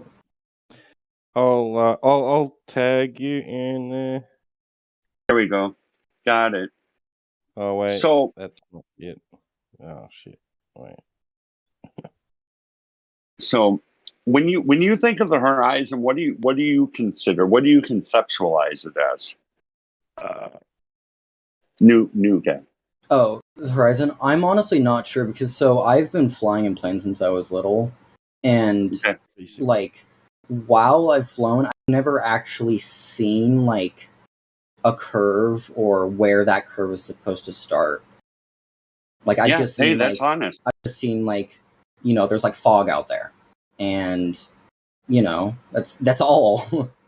Yeah. So there's limitations to how far we can see in atmosphere, definitely, or we call it air, and air doesn't take a shape except for the container. So what I just said is kind of offensive or rubs people wrong in this community. It makes sense because it isn't true. We don't have air sphere. That's just not real. Anyway, so I'm not trying to bore you, but so how do I go about the horizon? One, it's an apparent location. It's not an actual geometric location. So it moves back and forth with weather conditions and how high the air pressure is and these sort of things. And we can watch it move back and forth, right?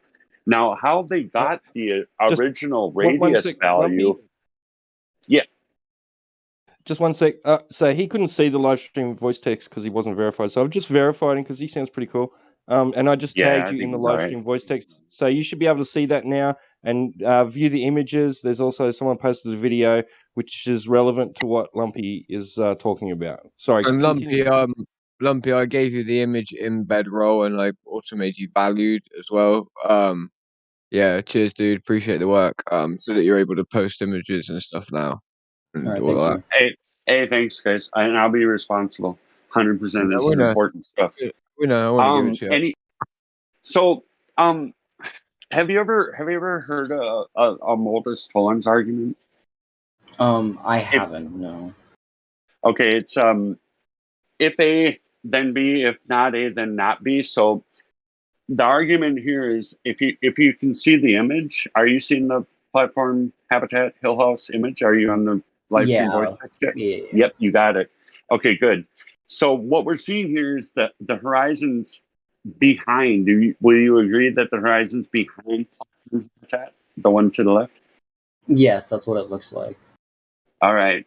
So, and the observer, when that image that you're seeing it was 1 foot off the ground, and it's an actual video, so you can verify that my claim's correct. Mm-hmm. It's not like just a still. It's a full video or whatever. I don't know how to say it better, but at that height, with the geometry that we were given from the people who promote that the Earth is round in a vacuum, the geometric horizon needs to be at only 1.225 miles, and it's beyond 9.4 miles, which changes our radius to over 200,000 miles. It's minimum. Just to clarify for the new guy, 1.22 miles at 1 foot observer height above sea level.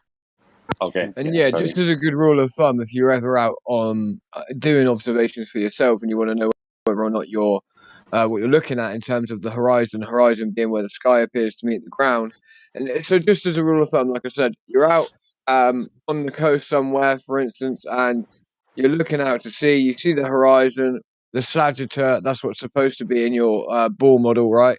A ball with a radius of 3959, right? You would then just use that formula of 1.225 times the square of the observer's height in feet, right? Which would mean if you're sort of laying on your belly, it should be at 1.2 miles away. That's the geometric confines based on the mathematical formula that we have and based on the size that they gave us, right? But let's say you're 6 feet tall and you're roughly 6 foot off of the surface of water. So at a 6 feet observer height, it would be roughly 3.48 miles away. So you can sort of use a scale between 1 foot, 1.2 miles away as a horizon at that observer site, 6 foot, 3.48 miles away. Just a good little rule of thumb to use. Further than that, then not fitting the radius value. And then another thing that I like to point out when we're talking about this is the original, how they acquired the number to begin with. Was the claim is it was an observation and a dip angle measurement, and that's just not going to give them what they need because one, the horizon's apparent, it moves, and it doesn't give you the numbers. It just the story is so dumb. It doesn't work. We have Al Maruni apparently measuring. So basically, what he did is he observed the horizon, right, from an altitude, right, meaning he was up on a cliff, right, and what he did then was take the reverse, meaning so he effectively tried to create an inverted triangle, so as to take the angle so that he could effectively record the radius. By recording the radius, that means to go to the center of the Earth almost, right? So it's almost like doing the reverse of going to the center of the Earth on the outside, right?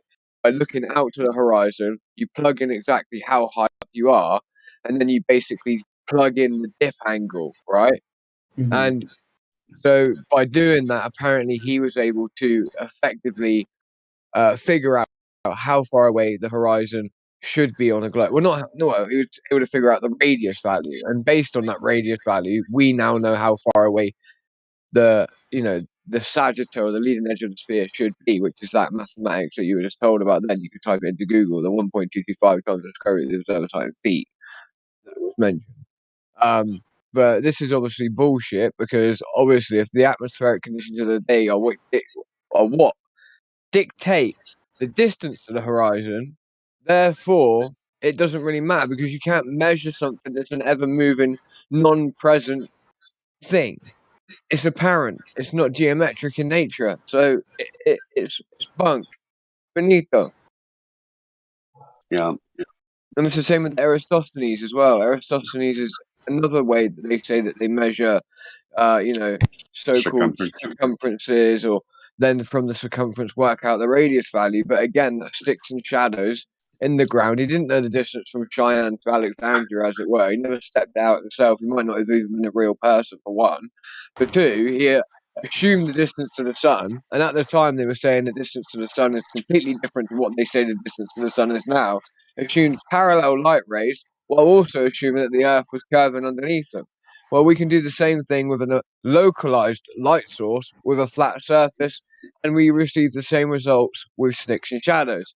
So again, it doesn't work for anybody. And again, if we can see crepuscular rays of light anywhere on Earth, that instantly gives a void straight away to the argument that it was parallel light rays that caused us to have a differentiation in the size of the shadow from one place to another. And we see crepuscular rays all the time as they break through clouds. All right, sorry guys, carry on. Hey, yeah. To rub salt into the wound, they had to measure the Earth to be flat to get their angle measurements in both instances. And then another one was what was the guy with the sticks and shadows? R was part of his thing, so he just injected it. Yeah, he reified. It's part of the formula, and you just put it in there. What the heck? So I have kind of a question. This probably sounds like a troll question, but it's really not. So the stars are just lights, right? Like, is that? We don't know what they are. Unidentifiable. Light in the sky for signs and for seasons. Yeah, I mean, I'll just agree that they're lights. I don't know any more than that. So is astrology just humans making weird assumptions about lights? Basically? Not necessarily. No, not necessarily, because you've got to remember that what is it that migrationary patterns of animals and stuff like that can be mapped out. Using the stars. Stars themselves have been used on multiple times as forms of navigation. People have often used them as for navigation. In fact, there would be a point in the sky, for instance, because the sky clock doesn't really change very much, right? We do have these circular patterns that happen over a certain period of time, right? But let's say it's quite dark and it's a certain time of night, and you're coming back from the field before we had any form of formal clock, right? And it's dark, right? And the moon's over your left shoulder, and you also know one of the brightest stars in the sky to be on your right shoulder, and to walk towards the big sort of forest that's in the background. And if you keep walking with the moon to the left of your shoulder and this star to the right of your shoulder, you know that you're going toward your home, for instance, right? Like, they've been used for functional reasons for a long time, and they serve a functionality.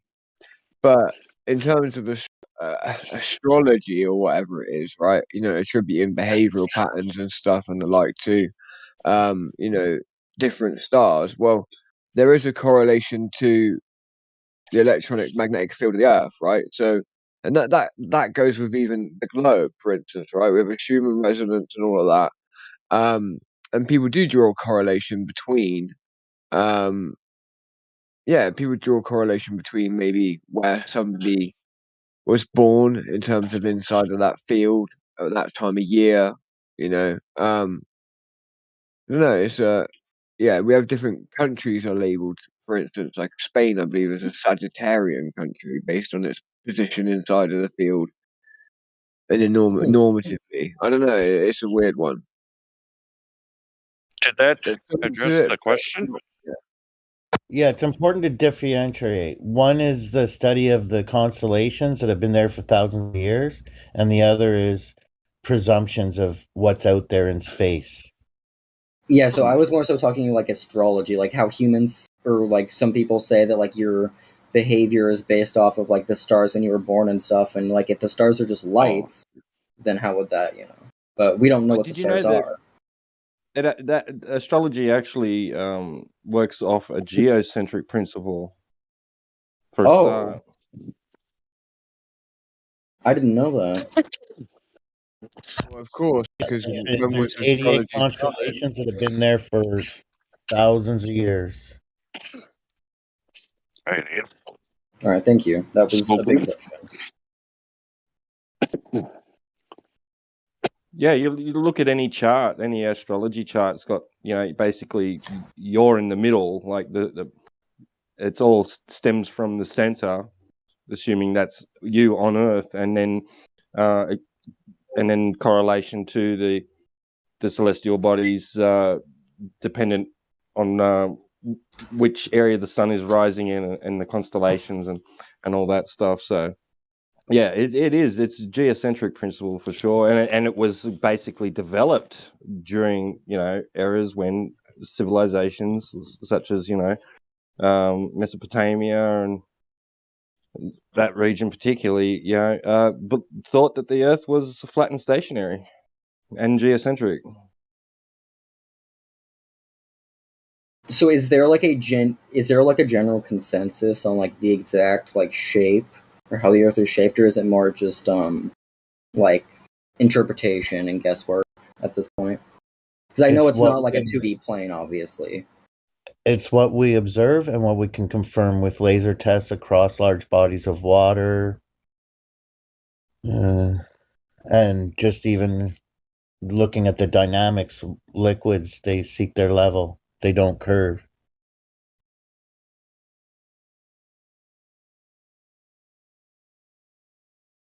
Yeah, that's someone just put it in chat. That was the model I was talking about, how like ancient civilizations throughout history have had a model of the Earth that isn't flat. It's more like a half circle or even like a cone. Well, I think in some of those images they're depicting a firmament which separates the waters above from the waters below, creates that barrier between, which gives us our contained pressurized system that we breathe in, right? Mm-hmm. Without that separation of what they claim to be as a 10 to the negative torus vacuum of space, without the separation, we wouldn't be breathing. And there's no way they're going there because they would have to penetrate that barrier. Yeah. Okay.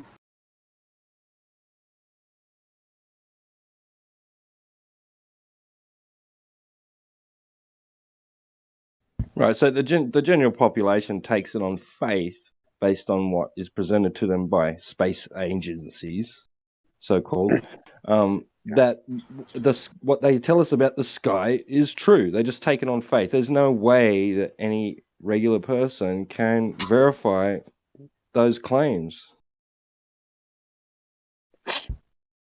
They also make going to Mars or the moon seem like a trip to the store for bread and milk, like anyone can do it. Yeah. Yeah, and if it was that easy, then why was there so little people that have been up there? Yeah, you got it. Hey, I got another thing I'd like to go over with you. That's for me a real solid evidence is okay, so going back to say the 1700s, for the purpose of navigation, people would triangulate on Earth to gain position so they wouldn't be lost at sea. Now, a sphere doesn't offer any straight baselines, and in order to make a triangle, you need straight lines. Yeah, to make a right angle.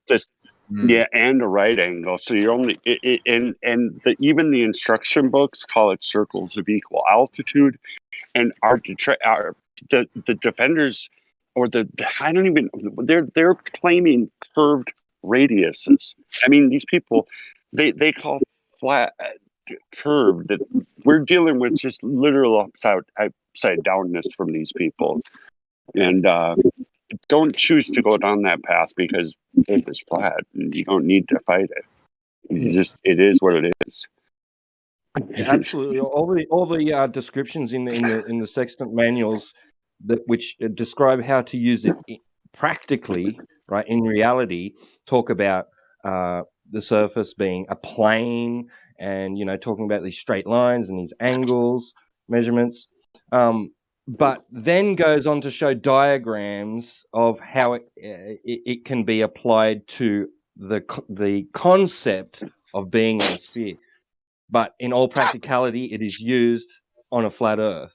You have to assume and measure Earth to be flat to do it. You can't measure an angle if you got any curving lines, and it would throw you off. And you got to take multiple measurements, and each one would be more wrong. It would and as you travel across the water, you would be even more lost because your first reference point doesn't have a reference to anything. It's so dumb. Like I'm humbled by how I believed in the globe, but they got me when I was a little kid, and I was mature enough to critically analyze, and I had no social support to challenge it in any kind of way either. Not family, nobody. I had no challenge to it. So it is what it is. Now I'm kind of butthurt that I was lied to, and I'm just trying to help anybody that can listen. I mean, if you can accept that a car tire needs the tire, you're a flat earther, man. If you buck against it, then I don't know what to call you. Mm-hmm. Gradient or no gradient, it's pressure, and it would as Nathan Oakley would say, fuck off into space if there wasn't a container. Right. Ultimately, in fact, what's the formula for gas pressure? It does have a V, so the volume is part of that formula. Yeah, and man, I mean the heliocentrism, it has it infinite. Basically, call it infinite. It's practically infinite or whatever. They don't have volume.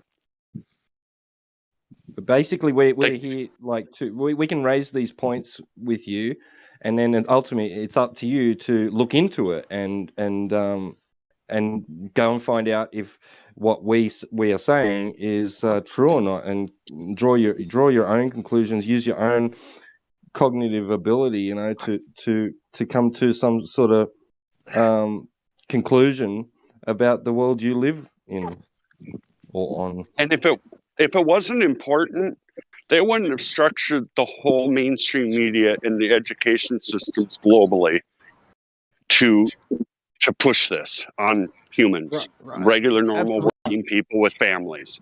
They did this to damage us. Your mind is like a parachute. It won't work right if it's closed. And so critical thinking is a good thing, and belief is an obstacle to understanding and knowing. So you're better off to be informed and not influenced, and prove all things and hold that which is good and true. It sounds so like what's the point of lying? What's the end game? It allows for fanciful thinking, and it allows for whimsical rumination to become concrete, valid things like oh gosh, like we can claim knowledge to a light in the sky, its size and its distance. There's no way any human can claim that. We don't know. All we have is an angular size relationship to the object we're viewing with no reference, like the black swan. The reason we have a distance there is because we know, or the reason it's a measurement is we know a distance and we know the height. We have nothing in relation in the sky. There's no way to determine anything. Does that make sense? Yeah, that does. Yeah, so claiming knowledge, which the globe does, to factual, so that's another thing is the blending of scientific claims with what is actually pseudoscience. And you went into the astronomy earlier, but do you think that astrophysics, just a quick question, can follow the scientific method? If it's astral, then no. That's not what it sounds like. Yeah, good. Honest. We're here for honest people, man. Thanks. Honestly. Yeah. So in experiments, you have the dependent variable, which is the effect. So they have an effect. They see the light. At that point, you need to be able to set it up where you can control the independent variable and manipulate it. You can't physically manipulate a star claims light in the sky. You can't turn it up or down. You can't, like, if you're trying to boil water, you can turn the heat up and down and see that the water's starting to boil, and you can turn it down. And you can come up with if you can build a thermometer, and you can come up with the temperature that this phenomenon happens, and you can see and repeat it over and over. You don't have the temperature control when in relation. So that's another. It's a gaslighting. They're gaslighting us with these stories, and it allows for whimsical ruminations to become. It's like building sci-fi for the brain. Does it? Well, it's far I like more to important than like just that merely. when I talk to myself. Anyway, am I making any kind of headway with you, bud? Yeah, definitely. All right, I do get what you're saying. What I was trying to say earlier was that it's far more important than just merely trying to set a justification for mere speculation. An institution with thousands, hundreds of thousands of personnel, to one degree or another, especially the heads of the group that is perpetuating the lie, is doing it for far more than merely setting the world premise for the justification of just tossing out speculation as knowledge. No, it's far more important than that. The reason they lie is because they don't want the truth, and they don't want anyone else to have the truth, so that they may fulfill their wicked heart's desire to the God who made the world and is the ground of all truth. Yeah, wow. Because it's not about money and it's not about power, because the people who are ultimately responsible for the lie, they de facto have control, the power over the world. Those who resist them, even the most influential, the most wealthy who resist them, it isn't as though by their own power they will topple the world order. Only the God can topple this world order and establish a kingdom of righteousness upon the whole earth. And it isn't as though they're trying to get money, because the people who are responsible are the ones who own money itself. They don't use money, they just own things. They just have it. They own money itself. And everyone else who uses money owes them debt for the money along with anything else. So it's not really about power. It's not really about money. It's not really a stage to set justification for speculation to be tossed out as knowledge. No. They hate God, and they hate everyone who is the God's people. And they don't want to live in the God's world. So at the end of And they want to be also God. about the money topic, I mean, money's just paper. It doesn't have any actual value. It's sheets of paper. Right. And whatever other material you use as currency, as a medium of exchange, even if it were gold, even if it were silver, even if It's it were just a chunk diamond, of metal. even if it were food, any material that is the most valuable, not even that pales in comparison to truth, pales in comparison to knowing the God and walking his way of life and having utter blessedness. Yeah. Yeah.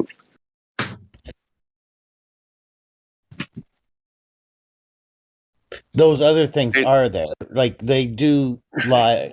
Part of it is money and whatever, but when you peel it all back and you get down to it, it's they're hiding the creator. They're making you feel insignificant. A meteor could strike and wipe us all out at any second. It's pointless, blah, blah, blah. There's 30 exoplanets. We should travel there. Blah, blah, blah. There, and dependence Where upon them. the They truth, need us. the truth pulls all that out of the way. This is a beautiful place to be, and if we could treat each other right, we wouldn't have some of the issues we have. Rather than dreaming about going somewhere else and making a paradise there. Make our paradise here. We should make our paradise here. These people would rather prefer any and all lies, from the most simple to the most complex lies, and choose darkness to hide their deeds which are wicked, rather than choosing the simple, glorious, blessed gospel that everyone should have and can have and is designated for everyone. Right, because they don't want to feel, system. they don't want to be bothered with the temporary sting of having to accept their guilt and acknowledge their guilt and repent and inherit utter blessedness. They like to tickle their ears and hearts with all these fantasies, you know. We're gonna habitat. We'll what's that? Terraform Mars and put people there, and we'll start breeding our mankind there. It's all garbage. Right, and once they do that, it's self-perpetuating, right? They've set up this self-perpetuating system, which we get carried away with easily. Like they just appeal to our ego and our like you said, imagination and all that. We feed it. We feed the beast. Which is why it's very important for people to consider as a matter of life and death the question of what is most valuable. And when you answer the question of what is the supreme value, you have now found the true religion. Religion being that which is valued above all else. And there's nothing more valuable than the truth, the God, whom is the truth. Mm-hmm. The source of truth. Worship. When your entire life, in all areas of life, are conformed to that value being the eternal personal supreme being, whom is the essence of truth and good and life and light and love. Bless you, brother. So, guest, how are you feeling about your time? And are you still here? Me? Yeah. Well, I'm more asking. Have you got any questions, Coma? Coma, have you got any questions? Please. Yeah.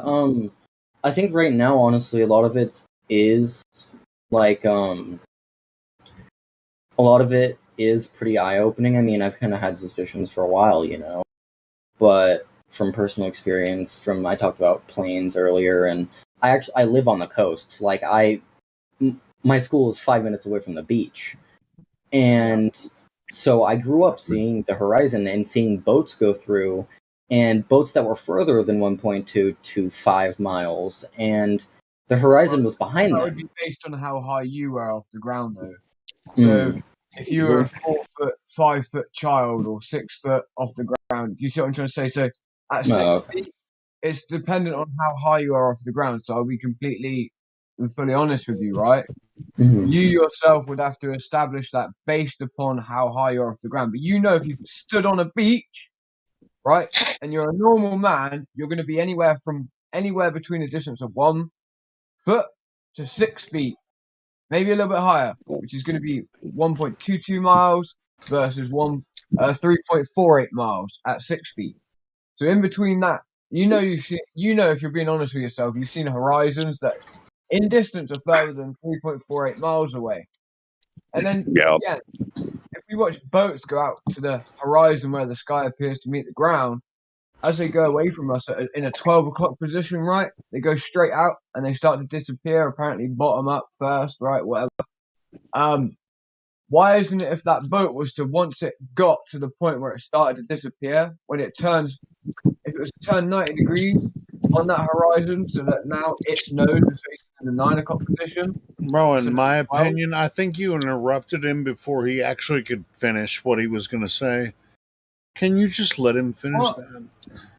Are you Hey, just shut here up, to bro. preach at him what you think and what you might or might not see? If you thought the same way I do, you guys have just been preaching at this, just preaching to this dude for quite a while now. I mean, he's brand new to the server. I mean, come on, man. We get along like family here. Yeah, I can tell. Yeah, well, yeah, and that's how family works. I'm just telling you, bro. We got a new guy, and as soon as he gets halfway through a sentence, and then you just start going, "Hey, well, here's what you should think." Well, I'm actually I'm concerned, or I actually want to hear what he thinks. It doesn't matter. It doesn't matter if you already know what he's going to say. Hey, doesn't matter if you already know what he's going to say. Let him say it. No, it wasn't because I knew what he was going to say. But okay. Oh, hold on. Let him say it. Let's. Yeah. Hey, guest. Yeah. Anything else? We're literally here for you. Literally. I just heard 30 minutes of everybody preaching it at him, and when nobody would let him even talk. Shut up.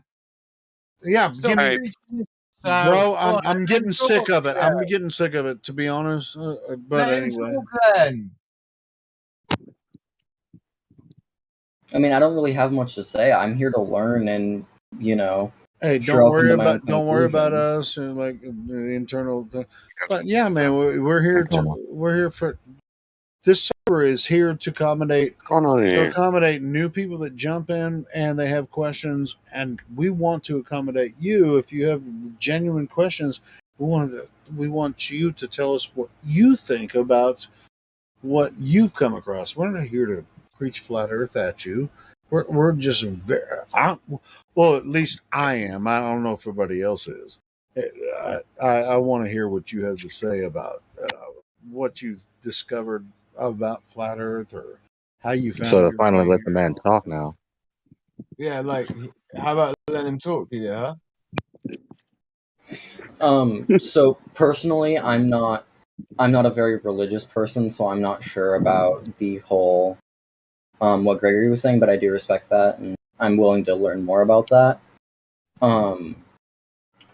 But I think right now I joined the server to learn and expand my knowledge, because I had my doubts and I wanted to see if it was what it was what everyone was saying, and it's a lot more intelligent and it's based in reality.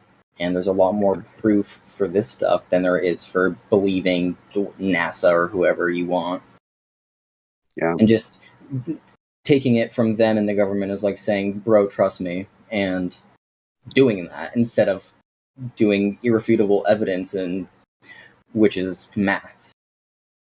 No, hold on. We have a difficulty with math. So can you?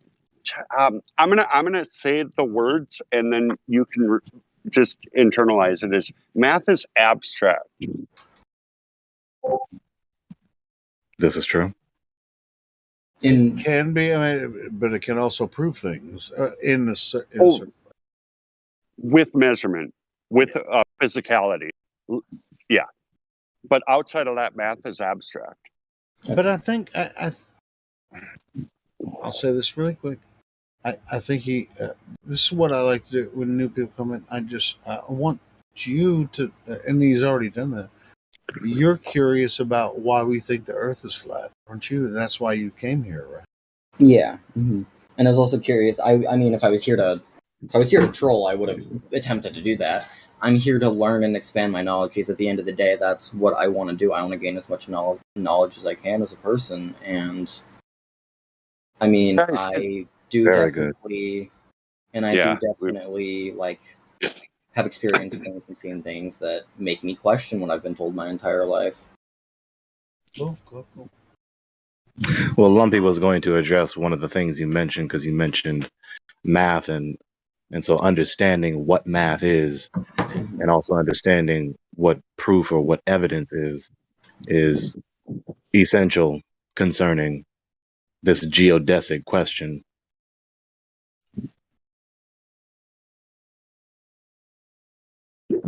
Some people And why saying that math is abstract, which is true. And so math is a tool, to use very simple terms, it's a tool with which one uses to prove an empirical, a quantifiably empirical knowledge claim. So math isn't necessarily 100%. Is that what I'm? Well, it is with depends on how it's quantifiability. applied. Yeah, it depends on how it's applied. Repeat what you said, Eli. Please. You think I'm Elijah? I God did. damn it! Oh, what the? sorry. It was Gregory. Okay, I'm not even. Gregory and Elijah. I apologize. Oh Okay. man, bro. Well, It didn't okay. even Oh, sound you guys good. were They talking both about I laughed. did not mean to sidebar. What I wanted to do was get him to repeat the statement because he said it just brilliantly. Sorry, let's not get off on that. Yeah, mathematics is like a language, except unlike English is verbal. For instance, it's a verbal language. You and I are engaging in a verbal conversation, speaking meaningful messages back and forth into one another's hearing. With mathematics, it's more so numerical and symbolic. You're utilizing symbols that symbolize quantity and other symbols that symbolize other meanings to express a sentence concerning quantitative matters. So, of course, for instance, with this geodesic question about the curvature or lack thereof of the Earth, how much, right? Curvature is how much quantitative. How do we quantify and what is the quantity of the curvature of the Earth?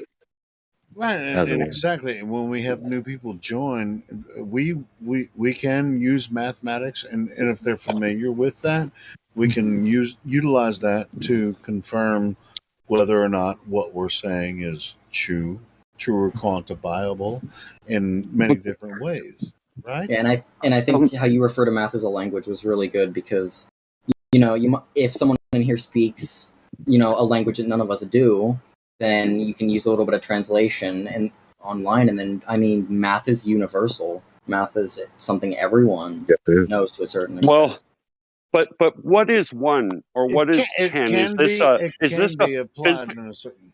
Go ahead. So that's the reason for it to be abstract in my mind, is the fact that one is not a thing. It's a man-made. Like one orange or whatever. That's what I was going to say. It can be quantifiable if it's applied properly. But anyway, that's so understanding the nature of math, right? We don't want to misunderstand what math is, and which is what happens very often, and what Lee and I are trying to address. What happens very often in conversations with people who come in here is they have a basic categorical misunderstanding of what math is, and so when they appeal to it, they're appealing to math to try and substantiate the position with a basic misunderstanding of what math is itself. So they think just because they reiterate, even in best case scenario in their case, just because they reiterate an equation in principle or a particular equation with particular values, in place, that therefore they've substantiated the Earth being either flat or curved, when they don't understand that they've explained the quantitative aspect concerning the sphericity or flatness of the Earth. But the question, is it flat? Is it curving? Is it a sphere? Is still left unanswered. Which is why when they do that, the proper objection is to say begging the question fallacy. Yeah. Another thing I'd like to add is that we get math from people who come, and it was a construct put out. And let's say Einstein, for example, the bending of space-time. See, space-time's not real. Just like one not isn't concrete, something I can't grab hold of one. Right. So it describes, and it's abstract, and it isn't It's an abstract the universe. cause of any. Yeah, by nature, but into the narrative that math is the answer for things, or like they've juxtaposed it as like math is the solution or the for I for know the what you're getting initiate at. or whatever. Math, I know I'm trying. No, I I'm get trying. you. Math can be a solution for certain situations, but it's not the ultimate conclusion. I mean, Yeah, it helps to you answer could quantitative questions. draw space time on a chalkboard, but it doesn't mean it exists. Right. It answers quantitative questions, but the quantitative question But you is can also go still 2 times 2 is 4, and you can put 2 apples and 2 apples, and then you have 4 apples. right. But then, so like with the apples, like Helio just said, if I give some equation concerning the quantity of apples, right, I have not answered the question, are there apples on the table? You see, because if there are no apples on the table, and I'm sitting here talking about the quantity of the apples on the table, I'm talking about something that at best is not real in this room with the table, or at worst, that's not real at all. There are no apples. So there's no point in me talking about Well, the that would quantity of be apples. you could do -2 apples times -2 apples, and you still have 4, right? That's even worse, bro. That's even fucking worse, isn't it? But I mean, that just Pardon once my again French. is reiterating the fact that there are no apples in the room, especially if apples were never real. So what? I have trees that haven't grown yet. So when with regard to the curvature of the Earth, when they start appealing to math, they're begging the question as it concerns the question: is there curvature? You see, so they're going about their method or their approach is the wrong approach to answering the It goes question: back is to the there KISS curvature? method. You know, the KISS method, right? You know what the KISS method is, right? What? Keep it simple, stupid. We see Earth. We all, every single person on Earth observes the Earth as a level stationary plane. When you start throwing all this math at it, then there's no. Then Right. you're not going to When they find. start throwing the math, Look, Earth is this, and you're drawing on a chalkboard, and it's like Earth, Earth, right? Earth. Hey, guess what? That chalkboard's flat. So when so when they start going on with the math, they're still not answering they're still going on about the supposed sphere that we supposedly live on, even though there is no sphere that we live on, and that's the central point. Yeah. So they're going on with all this mathematical talk about something that is not real. Sure, I mean, yeah, I mean it's fun to conceptually, think of stuff. And who Wouldn't that be? I'm a huge Wouldn't science that be fiction crazy? buff. I mean, I love science fiction, but Or to I'm put it in other words, when they start going on with the math, they're going on giving all these supposed quantitative facts about something that is not real. So that's the problem when they start running their mouth with math and not answering the empirical question with empirical data, showing empirical data that there is curvature to be quantified, to ascertain quantitative facts about. that's when it becomes math magic. So back to the guest, real quick, guys. Before we lose them, we're limited with time. Like for I was everybody, mentioning about us. So I'd like to get back to the new guys and stuff. Yeah, I'd like to hear them. Just whatever is floating in your mind, because there was a lot of stuff I had going on when I was introduced to this. So, yeah, what do you think so far, Coleman? So far, it's been a really good experience. It's been really eye-opening, and I think I'm definitely going to open myself to more possibilities. And I don't think I'm a glober anymore. Honestly, yeah, thank 100%. you. Yeah. I'm glad I came here. Well, definitely check it out. Very good, very good. My approach most of the time, unless I'm in a room with a lot of people, we talk about this stuff. Once you get rolling, you just can't stop. But Coma, man, my approach most of the time when I meet new people in the room, We want you to tell us how you came across the topic, what interests you about it. Have you ever talked to anyone about it before? Do you want to continue to talk about it? You think flat Earth is dumb? You know, these very simple, basic questions.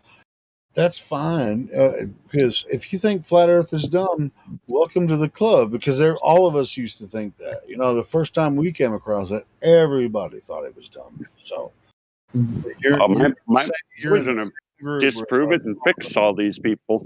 Yeah, it's just like I'm gonna show everybody that flat Earth is the dumbest shit. And keep trying to prove flat Earth wrong, and you'll find out that you can't.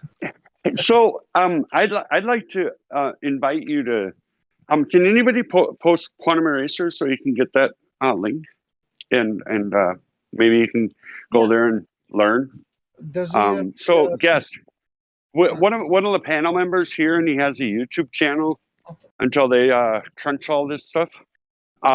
Is a guy named his bandolier or whatever is Quantum Eraser, and he's like very valuable. Yeah, in being able to decipher the arguments, to break them down into something that's tangible. And he does it the best that anybody I know. Well, let me clarify. Are we talking to Coma? You guys keep saying guest. I don't see guest. I don't know his name. I'm not even looking at my phone. I'm kind of walking. Coma. I think by guest they mean me. Okay, so Coma. Yeah, if you just look up Quantum Eraser on YouTube, you'll be able to find his channel. He has some really good videos. All right, awesome. So good. He's so brilliant. You can learn so much. Live stream. Isn't that kind of dangerous though to have a big YouTube channel talking about this stuff? It's not a huge YouTube channel. I think not really. 5,000, 6,000 subscribers. Oh, okay. I fear nothing but God. But he comes in here and talks to us all the time. But he's a brilliant man, and Coma. Nobody that comes in here has a huge YouTube channel. We actually are here. Yeah, his channel isn't very huge either. What? But Coma, with that question, I was just talking to a friend of mine named Zach earlier about that. Like with any debate, this includes governing authorities, the politicians, the banking tyrant dynasties, I call them. So in a debate, you either, best case scenario, give an argument, a sound argument, and a refutation against the initial argument, or you don't say anything at all, or your response is fallacious, or you respond with assault, you see, especially the worst kind, being fatal assault, you see. So if the governing authorities respond with anything except a sound refutation against the initial claim, every other response they give is not only a failure to refute the initial argument, it corroborates and vindicates the initial argument and will backfire against them, having the opposite effect that they want. Rather than decreasing the spread of the knowledge from, let's say, person A, but I'll just use myself as an example. Rather than decreasing the spread of the knowledge I'm trying to spread, they exponentially catalyze it.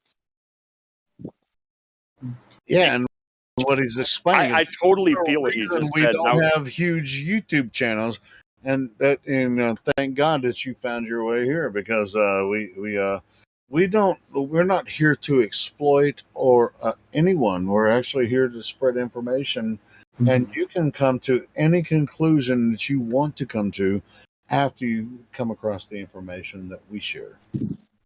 All right. What were you trying to say, Lumpy? I'm not speaking. I was just concurring entirely with what you had to say. There's so much value that I've personally gained I know from being able to realize reality. Make the YouTube channel popular, but I just don't. Here, you let the man speak. So I just want to be able to share with you like my personal experience with being able to reconcile, and it's been mentally healthy. Period.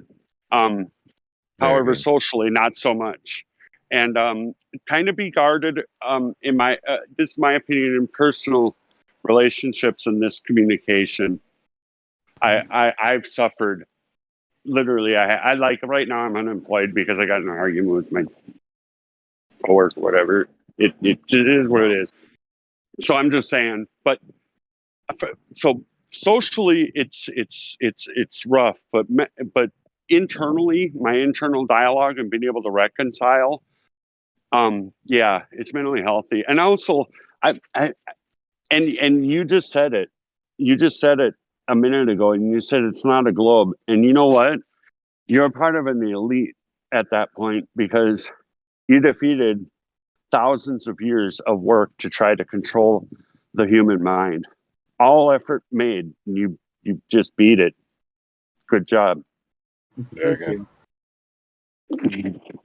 You should So be proud of Como, yourself. the last little bullet points I just gave as it concerns you saying, is it dangerous to have, be it a large YouTube channel or a relatively small YouTube channel? Did you understand what I was explaining there?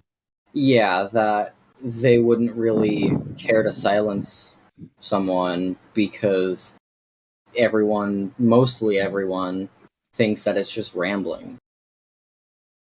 Well, there's that, but again, the options that they have is the best option as it concerns debate, as it concerns engaging an argument which you disagree with. Either they give a sound refutation to the initial claim, a sound refutation against the flat earthers, or they say nothing, they don't talk at all, or they give fallacious and erroneous responses, or they respond with utter hostility, even fatal hostility. Anything else other than the first one will not only not Show that they successfully refute the flat earther, but it will backfire against them and actually catalyze the public, the audience, into gaining more curiosity about what the flat earther is saying. Because why would they bother to silence it if it was just rambling? They wouldn't bother to. Right. Well, and as a matter of fact, a couple of years ago, they had the CEO of YouTube before Congress and said, "What are you going to do about these flat earthers?" And they were like, "Hey, we're going to suppress their information and put information under their videos and lead them to general information about the globe." Right. Which is not an argument at all. So the response is not a sound refutation against the flat earthers.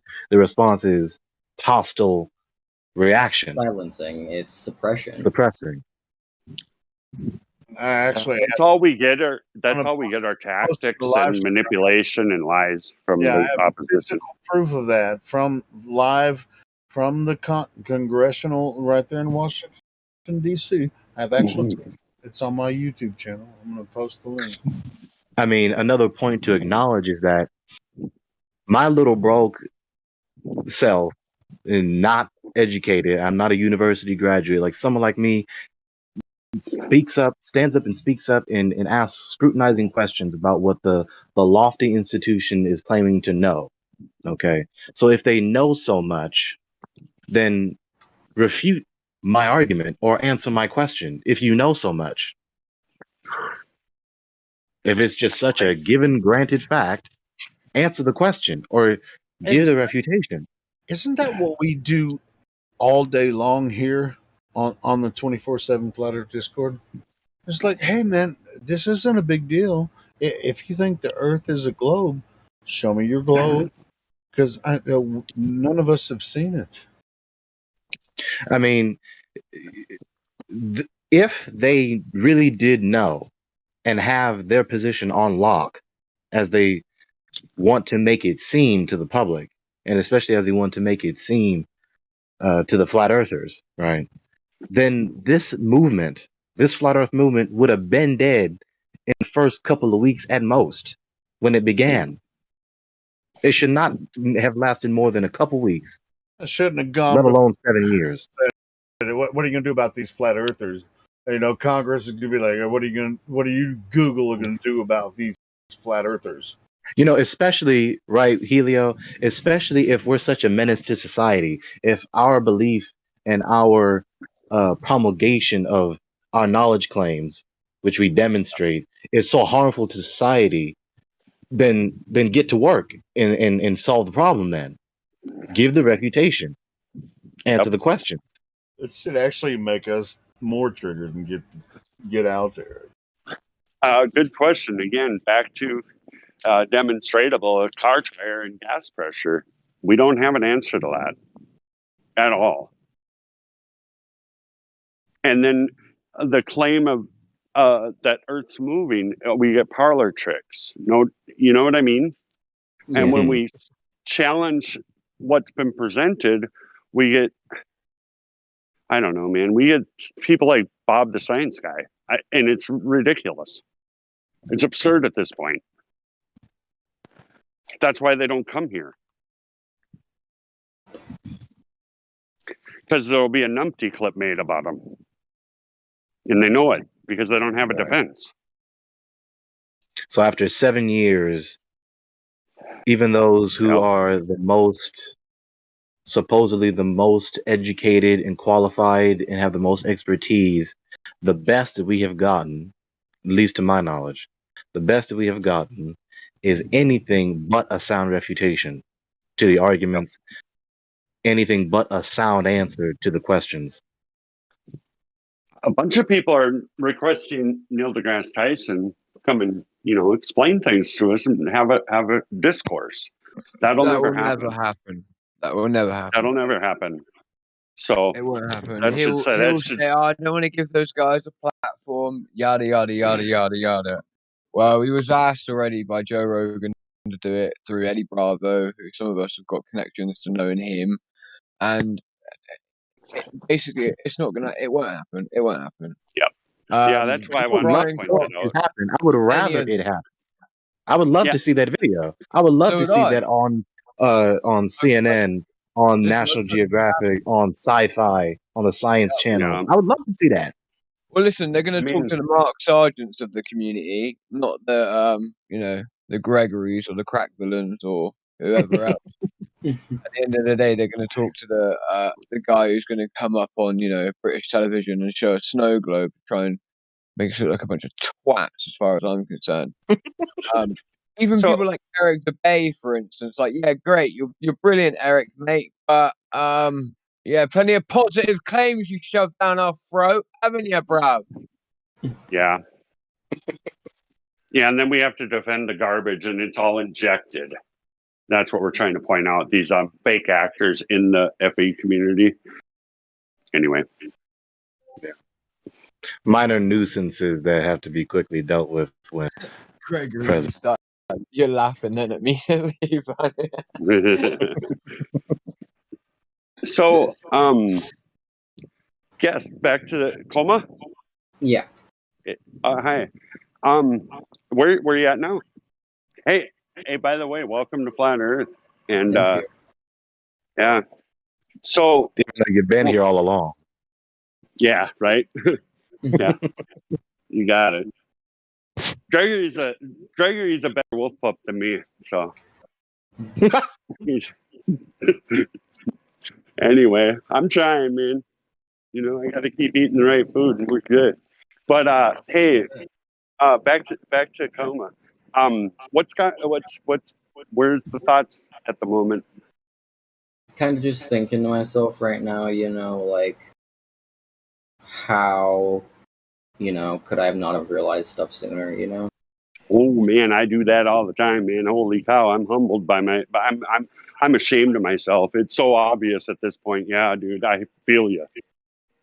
The controversy that has been going on for the past 7 years, and the research that has been done with the lifespan of this controversy has awakened many people, not very many, but a significant number of people, to the facts of human nature, especially as it concerns the mind, the human condition overall, the human race, the problem of evil, cosmology, cosmogony, the theory concerning the cosmos, cosmogony, the origin of the cosmos. It's made people research and contemplate socio-political and socioeconomic issues, especially as it concerns conspiracies, especially on a very large scale in the world stage, as it were. It's made people think very critically about a number of philosophical issues that are very, very, very important. Yeah. So I just want to run this by you just because it's popped in my mind. What would a helium balloon tell you about things going up or down? A helium balloon goes like straight up because it's lighter than air. Yeah. So what if it was in, say, something lighter than it? It would go down, right? Or if, say, Newton was underwater and the apple fell, it wouldn't go down, right?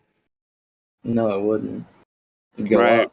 If I swam 10 feet underwater and had a rock and a green tree branch in my hand and I dropped them, one goes down, one goes up.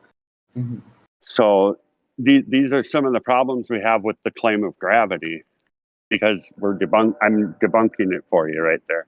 Is that are you feeling it? He phrased that with giving examples, which is excellent. I like to use the more abstract terms to get to to highlight the central point. So what he just did is that he just highlighted that in our empirical experience, even with the most mundane things, that given the assertion of mass attracting mass gravity or space-time curving gravity from Einstein, the implications of either of these so-called gravities are not happening in our human experience. So again, it's like a modus tollens. If Cavendish mass attracting mass, aka Newtonian gravity, is real, and or space-time curving Einstein gravity is real, then X would follow. This would be the effect.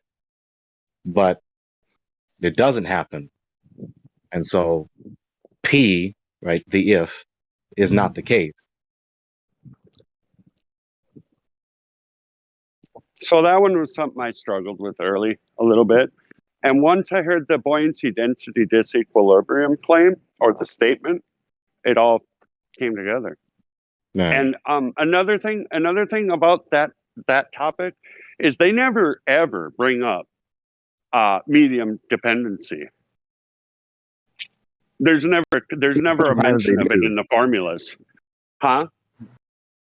Sometimes they do, like in conversation, like in these forums. They may not do it on paper, but they do it in conversation.